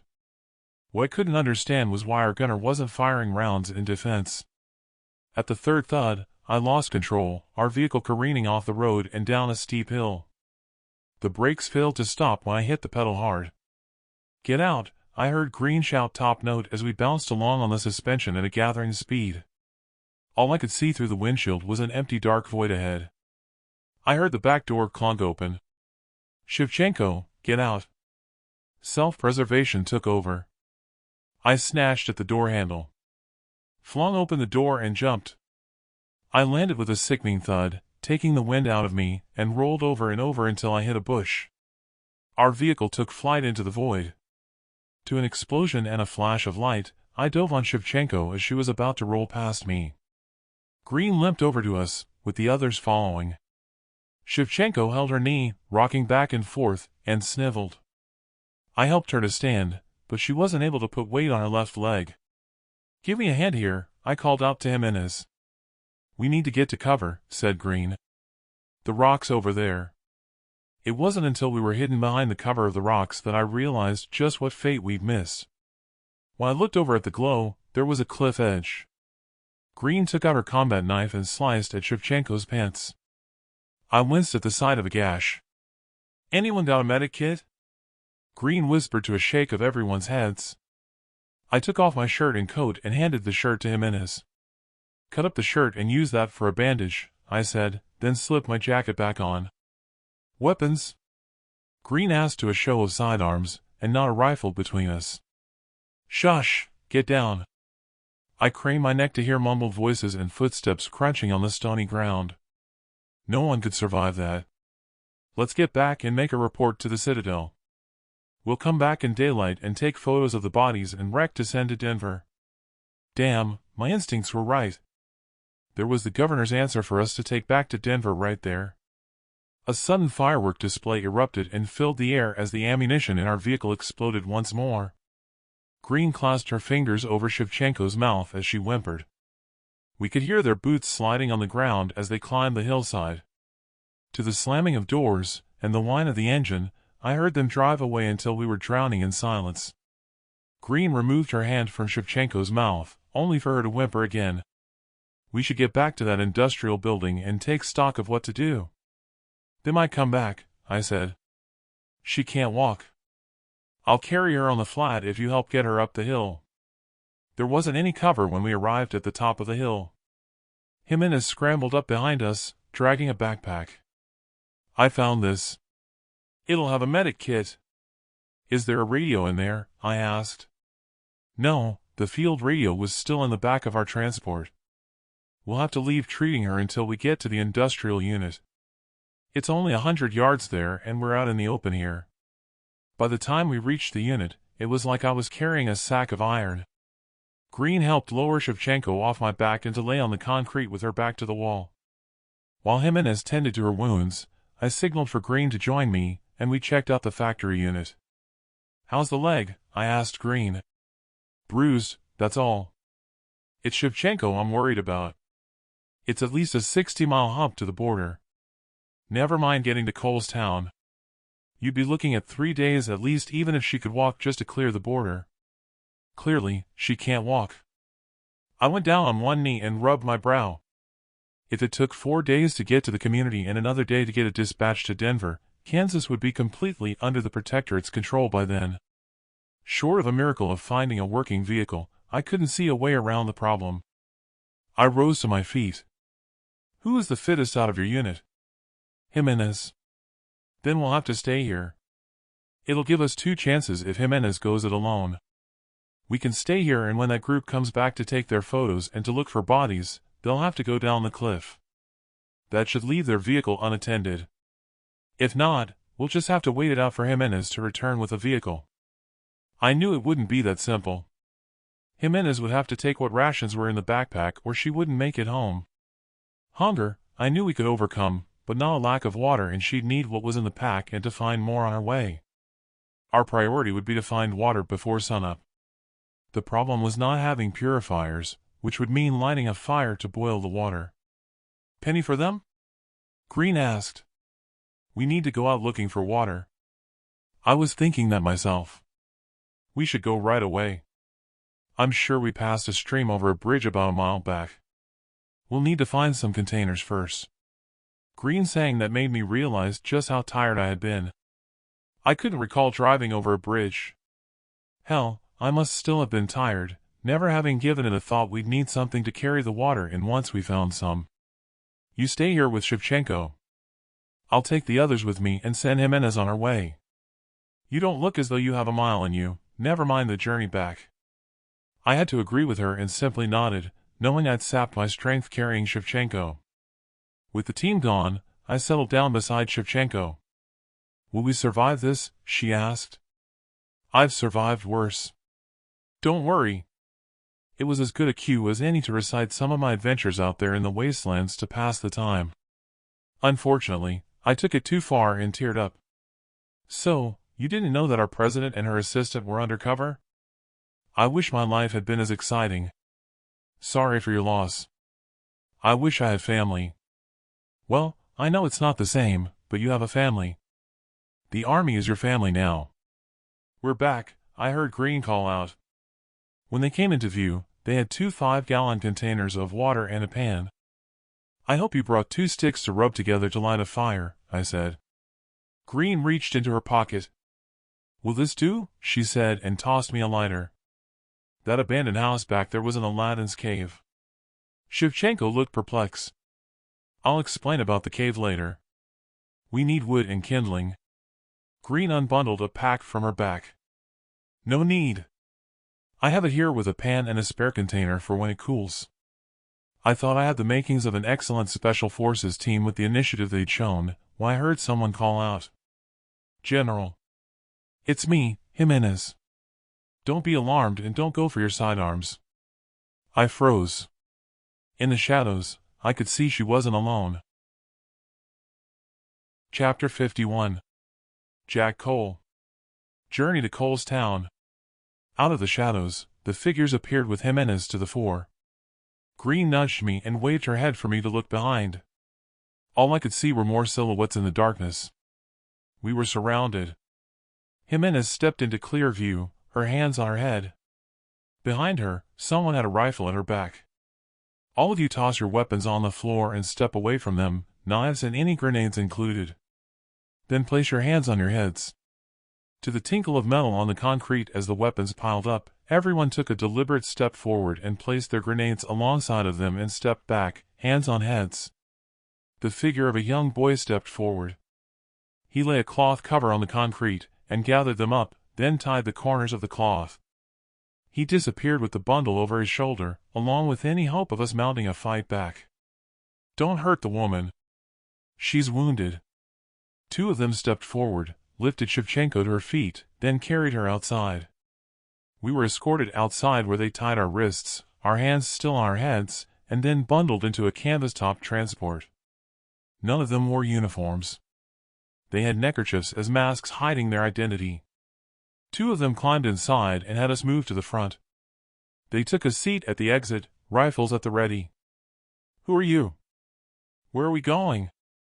I asked. "Quiet, no talking. Don't take your hands from your heads." They weren't army or Topkans, that was for sure. Not with the assortment of rifles and shotguns I'd seen. Many had long hair. Maybe from a community or a homestead. All I could hope was wherever their base was, they were friendly and not hostile towards us. So far, it looked as though the latter was the case. "What happened?" I whispered to Jimenez. She cupped her hand over her mouth and leaned in, then whispered in my ear. "They came out of nowhere. Not in their vehicles. Those were hidden. They asked me what had happened back there. The explosion must have alerted them. One said they'd already seen us enter the unit." I said quiet. No whispering. All I knew was that their vehicles had been facing toward the border and they'd not turned around. Around 20 minutes passed, and I sensed we had turned off the road for another 10 minutes, then we stopped. Someone drew the canvas back at the rear. Have the one with the senior uniform brought out here. At the exit, two of them assisted me outside. "Follow me." I followed on, watching where I was walking for fear of stumbling in the darkness. I guessed I was consumed with thoughts of an interrogation and not noticing my surroundings. "Look, the injured woman in the truck needs treatment. She's not a combatant, so treat her right, will you?" All he answered in return was with a grunt. We arrived at an RV. It wasn't armored, with no sign of any radio antenna on the roof, and it was in complete darkness. The door opened. It was as if someone had taken the valve from a pressure cooker, releasing the acute tension I had gone through as I trudged over there. "Wolf, thank God it's you," I said as the diminutive figure of the elder of the Cherokees stepped outside. It was only then that I glanced around to see an array of vehicles silhouetted in the cloudy night sky as far as the eyes could see. Many of them were military vehicles. "Where is everyone?" "Resting." "I thought you'd be going back to Denver." "Long story. Can you have my unit freed and have their weapons returned? There's a young woman needs her knee seen to. We've bandaged it up as best we can. We have a doctor." He talked with my escort in his native tongue, and then they scurried away. "So, what happened?" Wolf asked. I gave him the details. He listened intently, his head bowed and in complete silence. When I finished, he raised his head. "Then it's better I give the order to move out now, but first I need to decide what to do with the two prisoners that we have," he said. "We only stopped here to rest, but we need to move on. You and your unit can come along with me in my RV. And the young woman? They're bringing her here. She can make use of my bed and the doctor will see to her." Our team arrived carrying Shevchenko and with an escort. Wolf saw to them get her inside, then gave orders to our escort in his native tongue. I assumed it was the doctor that arrived, carrying a bag. Wolf beckoned us inside, then followed on. The doctor walked into the bedroom, and I shadowed him. He rummaged in his bag, then pulled out a headband with a flashlight attached. "Close the curtains," he said, and with the headband on, he turned on the flashlight. "See, I told you we'd look after you. I leave you in the doctor's hands." We all settled down in the couch area at the back of the RV. The doctor poked his head out of the bedroom door. "Don't set off until I've stitched the wound," he said, then disappeared back into the bedroom. It was hard to take in the turn of events and how we'd been both unfortunate and fortunate in good measure. All I could do was to join in the banter and laughter with them as a release of the tension we'd endured. I turned to Wolf. "You mentioned prisoners?" "Denverines. We've tried to interrogate them, but their tongue is foreign to us. There were 2 more, but they escaped our scouts. They appear to be Hispanic." "It's best we execute them," said Wolf. "Wait. We can help. Have one of your people take Jimenez over there to interrogate them," I said. "I have someone guarding them. They're around the back of my RV, secured to a tree," said Wolf. Order given, Jimenez went to interrogate them. Wolf followed her out of the door. "The young woman is fine," said the doctor, and switched off his lamp at the exit door. "She'll just need rest." I made my way to the bedroom and stepped inside. "You okay?" I asked. "It hurts, but he's given me a painkiller." Guilt struck me for her predicament. Poor thing had led a sheltered life in the Citadel as an administrator. "There must be some sort of medal I can award you for this." "I'll ask the president when I get to speak with her," I said. "Really?" "Wounded in action, I would think so." "You try to sleep." Back at the couch, I took a seat, then looked at my watch. If my calculations were right, we'd be in Colorado in 30 minutes once we moved on, and shortly after that, we'd be secure in our community. 2 distinct gunshots rang out. Shortly after, Wolf and Jimenez returned. They wouldn't speak, only to say get it over with. One of them spat in my face. "They gave them what they asked for," said Jimenez. It was something of a shock at the swift justice. It still means that the Denverines must be close by. If the 2 who escaped return to their unit, they'll know we're in the vicinity. "Did you leave your unit radio behind inside the wreck, or is it in your pack?" I asked Jimenez. "The short-range one is in my pack, sir." "Good. When we're in close range of Colestown, radio ahead and tell Sergeant Gray what to expect in case they see us and panic. Have her send a dispatch to President McCluskey in Denver and tell them the governor of Kansas tried to assassinate us and make it look like an accident. Tell her it's likely they'll be signing a treaty with the Protectorate. Advise her we'll be resting up at Colestown for a few days. May as well get the ball rolling before we arrive. We should go now." Wolf gave the order to break camp and our driver set off. Sitting there on the couch, my mind drifted, recalling the maps I'd discovered at the ranger station. The arrows showing where the Denverines were to attack the homesteads and the communities in Kansas would cross our path as we approached the border. I doubted they'd attack such a large force as ours if those 2 Denverine scouts had reported back the size of what they would face. It crossed my mind it was likely attacks on the homesteads and communities wouldn't be needed if they'd agreed to a treaty. At least, I hoped so, even though it was a double-edged sword. Chapter 52. Jack Cole on his arrival at Cole's community. Using the short-range radio transmission, we had contacted Sergeant Gray at Colestown to advise them of our imminent arrival. Now we would be inside of the community once we crossed the road ahead. I turned to Wolf. "Look, I know we've advised them of our visit, but really, it could spook the community with such a large force. What are you suggesting?" "We could go on ahead to the community with you in your RV, but you can have your convoy take the road north. There's an intersection around 3 miles out. If they take a left and drive on for a mile, you'll come to a creek. It's an ideal spot to make camp. At some stage, I can go to meet them with you and the community committee who'll advise them about the Colestown charter. Then I can go on with my journey to Fort Carson, probably early tomorrow, and take your recruits and armaments with me." He simply nodded, then rose from his seat and made his way along to the driver. Our vehicle stopped at the head of the convoy. Wolf exited. "That's done," Wolf said on returning and taking a seat beside me. I made my way over to the driver. In no time, we arrived at the road. "Pull over here and stop at an angle in the road." Wolf stepped outside and waved the convoy on along their route. With the last of the vehicles on their way, I guided the driver to take a rutted track to our community. It was a bittersweet experience when we arrived. Children were in the play area at the nursery, a reminder of my loss and the reason why I wanted to go away from there. The committee waited for us over at my trailer. "Well, didn't expect to see you back so soon," said Sergeant Gray as I stepped out of the RV. "What's with the uniform?" "Long story. I'll explain once I'm settled. I'll need a shirt from storage. This here is Wolf, the elder of the Cherokees." Wolf stepped forward. "The Kickapoo tribe, to be exact. We have many tribes in different states, mostly in Oklahoma," said Wolf. "You and your tribe will be an asset to us, I'm sure," said Grace, and shook his hand. The sheriff scowled, turned, and walked over to her RV. "Please come with me." Grace smiled warmly, then beckoned Wolf to join her in the RV. "Ignorant bastard," said Gray once they were out of earshot. "The sheriff's a pain in the butt.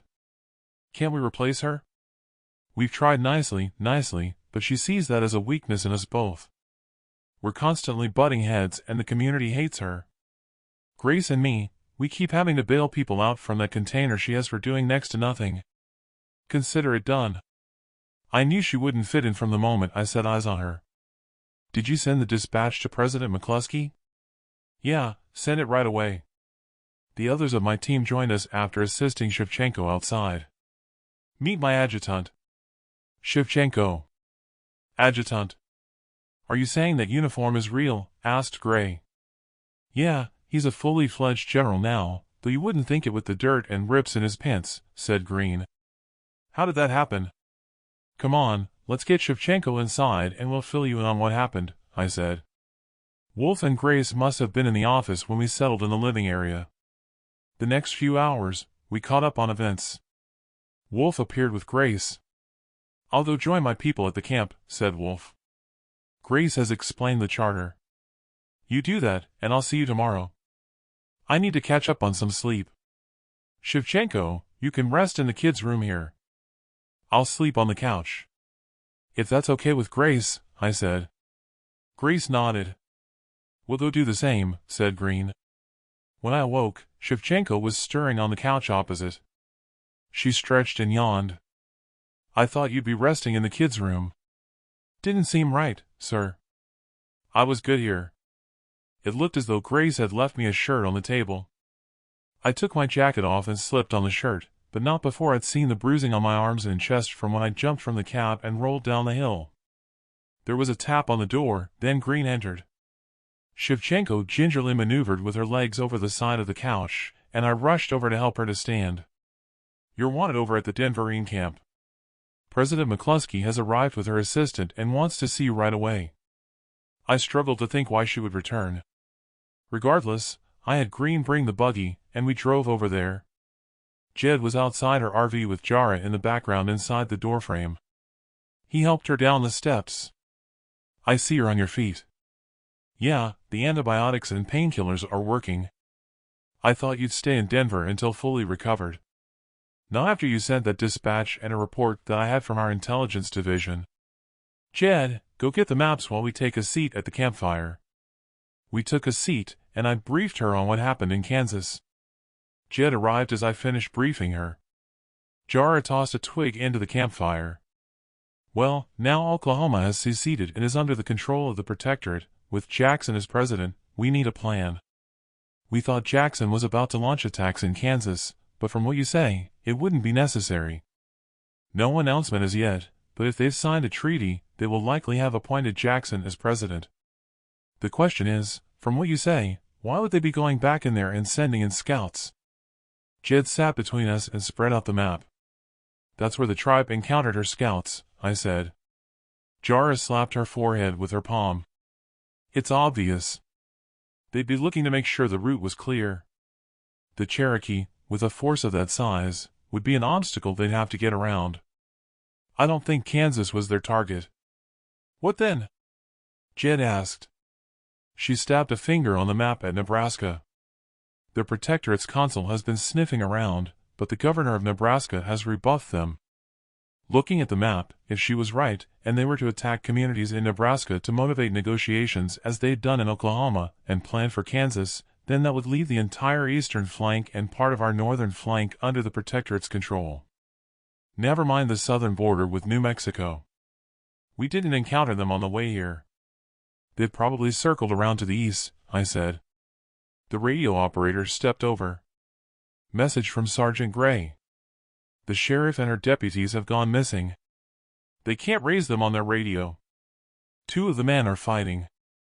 Report back and tell her they must be over 6 miles out and out of range, or somewhere they can't get reception. Probably out on patrol. Tell her to deal with them. She rushed away, returning shortly after. They've been separated. Gray checked the sheriff's RV. She says that book you gave her is on her desk that she kicked a fuss over. One of the community says she saw a deputy return, then they took a buggy and drove off. Is that the Book of Light? Jed asked. According to Sergeant Gray, it is. I'll deal with the sheriff when she returns, I said. Leave it until tomorrow, said Jara. Camp here with us tonight. We need to make plans in view of what we've discovered before you head back to Fort Carson. I will. Thanks.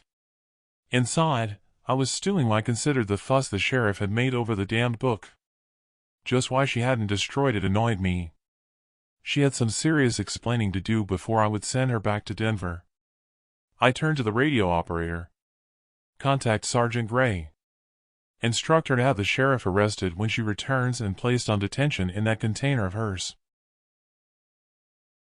Chapter 53. Amanda Jackson. Diversion through Colorado. The convoy of Denverines, led by Jackson, arrived south of the Colorado border and set up camp, having convinced Garner there was no other alternative to avoid action against the force they'd come up against, for them to get into Kansas. They were just beyond the 10-mile exclusion zone in New Mexico. In the office of her RV, Jackson mused that this time she had sent out her own scouts of seasoned Denverines ahead, to make sure all was clear over the border in southern Colorado. She stood at her desk, her laptop open, and studied the map for the route they needed to take to get them back into Kansas. Jackson could see that all it would take would be a 50-mile diversion once over the border to destroy Cole's town, and to ambush and annihilate McCluskey and her small contingent of Denverines. For her plan to come to fruition without Garner being any the wiser, she knew it would be tricky. Thinking that, if successful, maybe then, Garner would learn of McCluskey's death and change operational plans as they traveled on their detour to Kansas. Those indigenous Indians that had stood in the way of a direct route had been fortuitous. Her amulet beeped, interrupting her train of thought. Garner appeared as the general on the screen. "Cancel my orders," said Garner. "The governor of Kansas has signed the treaty. I'm sending General Carter and his troops in to clear a corridor for you to go straight through to Nebraska once you divert from Colorado back into Kansas. The governor of Nebraska is fiercely loyal to the Union, and she refuses to have an audience with our consul, so this time we won't be calling off any incursion against their communities." That the mission had changed was of no consequence to Jackson. Of more interest was the outcome in Kansas. "So, has the governor of Kansas accepted me as president?" "Yes, but nothing is to be announced to catch McCluskey off guard until I have 2 more states under my control, and then I'll have Colorado surrounded." Jackson thought Garner was full of itself. There was no, "we will have them surrounded." "You're forgetting Salt Lake." "I forget nothing. Once I have those 2 states, I'll order you to tighten the noose, ready for you to reclaim the presidency. The other states will then fall into line." The screen went blank. Jackson took her seat at her desk. In a pensive mood, she picked up her pen and chewed on the plastic top. It bugged Jackson that she couldn't understand Garner's tactics.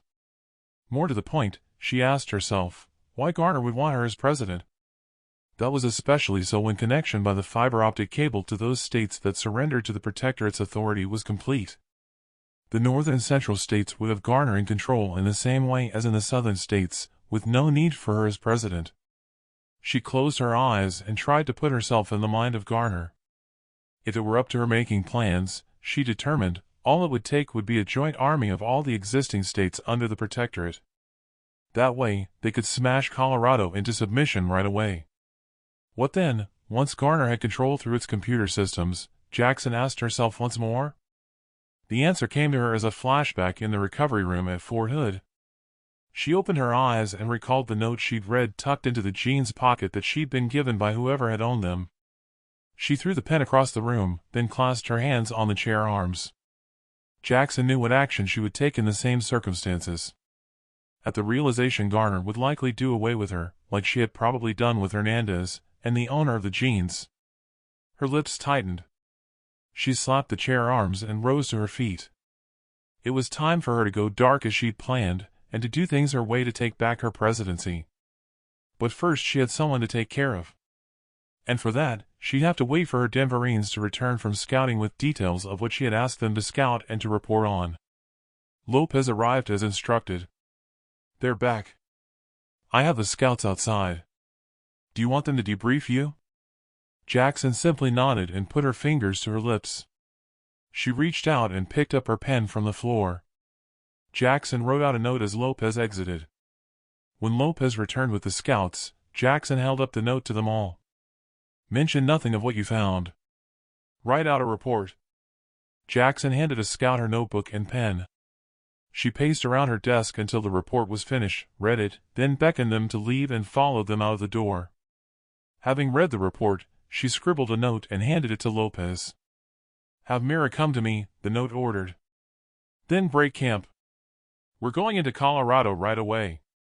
We're to head for that industrial unit where we had an encounter with those scavengers." Lopez signaled for Jackson to hand her the notebook and pen. She wrote out a reply and handed it over. "The one where we took the truck and battery," the note read, and she handed over the pen for Jackson to reply. "That's the one. The scouts have reported it clear. I'll give further directions from there." She stepped back into her RV and wrote out a note for Mira. When she stepped back outside, Mira jogged over to her. She handed her the note to read. Mira nodded as if to signal she understood her orders, then saluted.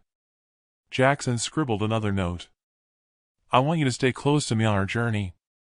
Go tell Garcia I want to talk with him." Mira stepped over past a campfire and burned the notes, then headed toward Garcia's RV. Jackson stepped back inside and made her way to the office. When Garcia arrived, he stood at the front of the desk. "What is it you want?" Garcia asked.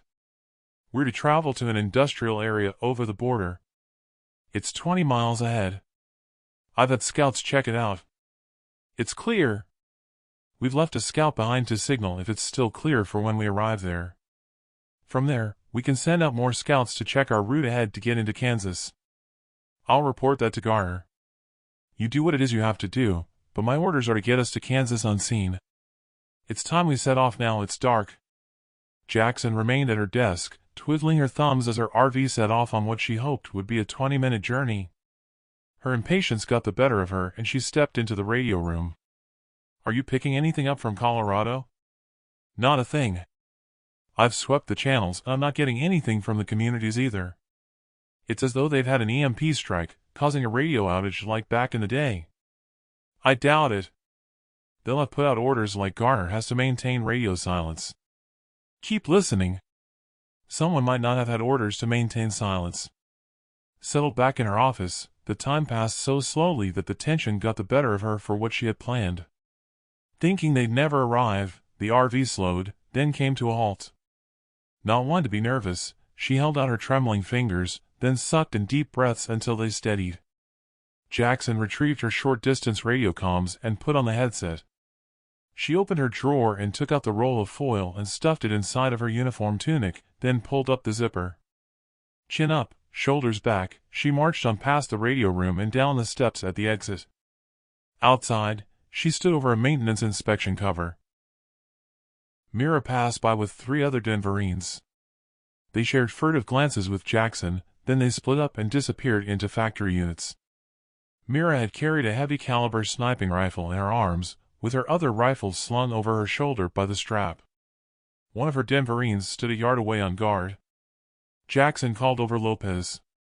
"Have scouts go out and check the road ahead for another 10 miles to an intersection on the back road and have them back before daylight. Then have all the vehicles hidden with everyone out of sight. Once they're all hidden, tell Garcia I want him here to go over the route to Kansas with him." "What about a perimeter?" "Get the vehicles and the unit hidden first and then I'll give the order for a perimeter." Lopez saluted and scampered off. Jackson exchanged glances with the Denverine close by, guarding her, and they both nodded. With all the vehicles and the units hidden, Garcia arrived. Jackson glanced up at the roof of a factory unit. "You wanted?" That was all he got out as a bullet smashed into his upper body, severing his arm at the shoulder, and he collapsed. An instant pool of dark liquid surrounded him. What looked to be an artery hung from the gaping wound at his shoulder, twisting around like an unfettered high-powered hose, pumping out more liquid. More gunshots erupted, this time automatic rounds. "This is Jackson. All units. Stay in situ. We're under attack. I have it under control. Do not engage. Remain alert." Her guard stepped over the maintenance cover and used a crowbar to lift the lid. Jackson stepped part way down the ladder and was about to call Garner when General Garner appeared on the amulet screen. "What's happening?" Garner asked. "We're under attack just over the border in Colorado," she said to the sound of automatic gunfire.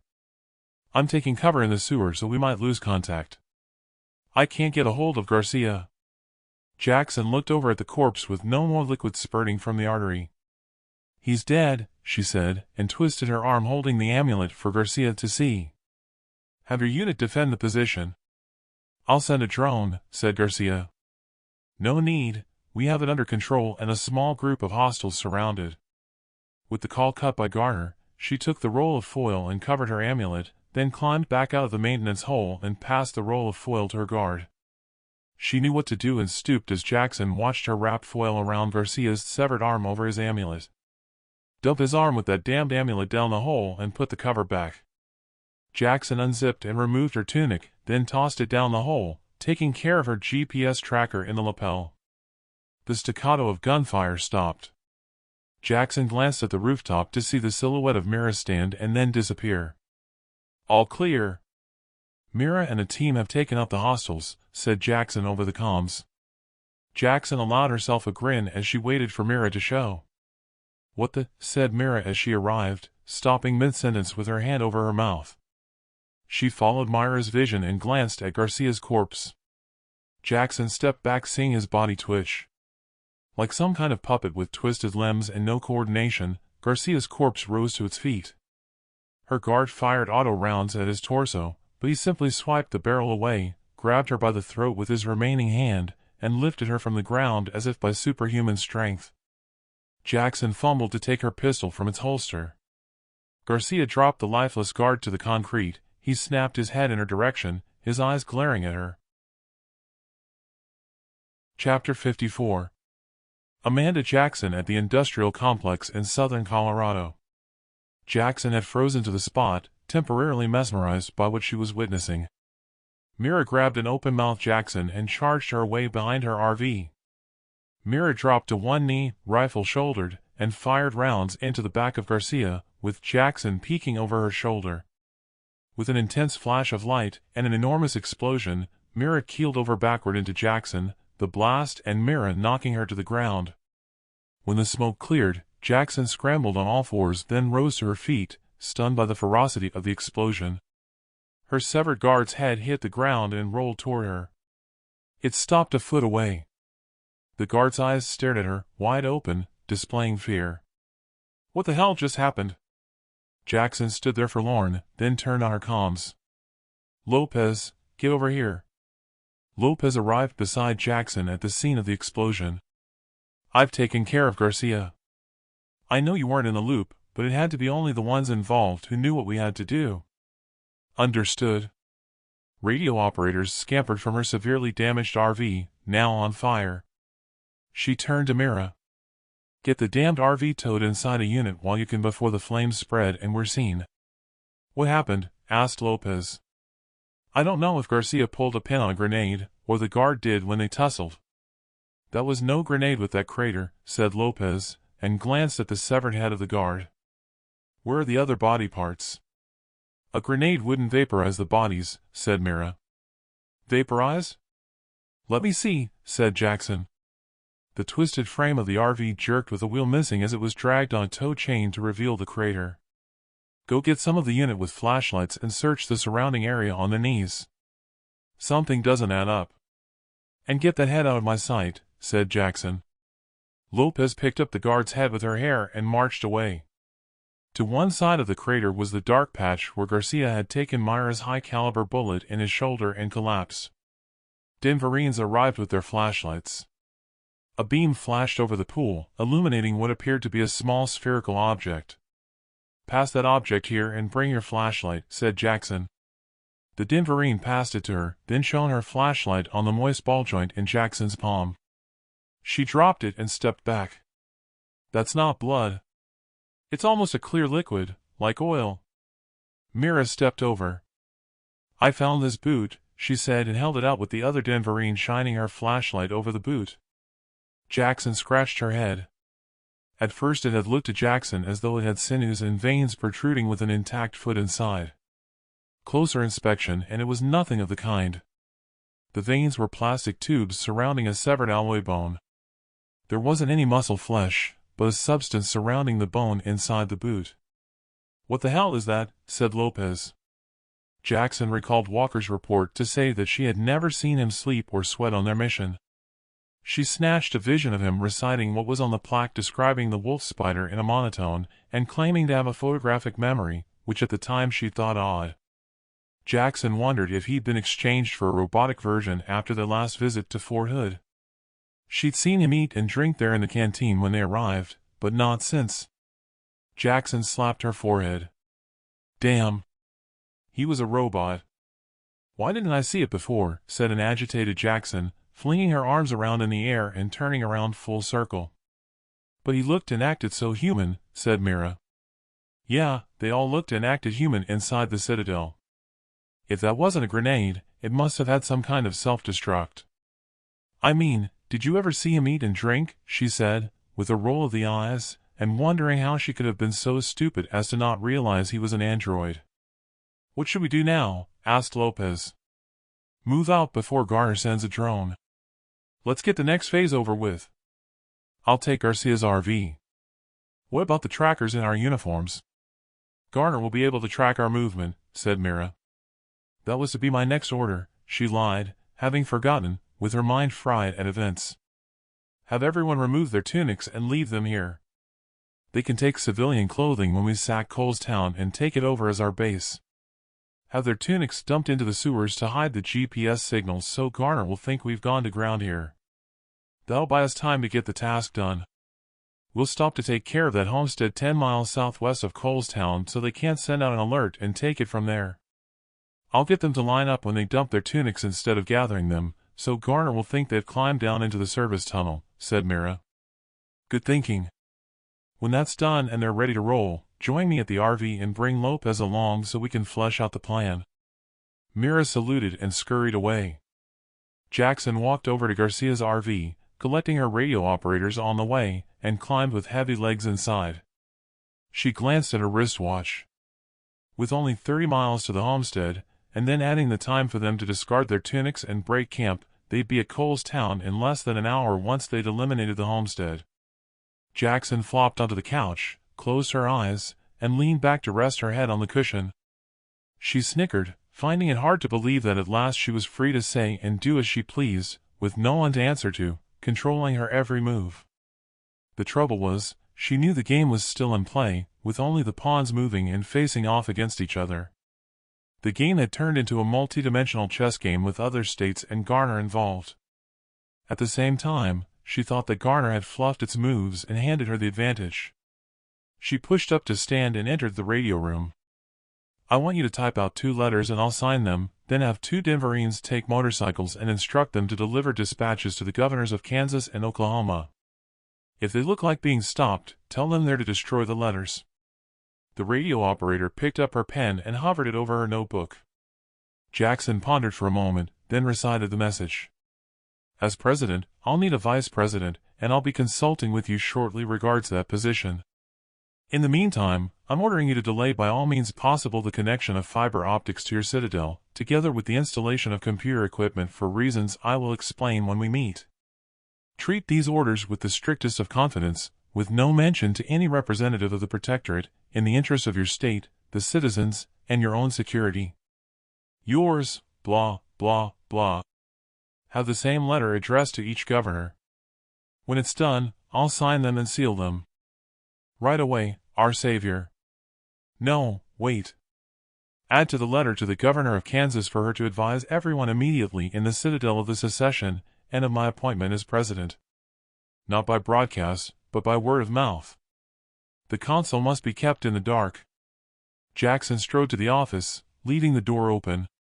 She took a seat at the desk, swiping whatever of Garcia's junk into the wastebasket. She caught sight of Lopez and Mira in the corridor and beckoned them inside. Rummaging in the drawers, she found the map showing Cole's town and the positions of the homesteads, together with McCluskey's contingent of Denverines at their base camp. She stabbed a finger on a cross east of where they had already sacked a homestead on their previous mission. We have plans to make. Here's what I have in mind, but feel free to put forward your own ideas. We'll stop short of this homestead and Mira will lead a small team of sicarios to eliminate whoever they find there. Do not set fire to the buildings. Use as much stealth as you can and give priority to any antenna you see on the property to prevent them from getting out of Mayday. The same with any guards who will have comms. Sounds straightforward, said Mira. The radio operator entered. Our scouts have taken 3 prisoners. Prisoners? Why would they do that? Mira, you deal with them. They could be of use. I'll interrogate them first. Jackson turned to Lopez. Once Mira is in position, I'll go with you and the rest of the seasoned Denverines to take care of McCluskey's camp. You, Mira, will lead the others to take out the community. Leave no one alive, but have the recruits understand they are to protect the infrastructure if they want somewhere to sleep and have clothing and provisions. Make sure they know that anyone setting fires will be shot. Obviously, their defenses will be fair game. How do we coordinate the attacks? Asked Lopez. We'll have to break radio silence with a single code word, then mount the attacks simultaneously right away. Lopez and Mira nodded their heads in apparent approval. The radio operator entered and handed her the letters, which she signed and sealed. Jackson handed them back, with a smug expression on her face. Plans made, she smirked, knowing that it was game on at last. Chapter 55. Amanda Jackson in the vicinity of Cole's community.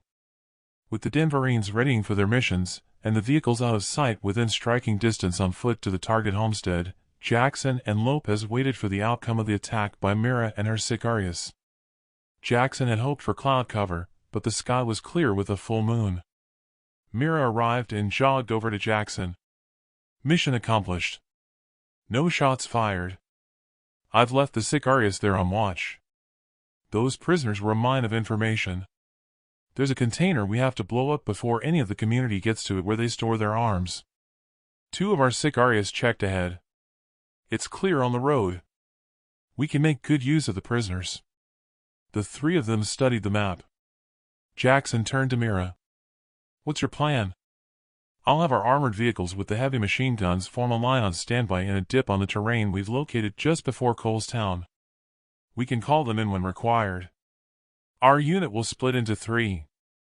At 3:45, half of the frontal attack unit will sneak among the trailers where they'll be asleep. I've selected sicarios to take out the guards mounting their heavy armor in the dugouts by stealth and to set charges on the armory. Regardless, at 4 o'clock precisely when we get your signal, the other 2 of our units will attack from the left and right flanks. The flanks will open fire first to sound the alarm. Snipers will take out the lookouts. The recruits will be ready and waiting for them to exit their trailers, then the rest of the frontal team made up of adelitas will join in the fight. Okay, I get the picture. If your team is spotted, and the alarm is sounded earlier, you send the signal for us to go. Let's go and rendezvous at the homestead. Lopez and I know what we have to do when we get to McCluskey's camp. With all the vehicle lights extinguished, and Myra's team having gone ahead, the convoy moved slowly toward the homestead. As they turned off the highway onto rough terrain, there wasn't a road. Jackson spotted a sign. Kimberly's homestead, it read as she caressed her rifle while sat in the passenger seat of her RV. Her vehicle stopped outside of a barn. She climbed out of her seat and stepped over to the open barn doors. Hanging from a beam were the 2 homesteaders, their entrails hanging loose from sliced open bellies. The sicarios had clearly worked on them to get them to talk. Their faces were unrecognizable with what had been meted out to get them to talk, before the sicarios sliced them open to die slowly.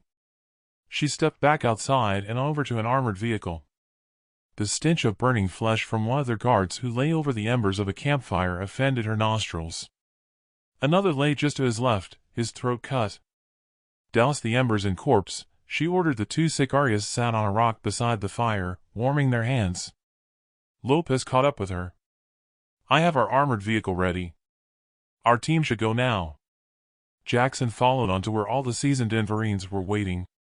Jackson addressed them. This is it, fellow Denverines. Glory or death. Let the death be theirs, and the glory be ours. Hit them hard. To the sound of chests beating in salute, she climbed into the back of the armored vehicle with Lopez and some of the other team. 6 more armored vehicles with gunners in the turrets followed on. She pondered that they'd be evenly matched with around 50 reported to be at the camp, both in numbers and experience. Only the element of surprise would give her the advantage with most of them asleep. Deliberating over on the journey, they arrived at their planned stopping-off point. It was time to split up to surround the camp. She had every confidence that she'd take out the entire camp. At the same time, she thought if the recruits were wiped out, she could move on with McCluskey tied to the hood of their vehicle and drive on to Denver, gathering the loyal communities with her on the way and to take back what was her right. You should stay here, said Lopez. What, and miss the fun? I hope to take the shot that will take down McCluskey. She climbed out of the back and followed on after Lopez and her team. Almost in their designated position, Lopez signaled for them to stop. She turned to Jackson, showing her palm then tapping the air as a signal for her to go to ground. More hand signals and the team split up, stalking off in different directions, leaving Jackson there wondering what was happening. 10 minutes of fretting and the team returned, led by Lopez. She kneeled beside Jackson and cleaned her combat knife in the dirt, then slipped it into her sheath. Lopez held up 2 fingers, then ran them across her throat, an indication they'd taken out 2 camp scouts. Every step she took after that had her heart pounding for fear of stepping on a broken twig. Finally, they arrived at their position and went to ground. Jackson checked the time. It was 3:50, so far, with no sound of gunfire from over the hill in Cole's Town. All quiet out front, there were only 2 guards sitting at a campfire with 2 more patrolling in a circle around the camp beyond the circle of armored vehicles spaced out at intervals. Lopez tugged at Jackson's sleeve and pointed fingers to her eyes, then over to the left.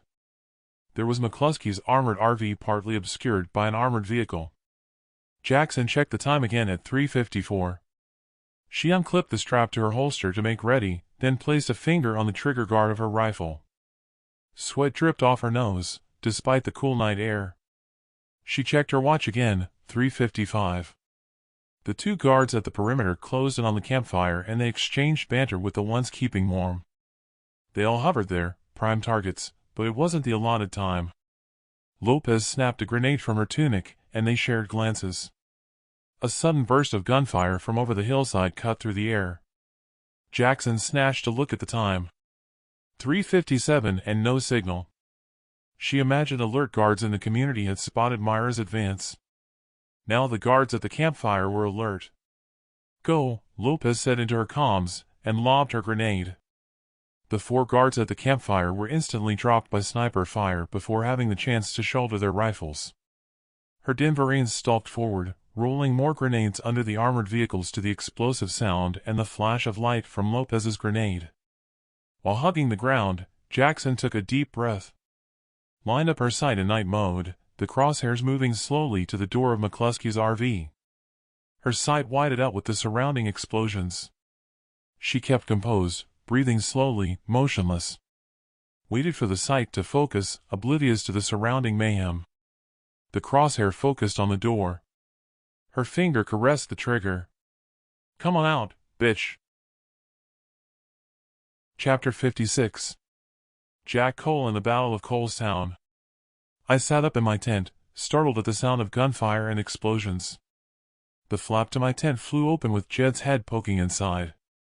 He tossed me a rifle. In the distance, I could hear the siren sounding from our community over the hill.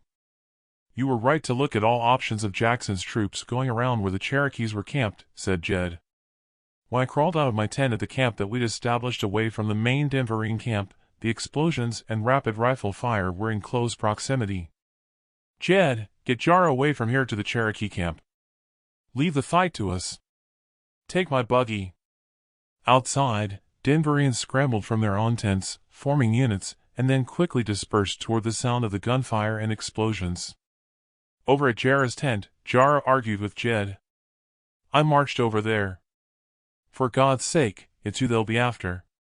Get going, now, I shouted at her. Leave this to me. The Denverians know to follow my orders and plan. For the first time, Jara obeyed me, shaking her head, and she climbed unsteadily into the buggy with Jed assisting her. Green arrived by my side and tossed me an armored vest. Jimenez handed me 2 grenades. Get a radio message to the Cherokees and make sure they close in on Cole's Town, now. We scuttled off into the undergrowth toward the Denverine base camp. It was like a firework display with the amount of explosion and muzzle flashes. The volume of the firefight was off the scale. Our Denverians up front fired from the shoulder in stalking mode, moving right on into the fight with no regard for their own safety. Green stopped me in my tracks, tugging at my shoulder. The Denverians halted. One of them set a mortar position. Fall back, phosphorus, they called out. To the pop of the mortar, it was followed by 1,000 luminous sparks in the sky as the phosphorus rained down over the base camp. The Denverine launched a second projectile. It was an odd sight to see hostiles charge out from the camp wearing uniform pants, but with only bras or tank tops for modesty. Their breasts swayed with abandon, the hostiles firing with their rifles from the hip as they ran toward us. Bullets zipped by. We were now forming a line with our Denverines. I kneeled, taking aim, and in a crescendo of rounds, we dropped them as they ran. Despite having tunnel vision, I was aware of 2 Denverines collapsing beside me. The screaming started as the deadly phosphorus landed with the occasional hostile charging at us, this time thrashing their arms about, with their hair and bodies on fire. The chemical stuck to them like glue and sizzled on their clothing and skin. Our Denverines rose to their feet and marched onward, ignoring the screams as they passed on by the burning hostiles, some rolling on the ground. Green, Jimenez, and I followed on, with Jimenez showing mercy, firing rounds into the smoldering bodies at the head. When we arrived at the camp, the stench of death and burning corpses was horrendous. Residual fires continued unabated all around. The foul odor of the smoke and fumes made me want to vomit. Burned and smoldering bodies were strewn around, their faces frozen in the hell in which they'd died. An armored vehicle door opened. Out popped a hostile, raking some of our Denverines with automatic rifle fire. They dropped as if dominoes were tipped over. I raised my rifle and peppered her with rounds on automatic, to see her flail around as if she were a table tennis ball bouncing on a plume of water. Then she sank to her knees and keeled over onto her face. Other Denverines closed the circle and entered the aftermath in the camp to no more rounds fired.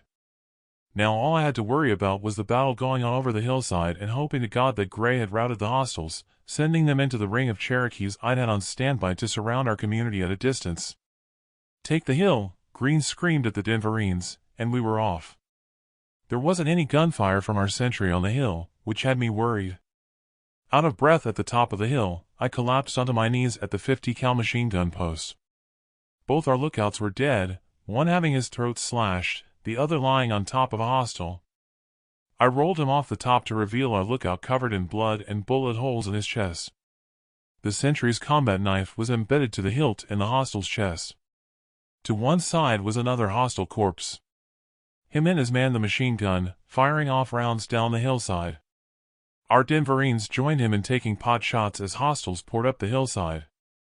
I took aim, then pulled the trigger, only to hear a click. Changing the magazine, bullets zipped by me, some kicking up the surrounding dirt. I had a strange sense that I was invincible, devoid of fear. While loading the mag, I looked over at the community. Something strange was going on. I put the scope to my eyes in night vision.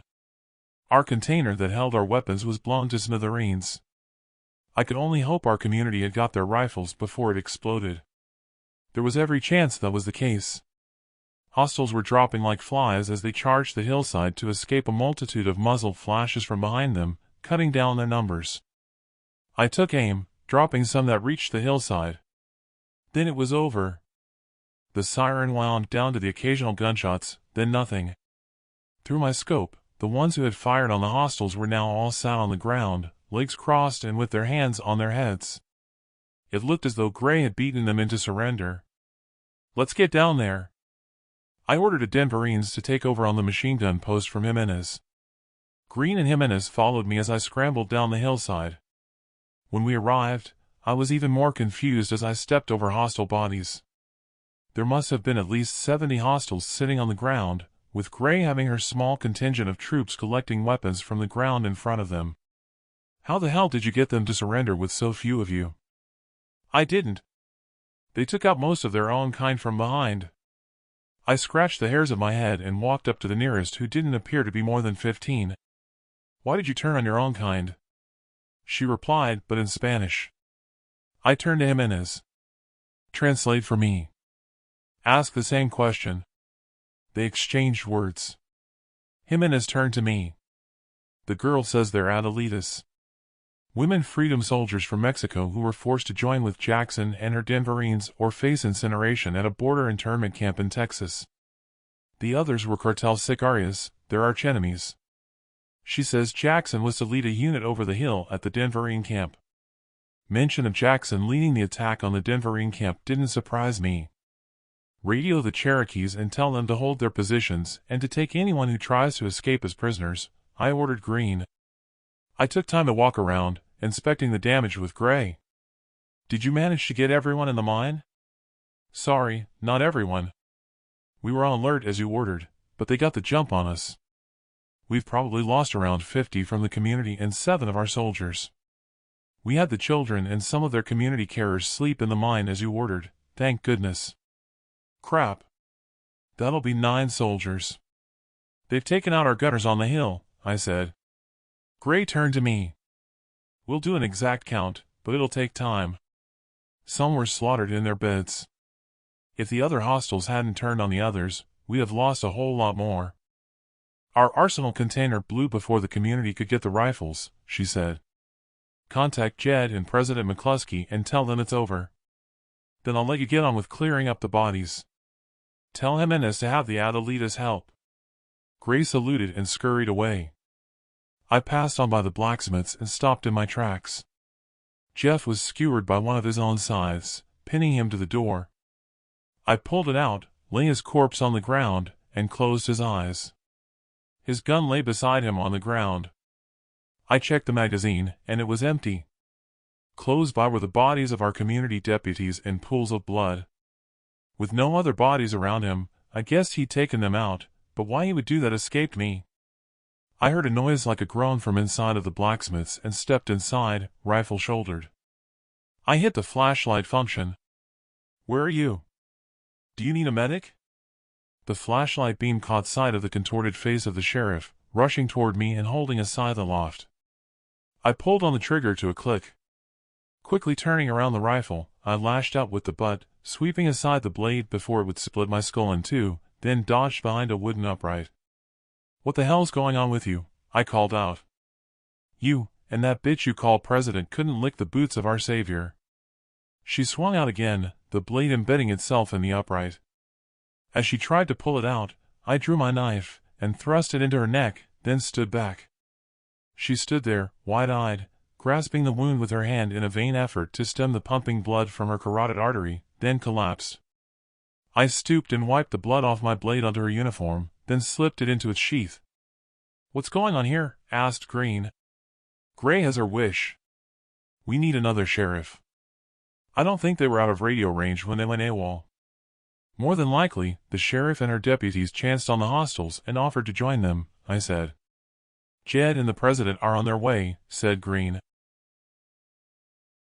Chapter 57. Jack Cole. The aftermath of the battle for Cole's Town. Waiting for Jar and Jed to arrive in my old office, I delayed orders to have the community come out of hiding, not wanting them to witness the carnage. When I stared out of the window, the adelitas were hoisting the dead bodies on a flatbed for disposal as far away from the community as possible. Our soldiers and community who had lost their lives were laid out in rows and covered with blankets, ready for identification and then burial. I can't say that I felt sadness for their loss as their protector-in-chief, such was the numbness of thought that consumed me. It was as though I was empty of any semblance of emotion, other than anger, and resigned that it was just the way it was. If anything, I was angry at myself for not considering they might carry out their incursion from our southern border. "I have a message from Wolf." "They have a prisoner," said Green. "Contact him back. Tell him I want no harm to come to them. Have the prisoner brought here to me for interrogation." It had broken dawn when Jed and Jara arrived. "Good thing your instincts were right," said Jara. "Toss of the coin, really. Jackson could have turned west or east to avoid the Cherokees. It's not like I had a sixth sense. Just to expect the unexpected. I just never considered they'd attack from over the New Mexico border." "Have you found Jackson's body?" asked Jed. "No. One of the Adelitas said she was with the unit at your base camp." There was a knock on the office door. Green entered. "The prisoner is here." "What prisoner?" asked Jara. "The Cherokees stopped one escaping." I called over to Green. "Bring the prisoner here." "She's here," Green said and pushed a forlorn-looking woman inside. "Mira," said Jara. "Jara, surprised to see you around here again." I turned my back to take a seat and heard the distinct rapid rack of a pistol slide. An immediate explosion of a round fired, and I nearly jumped out of my skin. When I turned, the prisoner was on the floor, a bullet hole in her temple, and Jara holstering her pistol. "Hell, Gina, why do that?" "We could have learned of the Protectorate's plans." "The name's President Jara McCluskey." "Gina is long gone." "You have learned nothing from her." "Who is she?" I asked. "One of Katrina Wilson's old team. Her captain and deadly pet assassin," Jara replied. "What did she mean, surprised to see you around here again?" She exchanged glances with Jed, then turned to look at me. "The assassination attempt, remember? She had to have had a part in it, I'm sure." As infuriated as I was, it was good to know that one of Wilson's team was toast, and she had been a captain at the time they slaughtered my ma and pa. Not sure where it came from as they removed Myra's corpse, but I boiled over and fisted the desk, then glared at Jara. "Look, let's get this straight. You're the president and I'm the general of the army. You might be my commander-in-chief, but if you pull a stunt like that again, I'm walking." "Understood," I snapped at her. Jed melted into the background, holding his forehead and closed his eyes. "I can always appoint another general," she fired back. "You ungrateful toe rag. This is the second time I've saved your miserable life. Go ahead. Appoint another general." With that, I stormed out of the door and paced around. I couldn't be sure where the rage had come from. Maybe it was her stealing my thunder and shooting Mira instead of me putting an end to her life in revenge for the part Mira played in what happened to my family. There again, I wondered if it was a release of tension after the battle. It wasn't as though I could take back what was said. Hell, I didn't think I should. "Oh, dear," said Green. "That's a side of you I haven't seen." Jed's giving it her both barrels in there. The door opened to my office, with Jed helping Jara down the steps. Jed tugged at Green's shoulder. Green and Jed wandered off, leaving Jara there as she edged over to me with her head bowed. "I know I can be offhand and impulsive, but I value you as my general." She looked at me with the same puppy dog eyes I'd seen her charm the medic with on our journey to Denver. Jara held out her arms. She'd rescued the situation again for me, and we hugged. "Well," she said, and as we broke apart, and her eyes searched for mine. "Forgiven," I said. "We should go to your camp and inspect the damage. Jackson's body could be there, according to what the Adelita said earlier. No one has found her corpse here. Some of the armored vehicles will be toast at your camp, I'm afraid." Jara called over Jed and Green, and we climbed into a buggy. When we arrived at the camp, the stench of death was unmistakable, mixed with an odor of burned flesh. Too many of the corpses were unrecognizable to know which one of them was Jackson, if any of them. "Jed, get a scanner from my RV," said Jara. When I glanced over, Jara's RV looked intact apart from the antennas and discs on the roof were twisted and charred. Jed returned with the scanner and set about the distasteful task of checking wrists. "It's no good," he said. "The chips are toast. Jackson could be one of the charred bodies or have been watching from a distance." The few biochips that are active show they were part of Wilson's old team. "What about that one over there?" said Jara. It was the hostile I'd shot who had jumped out of the armored vehicle, and she'd taken down some of our Denverines. Jed stooped and ran the scan. "It's Captain Lopez. Says here she's allocated to Commander Katrina Wilson's unit." "Makes sense. They wouldn't have been able to change the data once they left the Citadel with Jackson," said Jara. I couldn't describe the elation that I'd taken out a captain of Wilson's team, avenging Furthermore and Pa's death and the abduction of my family. Jara placed her hand on my shoulder and gave it a squeeze. "They're probably all part of Wilson's old team," she said. "Seeing as how you were in charge of the defenses, I guess that's your vengeance quenched. I'll have my Denverines clear this up and salvage what vehicles we can. Let's get back to Cole's Town. I'll have a forensic team check to see if Jackson is among the corpses here, then I can rest easy." "You go," I said. "I'm going to walk back." "You sure?" said Jed. "Sure, I'm sure." I set off walking up the hillside until I reached the Denverine manning the machine gun post. She beat her chest in salute. I nodded to her, tipped her a return salute, then set off down the other side. When I arrived at where I liked to sit and contemplate, I took a seat on a boulder. There was nothing in my vision as I sat there, as if a mist covered the community below, my mind void of memories, only contemplating what the future might hold. Who am I? What am I? Ran through my mind, the same as on that day when we dismantled the factory unit. I now knew who and what I was in the scheme of things, and what the future held for me, with all the responsibility that would entail. I was General Jack Cole, in charge of recruiting Jara's National Army. A leader of people in the fight for freedom. Battles to fight in dealing with the Protectorate. And as Pa always said, "No good dwelling on the past, son. Concentrate on the here and now and let the future take care of itself." That was now something I could look forward to, with my vengeance quenched for past deeds perpetrated against my family. Please don't go just yet. Dear listener, if you've enjoyed this story, don't forget to like it and to subscribe for more stories to come. Hit the notification button and you'll be notified when Book 3 of this trilogy is uploaded, if it is not already on there. If it is, you'll find the link to Book 3 in the description. It is already complete and being worked on to create it as an audiobook for upload to YouTube.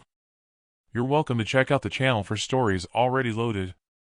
Declan Connor is the author of a catalog of full-length psychological, mystery crime, and speculative thriller fiction books available on Amazon in all territories. You'll find the link in the description.